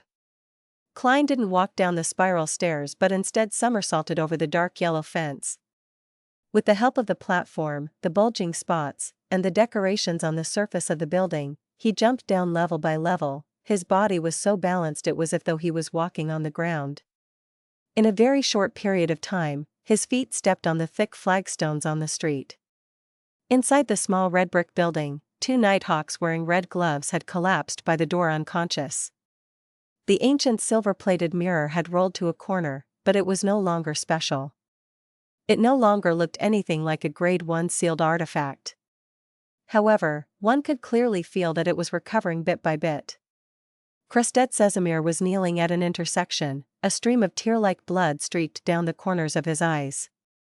His short, golden brown hair hung limply, and his standing collars on his windbreaker and shirt were in tatters, revealing his relatively sharp chin and his thin, stiff mouth.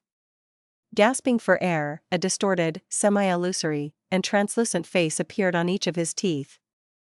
Casimir braced himself with his left red-gloved hand on the ground. With difficulty, he straightened his neck and looked straight ahead.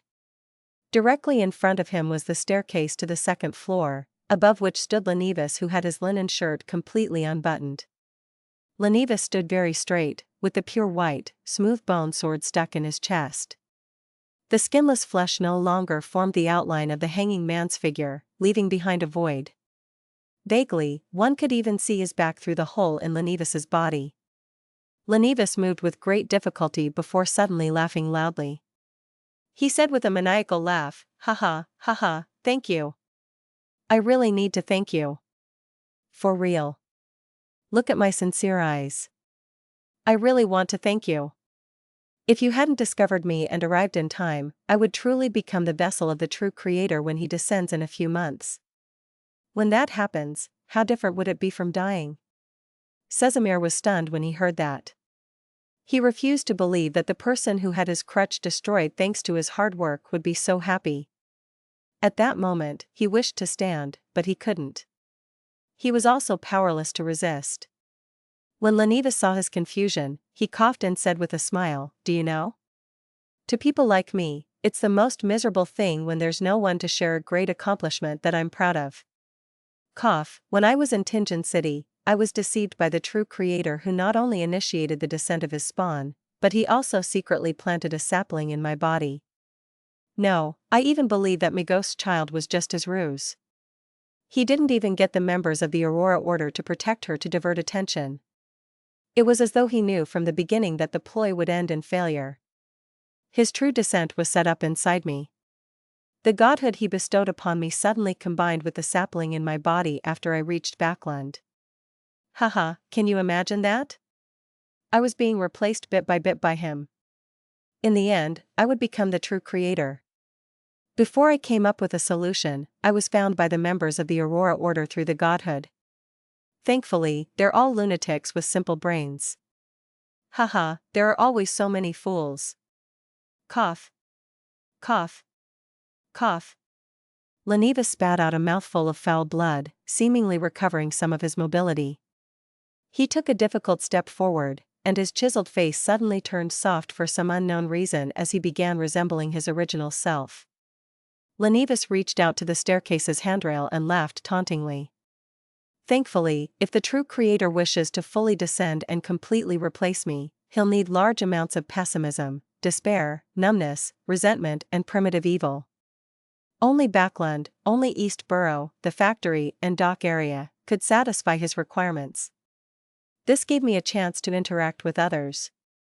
I knew that it was unrealistic to report this to the police simply through the people I interacted with, because the people I come in contact could very well be members of the Aurora Order. I initially wanted to instigate a strike to get the police to notice me, but I was warned by someone from the Aurora Order. After being tortured, I could only hastily end it. I acted as though I was on the brink of losing control and had gained the opportunity to head into the sewers to vent. During this process, I secretly used my blood to corrupt the creatures living in there, turning them into terrifying mutated monsters. Unfortunately, before you could fully investigate the reason behind it, it was discovered by the Aurora Order. Apparently, a member of theirs died under a mutated monster. Sigh, now that I no longer have the godhood or the sapling, my blood no longer has such effects. After that, I was controlled even more strictly, but I still found an opportunity. I killed a prostitute and used the cruelest method to attract the attention of the police, but who would have thought that the people of the Aurora Order would disguise the case as part of a series of serial murders? I still failed to receive the rescue I needed. Out of similar opportunities, I could only use a more ingenious method. I took the initiative to request for the fiercest, craziest, most radical member of the Aurora Order to watch me, and this suited their thoughts. Hee, can't they use their brains? Such a lunatic would get into trouble at any moment. As expected, you guys came. Phew. At that moment, Lenivas exhaled and began to move his body, as if he had finally gotten rid of the remnant effects. He pulled out the holy bone sword from his chest and said regretfully, "What a pity. I can't take it with me, otherwise, I would be quickly tracked and found by you." After the pure white bone sword completely separated from his body, not a single drop of blood remained from the exaggerated wound. The part that had disappeared didn't seem to belong to Leonidas. Leonidas pressed his right hand against his chest, bowing as he faced Crestet Casimir and company. "The people on the airship outside should be recovering soon.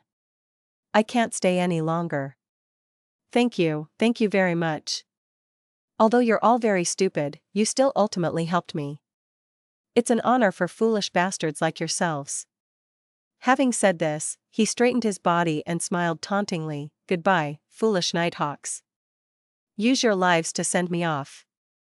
Grasping the bone sword in his hand, he abruptly took a few steps forward, attempting to stab at Crestet Casimir.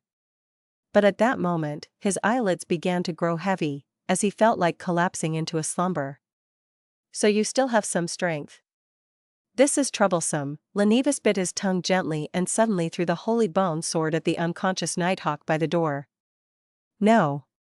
Casimir waved his hand with the strength he accumulated through painstaking means, causing an invisible entity to divert the holy bone sword. Leonidas seized that opportunity and dashed to the side. He somersaulted out the red brick building through the window at the washroom at the end of the corridor. Soon after, he opened a manhole cover along the streets and quickly climbed into the sewers. Leonidas seemed to be very familiar with this place. Even though it was dark, he could still run, jump, and turn, quickly fleeing deep into the maze of sewers. Suddenly, he instinctively stopped and leaned back. Oof. A card had stabbed deep into his right chest and blood began dripping profusely from its edge.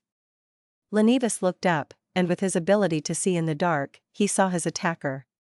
It was a medium-sized man in a worker's uniform, wearing a mask with a raised mouth and red nose. It was a happy clown.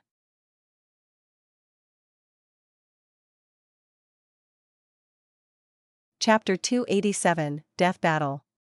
The moment their eyes met, Leonidas suddenly ducked and rolled forward. Clang! A tarot card, with an angel and trumpet, shot out sharply like a dagger, embedding itself into the wall of the sewer, and its position was at the same height as Leonidas's neck just moments before. Clang! Clang! Clang! Leonidas either rolled, jumped to his side, or threw himself forward, nimbly avoiding the three cards that came in succession with abnormal agility. Their collision with the walls, slabs, and concrete echoed like metal striking a wall. Meanwhile, out of the corner of his eye, he saw that the man in the clown mask was following him closely, not much slower than he was. In his hand was a thick stack of cards as he launched them with great familiarity and skill. On the surface of an approaching card was a sun with 5 facial features. With his left hand, Leonidas propped himself up against the wall and leaped into the air, drastically changing his course. At that moment, he heard a swishing sound before suddenly feeling a sharp pain in his ankle. He launched 2 cards? One arrived slightly late and was aimed in the direction I was escaping in? Can he foresee my movements? The moment he landed on the ground, Leonidas endured the pain and rolled once again. Clang! Another tarot card embedded itself into his original position, resonating constantly in response to the impact. It was only then that Leonidas noticed a card deeply embedded in his right ankle. The card depicting stars, water containers, and holy water stained in red. So. Leonidas didn't even have the luxury of time to think or treat his injuries. One after another, the cards turned into seemingly sharp flying daggers, shooting at different parts of his body. Very soon, the injuries on his right leg and chest, and the remnant effects from the hole in his chest, as well as the prior demigod-level clash caused this sequence 9 marauder to turn sluggish. This was in contrast to the nimbleness and speed that marauders were known for. Pow! He sent a card flying, but a deep laceration tore through his wrist, one that kept bleeding profusely. The Nighthawks and the military will be coming soon. I can't delay any longer. At this moment, Leonidas's mind was very clear. Suddenly, he stopped in his tracks and stopped dodging, allowing a card depicting the devil to strike him squarely in the neck. In almost an instant, the cards sticking out from his body were sent flying. The hideous wounds on his neck, right chest, wrist, and ankle were all squirming madly, sprouting one meat tendril after another in disgusting shapes. On his skin, numerous small goosebumps appeared. These goosebumps had a metallic tint to them as if they had turned into a set of armor. Clang! A tarot card was shot over, but it was deflected by the fine goosebumps. With bloodshot eyes, Lenivas stared at the clown who had put away his cards after coming to a halt. He said, half laughing and half mocking, "No matter what, after being tormented by a deity, one will always get something in return." Before he could finish his words, he had already jumped over the polluted waters in the canal with his left foot, throwing himself at the enemy opposite him. As if expecting this, Klein stepped to the side, pulled his left hand out of his pocket, clenched it into a fist, and threw it at Lenivas's temple. Bam! Lenivas swung his elbow sideways and raised his forearm, accurately hitting his opponent's fist. The explosive force surged like a torrential tide, causing Klein's body to move from the impact as he staggered a little. Pa! Pa! Pa! Crisp explosive blasts sounded in Klein's ear. Punches, each heavier and faster than the last, constantly reflected into his eyes. The flurry of attacks made him seem to forget to maintain his balance. He staggered and fell to the side, then, with the support of his left elbow, he rolled in a different direction. Smack! Smack! Smack! Bang! Bang! Bang! Lenivas's punches and kicks came quickly and furiously, almost hitting Klein quite a few times, but thanks to his exaggerated balance and movements that defied common sense, he managed to dodge successfully. At times, he would be on the wall and at other times, on the ground. It was as though he was performing an acrobatic act. He appeared very calm without the slightest bit of impatience. It was as though he had decided to drag out the battle as long as possible until the Nighthawks and the military arrived. And once there were any signs of Lenivas's attempting to escape, he was hell-bent on pestering him and not give him an opportunity to do so. Pa! Lenivas's punch forced Klein to use the rebound from the wall to fly back into the air, and as for himself, he didn't hesitate to turn around and flee towards another tunnel. The moment Klein's toes touched the ground, his body shot out like a cannonball as he pounced straight for Lenivas's back. At that moment, an image appeared in his mind. It seems as if Lenivas has no bones. I should force him to twist his upper body and land a punch on his body. This was a clown's intuition. Without any doubts or hesitation, Klein took the initiative to reduce his subsequent strength. With a smacking sound, he still threw himself forward, but it was much weaker than he expected. Gotcha! With a jarring noise, Lenivas twisted his upper body suddenly while his legs remained immobile. His face faced backward as his toes pointed forward. In such a terrifying scene, Lenivas threw a punch towards Klein's head. The force of the punch was so strong that even the air produced an explosive boom. Boom! His fist hit nothing but air, and his fist was still 20 or 30 centimeters from Klein's face.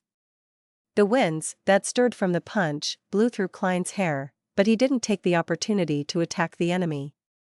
Instead, he croaked a single word in ancient Hermes, crimson. A charm? Lenivas scrunched his face as he immediately jumped to the side in a bid to dodge the impending attack. However, Klein had yet to throw out the charm. Instead, he clenched his left fist tightly and followed in the direction of Lenivas.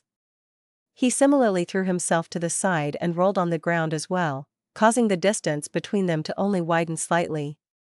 It was a bluff?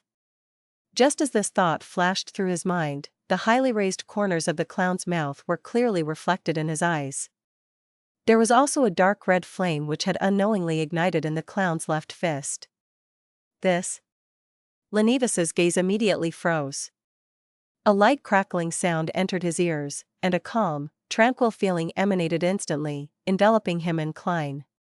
What is he trying to do? He wants both of us to be affected at the same time, to allow for the Nighthawks and military to rush here in time. Lenivus's eyelids drooped heavily, and the fatigue and weakness he had been suppressing began to rear their heads uncontrollably. He did his best not to fall asleep, hoping to rely on the uniqueness of his body to endure through the most intense period of the charm's slumbering effects. As for Klein, he didn't choose to resist at all and quickly entered a deep slumber. However, whenever he fell asleep unnaturally, he would instinctively wake up. This was the unique thing about him when fighting mediumship and dream invasions. This was the reason why he had been lucky enough to escape from the hands of Madame Sharon back in Tingen. In the fight just now, after throwing his cards proved ineffective, he immediately took out the slumber charm and gripped it tightly in his palm, waiting for the opportunity to affect himself and his enemy. In just a split second, he forcibly broke free from the abnormal state of mind in his dream. The figure of the staggering Lenivus was clearly reflected in his eyes. Phew! Klein suddenly became very calm, as though what was before him was nothing but a target. He took a deep breath, turned his waist, and pulled back his shoulder before thrusting his fist forward with all his strength. Bam! Gotcha! His fist landed ruthlessly at Lenivus's throat, breaking his bones and splattering his flesh. Lenivus took 2 steps back and leaned against the wall. That intense pain finally allowed him to extricate himself from the slumbering effects, but the fine iron-colored goosebumps on his body were all gone. After Klein's punch landed, he reached into his pocket with his left hand and pulled out 2 cards. So. The 2 cards each stabbed into an eye. A scarlet liquid gushed out. Lenivus surprisingly endured the pain without letting out a tragic cry. Instead, he abruptly threw himself forward in a bid to make his last stand. Klein didn't take advantage of the situation to attack. Having long expected this, he turned his body to the side and took a step back. Right on the heels of that, while seizing the moment when Lenivus's fell forward, he took 2 steps and arrived behind him. He reached out with his arms and grabbed his enemy's neck. Gotcha! Klein's arms exerted force, and he suddenly turned around, twisting Lenivus's neck. After doing all of this, he took 2 steps back and looked at his enemy. With the card embedded in him, Lenivus looked ahead weakly as he slumped to the ground. At the same time, he was very confused and asked in a staccato manner, "Why, do you want to kill me?" With his clown mask on, Klein stared at his archenemy and replied indifferently, "No reason." No. With his eyes wide open, Lenivus collapsed to the ground in the sewers, unable to accept his fate. Finally, his breathing came to a stop. At that moment, Klein, who seemed to be extremely calm, suddenly stepped forward, tightened his right leg, and, with all his strength, kicked him in the head. Bam! His neck, which was already badly mutilated, could no longer bear the pressure and was sent flying like a rubber ball. It slammed heavily into the wall, creating a red and white patch. Upon seeing this scene, Klein suddenly crouched down. Ha ha ha, ha ha ha. Ha ha ha ha ha ha. He laughed crazily with a suppressed voice. The clown mask looked so very happy. The corners of those raised lips, the bright red nose, and that white face wore a very happy expression. Ha ha, ha ha. Ha ha ha. Klein laughed so much that he went out of breath. His laughter was more jarring than crying. After a few seconds, he finally calmed down. He slowly straightened his body and winked with his left eye at the darkest part of the sewer. Then, he smirked and muttered to himself, "Captain. Look, we've saved Lone once again." Droplets of liquid quietly slid down and landed on his collar. At that moment, he felt that his clown potion had been digested completely.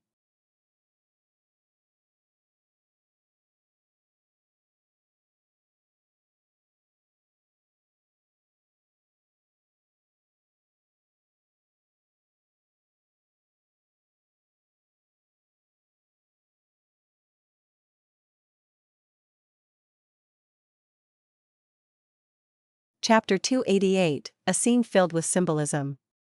In the dark sewer, Klein wiped his neck and turned his attention back to Lenivus's cracked head and decapitated body before turning to the 2 tarot cards that were stuck in Lenivus's eyes.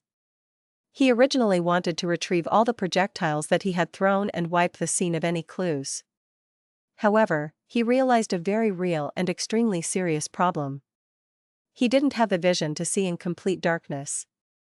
He had relied on his spirit vision to rush through the pitch-black sewers and engage in the intense battle with Lenevis. He could see the colors of Lenevis's aura, the spirituality radiance of all sorts of critters, and could faintly use the light's illumination to distinguish the path. Unfortunately, the tarot cards he was currently using weren't the same as the ones that had originated from the Nighthawks. It didn't have any spirituality or silver engravings, and it was completely ordinary with no special characteristics. In such an environment, Klein could use his own aura's color and spirituality radiance to create a tiny radius around him where he could distinguish things. However, he couldn't see the cards stuck in the walls and ground, as well as the cards that had scattered everywhere. In the intense battle with Lenevis, they hadn't restricted themselves to a particular spot. Of course, he believed that as long as he had enough time, it wouldn't be difficult to find all the cards he had thrown out, but the main problem was that the Nighthawks and the military on board the airship would arrive at any minute. I can't be too careless regarding this. I've been wearing gloves all this time. This deck of tarot cards was bought before coming to Backland and is standard across the nation. I don't usually use it. Most of the time, even if I have it with me, it's placed together with Mr. Azek's copper whistle. Regardless of what methods are used, it would be very difficult to locate me through them. At most, they would be able to restore a portion of the battle scene. I donned a mask, and my shoes are padded. All sorts of thoughts flashed through Klein's mind, and he quickly came to a decision. He turned to the headless corpse and crouched down. Reaching out with his black-gloved right hand, he quickly searched for any items left behind. Klein didn't have the intention of carrying out a mediumship ritual. Firstly, the feeling of the evil god's descent had left a deep impression on him, so he didn't dare to blindly channel Lenevis's spirit unless he brought it above the gray fog with him. Secondly, with the situation of the Nighthawks and military arriving at any time, he didn't feel that he had enough time to set up the ritual of summoning himself, responding to himself, and then going up above the gray fog and channeling the spirit. I should give up when it's necessary. Klein silently muttered to himself, and he withdrew his hand from Lenevis's body. This crazy swindler seemed to be in a hurry when escaping. He didn't bring any cash, materials, or charms. He only had an eye-sized badge on him which coruscated a faint spirituality radiance. Klein wasn't afraid that this item could be used to locate him, as he planned on throwing it above the gray fog later to study it slowly. Therefore, he stood up and put the badge in his pocket. He stole a glance at Lenevis's corpse, and without waiting for the Beyonder characteristic to appear, he used his left black-gloved hand to remove the remaining tarot cards. Then he stretched out his left arm and placed his palm directly above the Lenevis's corpse.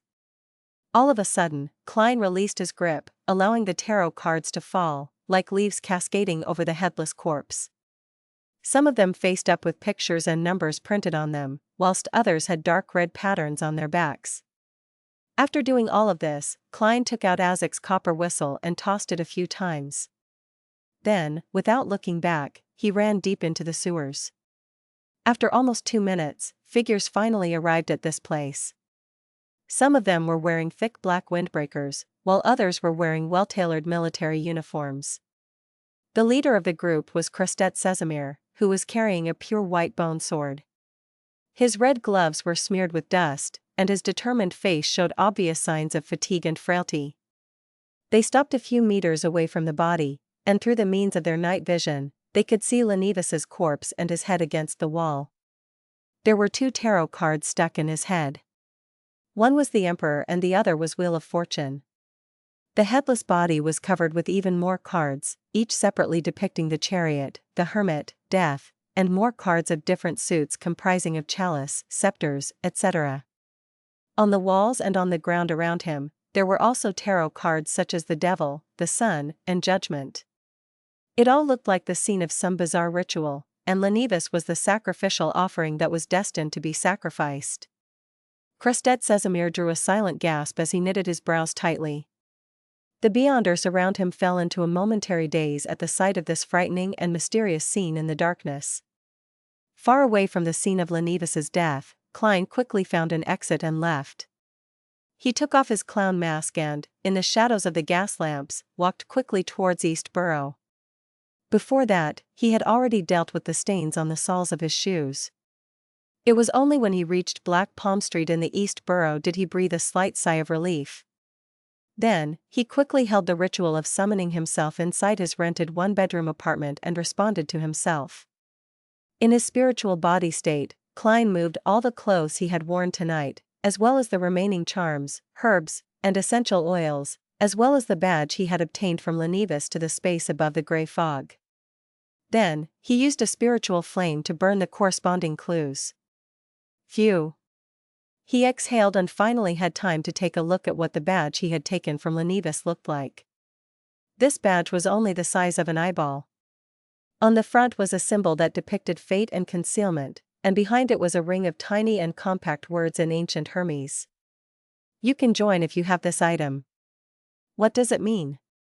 Was Lenivus also a member of some secret organization? Klein rubbed his temples. In a situation where he was physically and mentally exhausted, along with the fact that the timing wasn't right, he decided to give up on his research and leave it till after the Tarot Club's gathering. He quickly left the mysterious space above the grey fog, changed into another set of clothes, and removed his disguise. However, he was in no hurry to return to Minsk Street. He planned to sleep for the night before leaving. This was because it was easy to be inspected after midnight, especially when such an accident had just occurred. He lay down on the bed, looked out the window at the moonlight's encroaching of the darkness, and gradually calmed down. After completing his initial revenge, he felt that he had relieved himself of a lot of his burdens and lost a lot of his pressure.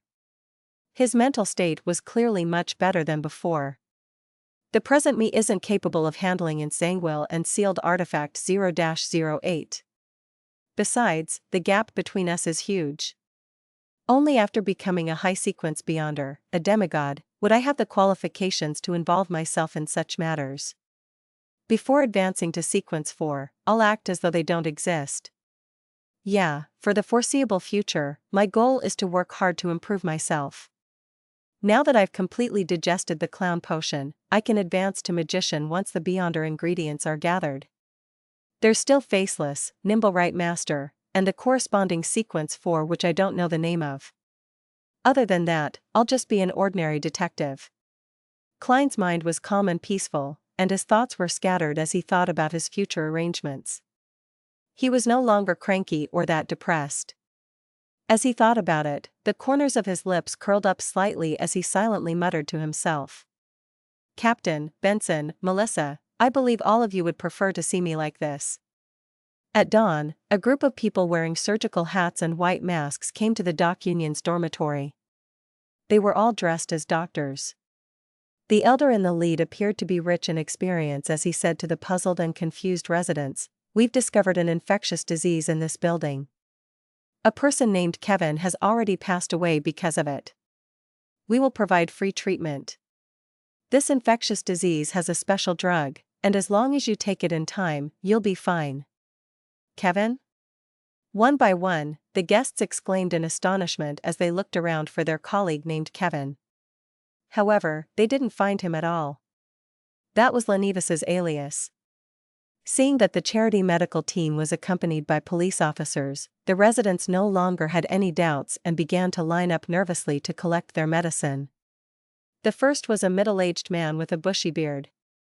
He nervously asked all sorts of questions, afraid that a single bottle of medicine wasn't potent enough to fight off the infectious disease. It wasn't until the doctors showed their impatience that he drank the blue bottle of medicine. Then, he was helped to the side and aimed his mouth at a hole that was of the same size. Ugh! Ugh! Ugh! The man suddenly felt nauseous as he violently vomited a putrid blob of a bloody substance. He was about to prop himself up and cast his gaze to see what he had just vomited when two strong nurses yanked him away. The mouth-sized hole was located above an iron-black metal barrel. The bottom of the barrel was dark and deep, with almost no light coming from it. And right there, a pool of yellowish-green liquid was quietly resting at the bottom. In the middle of the pool was a small piece of blood-colored meat. Ugh! Ugh! Ugh! One by one, the residents took the medicine and vomited in front of different metal barrels. In Empress Borough, the opulent villa of Count Hall. Why did you suddenly visit so early? Audrey looked at the sky outside, then she looked at Viscount Glaint. Glaint looked around and only found a golden retriever sitting beside him. Hence, he whispered, I was planning to go to the turf club, but I met Kantz on the way. He told me something very interesting. It's truly interesting. Since I was passing by here, I thought of coming to share it with you. What is it? Audrey asked with interest.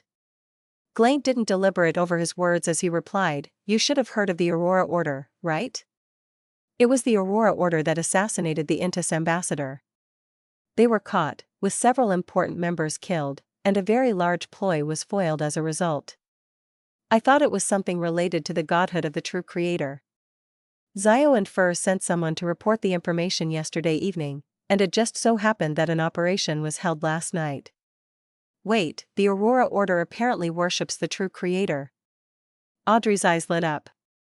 She pressed in a reserved tone, What ploy? I don't know, can't refuse to say. He just told me that the person in charge of this ploy was once a wanted swindler, a swindler named Lenevis.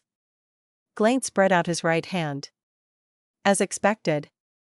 Audrey nodded indiscernibly. She didn't conceal her curiosity and asked, Was he caught?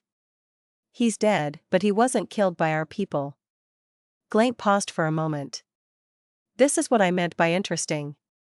When his body was found, it was covered with many tarot cards. Same for the surroundings. You can imagine that scene. Tarot cards? The body was covered with tarot cards? Audrey was startled at first before it hit her. This was done by our tarot club. It was Mr. Fool's adorer.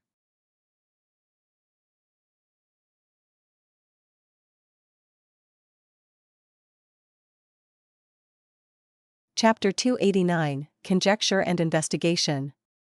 Audrey, who thought she knew the truth, couldn't help but imagine the scene described by Viscount Glaint. Lenevis lying in the mud in the darkness, covered with rows and rows of tarot cards. There's the Fool, Justice, the Hanged Man, the Sun, the World, and the other major arcana cards and numerous numbered cards. They would either be overturned or facing right up, and there would be some left unturned, exposing only their backs, as if they were all part of a large-scale, eerie tarot divination. This kind of scene must be very shocking. I wonder where the card for justice landed. How would the Beyonders of MI9 and the Church view this matter? Would they believe that a new secret organization has appeared? By possessing the godhood of the true creator, the ploy between Lenevis and the Aurora Order must definitely be significant. It definitely would have brought a terrible disaster to Backland and the kingdom. Yet, this ploy was so easily foiled because of a simple mission Mr. Fool had issued. This is a tussle at the level of deities? Mr. Fool and the true creator are considered archenemies? It's no wonder he calls the other party the fallen creator. Many thoughts flashed through Audrey's mind as her body trembled faintly and imperceptibly. What are you thinking about? Viscount Glaint, who was sitting opposite, finally couldn't hold it in any further as he asked in puzzlement. Audrey abruptly snapped out of her reverie. Slightly cocking her head, she smiled and said, Didn't you tell me to imagine the scene of the corpse being covered with tarot cards? Haha. Glaint awkwardly smiled and sighed.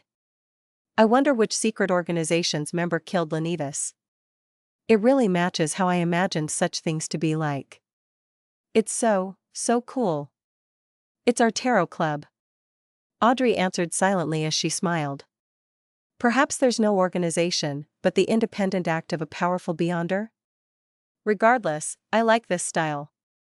Urge Zio and Furs and ask them when they can find my apothecary formula, Glaint said in excitement. Audrey widened her eyes slightly. Looking around her, she lowered her voice and said, Hush, keep it down. How can you talk about potions here? Glaint gave an indifferent smile. Don't worry. It's nothing. I had already confirmed that other than you and me, there's only a dog. The huge golden retriever, Susie, unconsciously shifted her position. North Borough in Backland. Inside a room beneath the St. Samuel Cathedral. Daly, who was wearing a black hooded robe and makeup with blue eyeshadow and red blush, gave off a charming yet cold feeling.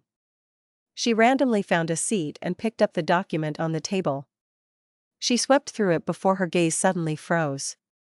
Her brows immediately furrowed, and she suppressed something as she asked, "Lenevis? Why wasn't I informed of this matter? Why didn't you inform me about the operation last night?" Sitting at the seat of honor, Crestet Casimir, who had hidden his chin and lips back into his propped-up collar, said deeply, "I was afraid that you wouldn't be able to control your emotions. That would have brought unnecessary danger to the operation, so I didn't get anyone to inform you. I can understand how you feel. A Nighthawk from the Tingen Squad is currently undergoing guidance and training at the Holy Cathedral. He plans on joining the Red Gloves, and his performance is about equal to yours. But as the person in charge of the operation, and as a high-ranking deacon of the Nighthawks, I had to eliminate all unstable elements." Daly looked at the other Nighthawk squad captains and deacons, and she sneered. "Why do you think I won't be able to control my own emotions? I'm very calm and I won't act rashly. My anger will only erupt after Lenevis is caught. This is the professional bearing of a veteran Nighthawk and a deacon. If I had caught Lenevis, I would let him know that men can be weak too. I would make sure that a cold, rotten, yet stiff corpse would be situated behind his buttocks. I would make sure that a pungent white bone filled with thorns would be situated in front of him. I'd make it so that those cold little fellows enter and leave his body wherever they can. Damn it. You actually managed to let him die just like that." Crestet Casimir looked at Daly calmly and sighed after silently listening to her until she was done. "How long have you been putting up with it?" Daly froze, then muttered in frustration, like a deflated ball, "For a very long time."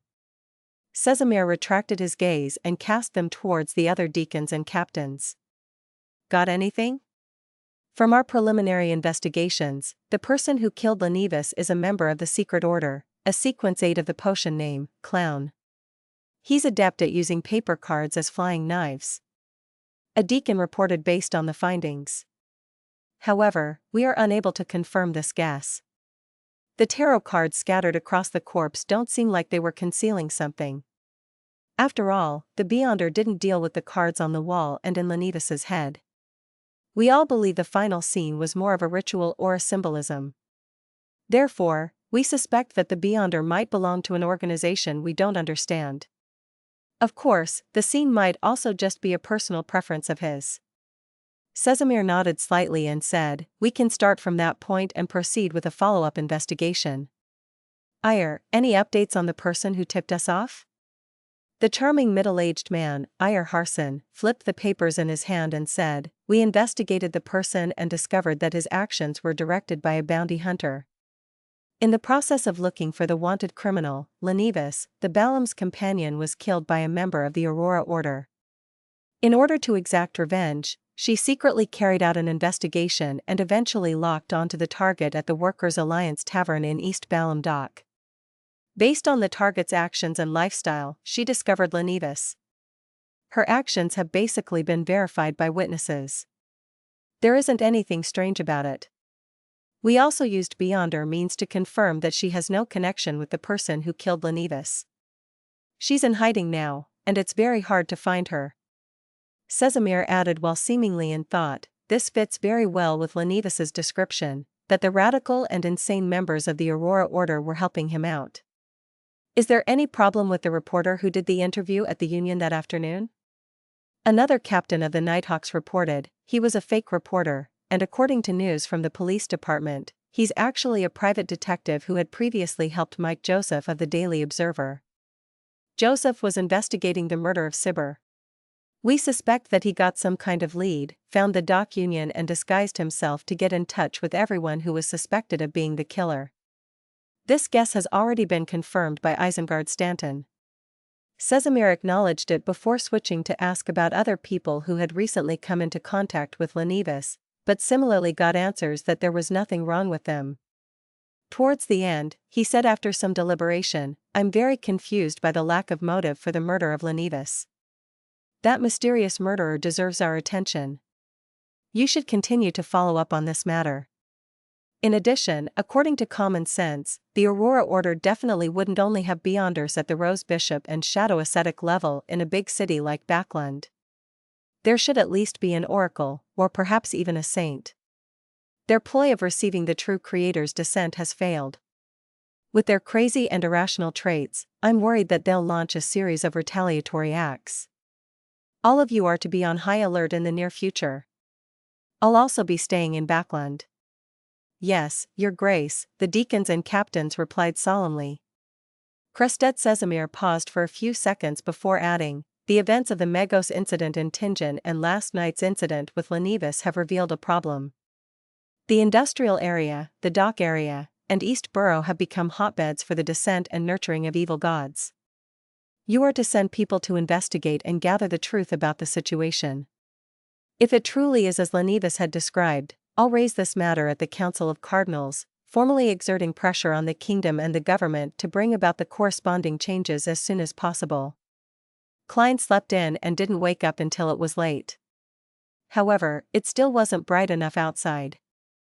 The area was still shrouded in fog, making it dark and cold.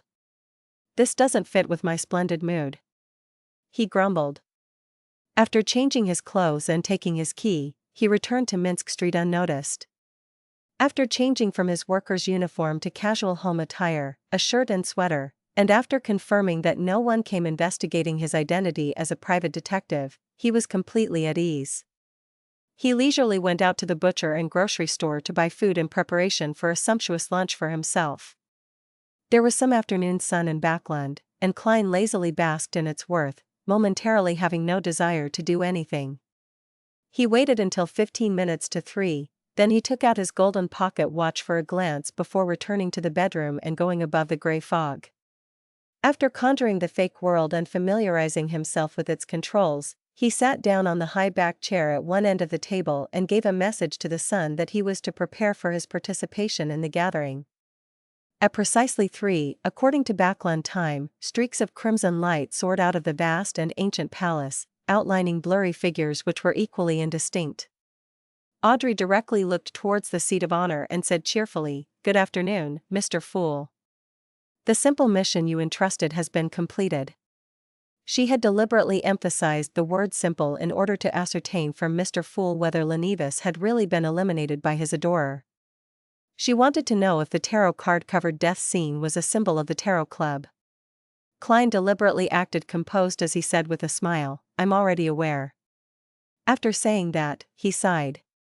In such an age, in such a place like Backland, in such a place in the East Borough, the dock area, and the factory district, they're the hotbeds for an evil god's descent. What? Alger was stunned for a moment, wondering if there was something wrong with his ears. Why would a simple mission involve hotbeds for an evil god's descent?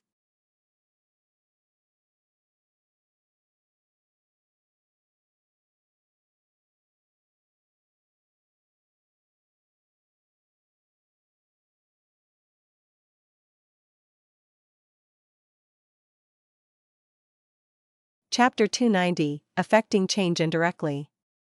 I remember that the simple mission given by Mr. Fool was for the sole purpose of examining 2 people for their candidacy of joining the gathering. The general idea was to find the person in the portrait, and that person was confirmed to be in Backland. Alger Wilson tried to remember what had happened the last gathering, and he couldn't understand what it had to do with the hotbed of an evil god's descent. Wasn't it just the search for someone? Furthermore, it was the kind of task which didn't pose much of a threat. Was there a deeper purpose behind Mr. Fool's simple mission? Was this a silent contest between deities? Many thoughts went through the hanged man's mind instantly, and he almost couldn't stop himself from asking justice, tempted to pay in order to understand what exactly was going on. However, as a veteran official beyonder, a seafarer who steered an ancient ghost ship, he was experienced and shrewd.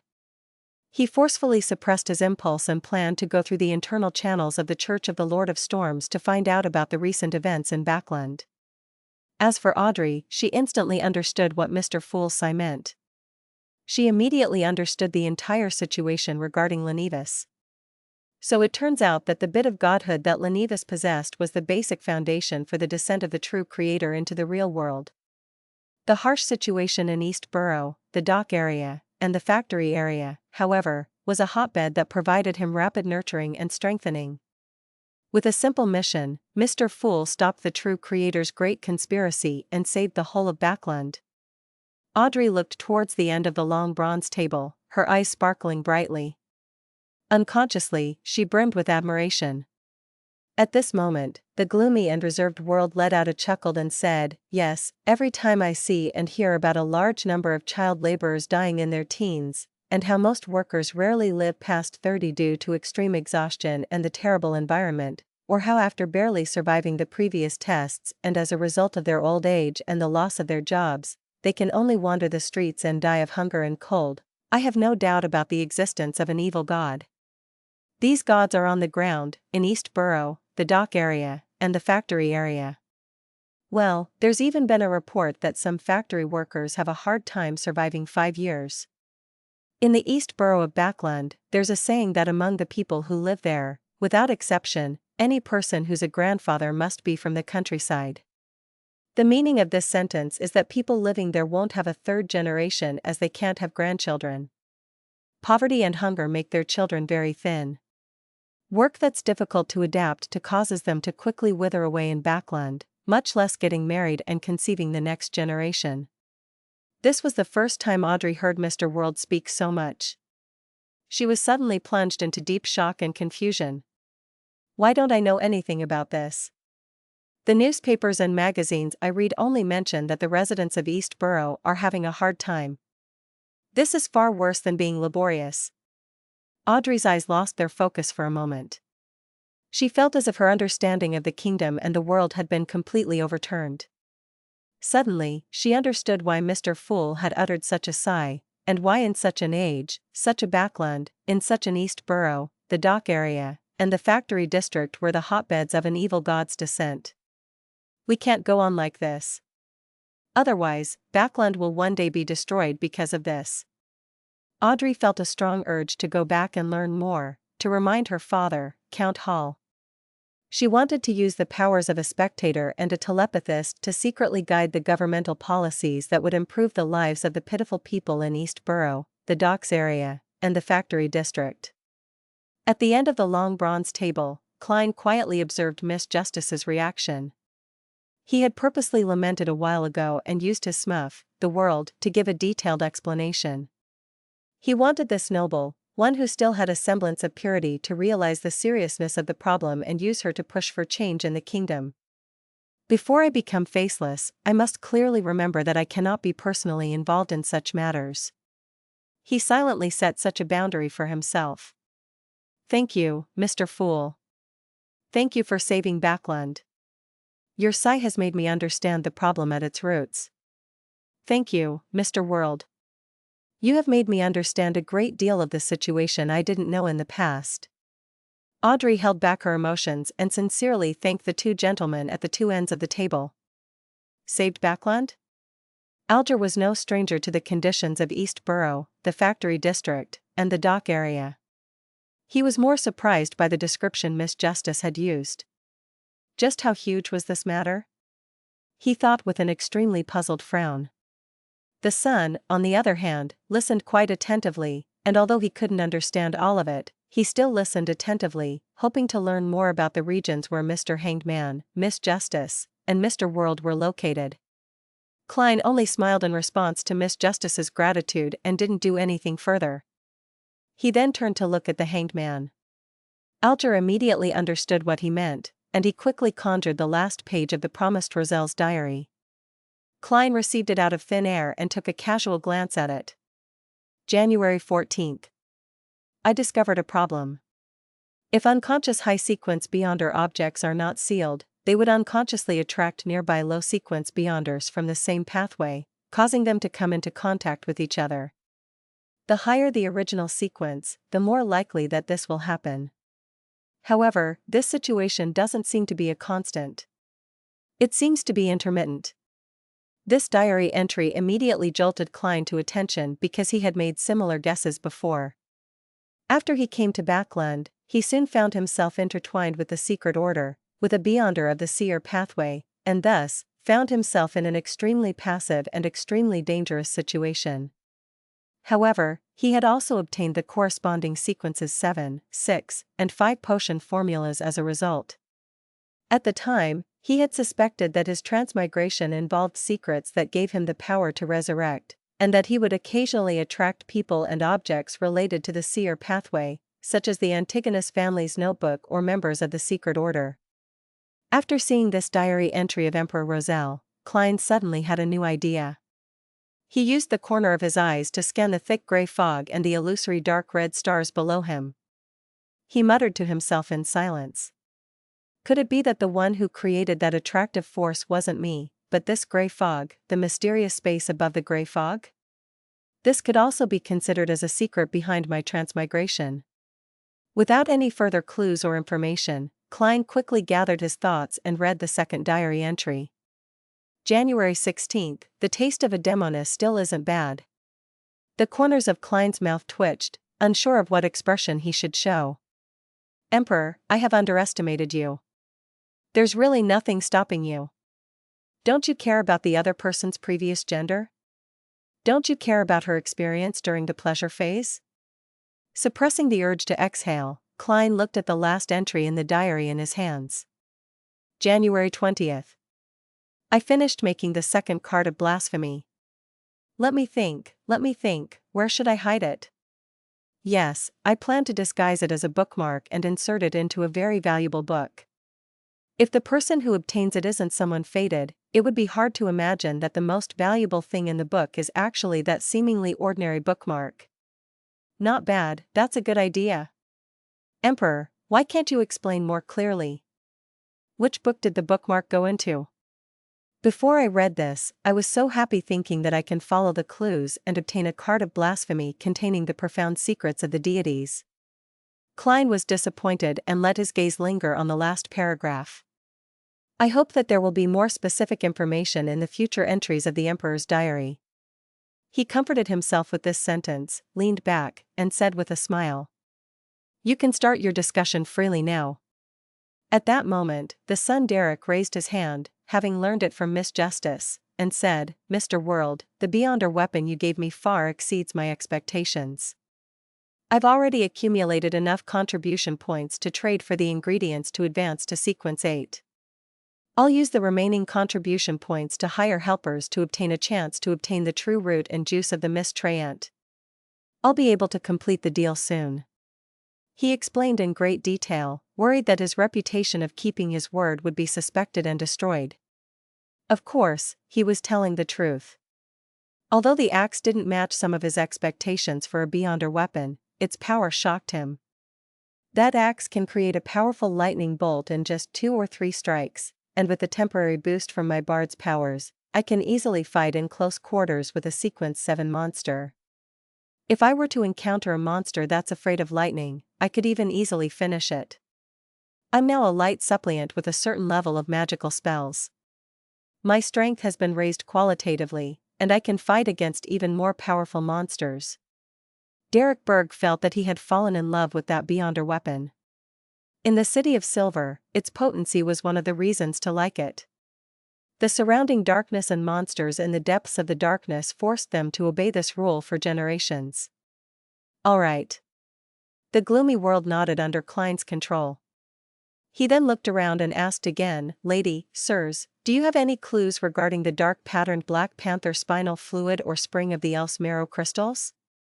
Audrey shook her head without hesitation. After musing for a few seconds, Alger suddenly said, There will be a grand event held on the Sonia Sea soon. Ships from the 4 pirate kings and the 6 pirate admirals will be participating. I should call them the 7 pirate admirals. Another person has joined the ranks. There'll definitely be transactions of Beyonder ingredients at such an event. It's very likely that the not very rare dark-patterned Black Panther spinal fluid or spring of the Elf's marrow crystals will appear. I have the opportunity to participate in this event, but what can you offer in exchange? I'm sure you don't have the potion formula for Windblast and that it'll be very difficult for you to find it in the future too.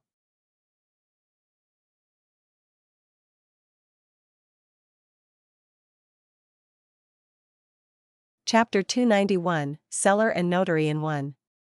High probability of appearing. Klein controlled the world and made him laugh deeply. Yes, I really don't have the potion formula for Windblast, nor will I have the means to obtain it anytime soon. However, I have an incomplete formula for a sequence 4 potion. Even though it's incomplete, I think you should know its value very well.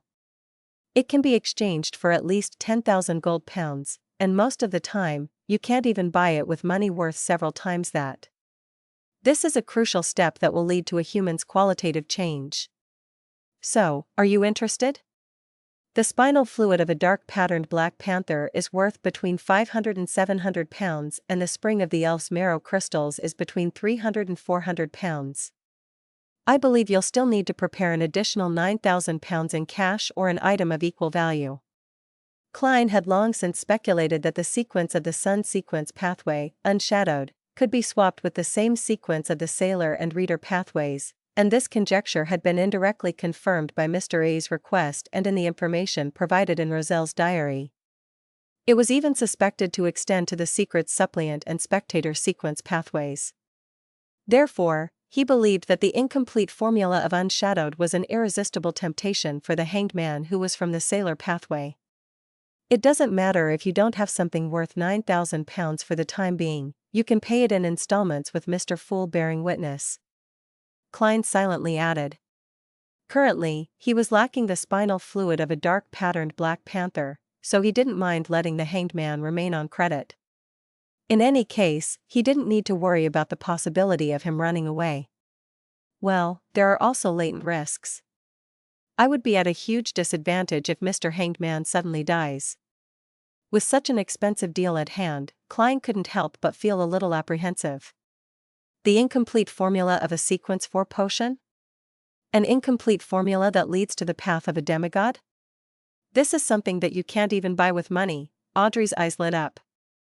She couldn't help hiding her curiosity as she asked before the hanged man could speak, Mr. World, can I ask which sequence 4 pathway the formula pertains to? If it's not convenient to tell me, pretend I never asked. Mr. World actually has a sequence 4 potion formula.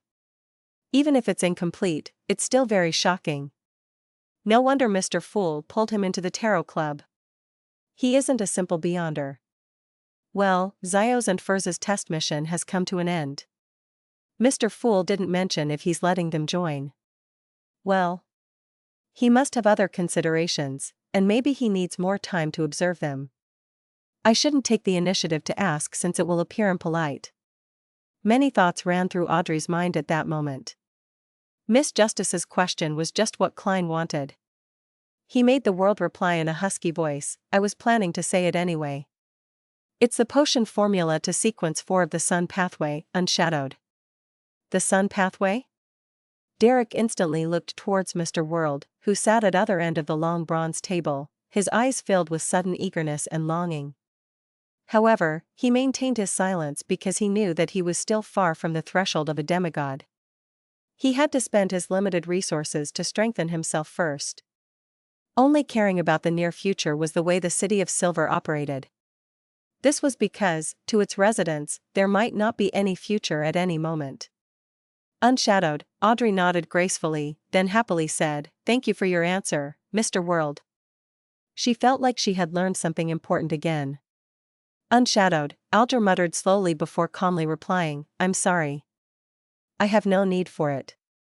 No need for it? Klein was taken aback. This was completely different from the script he had imagined. In his shock, he indirectly caused the world to pause, looking incredulous. It took quite a few seconds before he said, You can first owe a portion. With Mr. Fool as witness, I believe you'll definitely make up for the rest. No, I really have no need for it. Alger shook his head. No need for it. He really has no need for it. He's confident that he would gain the favor of the Church of the Lord of Storms and be bestowed with the corresponding potion directly? Or does he actually have the sequence 4 potion formula to the Sailor pathway? The name was Cataclysmic Interr? Klein quickly thought of 2 possibilities. What should I do? Don't tell me that I should trade the Witch or Demoness of Pleasure formulas with him? Klein silently mocked himself, deliberately making the world silent for a few seconds before saying, other potion formulas, or some secrets I know? Such as, secrets of the peak level sequences. Alger changed his seating posture a little as he deliberated before answering, I personally know some secrets of peak level sequences. How will you guarantee that there's no overlap? How will you guarantee that the secrets you will tell me is equal in value to the dark patterned Black Panther spinal fluid and spring of the Elf's marrow crystals? We'll each give the peak level sequence secret to Mr. Fool and let him decide if there's any overlap and determine their values. Mr. Fool, is that all right? Klein manipulated the world and asked himself this question. Then, he said with a supercilious attitude, sure. Alger slowly nodded. I have no problems with that. Let's begin. I really want to know the secret of the peak level sequences. But I haven't had any extra money lately to buy it. Audrey looked enviously at the world and the hanged man as they each conjured a piece of goatskin parchment. Having never worried about money since she was young, she finally experienced the taste of poverty. Very soon, Klein received the content written by the two members. Without a doubt, he first looked at the goatskin parchment from the hanged man and discovered that the content was simple. There was only one sentence. The peak level sequence conceals the path to divinity. Phew. Great. Otherwise, there would be a need to use other information for the exchange. Klein carefully examined the world's goatskin parchment before chuckling softly. It doesn't overlap. To most Beyonders, the secrets Mr. World is providing is of no value, but in the eyes of others, it's extremely important. This cannot be measured with money. Hearing this conclusion, Alger immediately fell into a dilemma. To him, getting two Beyonder ingredients at the same time wasn't a small burden. He had to sell many valuable items in order to trade for them. To pay such a price to hear a secret that might not be very useful to him? Alger considered it for nearly 20 seconds before saying, Mr. Fool, can you provide more hints? I can't make a decision yet. Can't make a decision? The corner of Klein's mouth moved slightly. He knew that the words he had said to maintain his image had the opposite effect and had been ineffective. He hesitated for a moment and then smiled. The content he describes is a detailed supplement to the secret you know. Detailed supplement? A detailed supplement to the path to divinity? Alger didn't hesitate any longer. He turned his head to look at the world and said in a terse and firm voice, deal. Then, he immediately added, I'll help you exchange for the spinal fluid of a dark patterned Black Panther and the spring of the Elf's marrow crystals within the week. Of course, the premise is that they'll appear at the pirates' meet. Although the probability is very high, we still have to believe that anything could happen. If that happens, I might have to postpone it to next week, the following week, or even the next month. But don't worry, I will keep my promise. No problem. With Mr. Fool as witness, there's no need for me to worry, the world answered hoarsely. After they had confirmed the transaction, Klein conjured a goatskin parchment in front of the hanged man. Alger lowered his head eagerly, reading through each word voraciously. There is a sequence 0 above sequence 1. And sequence 0 is the sequence of a true god. They can similarly be reached through the corresponding potions and rituals. Sequence 0? The sequence of the true god. Alger was astonished and shocked at first, but soon he felt relieved, and then he murmured to himself in delight, I see. I understand what it means. He inhaled silently and leaned back in his chair as if nothing had happened. That secret must be astonishing. Mr. Hanged Man even lost his composure. Audrey looked away with a longing expression and said to the son who was diagonally opposite her, Mr. Sun, I remember you mentioning that the City of Silver has the Dragon Pathways sequence 9, 8, and 7 potion formulas? Yes. Derrick nodded honestly. Sequence 7's potion formula is Psychoanalyst. If I wish to get it, what is the price I need to pay? Audrey asked in a reserved manner. The sequence 7 potion formula of the Sun Pathway, Derrick replied without any hesitation. Audrey nodded gently and said, I'll do my best to obtain it. Zio and Furs mentioned before that there's a Beyonder of the Sun pathway at Mr. A's gathering. He's at least sequence 7 and is adept at purification and exorcism. Once all the recent events settle down, I can attempt to get it from him. In addition, I should join more of the gatherings at the abandoned education building in that hospital. I should try to come into contact with members of the psychology alchemists. One of the two paths will definitely lead to something. Thoughts flashed through Audrey's mind, but she suddenly realized that she was unable to obtain it even if she discovered clues to the formula. This was because she would be experiencing a financial crisis for the next few months and was barely holding on. The price of a sequence 7 formula is around £800, so if I scrimp, I should be able to produce that. It's already October, it's almost New Year's. I'll be an adult then, and I'll have the freedom to handle a lot more of my money. Or should I use the knowledge I was taught by Mr. Fool to trade? I wonder what attitude he has towards this kind of behavior. Audrey's thoughts gradually dispersed. She decided to wait until there was hope for the formula before she asked Mr. Fool. The transaction segment came to an end. Klein originally wanted to use the knowledge he knew to exchange for a mystical item without many negative effects, but after sensing how tight the hanged man was, he knew that the other party would pay a large price for those two Beyonder ingredients. It was unlikely that he had any extra assets, so he could only give up in regret. As soon as the free exchange segment began, Alger took the initiative to mention, Rear Admiral Hurricane Kalangos's ship and crew was subdued, giving rise to a new pirate admiral.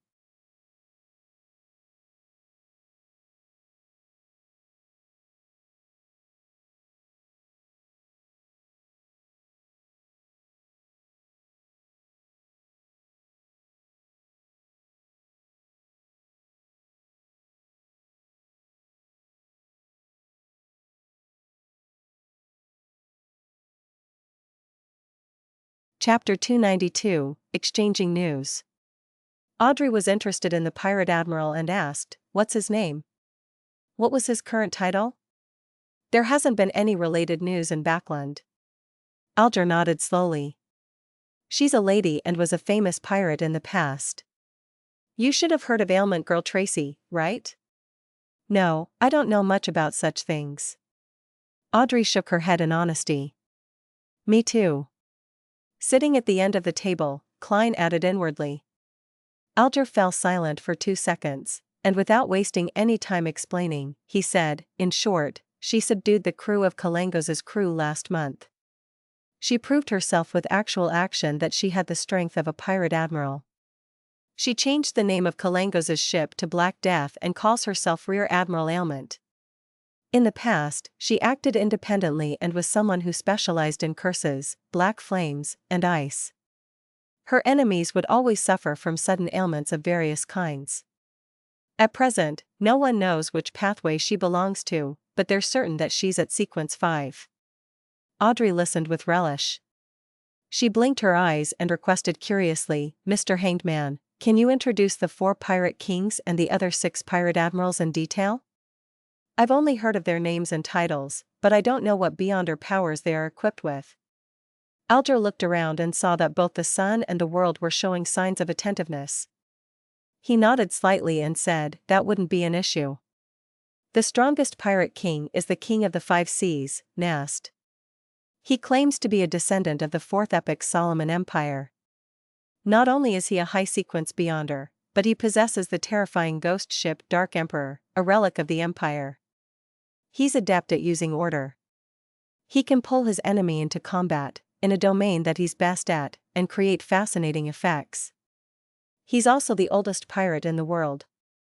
Rumor has it that he's over 100 years old, and he has been active in the 5 seas since the Roselle era. No one knows exactly how old he is. Of course, compared to the other pirate kings, there's a lot of information about him. As for the owner of Dawn, all we know is that she's a beautiful woman. She was once a warlock and is now a demigod. She calls herself Queen Mystery." After introducing the 4 kings, Alger changed the topic to the 6 remaining pirate admirals. The owner of the Black Tulip, Ludwell, was once a subordinate of the King of the 5 Seas. Later, he became independent and calls himself Admiral Hell. Rumor has it that he's established certain connections with the numinous episcopate.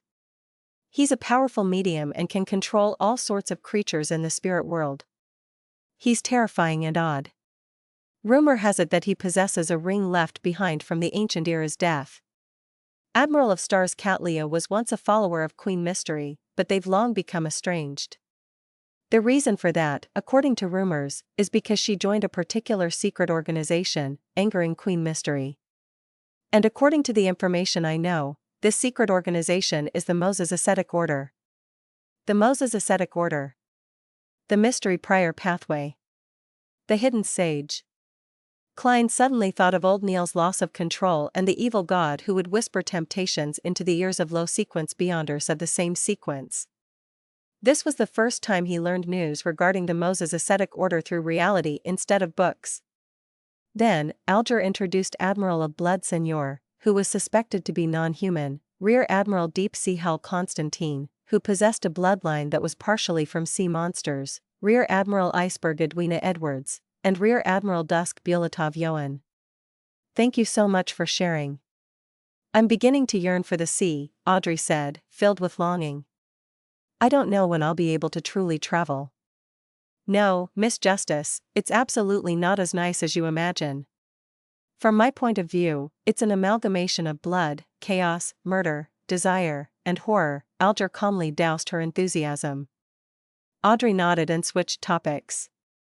There have been 11 serial murders in Backland recently, but one of them has been proven to be a copycat crime. The serial killings are against women who were street girls but are now working normal professions. The murderer cuts open their stomachs and removes all of their internal organs.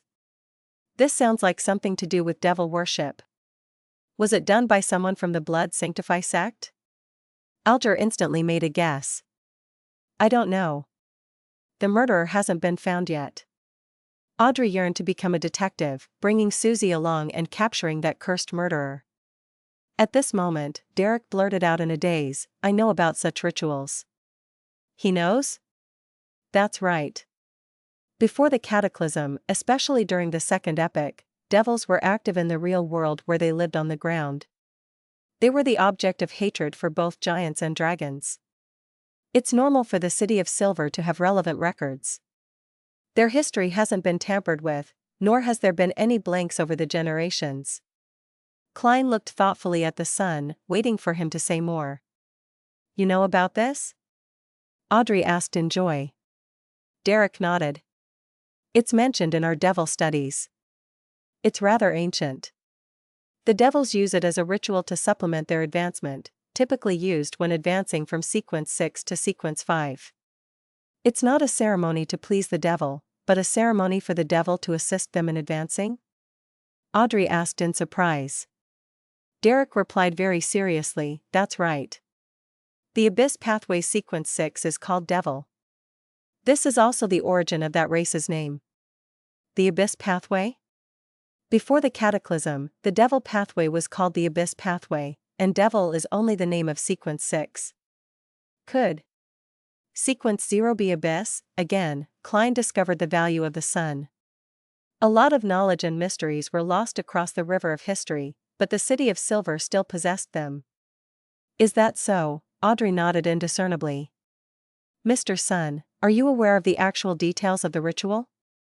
Derrick nodded and said, the minimum requirement is 13 and the highest is 49. The more complete the ritual, the higher the chance of advancement. Between two murders, there must be a minimum of 3 days. Otherwise, it would be easy to lose control, but the interval will also not exceed 9 days. That will cause the ritual to be reset. Every time a murder occurs and after every partial ritual, the devil will eat the victim's organs. From this point on, he'll be in a violent and bloodthirsty state, wishing to harm others until that desire is satisfied once again. That's really scary, Audrey sighed from the bottom of her heart, feeling that she couldn't even bear to imagine it. Klein sat in the thick gray fog, quietly listening and remembering. After discussing the case of the serial killer, Audrey looked at Alger and organized her words. Mr. Hanged Man, there's something that I've been wondering about. I've attended several Beyonder gatherings and find that very few people sell potion formulas. Even if there is one, it would be very difficult for the transaction to close. Why is this? Alger chuckled and said, that's because a potion formula is easy to fake, and Beyonder gatherings are relatively hidden and not too binding. Therefore, no one dares to risk their lives. Are you going to prepare 2 sets of Beyonder ingredients and conduct an experiment with animals first? That price is too high. Audrey suddenly felt a little guilty. Moreover, that's not the only extra cost. Animals can lose control more easily than humans after taking potions. You have to hire a few Beyonders to protect you to prevent you from dying during your experiments. So, for most Beyonders, even if a formula appears, they wouldn't dare buy it, Alger added. Audrey felt even guiltier. Alger didn't notice her reaction and continued, because of this, unless the host or a member of the gathering has the ability to appraise the authenticity of the potion formula and has already won the trust of most members, it's difficult for a formula trade to close. Well, the old Mr. Eye of Wisdom can. Mr. A is a shepherd, so he should be able to. Klein leaned back in his chair and muttered something to himself in silence. A thought flashed through Audrey's mind as she asked, can't it be done by making an oath? Honorable lady, this is an underground gathering. Do you think it's suitable to make an oath in the name of one of the 7 orthodox gods? This isn't something that can be resolved with an oath. A corresponding ritual is needed.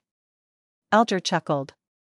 As for other evil gods or devils and mysterious existences like the hidden sage and the true creator, unless you're their believers, who would dare to swear an oath in their name?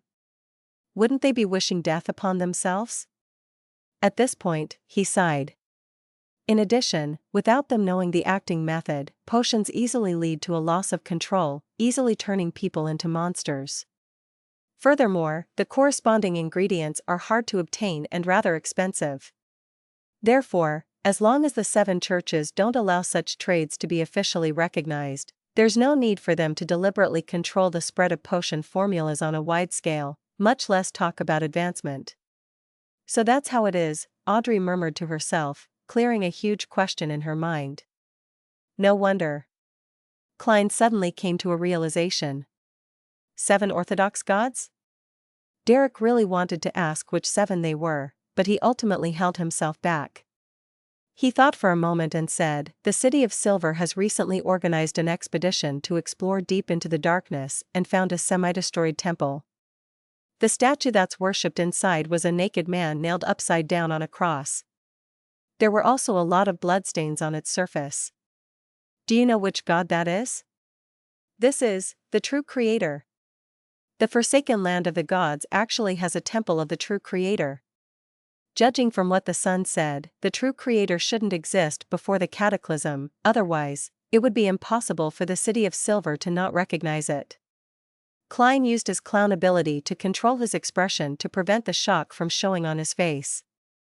Justice, the Hanged Man, and the world exchanged looks, shook their heads, and said in unison, we don't know. Just as they finished speaking, they heard Mr. Fool in the gray fog say in a deep voice, that's the fallen creator.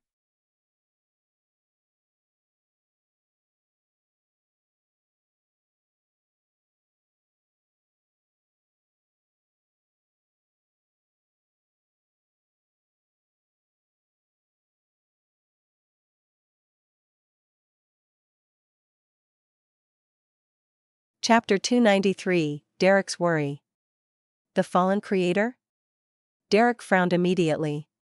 The residents of the City of Silver had always believed in the omnipotent and omniscient God, the Lord that created everything. Therefore, when he heard a similar name with the word fallen tagged to it, he couldn't help but instinctively reject and feel uncomfortable about the notion. Fallen creator. That's the way Mr. Fool addresses the true creator. So that's the image of this evil god. But why would his statue and temple appear within the City of Silver's exploration confines? That place is suspected to be the forsaken land of the gods. Or perhaps, before it was abandoned by the gods, there was already the faith of the true creator. Could the holy residence that the Aurora Order always talks about be the forsaken land of the gods? Many thoughts came to Alger, but he couldn't make an accurate judgment because the history before the cataclysm had long evolved into myths and legends. It couldn't simply be described as information shrouded in fog. He thought for 2 seconds and deliberately said, "We have another name for the fallen creator. It's the true creator. The faction that believes in him is in control of the beyonder pathways such as the secret suppliant, listener, and shadow ascetic." The subsequent sequence includes the shepherd you mentioned before. Shepherd? The silent Derrick sat up straight, his eyes filled with horror. He wasn't unfamiliar with the beyonder pathways which the hanged man had referred to, other than some of the sequences being described with similar words in the City of Silver. For instance, the whispered and listener. So that strange and evil statue represents the secret suppliant pathway. Elder Lovia is already a shepherd. She's been acting more and more strangely. Derrick suddenly started to worry about the 6-member council's newly advanced elder and the safety of the City of Silver. In the past, when they explored the surrounding areas, the City of Silver had found a few cities that were completely destroyed. In those places, only a few pieces of rubble had been carved with words that proved the existence of such a civilization. These words were all variations of Dragonese, Jotun, and Elvish, and most of them repetitively described one kind of existence. That existence was called Evil God. The residents of the City of Silver who was involved in the expedition were guessing that those cities were destroyed by evil gods. So, after finding out that Elder Lovia's pathway was probably controlled by an evil god, how could Derrick not be shocked, worried, and terrified? He returned to his taciturn state, disappointing Audrey, who had been waiting to hear more stories about the City of Silver. After so many gatherings, after her purchase of the dragon race's intelligence, her interest towards the City of Silver had grown even more. His reaction is a little different from what I expected. Alger observed calmly for a while, but he failed to gain anything from it. For a moment, he couldn't find a point of entry into the conversation. And if he asked directly, he suspected that the son would request payment, which wasn't an easy task for him since he was burdened with the debt of 2 beyonder ingredients. It was at this moment that they simultaneously heard the sound of the table being tapped gently. Klein concealed his fatigue with the thick gray fog and said with a chuckle, "Let's end today's gathering here.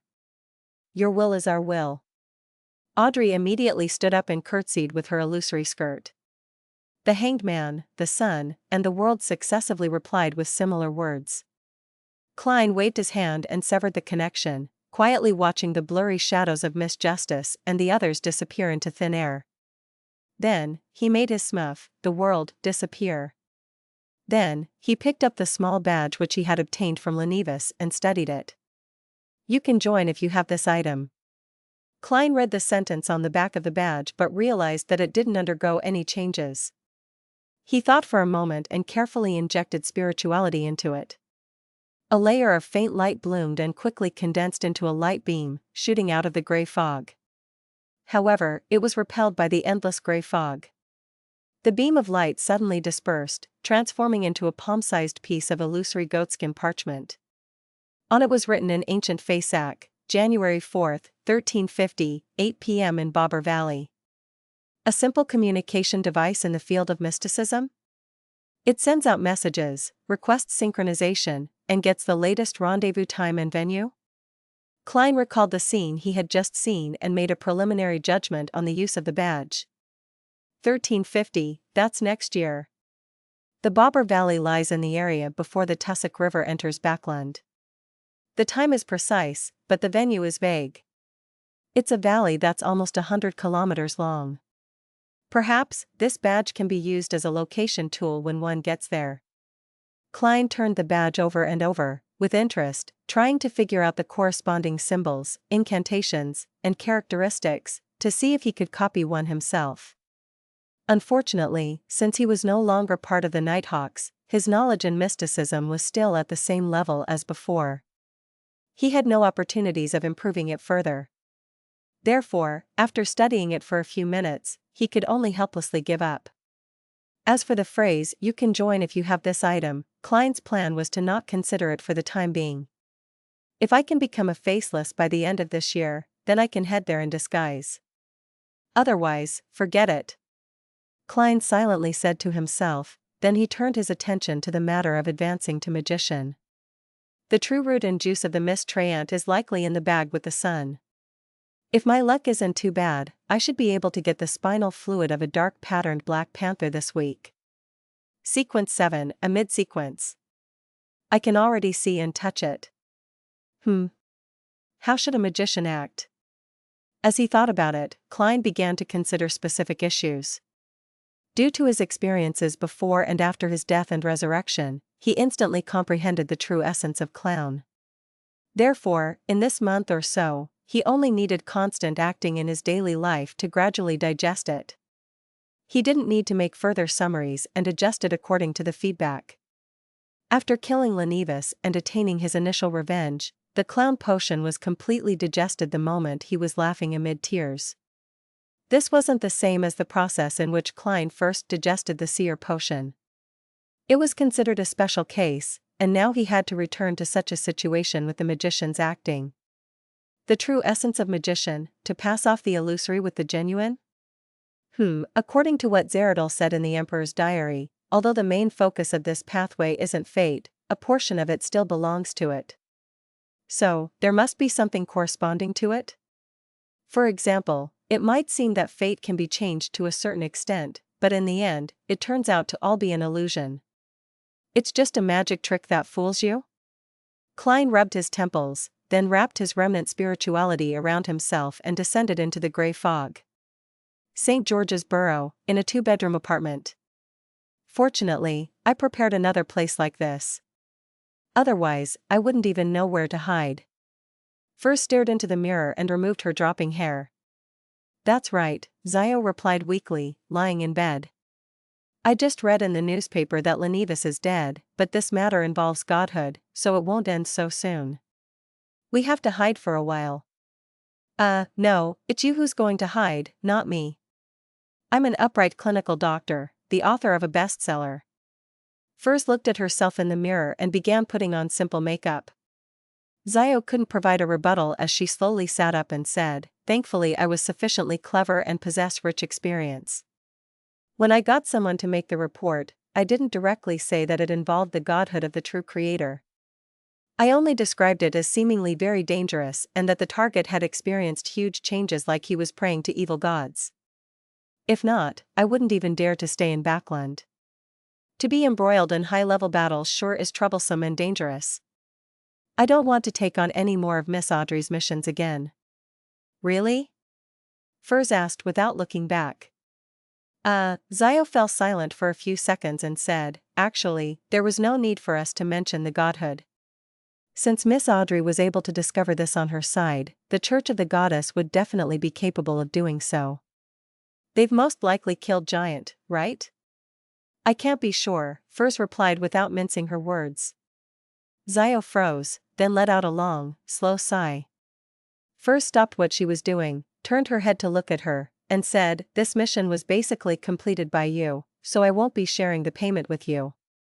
There's a total of £200, so with the £70 you've saved up, even if you deduct the expenses, you should be close to obtaining the first Beyonder ingredient for the sheriff potion. But I wouldn't be able to receive the £100 from the police so quickly." Zio pursed her lips. This wasn't to say that the police wasn't willing to give the bounty money, but that she couldn't take it directly. She had to go through the friend who had helped her deliver the clues, that was the official bounty recipient. Since she believed that this matter would definitely cause a huge ruckus, she didn't have the guts to find her friend anytime soon. As for whether that friend would usurp the bounty, she was quite confident. The other party had helped too many shady bounty hunters before. It was fine to take a commission, but if he dared to directly usurp all of the bounty money, he would have already died in some unknown dark alley. "But it will ultimately belong to you."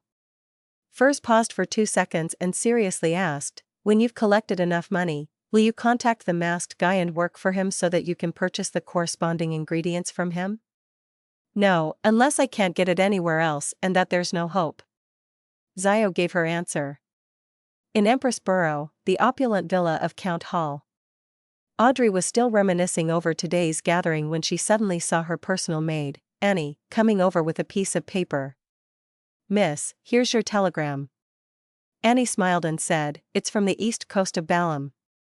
"Alfred's?" Audrey happily received it and read it carefully. "Dear sister, the rainbow salamander that you asked for has arrived at Pritz Harbor last night. My orders are to deliver it to your manor in the suburbs." "Arrived last night? Then it'll be delivered to my manor as early as today and by the latest, tomorrow." Audrey tilted her head to the side and looked at Susie, who was fighting with her snacks. With a shallow smile, she said, "Susie, the gift I prepared for you is almost here." "Woof?" Susie looked at her mistress in confusion.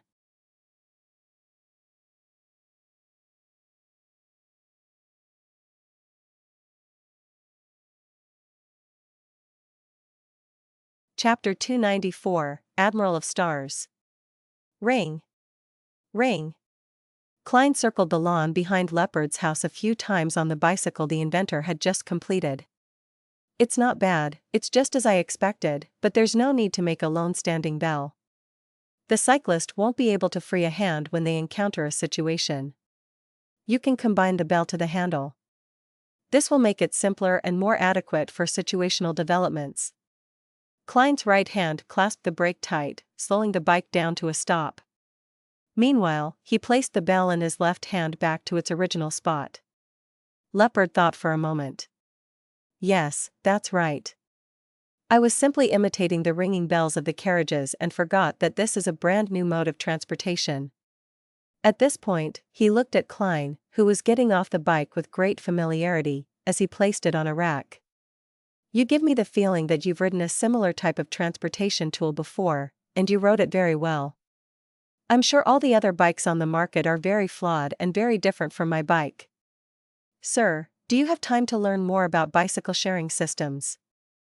As a clown, I should actually be able to ride a unicycle."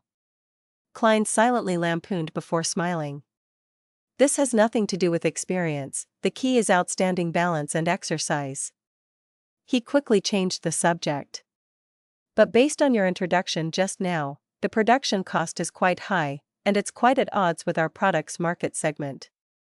You have to come up with a plan as soon as possible to reduce the cost, and you have to understand that nobles, magnates, and other people of the high classes of society will definitely not choose to ride their own bicycles. It would be disgraceful, and the same goes for the middle class with an annual income of £300 or higher. Our target audience are clerks, postmen, so-called working-class aristocrats, and people who earn between £70 to £300 a year. This is just a prototype, yeah, a term invented by Emperor Roselle. It's normal to have a high cost. If the subsequent industrialization is successful, I believe it wouldn't be a problem to lower it to £6. If we can find a cheap replacement material for natural rubber, it'll be even better. That's the most expensive component." Leopard had long considered this problem as he replied. "Unfortunately, no crude oil has been found in this world yet. I wonder if it actually exists or not. Can refined coal tar be a replacement in this aspect? I don't know about this at all, I'm neither a student of this profession nor a savant." Klein thought for a moment and said, "If the cost can be kept below £4, we'll be rich. As for the cheap material used to replace natural rubber, you can go through Roselle's manuscript. Maybe he has some ideas."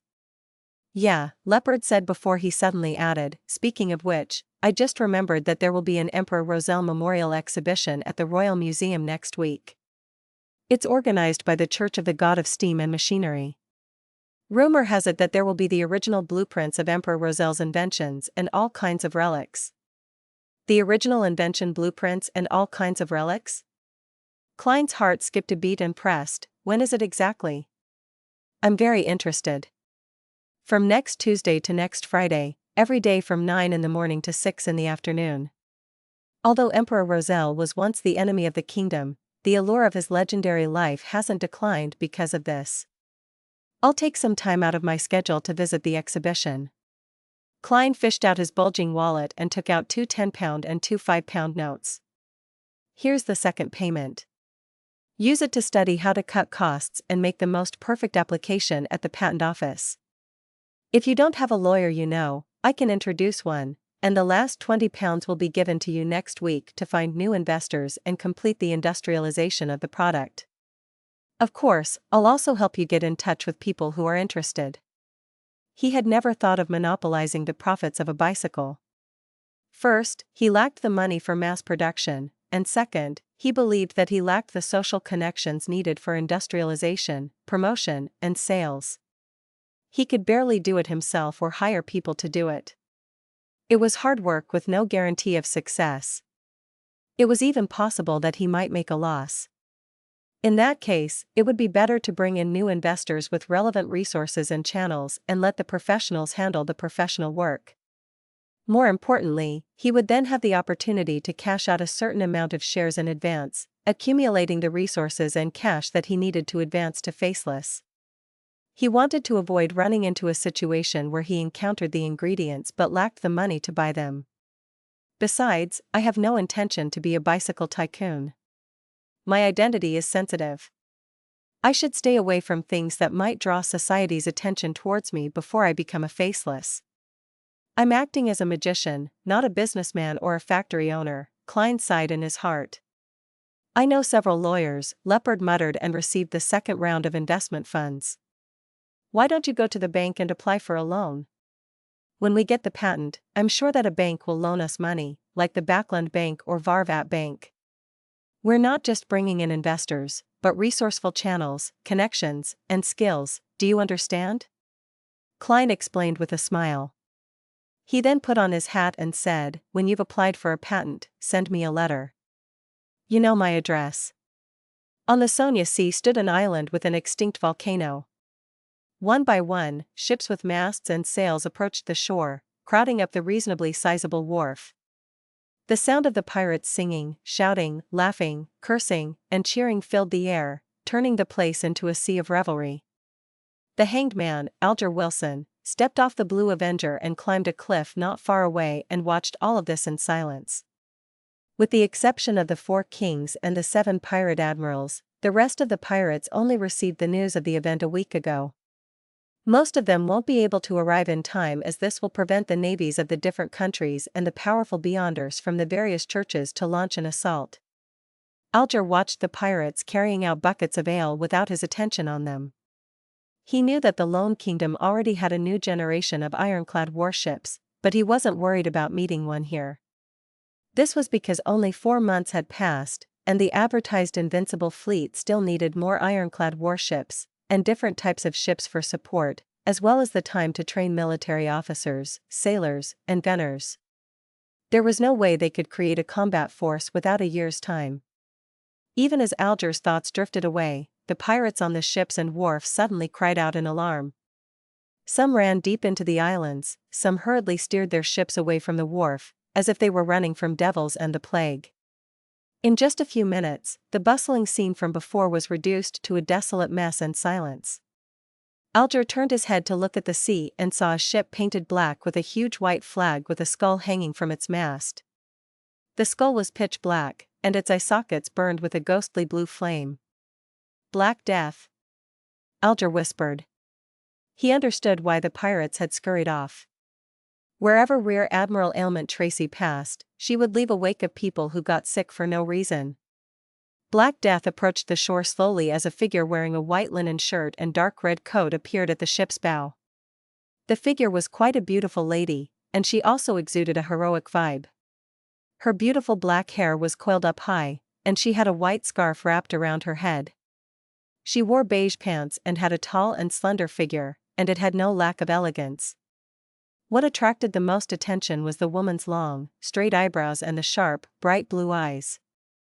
As she looked around, her eyes would occasionally lose focus, making her look adrift and exceptionally alluring. A wandering poet who had mixed himself with the pirates had arrived at the edge of the cliff at some point. He began reciting. She will always be a girl. She indeed brings ailments. Oh, I'm sick. My mind is full of her. A number of pirates who left, gathered once again as they looked at Ailment Maiden Tracy, mesmerized. Alger held back his feelings of contempt as he glanced at the pirates and scoffed inwardly. Truly a bunch of fellows with no future or will. All they knew was hide moments ago, but now, they've become seduced by her beauty. Although Ailment Maiden is indeed very beautiful, it's not to the extent that it will cause them to act this way. Oh. A beyonder power related to allurement? As his mind was whirling, Rear Admiral Ailment Tracy left Black Death and began walking to the Black Palace deep within the island. At that moment, a huge sailboat appeared on the sea.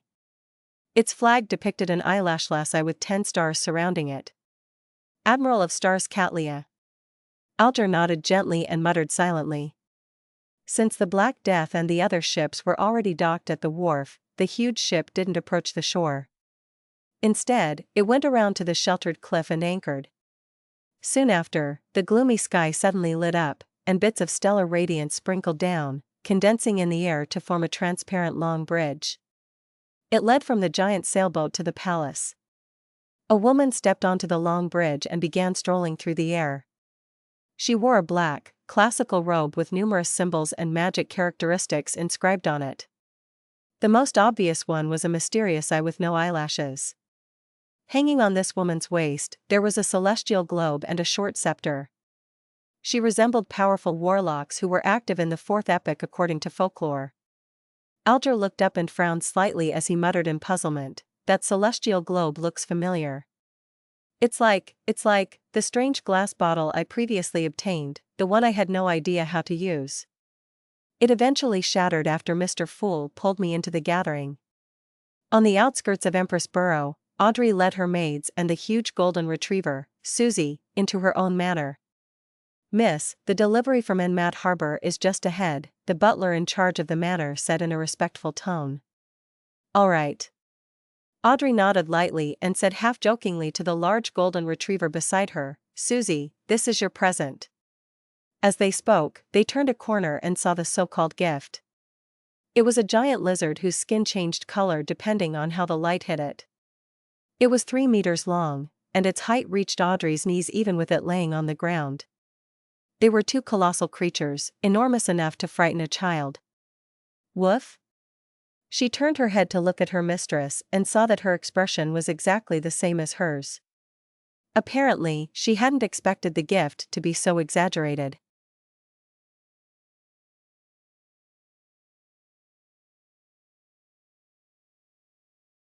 Chapter 295, All Ingredients Gathered. Audrey had always had a subconscious understanding that a rainbow salamander equals the rainbow salamander's pituitary gland equals the size of one's palm.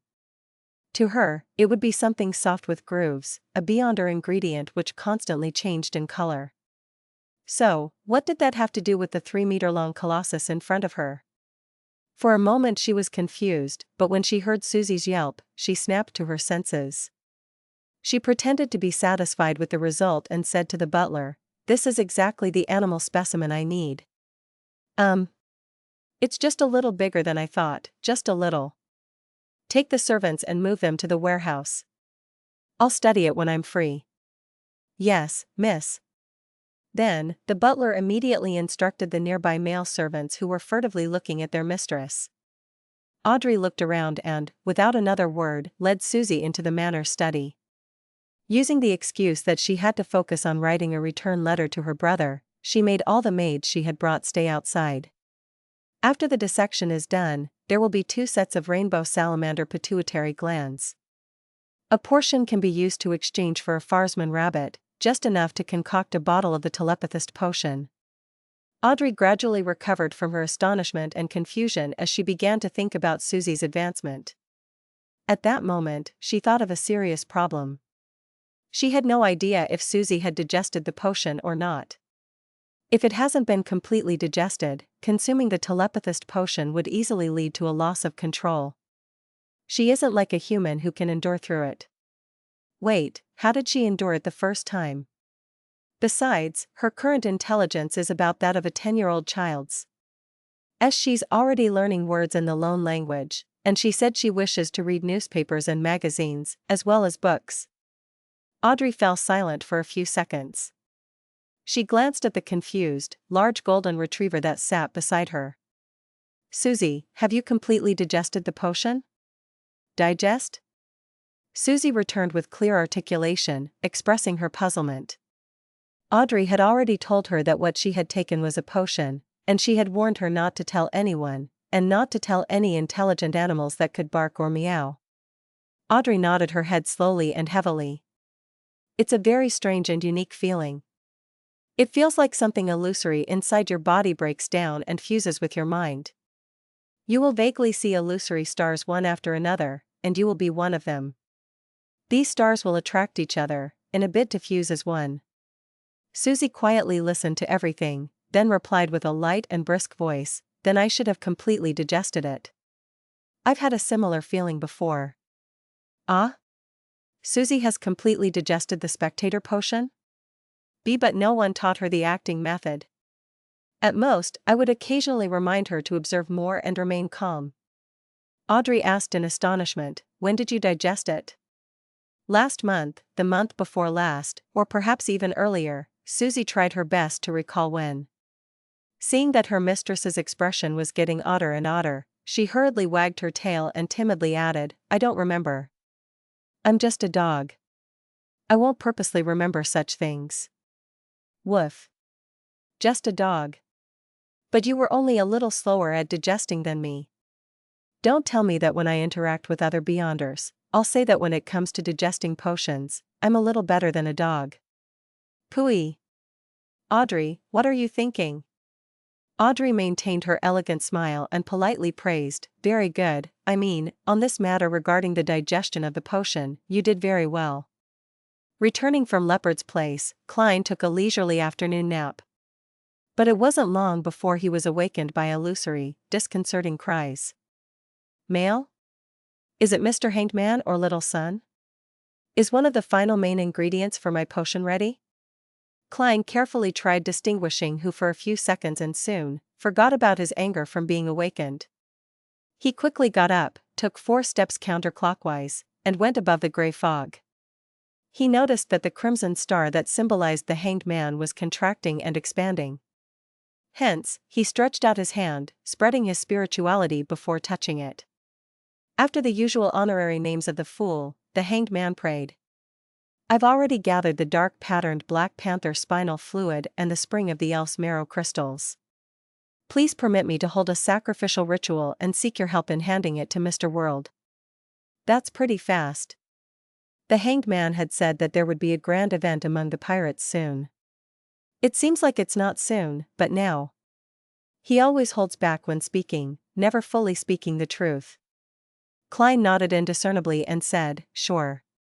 After a simple sacrificial ritual, Alger resisted his urge to ask Mr. Fool if the celestial globe on Admiral of Stars Catlia had anything to do with him. At this moment, Klein had already forgotten about him and was admiring the 2 Beyonder ingredients on the surface of the long bronze table. The dark patterned Black Panther spinal fluid was a seemingly translucent liquid, but if one looked carefully, they would discover that its clarity was also divided into different levels. The lower one went, the more transparent they were at distinct levels. It fully satisfied someone with an obsessive-compulsive disorder. The spring of the Elf's marrow crystals was similar to a fated egg. Its shell was very thin, and it looked like it could easily shatter at a touch. Even without shaking, one could still hear the sound of swishing water inside. I should be able to get 300 pounds and a formula clue. My magician is only short of the true root and juice of the mist treant. I wonder when Little Son will complete the mission. Klein waited in anticipation. As for the other supplementary ingredients, he had already bought them at various stores. For example, the droplet gem he needed to buy was purchased from a jewelry store and he had ground it into powder. 5 grams was about 2.5 pounds. The son, Derrick, didn't keep Klein waiting long, and on Wednesday evening, he whispered a prayer to the Fool that he had prepared the true root and juice of the mist treant and asked him to pass them on to the world. The mist treant's true root was heart-shaped, brown, palm-sized, and wrinkled. It looked like an old man's skin, but its back was as smooth and exquisite as a gem. It was slightly expanding and contracting, as though it had a certain amount of vitality. Its juice was light green and sparkling, making it look very delicious. Klein just looked at them, feeling a little smug. In the present day and age, Sequence 7 was the threshold of a mid-sequence Beyonder. This meant that a Beyonder would finally be able to bid farewell to the state of being only slightly stronger than ordinary people in certain aspects. They would be able to wield a relative abundance of Beyonder powers. Phew. Klein slowly exhaled, returned to his bedroom, and summoned himself to bring the Beyonder ingredients into the real world. He didn't prepare any additional vessels. He washed an iron pot in the kitchen a few times and began to concoct the potion according to the steps of handling the supplementary ingredients before handling the main ingredients. With the clown's ability at controlling his body, he quickly finished the first stage, and one by one, he put in the dark patterned Black Panther's spinal fluid and the Mist Trent's true root. Sizzle! With a jarring sound, a pale white fog suddenly rose and was forcefully pulled back into the pot by an invisible force. When everything calmed down, Klein quickly poured every drop of liquid into a transparent bottle that he had prepared. That liquid was rather special. It was as if fireworks were constantly being released from within it. Red, orange, yellow, green, and other colors constantly scattered, disappeared, and then reappeared again. This was the magician potion. Klein stuck a coin worth £1 between his thumb and index finger of his left hand, flicked it up, and opened his palm to catch it. He was using divination to confirm if the potion he concocted had succeeded. Pa! The gold coin fell, its portrait faced up, indicating a positive response. Without any hesitation, Klein put away the gold coin, picked up the potion, and walked out of the kitchen. At that moment, the sky was already dark. The gas lamps in the room hadn't been lit up yet, causing the surroundings to be in complete darkness. Only the light near the oriel window created a gloomy scene. Klein sat down on the sofa and began cogitation to calm his stirring heart and dispel all of his emotions temporarily from his body.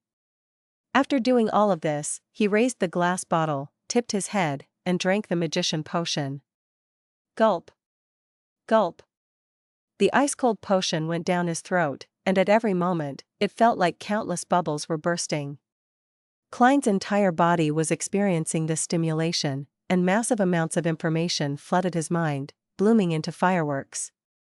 The veins on his forehead bulged, and his head felt like it was about to burst. However, this wasn't a very difficult situation for Klein to endure. The terrifying ravings before entering the grey fog and the evil roars of the true creator were much more terrifying. Hornasis. Phlegria. Hornasis.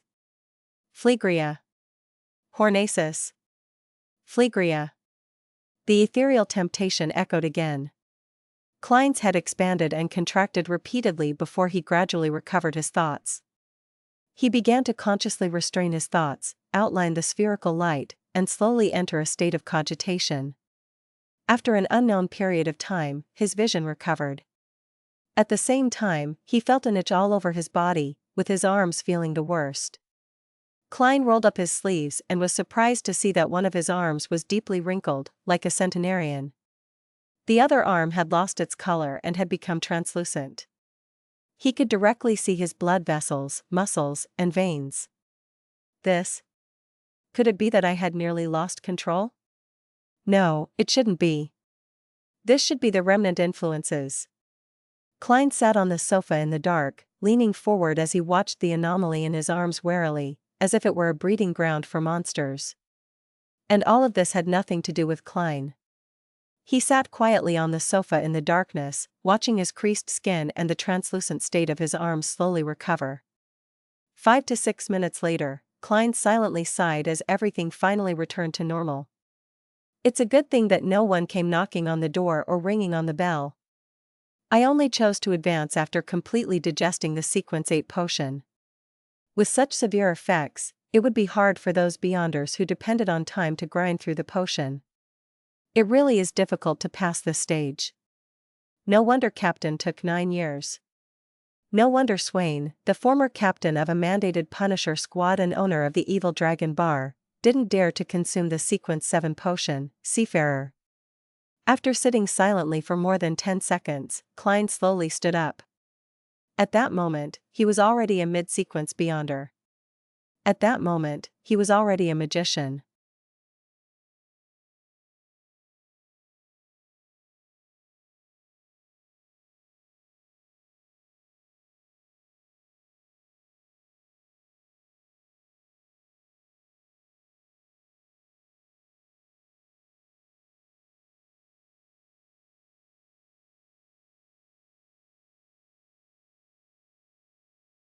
Chapter 296, Magician.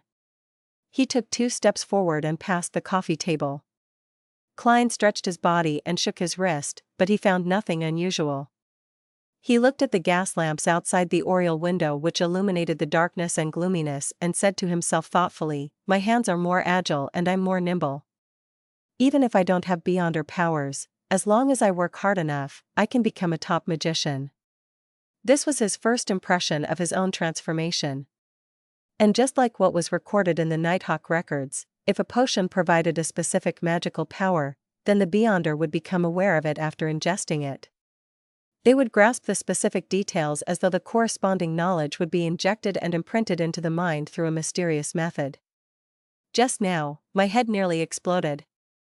Klein smiled and shook his head, carefully recalling what he had felt and the corresponding magical spells. It had to be said that magician was indeed considered a powerful sequence 7, with it possessing many miraculous abilities that could all be cast very quickly. Among them, there were 3 which Klein valued and liked the most. The most important one was damage transfer.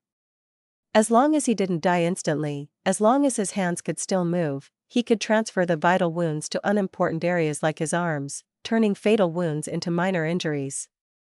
This was a very useful beyonder ability for life preservation in actual combat. The only problem is that at sequence 7, wounds can only be transferred around my body, and there's only one opportunity. Perhaps as my sequence is raised, the wounds can be transferred to other items or people. It really does feel like magic, Klein imagined the future. The second spell was Flaming Jump. Within a range of 30 meters, he could phase between a fire spark that he had left behind and the original flame. It was similar to teleportation, which seemed to have a uniqueness of gaining help from the spirit world. Well, it can be used to its fullest when performing magic. Klein mocked himself inwardly with great satisfaction. More importantly, as he digested the potion and raised his sequence, the range of Flaming Jump would increase significantly. The third type of beyonder spell was the air bullets, which Klein had seen the suited clown from the Secret Order use. The magician could produce air projectiles with power and speed comparable to that of the bullets fired from a custom revolver just by snapping his fingers or mimicking sounds. Furthermore, the effect would improve along with the digestion of the potion and the raising of his sequence. Klein suspected that at sequence 4 or 5, he could create his own cannonball. This way, I don't need to buy more revolvers and bullets anymore. No, I still need to buy one. There are many matters that don't need me to expose my beyonder powers. Any problem that can be solved with guns isn't a problem. Klein nodded indiscernibly and began to examine the other spells and spell-like abilities. The fourth type was paper figurine substitutes. At a critical moment, the magician could temporarily change the paper figurine into him while he swapped places. It was a relatively simple substitute spell that could not only block a fatal blow but also weaken the damage from hexes.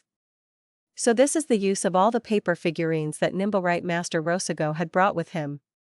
He must feel regret because he was contaminated by the true creator and didn't have the chance to use a substitute at all.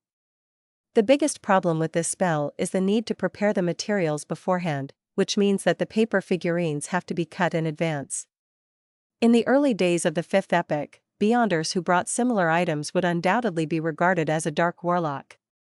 If it's discovered now, I'll most likely be suspected. Klein mulled over the uses and limitations of paper figurine substitutes. The 5th kind of spell-like ability was called flame controlling. As the name implied, one could manipulate flames within a range of 30 meters with a simple action. It could also be used to ignite certain items within this range. Once the potion has been completely digested, or when I advance in sequence, one could summon a swirling flame out of thin air. The 6th was illusion creation. By influencing the surrounding environment, one could create illusions with colors, sounds, and smells that were close to reality, allowing one to pass off the fake as the truth and deceive the enemy. This is a specialty of a magician. Klein chuckled and walked over to the oriel window as he took in the night scene of the streets with great satisfaction. The 7th was a fake form of underwater breathing. The principle behind it was to create a thin, invisible air pipe which would allow the magician to breathe freely and seemingly turn into so-called murlocs. The problem was that the air pipe had a limited length. At his present stage, Klein could only maintain it at around 5 meters, which meant that if the water depth exceeded 5 meters, he could drown. Of course, the potion's digestion and sequence advancement would result in the growth of the air pipe. The eighth was a spell-like ability, bone softening. This helped a magician break free from handcuffs, ropes, and chests. It's also a specialty, Klein thought in a good mood. The ninth was the evolution of the clown's ability to turn paper into throwing knives, called drawing paper as weapons. Not only could it turn paper into sharp objects, but it could also temporarily turn into weapons such as bats or bricks, etc. These were the 9 main spells or spell-like abilities of a magician. Although they weren't particularly strong in both the offensive and defensive aspect, nor were they particularly bizarre, they stood out for their variety. They allowed Klein's strength to instantly rise by more than 1 level, and his life preservation and means of escape became even better. Moreover, magicians had the ability to cast spells at high speeds.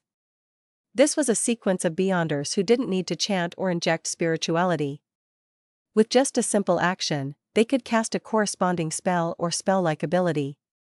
In addition, the potion made Klein attain some tiny tricks, but they weren't very practical. I can barely be considered quite a good beyonder. Klein sighed silently. Just as he was about to go out for a stroll and get another revolver and replenish his bullets at the Bravehearts bar, the gas lamps outside the oriel window which tainted the crimson moon's moonlight suddenly turned darker and deeper. Klein looked up in surprise and saw that the dark clouds and mist had dispersed, clearly revealing the red moon, which was a little more than a semicircle. Its outline rapidly turned into a full circle, and in just a few seconds, it had turned into a full moon that was as red as blood. It had only been 2 weeks since the last full moon. According to the normal calendar, according to astronomy, there were still about 10 days left until the next full moon. This is the blood moon? Klein's lips moved slightly as he muttered to himself in relief. In this world, the changes to the room were both regular and irregular. Ordinarily, it was exactly the same experience Klein had in his previous life. However, there were always a few times every year when it would suddenly become round and dark red, just like blood. Such a situation that had no logic to it. At times, it happened only once a year, and sometimes, 4 or 5 times a year. Neither astronomers nor mystics could explain this phenomenon or come up with a pattern. Therefore, they could only ignore it for the time being as one of the puzzles. They joked that perhaps the goddess was in a bad mood and that a change in a woman's mood was undoubtedly irregular. Of course, not knowing the reason and not being able to understand the essence of the phenomenon didn't mean that there was no corresponding conclusion. In mysticism, people called this situation the blood moon, believing that it would bring about the rise and eruption of negative emotions, and that it would strengthen the power of the underworld and the spirit world. Even if the dead were summoned, they might still be able to climb out of their graves. This is the 2nd time this year, right? Klein stood by the oriel window, admiring the clear sky, and the disc-like full moon which was red and glistening. He felt he was in a relatively good shape. In an apartment in Sherwood Borough. Furs Wall, who had participated in a gathering that night, was unable to make it back home to the 2-bedroom apartment in St. George Borough. She sat cross-legged on a sofa in the living room, chewing on a new type of bread which had meat and vegetables in it. She had let down her hair as she thought over the plot of her next novel. Suddenly, she frowned and threw away the food and pen in her hand. The moonlight outside the window grew stronger and redder, and the look on Furs's face became more and more painful. Every full moon, she would hear those ravings that would drive her mad. Bam! She fell off the couch, her body writhing as she struggled. After a while, she pulled out a clump of her hair, but the pain did nothing to ease the explosive sensation in her head or to calm the urge to end her life with a knife. Here it comes again, Furs muttered in pain as her legs were stretched taut from the spasms of pain. She chanted the name of the god she believed in with great difficulty, seeking redemption. Great God of steam and machinery. You are essential, the embodiment of. You are an artisan, a protector. You are the glory of technology, glory. As she repeatedly chanted, Furs's suffering didn't abate, and instead it grew more intense. Bam! She tumbled around violently, toppling the coffee table and sweeping the books on it to the ground. Unable to endure it any further, Furs frantically used her nails to scratch the wooden leg of the coffee table, creating one deep scratch after another along with jarring screeching sounds. Pa! Her fingernails broke. Her hair was growing abnormally long. At that moment, she felt that she would lose control that very night and become a monster. She had already chanted the honorable names of several gods, but she had failed to receive any reprieve. I'm going to die. I'm going to die. As she writhed and rolled about, she suddenly saw a piece of paper with the words in ancient Hermes written on it. It was the mysterious incantation Zio had found in the history of the Lone Kingdom's aristocracy. Her chanting of it had even attracted an existence suspected to be an evil spirit. Even if it's an evil spirit. As long as you can help me, I'm willing to accept. Such a thought flashed through Furz's turbid mind. She struggled to look over as she used all her strength to whisper, "The fool that doesn't belong to this era. The mysterious ruler above the gray fog. The king of yellow and black who wields good luck. Save me, save me."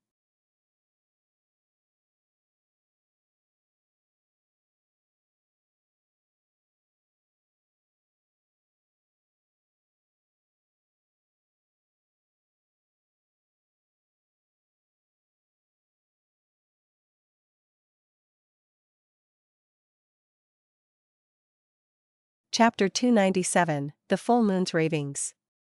Klein had just put on his double-breasted frock coat, picked up his half-top hat, and was walking toward the door when he heard a series of illusory prayers. "Who is it?" He frowned slightly and listened, but he could only confirm that the supplicant was a woman and that her voice was staccato, as though she were in great pain. Since he had nothing particularly urgent to tend to, the newly advanced magician, Klein, casually tossed his half-top hat onto the coat rack accurately, and he returned to his bedroom. After taking 4 steps counterclockwise, he entered the majestic palace. This time, he didn't see any illusory star expanding or contracting with a deep red glow. Instead, at the end of the ancient, mottled bronze table, by the side of the fool's seat was a clear radiance rippling out. "It's a prayer from a non-tarot club member. Is it Zio or that lady with curly brown hair?" Klein speculated as he took his seat. Since he had already emptied his anonymous account, he didn't suspect that someone was trying to steal his wealth. Leaning back, Klein pointed with his left hand, spreading out his spirituality to touch the rippling light. The scene around him suddenly changed. He saw the overturned coffee table, the slanted sofa, books and papers strewn all over the floor, and a woman with brown hair struggling in pain. At the same time, Klein heard her prayers. "The fool that doesn't belong to this era. The mysterious ruler above the gray fog. The king of yellow and black who wields good luck. Save me, save me. Save me?"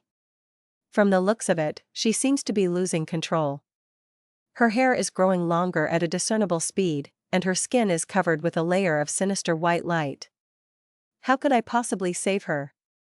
Klein observed carefully for a few seconds, then mumbled to himself, feeling stumped.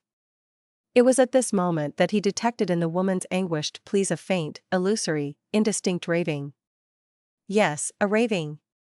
These ravings were similar to the ones he experienced before rising above the gray fog, but it had no madness or evil to it at all. Furthermore, it didn't contain any obvious malice. It appears that this lady's state of nearly losing control is a result of hearing the ravings. If she stops hearing it, could she be able to calm down and turn for the better? In thought, Klein reached his hand out to the rippling circle of light. Following that, he allowed his spirituality to gush out of his body, establishing a firm and mysterious connection. After advancing to magician, his spirituality had become a lot more abundant, and the burden in this aspect had decreased accordingly. Furs felt her head muddling as she felt her thoughts were like boiling water. They were constantly bubbling in a bid to break free of the restraints of her head. Am I dying? I don't want to become a monster. Just as she was woefully thinking this in her mind, the pain flooded over her like a tidal wave. Suddenly, she was wide awake. The pain, the irritation, the madness, and the despair, which she felt so deeply in her bones, seemed to no longer exist, as though it was only an illusion. I managed to endure through it so quickly today? Isn't it longer during a blood moon? Confused, Furs opened her eyes, which she had unconsciously closed. She found an endless grayish-white fog beneath her, and in front of her was an ancient, mottled bronze table. Where is this place? Surprised, she looked around and saw numerous towering stone pillars, as well as a towering palace that was propped up by those stone pillars. Then, at the very end of the long bronze table, she saw a mysterious figure shrouded in thick gray fog who seemed to be overlooking everything from above. What is this place? Who is he? Furs turned wary and questioned inwardly. Then, she remembered what she had just done. Under her extreme pain, she had chanted the mysterious incantation which Zio had found in the history of the Lone Kingdom's aristocracy, an incantation that was suspected to be directed at some evil god. No, not just evil spirits. He was actually able to temporarily help me get rid of the harmful effects of those terrifying ravings. He even pulled me into this strange world. This? While Furs suppressed the fear in her heart, she half stood up and bowed. May I know who you are? At that moment, she suddenly recalled the contents of the incantation as she blurted out, You are the Fool. Mr. Fool. You are His Excellency, the Fool? Klein smiled, nodded slightly and said, Just call me Mr. Fool. As he spoke, he noticed on the back of the chair in which Furs was sitting on, the symbols and mysterious patterns formed by the shining stars were rapidly changing. In just 1 or 2 seconds, the interior of the room was covered with layers upon layers of doors. Numerous illusory doors of the same kind were formed there. Door? As soon as Klein saw the symbol, he immediately associated it with the mention of Mr. Door in Roselle's diary. During a full moon, the other party would come close to the real world and let out cries for help. Could the Ravings have something to do with Mr. Door? It's the night of the blood moon tonight, an enhanced version of the full moon. This lady corresponds to a door, and the symbol on the back of Miss Zio's seat is similar to the Sword of Judgment. Klein nodded indiscernibly. Through this, he confirmed that once a stable connection was established and that if the other party was a beyonder, the symbol behind the seat would change according to the other party's actual circumstances. They didn't have to necessarily join the tarot club and come to the mysterious space above the gray fog at fixed intervals. At that moment, waves of shock rose up in Furs's heart. The Fool. It's indeed the Fool. That honorable name does point towards a powerful existence. What does he want? Will he want to make a transaction with my soul? It's at least better than losing control from those ravings. I guess I managed to claw my life back. Whatever happens in the future would just be a bonus. While she was still lost in her thoughts, she suddenly heard Mr. Fool ask with a smile, You hear ravings from nowhere every full moon? How does he know? Furs looked over in surprise and replied in a daze, Yes. Before she finished her sentence, she suddenly thought of a possibility and asked, Do you know the origin of those ravings? Do you know who is trying to harm me? Do you know how to solve this problem once and for all? He's a miserable wretch who is lost in the darkness and trapped in a storm. Klein had intended to reply with the words that would shape his image, but when he thought about it, he couldn't be sure that the woman in front of him had indeed heard the words coming from Mr. Door. In order to not make any mistakes and to not embarrass himself in the future, he skipped over the question and said with a vague smile, He might not necessarily want to hurt you. Perhaps, he is just asking for your help. Therefore, the ravings weren't malicious, not crazy or evil. Asking for my help? But those ravings pushed me closer and closer to losing control. If you hadn't helped me, I might have become a monster by now, Furs returned incredulously. Klein grinned and said, That's because you're too weak. I'm too weak? Furs was stunned and at a loss.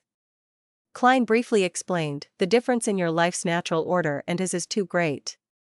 Perhaps, just by breathing normally, the storm brought about by him can rip you to pieces. Perhaps, just a glance from him will cause you to die on the spot. Of course, if he purposely controls his own strength, it's not that he can't communicate normally with you. However, his voice might need to pass through layers of obstructions in order to reach your ears. Deliberate control typically implies a failure to call for help. Heh, that's if we assume that he's calling for help. The difference in our life's natural order is too great. I would die from just one glance from him. Furs was stunned from what she heard.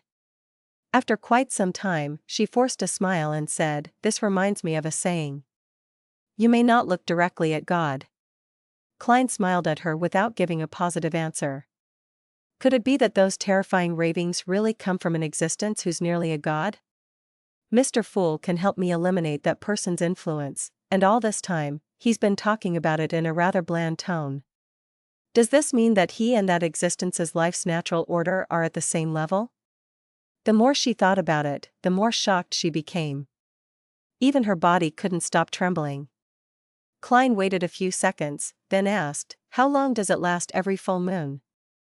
3 to 5 minutes. If it's the night of the blood moon, it will exceed 7 minutes, Furs gathered her thoughts and answered honestly. The more Klein listened, the more he felt that the Ravings owner belonged to Mr. Dorr. He temporarily put the matter down and smiled. "You can return in a few minutes.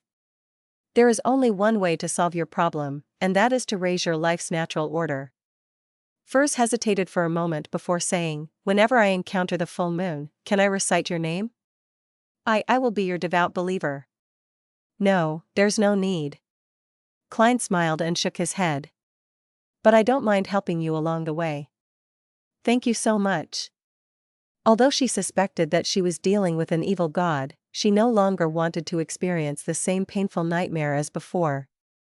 After confirming this matter, she relaxed a lot. Noticing that there were still many seats around the long bronze table, she asked probingly, "Mr. Fool, it seems there are others who come here frequently?" "No, they might not necessarily be human." Furs added silently. Klein smiled and said with a casual attitude, "There are few people who are similar to you. I pulled them here for various reasons. They hope that I can hold a gathering at regular intervals to facilitate the trade of formulas, ingredients, information, and missions." I agreed to it. Furs was enticed by what she heard. Thinking that she was already part of this, she boldly asked, "Mr. Fool, can I join this gathering?" "Sure. 3 in the afternoon on Mondays. Remove all disturbances." Klein smiled and pointed at the cards that suddenly appeared on the surface of the long bronze table. "They've decided to use the names of the tarot cards as their code names. You can pick one of these, but these already belong to someone and you cannot choose from." Furs nodded her head, shuffling the cards and cutting them with great interest while mumbling, "Let fate arrange my title." Soon, she pulled out a card and looked at it, the Magician.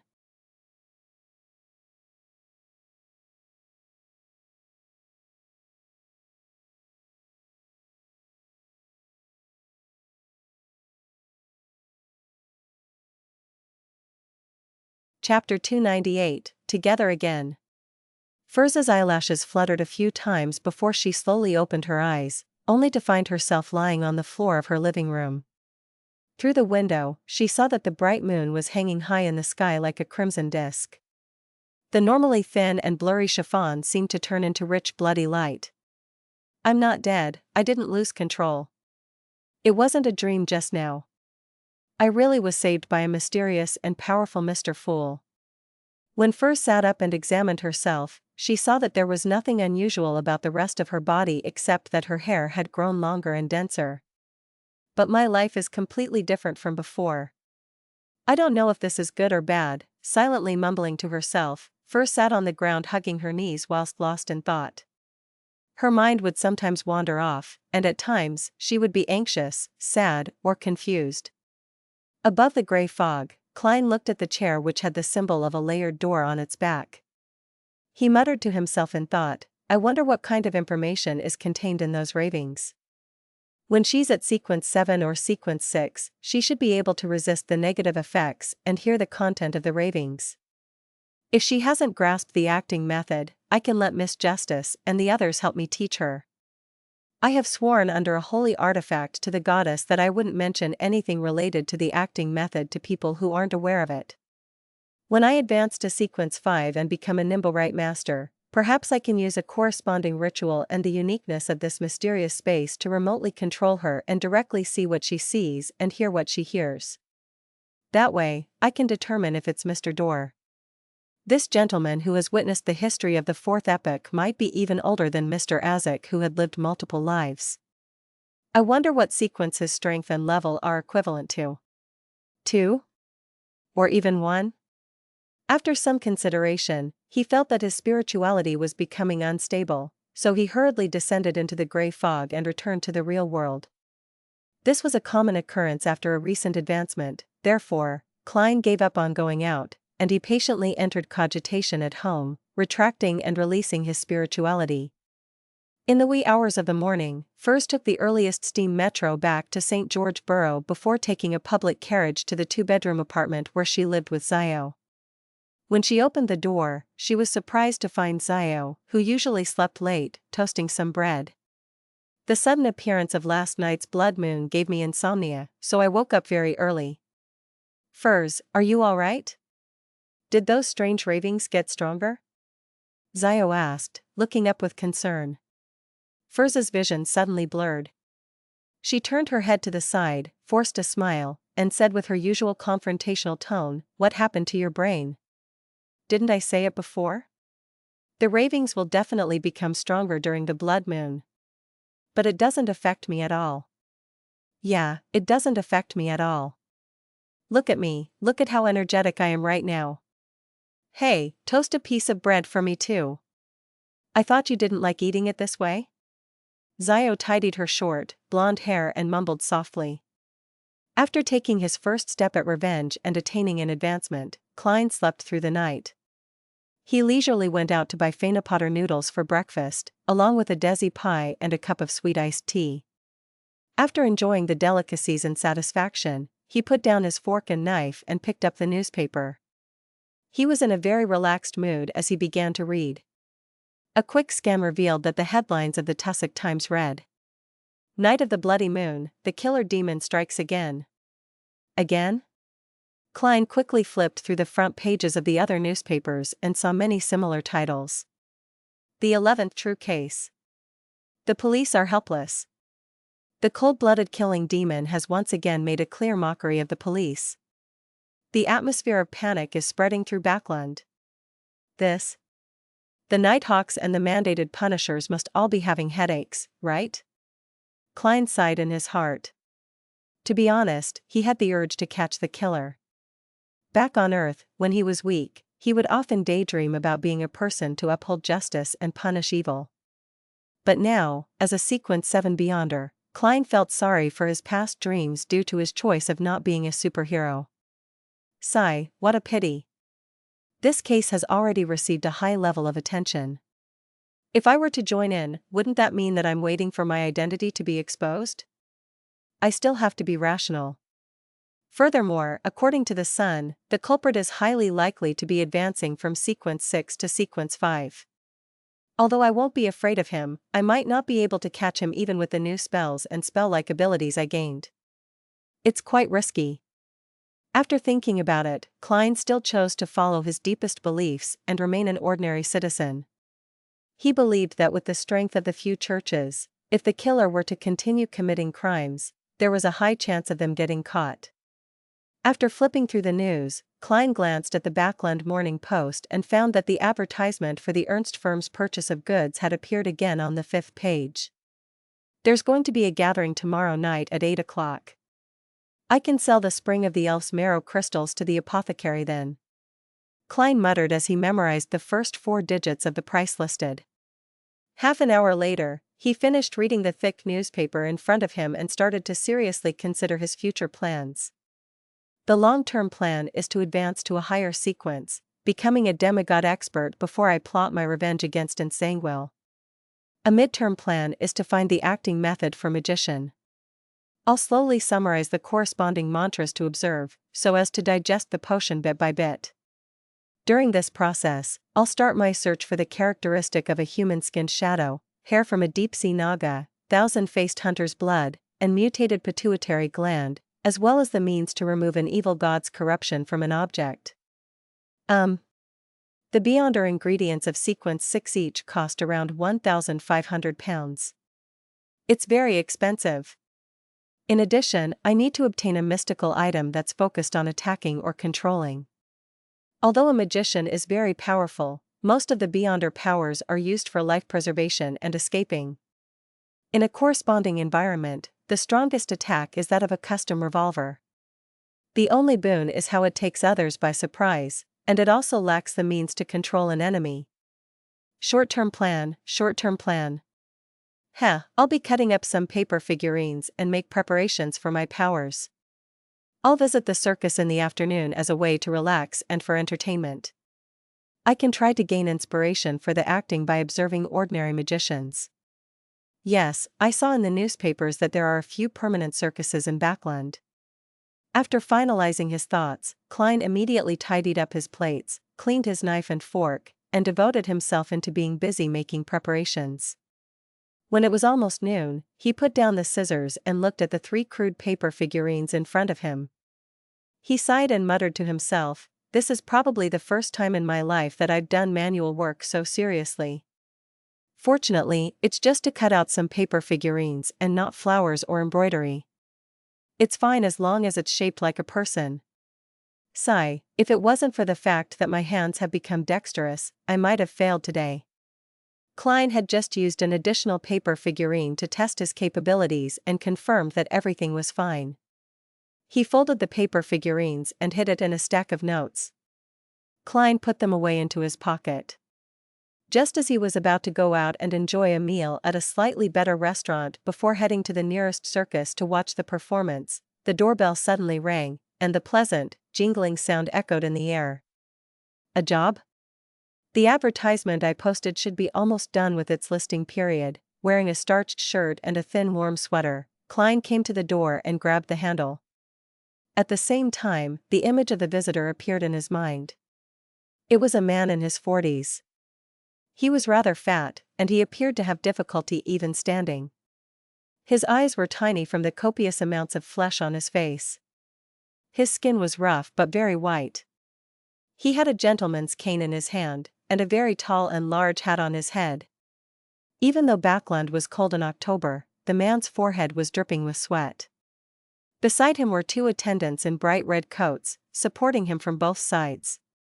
"I don't know him," Klein mumbled, and before his spiritual perception could respond, he opened the door. "Good afternoon. The weather is truly scorching hot." The fat middle-aged man took out a handkerchief and wiped the sweat off his forehead. As he spoke, a cold wind blew, causing the 2 attendants beside him to shiver. "Good afternoon. Is there anything I can help you with?" Klein asked politely. "You are Detective Sherlock Moriarty? I have something that I want to entrust you with."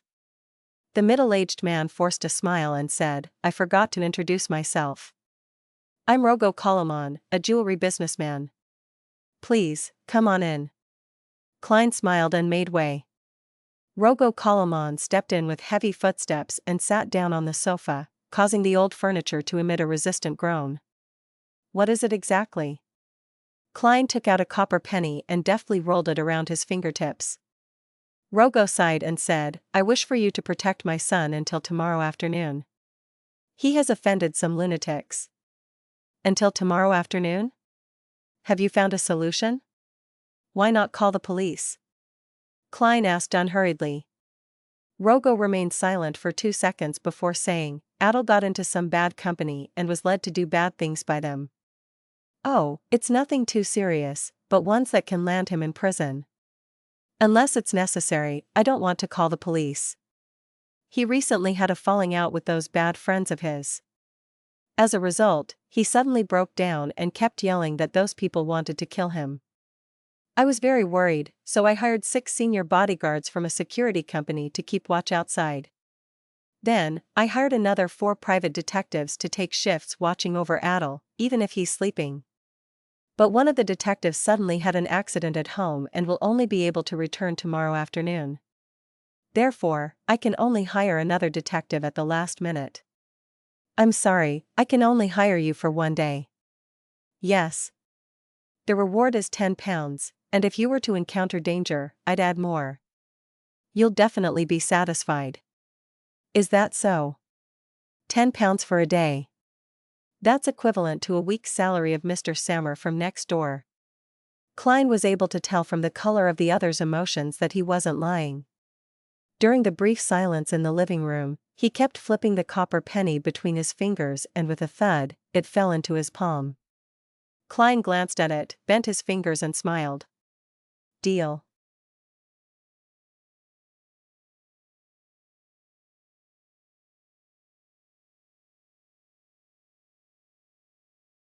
Chapter 299, Snapping Fingers. West Borough, Grim Garden Street.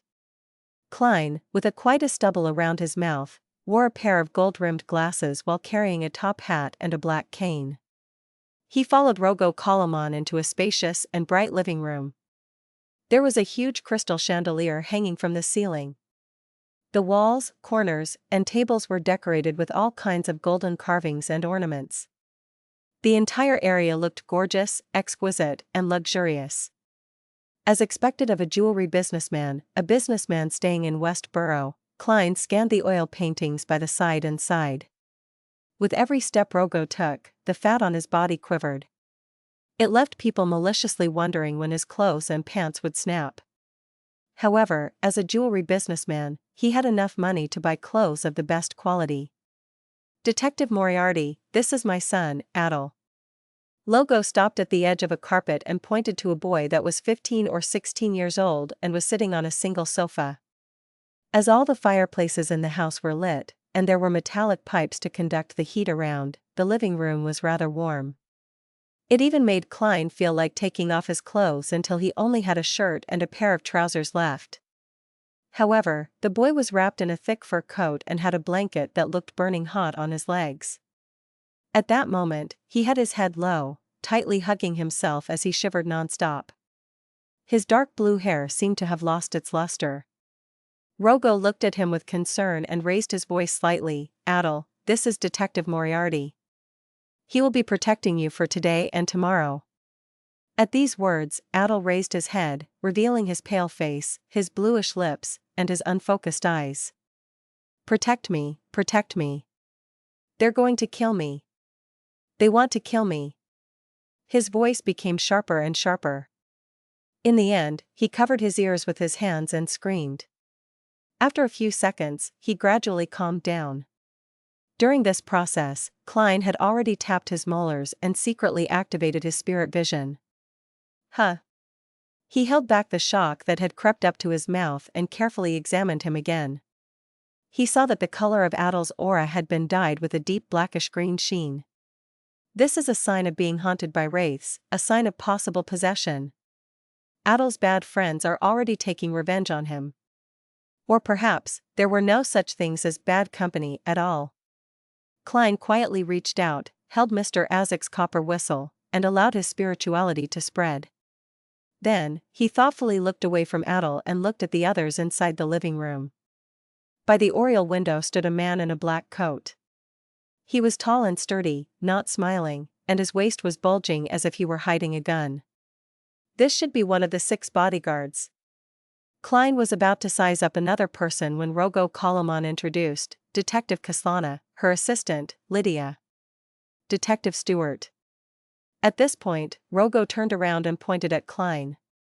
This is Detective Sherlock Moriarty. Kaslana was in her 30s, had black hair and blue eyes, and thick eyebrows. She was probably a beauty when she was young, but now, because of the sagging muscles on her cheeks, she didn't seem very amiable. Lydia, her assistant, was a red-haired lady of about 20 years of age. Her figure was excellent, but she had an average appearance. Both women wore something similar to what aristocratic writers wore. The white shirts they wore were tight at the waist, which matched the more tight-fitting trousers that facilitated movement. The pleats were the only thing that distinguished their clothes from men. In addition, they provided no concealment for the 2 revolvers around their waists. This reminded Klein of a saying from lawyer Jurgen that illegal possession of a gun was a sure thing for a private investigator. This was because, unless one was a noble, a member of parliament, or a senior civil servant, it was very difficult to obtain an all-purpose weapon permit. Stuart sat opposite to Kaslana and Lydia. He had a lean face, but he grew a bushy beard. His light green eyes were unusually lively. He was about the same age as Lydia, and almost as tall as Klein, a little over 1.7 m and weighing 140 pounds. Stuart had an armpit holster, and in it, there was obviously a specially designed revolver. After exchanging pleasantries, Klein took off his coat, took off his hat, and handed it to the maidservant next to him. Put it somewhere I can retrieve it quickly from. There are some important items inside. In fact, he had already transferred the paper figurines, notes, charms, a matchbox, etc. to his trouser pockets.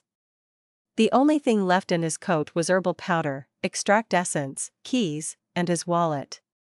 There were a total of £206 in paper bills in his wallet. Stuart, who was sitting there, turned his head to size Klein up and chuckled. "You didn't bring a gun?" "Gun? This is my gun." Klein smiled and raised his cane. At the same time, he puffed out his cheeks to stimulate a sound. Bang! The sound of a gunshot rang out, and without thinking, Stuart rolled over, while Kaslana and Lydia quickly got off the sofa, each finding a place to hide.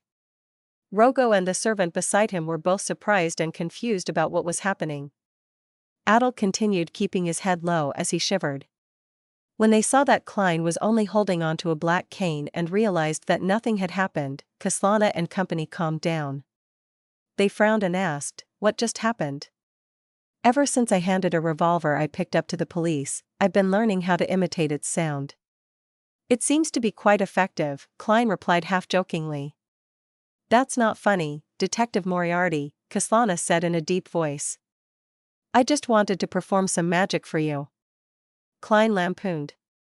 He handed his cane to the maidservant and solemnly nodded. "I will keep that in mind." Stuart, who was in the most pathetic state a moment ago, didn't seem to be angry at all. He patted his clothes with great interest, got up and asked, "Why haven't I heard of you, Mr. Moriarty? I mean, I know a lot of people in the detective business, but I've not heard about you in the past." "I only came to Backland in early September," Klein briefly explained. "Is that so?" Stuart laughed and said, "Tonight, the two of us will pair up. We'll be in charge of everything from midnight until tomorrow morning. Will that be a problem?" "Nope," Klein responded with the same smile. "Okay, after dinner, you guys have some rest and take over your shifts in the early morning," Kaslana added. Klein took a long look at the trembling Adel and nodded seriously. Nothing happened throughout the afternoon, and the worried male and female hosts prepared a hearty dinner for the detectives and the bodyguards, but no alcoholic beverages were provided.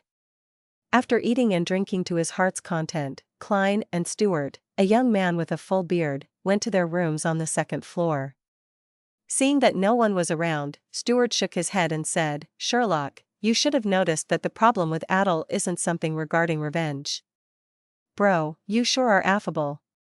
Klein's expression didn't change as he asked, "Why do you say that?"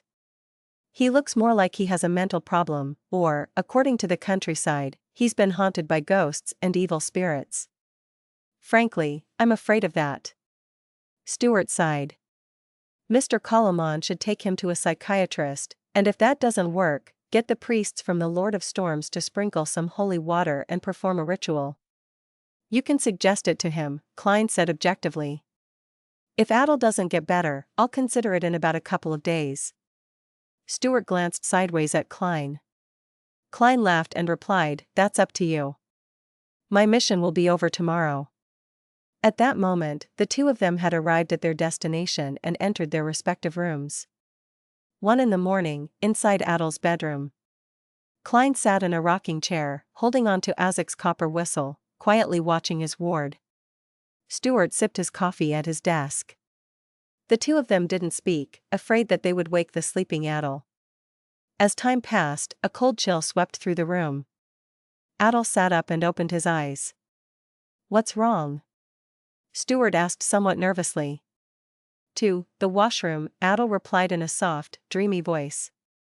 His face seemed paler, and his lips were turning purple. Stuart was about to speak when he saw Sherlock Moriarty stand up and nod at him. "I'll follow him."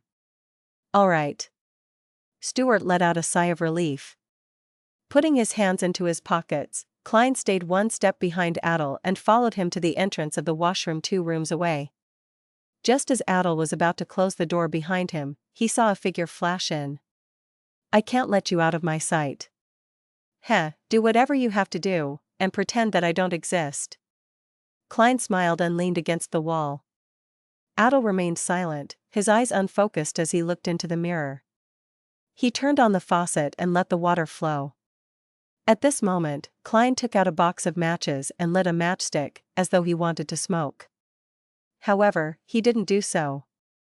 He blew on the air and allowed the match to go out. "Pa." Klein casually threw the match in front of him and took out another item. Adel, whose back was facing him, suddenly straightened up. The figure in the mirror was so pale that it looked like a corpse. Whoosh! In the washroom, a cold wind howled. While keeping his lower body fixed, Adel turned around and glared at Klein's left hand, at the delicate copper whistle that was being tossed up and down. Whoosh! A gust of cold wind blew across Klein's face. He continued smiling and snapped his fingers. With a loud bang, a flame rose from the ground, igniting an invisible figure. The figure struggled for a few moments before completely dispersing. The flames extinguished as a result. Klein put away Isaac's copper whistle and looked calmly at Adel, whose eyes were beginning to focus. Adel appeared to have finally awoken from a long nightmare. He saw a young man standing a few steps away. The man was wearing a white shirt, dark trousers, and a pair of gold-rimmed glasses. He was leaning against the wall with a smile on his face. Then, he heard a gentle voice. "What happened to you?"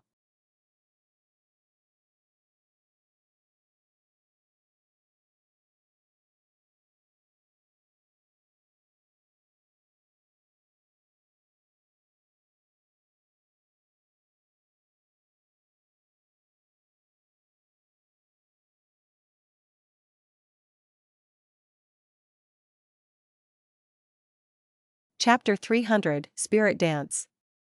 What exactly happened? Adel muttered this question softly and realized that he couldn't remember what he had done the past few days. He looked around dreamily, frightened, panicked, and confused. "Who are you? Where is this place?" "This is your washroom. Don't you recognize it? I'm a private detective in charge of protecting you."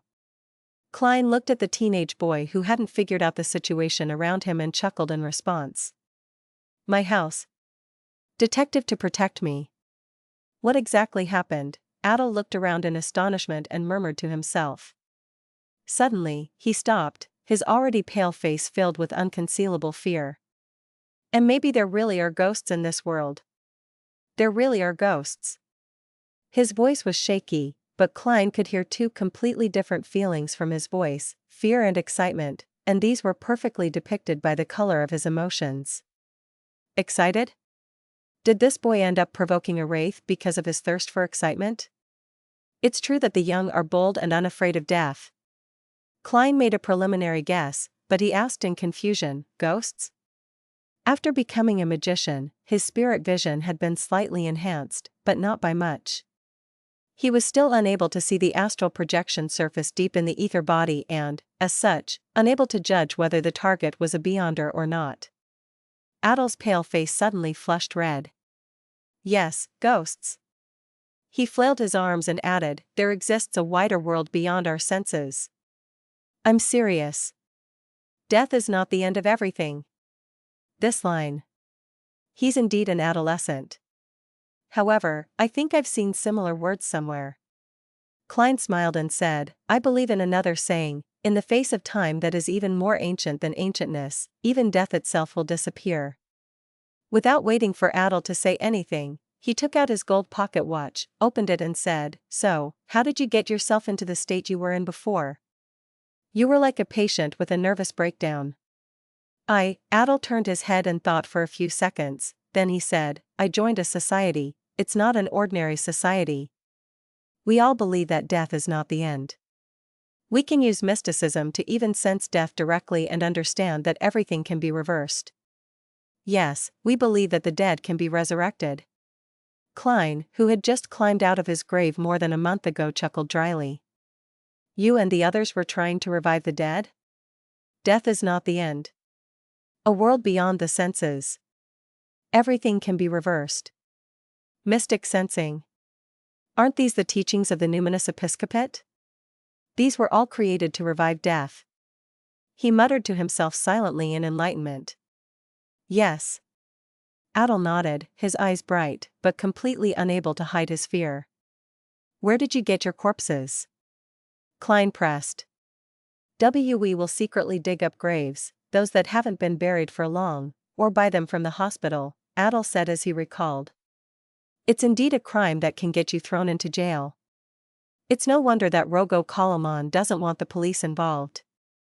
You sure are bold to get your thrills, Klein maintained his genial smile and asked, and did you succeed? Not yet. The way they looked at me during the last gathering was like they were looking at a corpse, as if they were wondering where to place their corresponding mystics. And then we danced a spirit dance and communicated with the world beyond with our senses, and then, I lost all my memories since then. Adel's body began to tremble uncontrollably. Spirit dance? It really is the numinous episcopate. This fellow became a test subject for his companions? Klein frowned and asked, your memory is disconnected from that point until now? According to the internal records of the Nighthawks, spirit dances originated from the ancient sacrificial dances that were popular in the southern continent. It was the ritual method that death loved. A spirit dance was to use the beat, rhythm, and movements to harmonize one's spirituality so that it could interact with the natural environment so as to establish an interaction with the target of the prayer. Then, combined with a simple altar arrangement and corresponding honorific name, it can achieve the effects of a more complex ritualistic magic. Yes, Adel softly replied before he suddenly raised his head. What day is it today? What time is it now? Friday morning, 1:12 a.m., Klein answered based on his memory. Adel subconsciously took a deep breath and said, I've missed the newest gathering. They conduct a resurrection ritual outside Grim Cemetery every Friday at 3 in the morning. Grim Cemetery got its name because it wasn't far from Grim Garden Street. You still wish to go? Have you forgotten what had happened to you? Oh, you don't actually remember, but you should ask your father, your mother, and servants, Klein reminded the young man in front of him. And I might not be able to help you any further. He added silently in his heart. After this incident, he discovered another weakness of a magician, which was the lack of an ability to deal with wraiths and shadow-related creatures. Only the control of fire barely counted. But after those creatures possessed a human body, exorcism and purification became a problem, unless he wanted to kill both the ghost and the human. Of course, Klein wasn't completely helpless in this aspect. He could conduct ritualistic magic to do similar things, but that would be very troublesome. It would easily expose his identity and was unsuited for actual combat. After some thought, he had finally chosen to use Azek's copper whistle to lure the wraith out. Then, he controlled the flames to complete the purification. However, the level of damage wasn't high. If he were to encounter a slightly more powerful wraith, it was possible that he was unable to take care of it. I still lack items or charms that deal with undead creatures. If only I had the sealed artifact 3-0782, Mutated Sun's Sacred Emblem. Klein's thoughts were momentarily distracted. Adel suddenly remembered his missing memories, and his face turned pale again. He answered with a trembling voice, No, I don't want to go. I never want to go again. Very good. Klein smiled in support. Adel looked at his face, which didn't contain the slightest bit of fear, and subconsciously asked, Aren't you afraid after I've said so much? Klein stopped leaning against the wall and slowly straightened his body. He replied in a relaxed tone, For a detective, they would rather not believe something unless there's concrete evidence. He opened the door and walked out, wondering if he should make contact with the numinous episcopate. After all, this might involve the mystery of Mr. Azek's life. Admiral looked at the private detectives back in a daze. It took him quite some time to realize that there was no one in the washroom other than himself. Furthermore, the moonlight outside was so gloomy that it left long shadows, making it seem as though something invisible was lurking and watching. He shivered and hurriedly shouted, "Wait for me." As he spoke, Admiral quickened his pace, rushed out of the washroom, and followed closely behind Klein. He knows fear and is apprehensive. That means he's still redeemable. Klein mumbled before inserting his hands into his pockets. When he returned to his bedroom, Stewart didn't notice that Admiral had already turned for the better. He still wore a serious expression from the ghost story he imagined himself, so he didn't dare to walk around recklessly. After Admiral fell asleep again, Klein took out a copper penny and let it move between his fingers. When it was close to 2:50 a.m., he threw up the coin and caught it firmly before standing up and whispered to Stewart, "I'll be heading to the balcony to smoke a cigarette." "Be quick," Stewart urged with somewhat taut nerves.